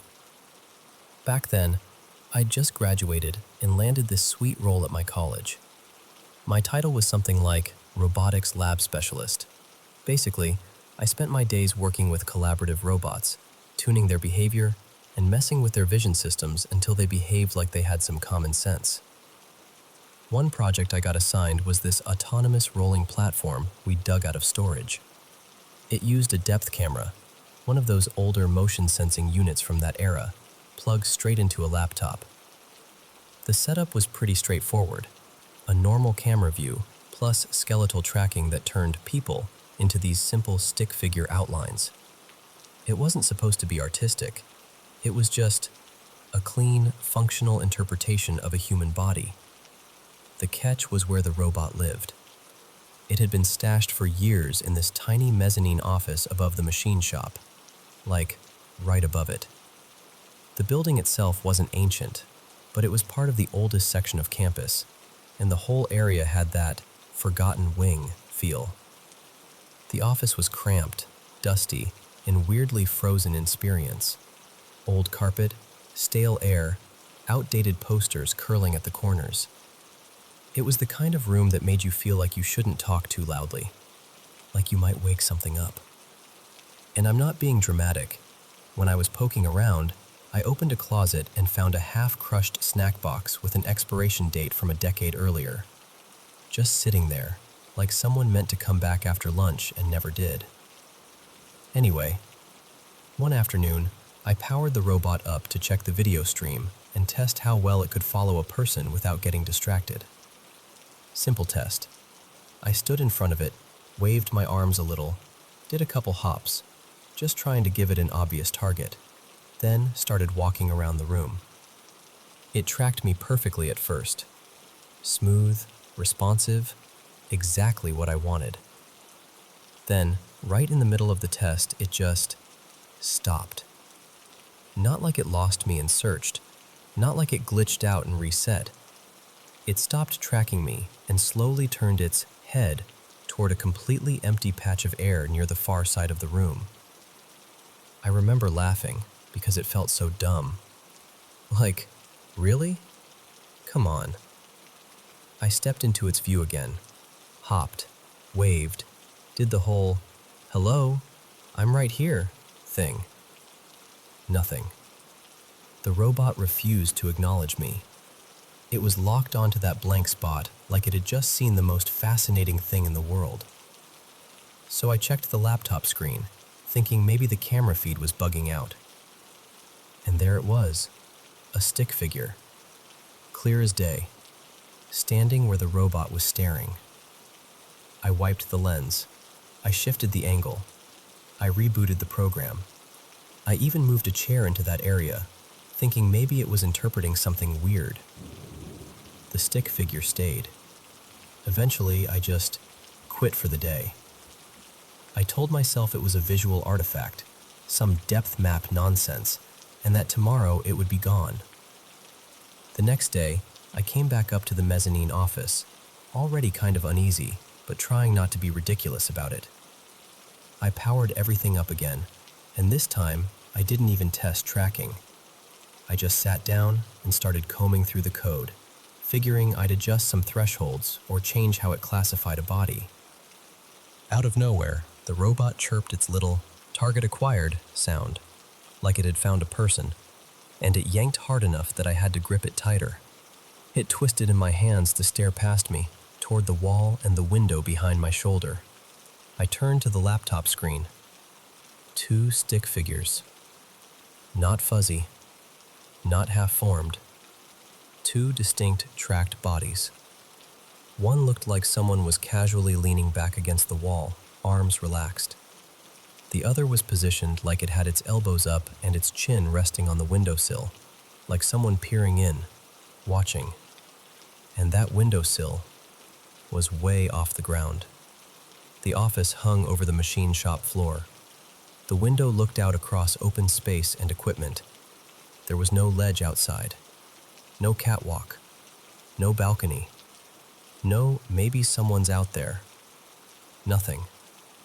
I slowly turned around to see what it could possibly be seeing. The moment I did, the robot played its little disappointed sound, lost target, and both stick figures vanished from the screen like someone had flipped a switch.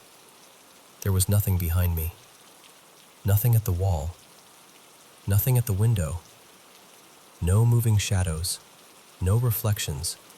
No dangling coat. No weird shapes. No explanation that made me feel better. I just stood there for a second, completely still, listening to the hum of the building and the faint, distant sounds from the shop below, trying to convince myself I hadn't just seen what I'd seen. And look, I'm not saying I know what it was. I honestly don't.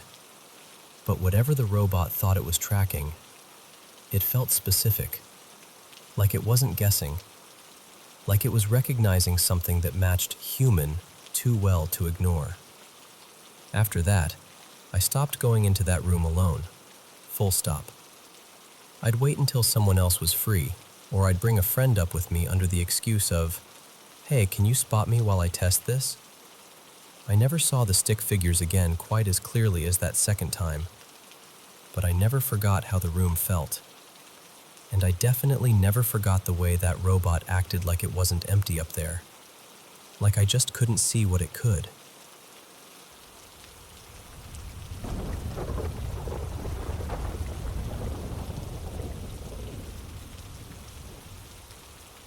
So, this happened in my village a few years ago, and even now, when I think about it, my stomach still tightens the same way it did that morning. I had to leave early for a trip.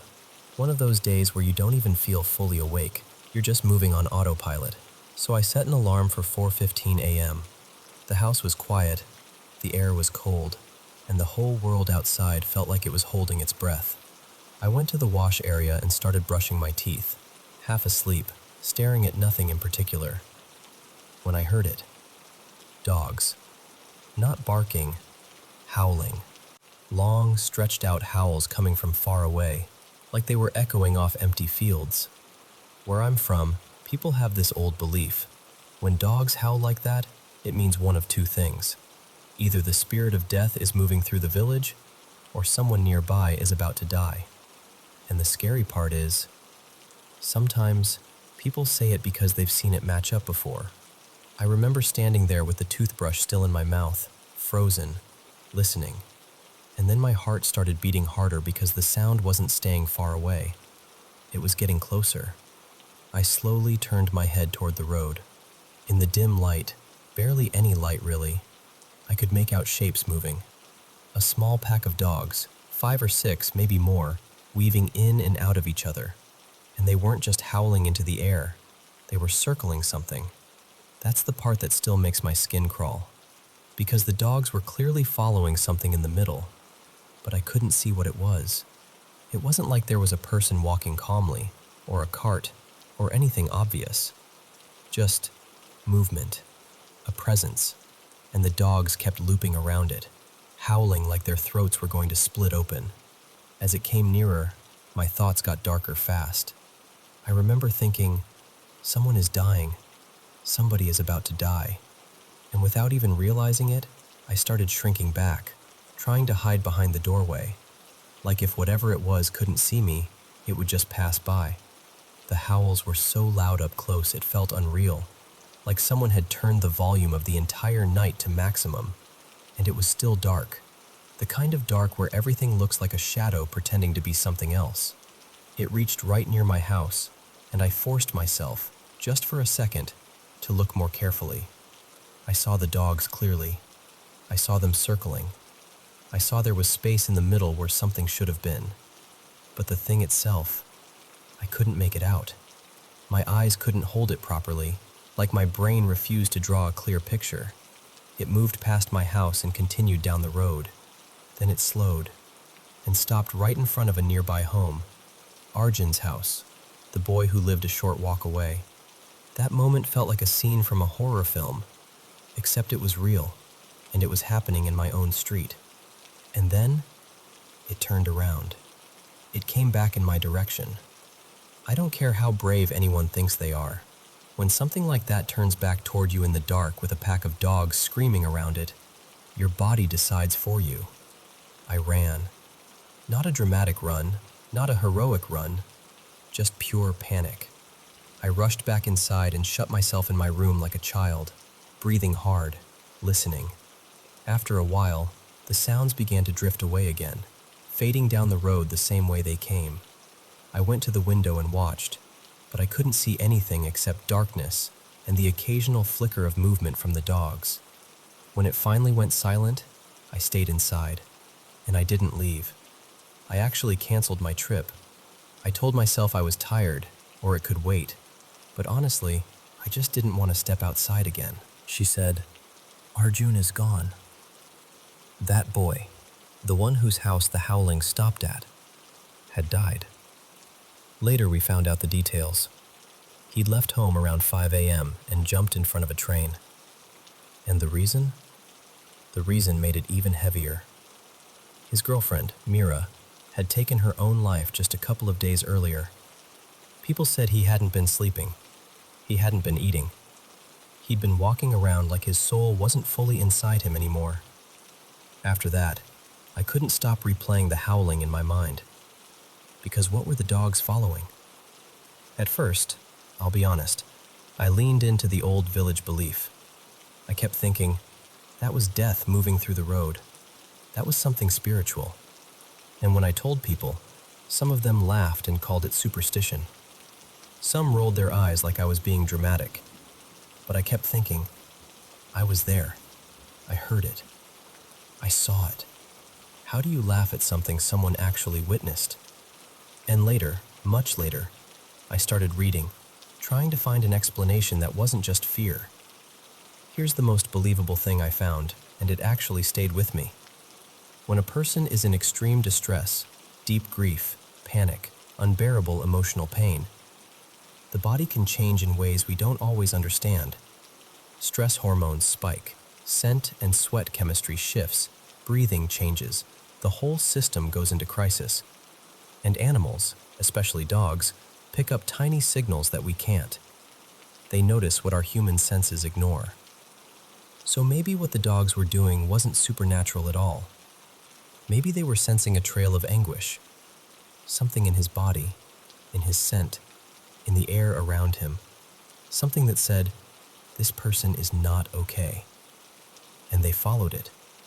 That's the part I hold on to now, because it turns the story into something that matters. If you ever hear dogs howling like that near your home, like they're tracking something, like they're restless and searching, please don't just brush it off. Don't just say, "Oh, it's nothing," and go back to sleep. Maybe somewhere close by, someone is hurting so badly they can't see any way out. And if you find them, if you check on them, speak to them, sit with them, even for a moment, maybe you'll do what nobody did for Arjun. Maybe you'll pull them back from the edge.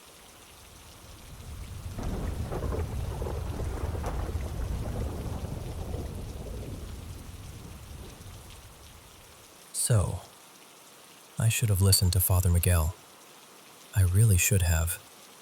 You know how it is when you're young and you think you're slick, half paying attention, half trying to be seen. That morning in the little mission, I wasn't focused on the homily at all. I was busy catching Marisol's eye from across the pews, smiling like an idiot every time she glanced back. I thought it was harmless, sweet even, like love couldn't possibly invite trouble. After Mass, Father Miguel stopped me at the door. His hand was warm when he shook mine, and he looked at me the way men like him do, like they can see every dumb thought you've ever had. "Did you like the sermon today?" he asked. I put my whole heart into it. "Yes, Padre," I said quickly. It was very good." He didn't let me off easy. "What did you like about it specifically?" And that's when my mouth betrayed me. I stammered something useless, all of it. Very inspirational. And he gave me this small, patient smile. "Thank you, my son," he said. "Just remember, I can see a great deal from the pulpit, and you'll learn more about God from me than you will from your sweetheart." I felt my ears burn. I couldn't even look up. Marisol heard him too. She was outside by the hitching rail, arms folded, trying to hide her grin. I walked over, pretending I wasn't smiling back. "Have you thought any more about what I asked you?" I said.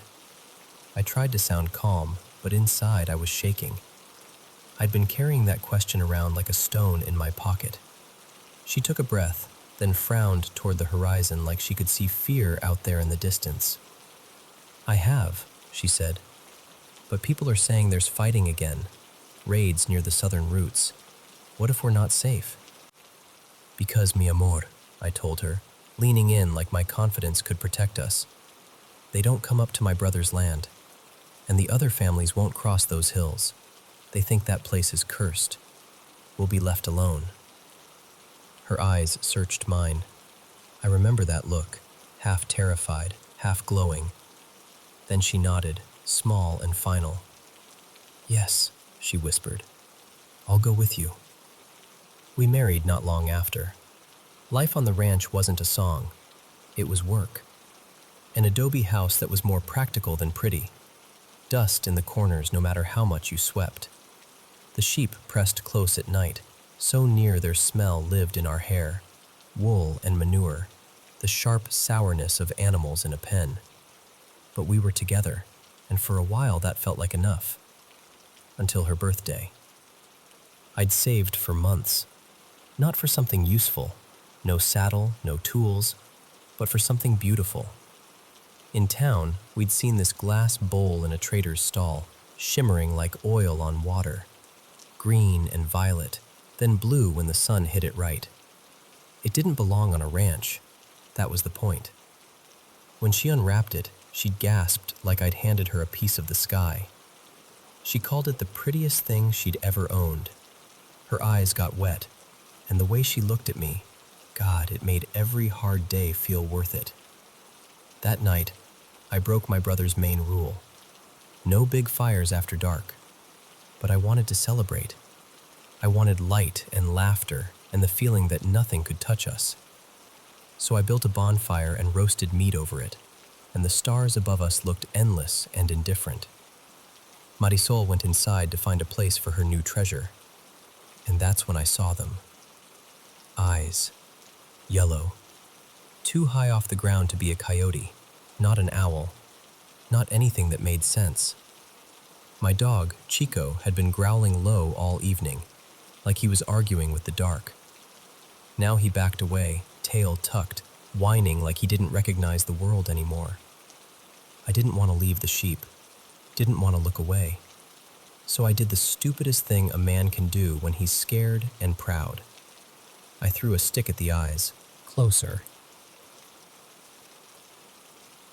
And there was a smell, suddenly. Like the day after butchering, like blood that's had time to sour.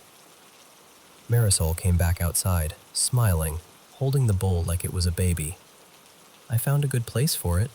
"Go inside," I cut in. Too sharp, too fast. "Get my gun." She didn't argue. She just moved, quick and quiet, and came back with my musket. The eyes were closer now, a shape behind them. Not a bear. Not anything I could name. My heart was punching my ribs so hard I thought it might crack. And then it spoke. Not in some animal sound. Not a howl. It spoke like a man. "Why weren't you paying attention in church, Tomas?" Father Miguel's voice, clear as if he were standing beside me. Marisol screamed, this sudden, raw sound that yanked the air out of my lungs. Her whole body jerked back like the voice had touched her. "You should have listened," the thing said again. Still Father Miguel. Calm. Near. "We need to go in," Marisol whispered. She was trembling, teeth clicking. "All right," I said, and we moved toward the door. But something inside me snapped. Anger, maybe. Humiliation. Like I'd been caught misbehaving by the world itself. I didn't ask for this. I didn't deserve this. I raised the musket and fired. The shot tore through the night. The flash lit the yard for a heartbeat, and the eyes vanished. I dragged Marisol inside and slammed the door hard enough the frame shook. For a moment I stood there listening, praying, willing it to be over. Then the sheep started screaming. Not bleating, screaming. By morning, every one of them was dead, torn apart like they were made of paper. The pen looked like a storm had ripped through it. And Marisol was burning up. Fever so fierce her skin looked gray, slick with sweat. She couldn't stop shivering even though she was hot to the touch. Right before she slipped into this restless, awful sleep, she grabbed my wrist and whispered, "Don't stare into its eyes." I wanted to take her to a doctor. The nearest town was a long day by wagon, maybe longer if the road was bad. I started packing anyway, desperate and shaking. But our mule was dead too. Ribs torn open like someone had cracked it apart for sport. By the time I had supplies ready, the sun was already leaning west. I told myself we'd leave at dawn, that we'd rest and go when we had light, that maybe it only came when the fire was lit, that maybe it would forget us if we stayed quiet. So I didn't light one. That night came down heavy. No coyotes, no crickets. Even the world's usual noises seemed to step back. At about 10, it started again. "Tomas," Father Miguel called, soft and pious. "Come out and pray with me. If you'd listened in church, you'd know how." Marisol whimpered from the bed. She was awake, barely. I crouched by the window with the musket loaded, knowing deep in my bones it wouldn't matter. Then the voice came closer. "Come out, if you want your dog." My stomach flipped. I had buried Chico myself. I'd seen the flies.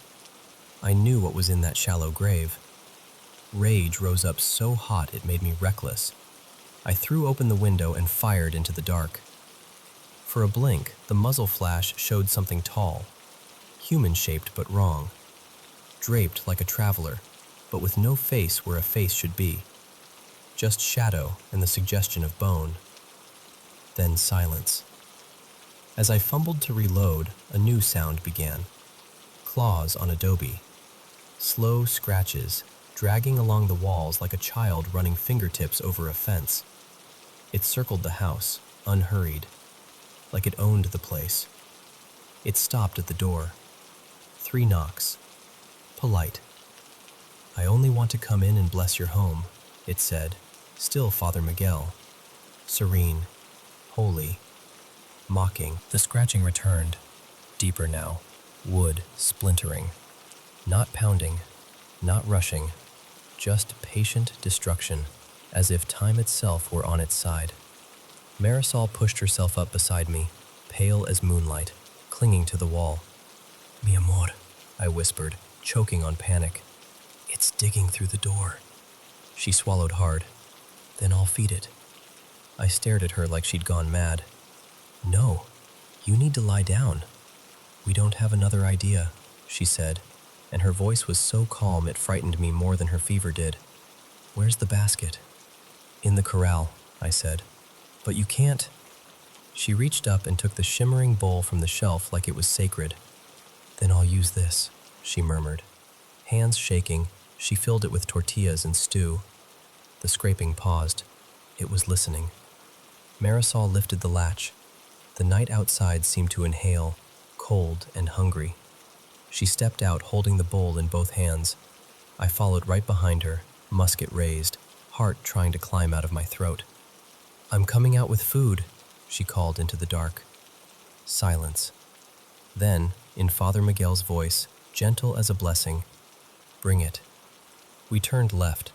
A figure stood just beyond the reach of the firelight, still, robed, like an old wanderer watching us. For a heartbeat, the world froze. Then it moved, not walking, not running. It struck, so fast it didn't feel real. The bowl shattered with a sound like thin ice breaking. Pieces burst outward in a spray of glittering color, flying into the yard. And then it was on us. The sound Marisol made wasn't a scream. It was like the breath got ripped out of her, sharp, final, stolen. Her body folded beside the broken offering like a doll dropped by a careless hand. I tried to run. Claws tore into my back. Something hot filled my mouth. I tasted blood and dirt and terror. But the worst part, the part that still crawls under my skin when I remember, was the voice. Still Father Miguel, still calm. There was an agreement, it said. No home was to be raised here while the rivers kept flowing. That was the last thing I heard. Not the wind, not Marisol, not even my own breathing. Just that voice, like it had always lived in the land and was only reminding me. Now, listen. This is the part that makes people shake their heads and say it's just a story. But time does strange things to places like that. It remembers. More than a century and a half later, a man named Ethan was hiking north of Albuquerque, chasing the rumor of an old settlement he'd read about online. He didn't find the town from the post, but he did find the ruin. Adobe slumped into the earth like it was melting back into the ground, and scattered in the dirt near the threshold, half buried like teeth, little pieces of glass, green, violet, blue, still shimmering when the sun hit them. On the doorframe, deep parallel gouges, too deep, too clean, like something had carved them with intention. Ethan stood there a long time, not moving. He later told people the air felt wrong, like the place was holding its breath. He backed away. He didn't go inside. He didn't touch the glass. And when the wind shifted and turned cold, he told himself it was just the river he'd crossed earlier, still in his bones. Then he turned around and walked away, and he didn't look back, not once.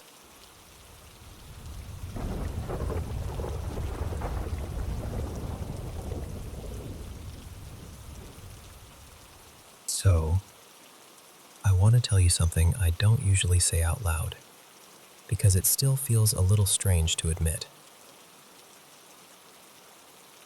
My dad died when I was in 7th grade. Technically, he was my stepdad, on paper. But in every way that actually mattered, he was just my dad. The one who showed up. The one who stayed. The one who taught me how to laugh at dumb things and how to stand up for myself without turning mean. And here's the part that makes all of this complicated. I've never been the kind of person who's automatically sure about the afterlife.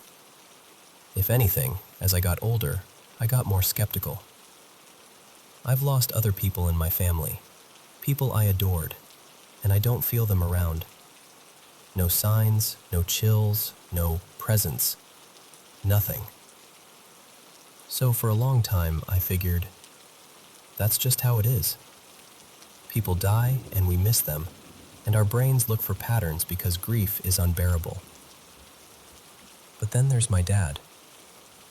And I don't really know why. Why him? Why me?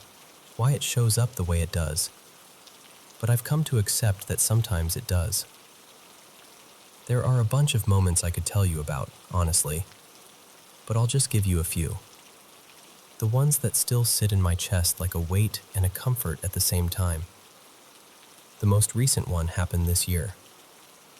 I'd been waiting on a diagnosis for almost 5 years.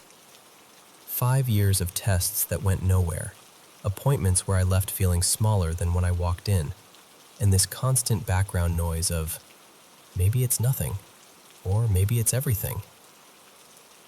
It started with me getting sick right around the anniversary of my dad's death. Not on the exact day, but close enough that I noticed. Like the calendar was tapping me on the shoulder. I remember thinking, that's weird, and then immediately telling myself, it's a coincidence. Don't make it into a thing. Fast forward to this new doctor's appointment. New place, new building, that sterile waiting room smell. The kind of fluorescent lighting that makes everyone look exhausted. I didn't expect anything. I never expect anything anymore. I actually almost canceled. I was sitting there with my phone in my hand, hovering over the reschedule button, because I was tired. Tired of hoping, tired of being disappointed, tired of getting my own expectations used against me. But I had this feeling, quiet but persistent, like, no, go. So I went. And I'm not exaggerating when I tell you. The doctor walked in, did the basic questions, looked at my history, and then said, "I know what this is." Just like that. No dramatic pause. No shrug. No, "let's run another dozen tests." He explained it calmly, like it was obvious. Like it had been waiting there the whole time and somebody finally turned the lights on. I sat there blinking like I'd forgotten how. And then it hit me. This appointment was the day before my dad's death anniversary. And it was almost exactly 5 years since the day I first got sick. I walked out feeling dizzy, like my body didn't know whether to cry or laugh or both. I went up to the front desk to schedule my follow-up, and while I'm standing there, a man walks in behind me. I barely noticed him at first. Just another person with a folder, that same worn-out expression everyone has in medical buildings. And then I heard him say his last name. My dad's last name. Not a super common one, not something you hear every day. My stomach dropped, and I turned so fast I probably looked rude. It was my dad's brother, my Uncle Ray. I know how it sounds. Believe me, I do. I stood there telling myself, okay, sure, coincidences happen, but it felt like too many layers stacking up perfectly to be nothing. Like someone had reached across time and said, "You're not doing this alone." And it didn't feel spooky. It didn't feel like a horror movie. It felt personal, familiar, like the kind of nudge my dad would have given me when I was about to back out of something important. Now, dreams are another thing. I don't dream about him often. It's not like he's visiting me every week, giving me gentle reassurance. If anything, it's the opposite. When he shows up in my dreams, it usually means something is about to happen, and I hate that I've learned to recognize that pattern. It's happened 3 times since he died. The first time, I dreamed about him, and the next day his old best friend, Mr. Don, was rushed to the hospital. Everyone kept saying he was going to be okay.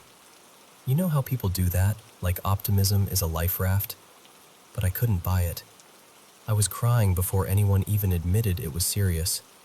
I felt it in my bones. Mr. Don passed away the following day. The second dream was years later. In it, my dad didn't even say much. He was just there, watching, and I woke up with my heart pounding like it was trying to warn me. That morning, I got a call that someone I loved had been in a bad car accident. The kind where your knees go weak and you can't hear properly for a second because your brain is trying to protect you from the words. And then the third dream. That one was different. That one happened when I was sick, really sick. The kind of sick where you start doing the math in your head, where you're awake at 3 a.m. thinking, if something happens to me, what happens to my kids? In the dream, everything was clearer than usual, like the air had depth to it. My dad looked peaceful, content even. For the first time, he didn't look sad or distant or stuck.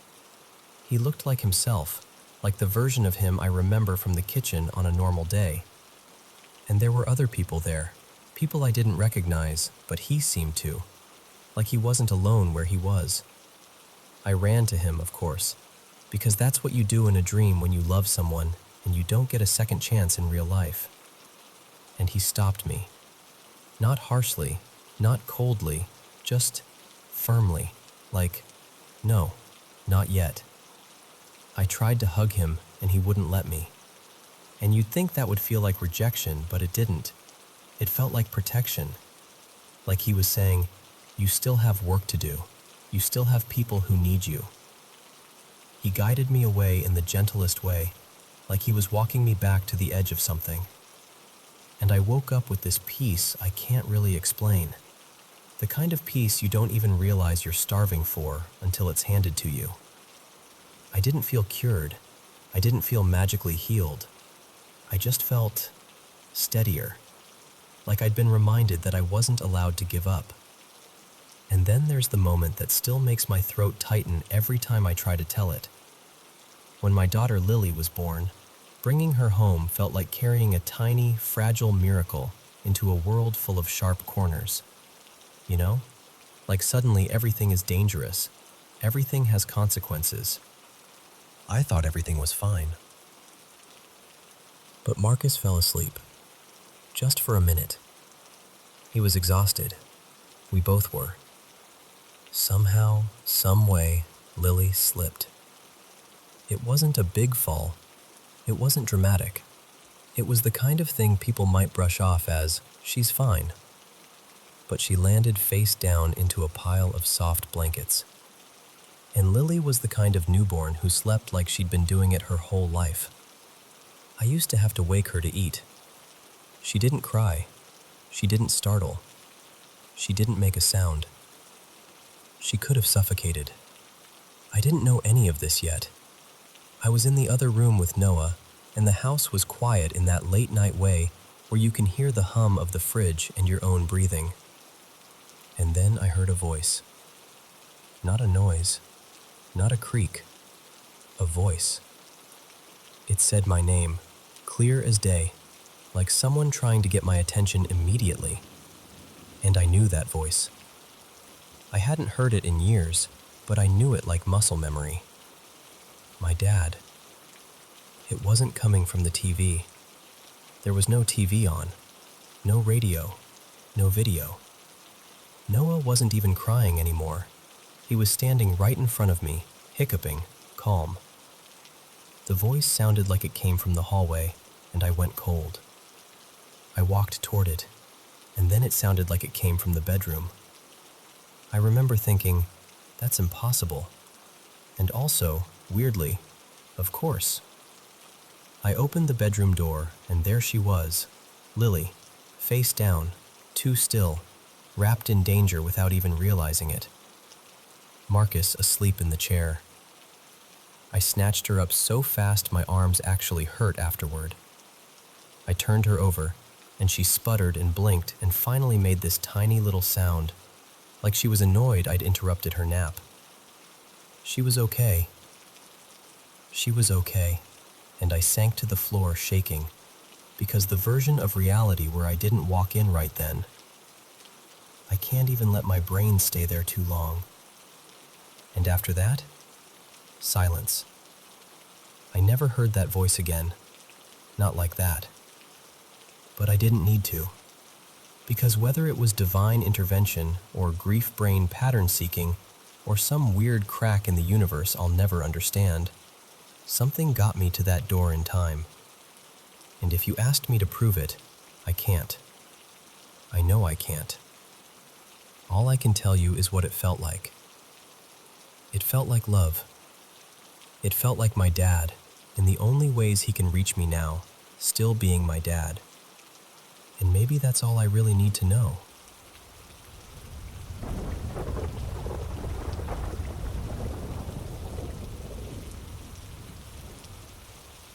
So, I don't usually tell this story out loud, because saying it makes it feel real all over again. But I'm going to, just like I'd tell a close friend sitting across from me, because I've carried it long enough.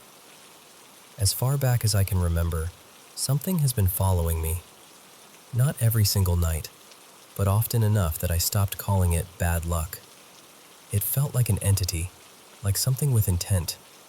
And it didn't start with claws and blood or anything dramatic like that.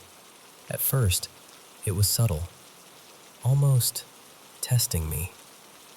When I was about 14, I lived with my dad, my little brother, and a couple of kids my dad's girlfriend had. We'd just moved into this older place outside of town, and I got the upstairs loft because I was the oldest.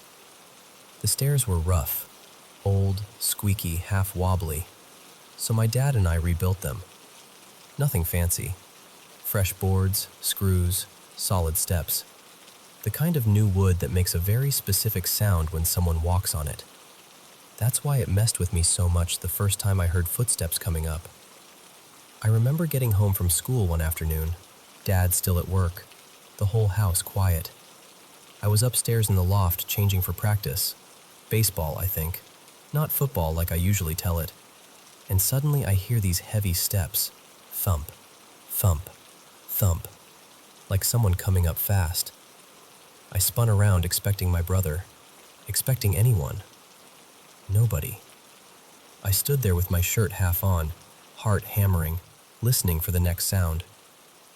Nothing. And I told myself, okay, old house, pipes, whatever. But deep down, I didn't believe it. A few weeks later, something happened that I still can't explain no matter how I try.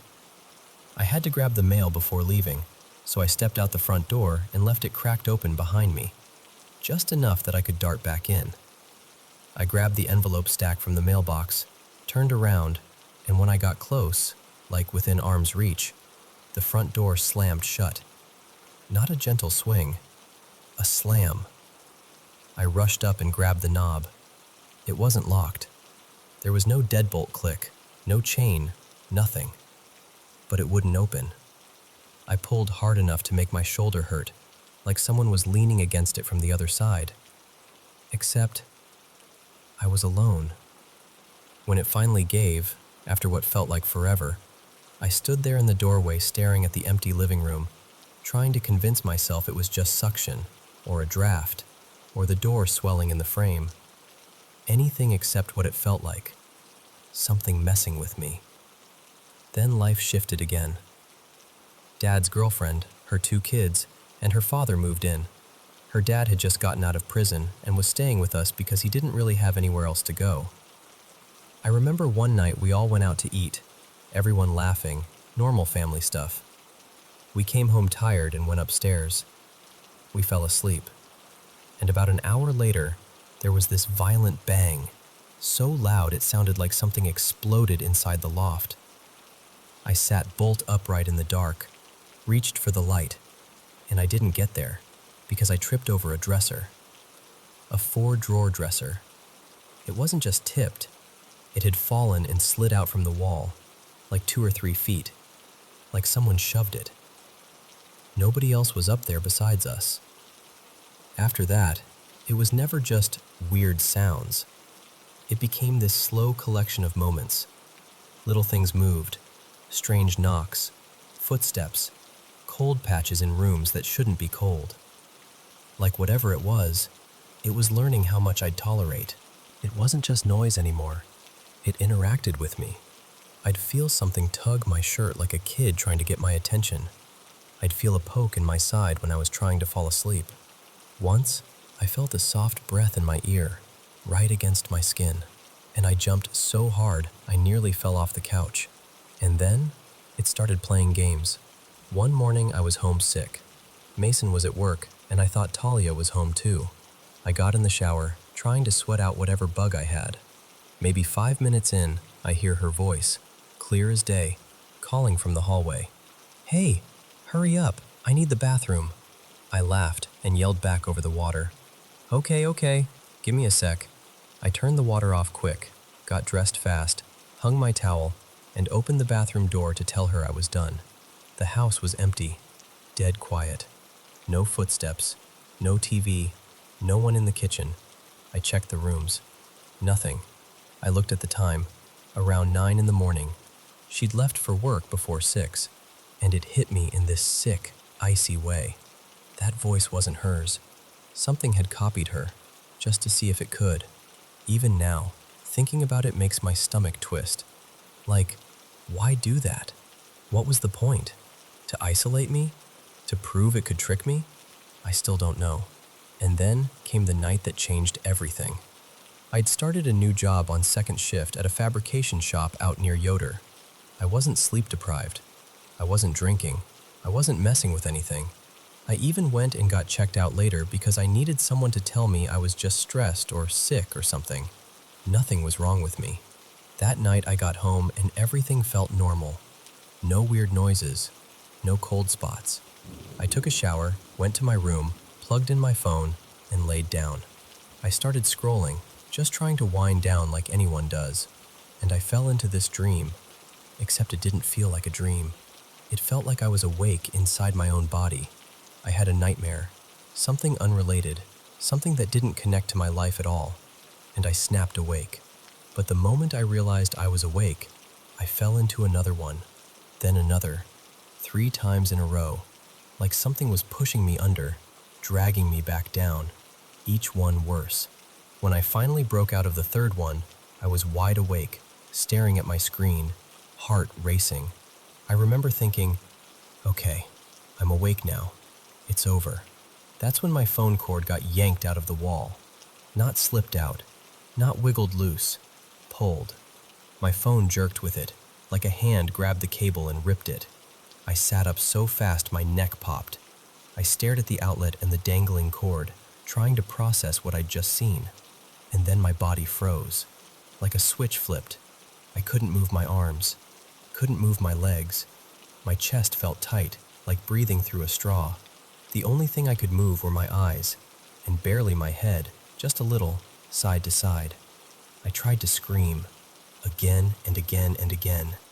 Nothing came out, not even a whisper. At that point, I wasn't thinking about ghosts or stories or movies. I was thinking, I'm going to die in this room and nobody will know why. Somehow, pure panic, pure instinct, I forced myself to roll. It took everything in me, like dragging a body that wasn't mine. I fell off the bed, hit the floor, and tried to get my phone to call Talia. Tried to trigger the voice assistant, anything, but I couldn't speak. I crawled with my arms, only my arms, like my lower half didn't exist. I hauled myself to the door, inch by inch, until I finally got out into the living room, and I turned on everything, every light, every lamp, the TV, anything that could make noise and fill the space. I sat there shaking, exhausted, terrified, waiting for morning like it was the only thing that could save me. I don't know, but I believe in good and evil. I believe there are things we don't see that still see us. And whatever that was, whatever has been around me for years, it didn't feel confused or random. It felt deliberate. And yeah, sometimes I still wake up with scratches or bruises that don't make sense. Sometimes I still feel like I'm being watched in a quiet room. Sometimes I still catch myself listening for footsteps on stairs, even when I know I'm alone. But I'm still here, and I'm not pretending anymore that it's nothing. One day I'll figure out what it is, or why it chose me. And until then, I guess I keep living my life with this shadow just outside the edge of the light.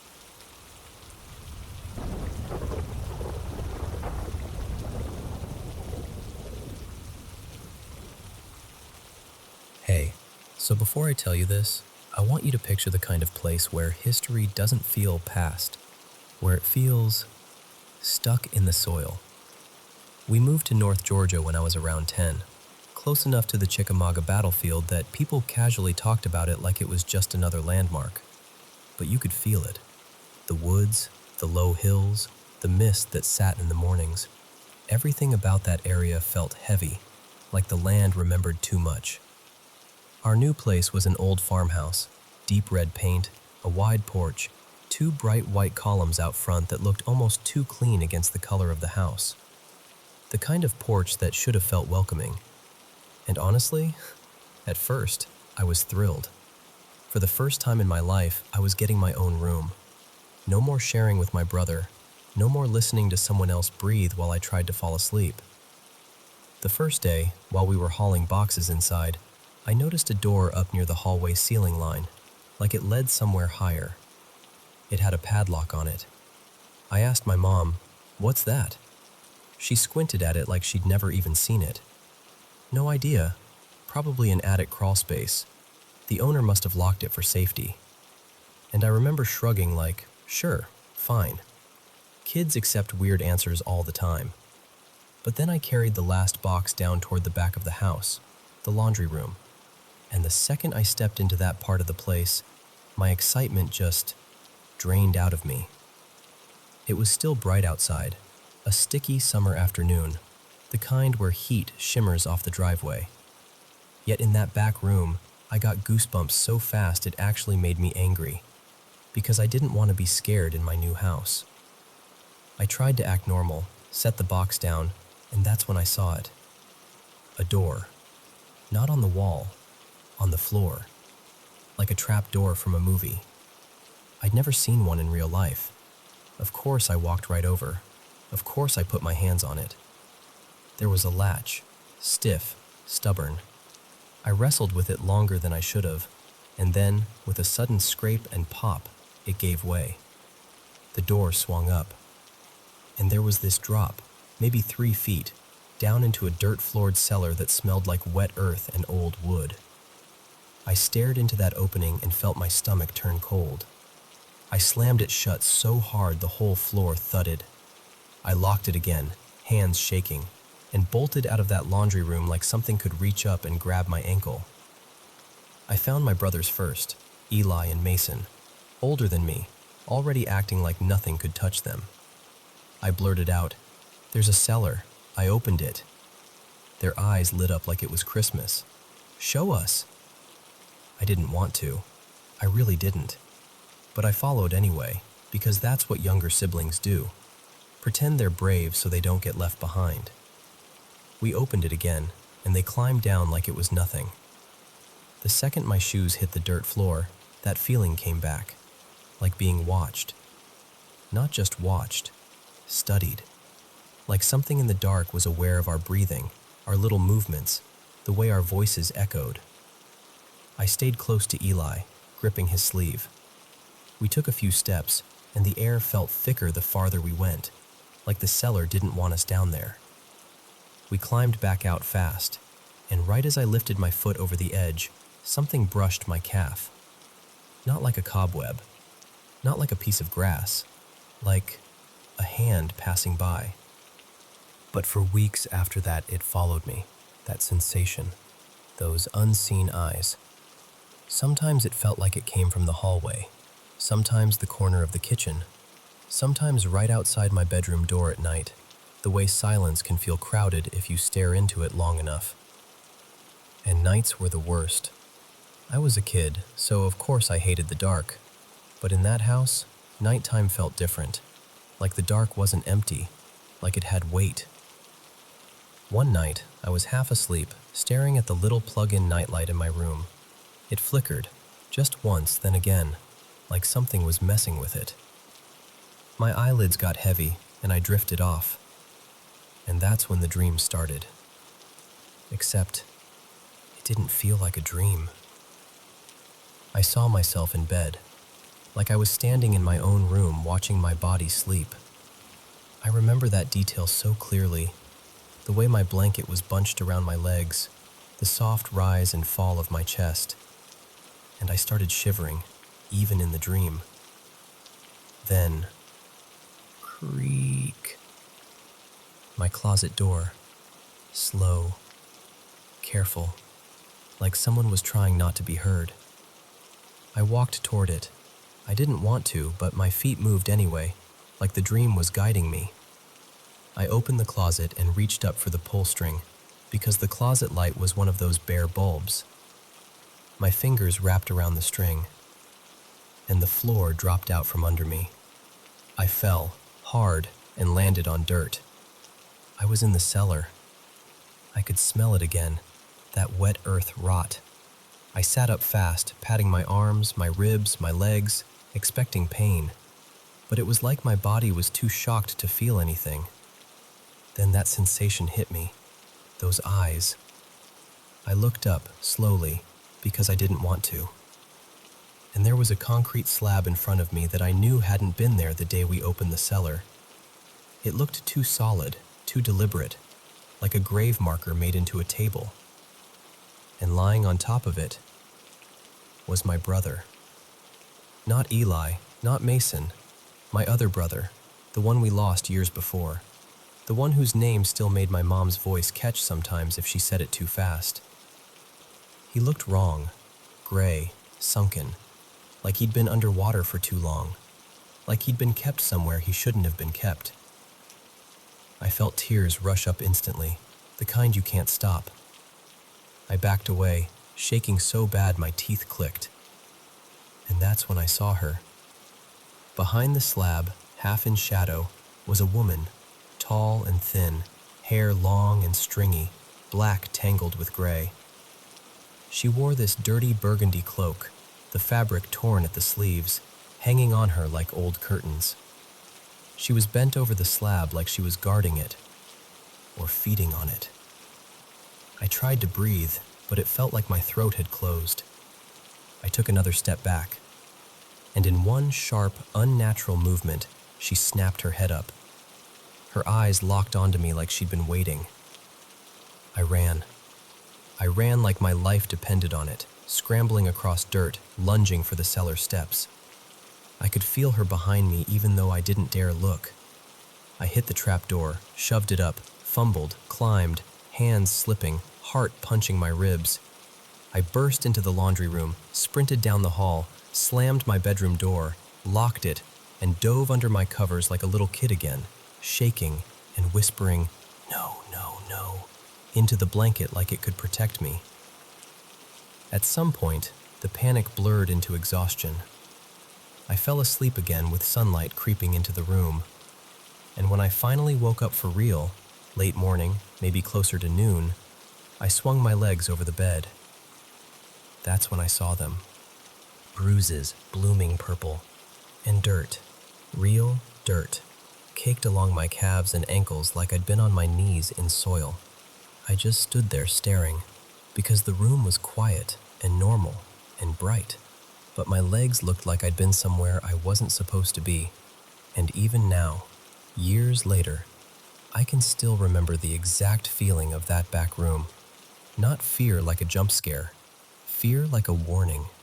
Like the house was trying to tell me something the moment I walked in, and I didn't listen.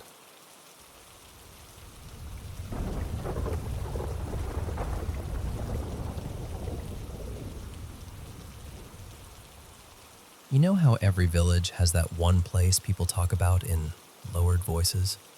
The spot you can walk past in daylight with a shrug, but once the sun goes down, you suddenly find you've got absolutely no reason to go anywhere near it. Well, where I grew up, that place was a patch of water we always called St. Bridget's Pool.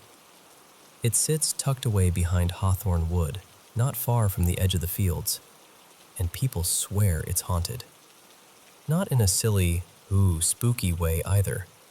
More in that quiet, certain way that makes your stomach tighten even if you don't want to believe it.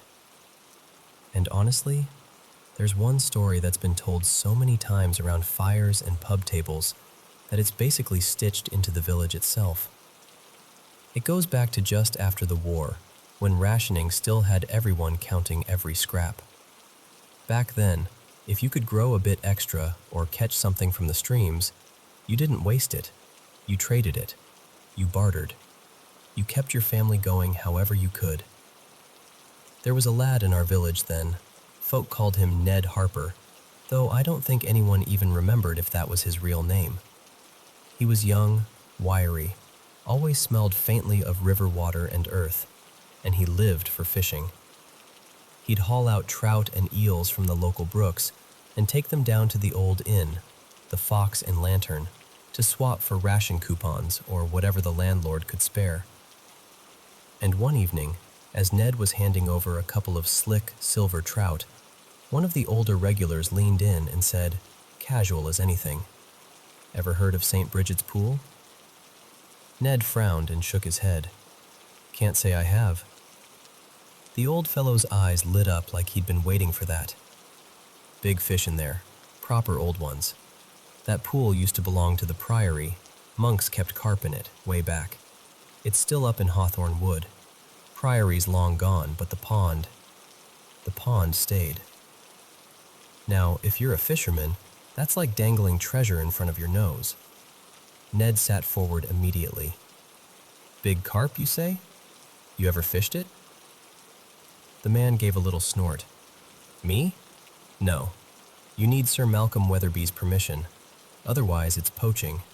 And me and him, we don't exactly share a smile."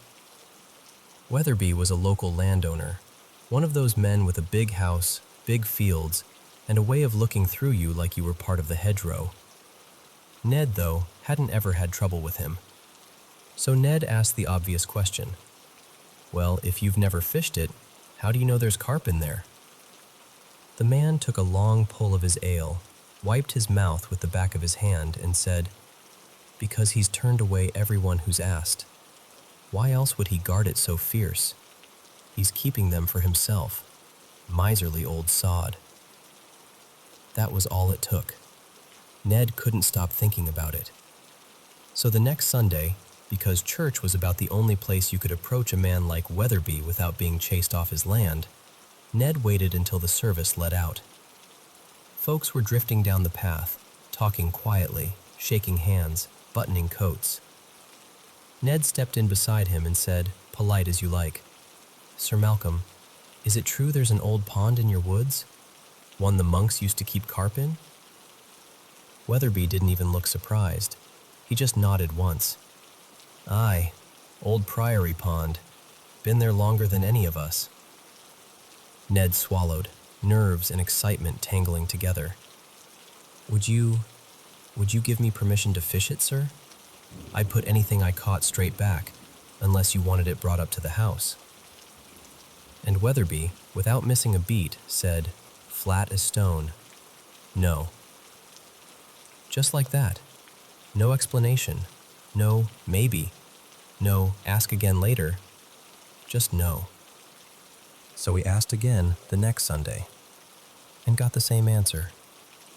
Then the Sunday after that, same answer.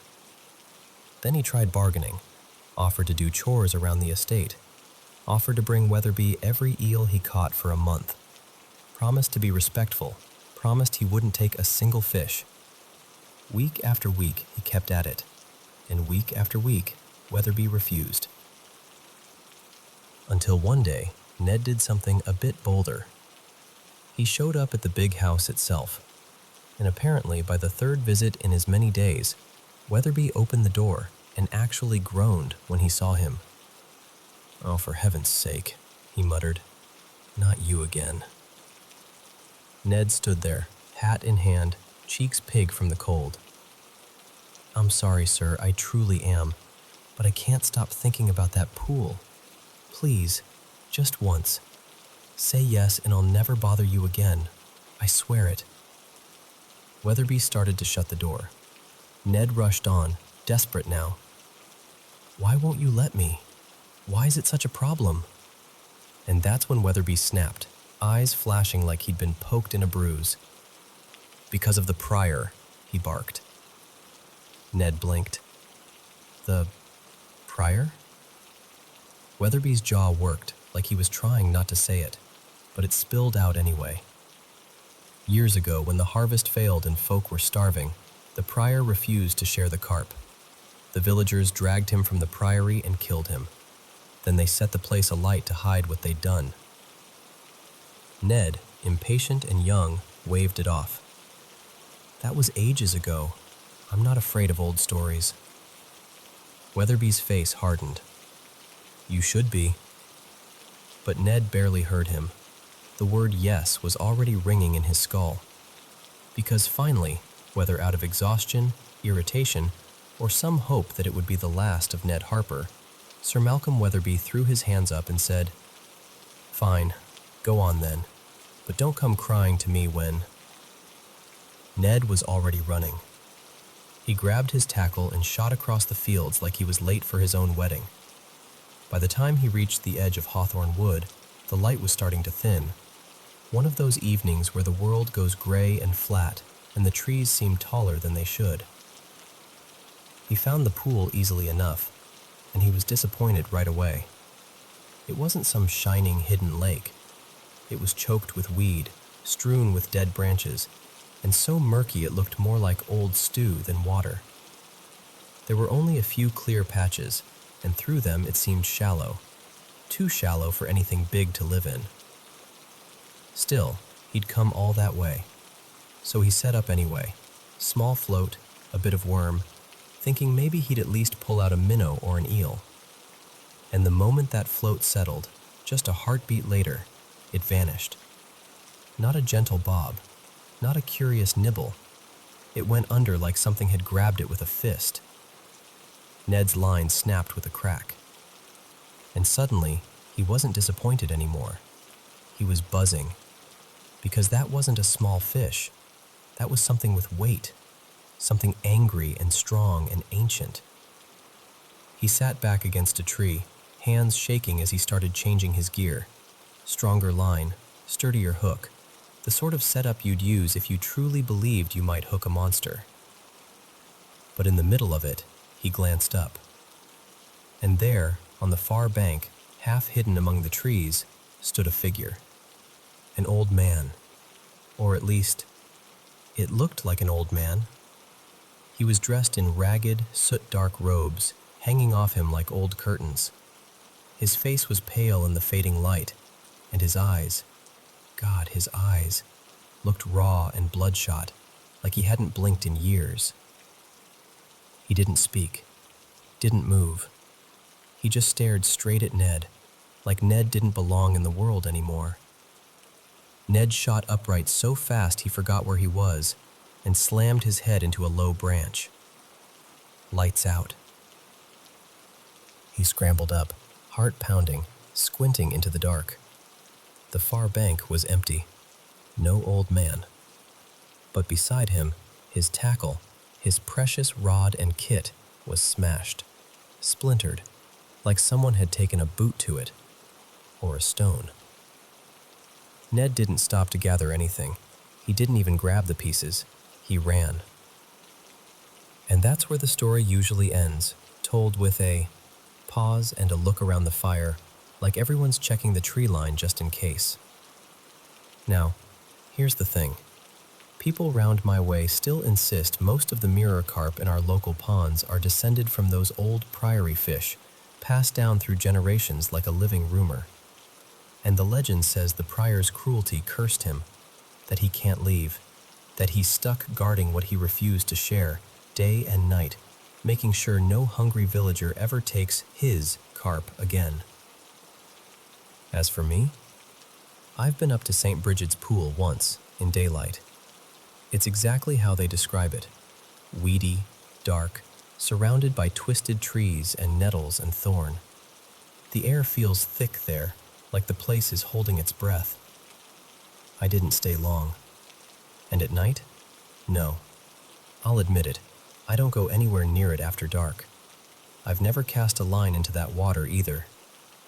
Because I've never met anyone in the village who's fished it, and I've never met anyone who's spent a night up there. Not and come back laughing anyway.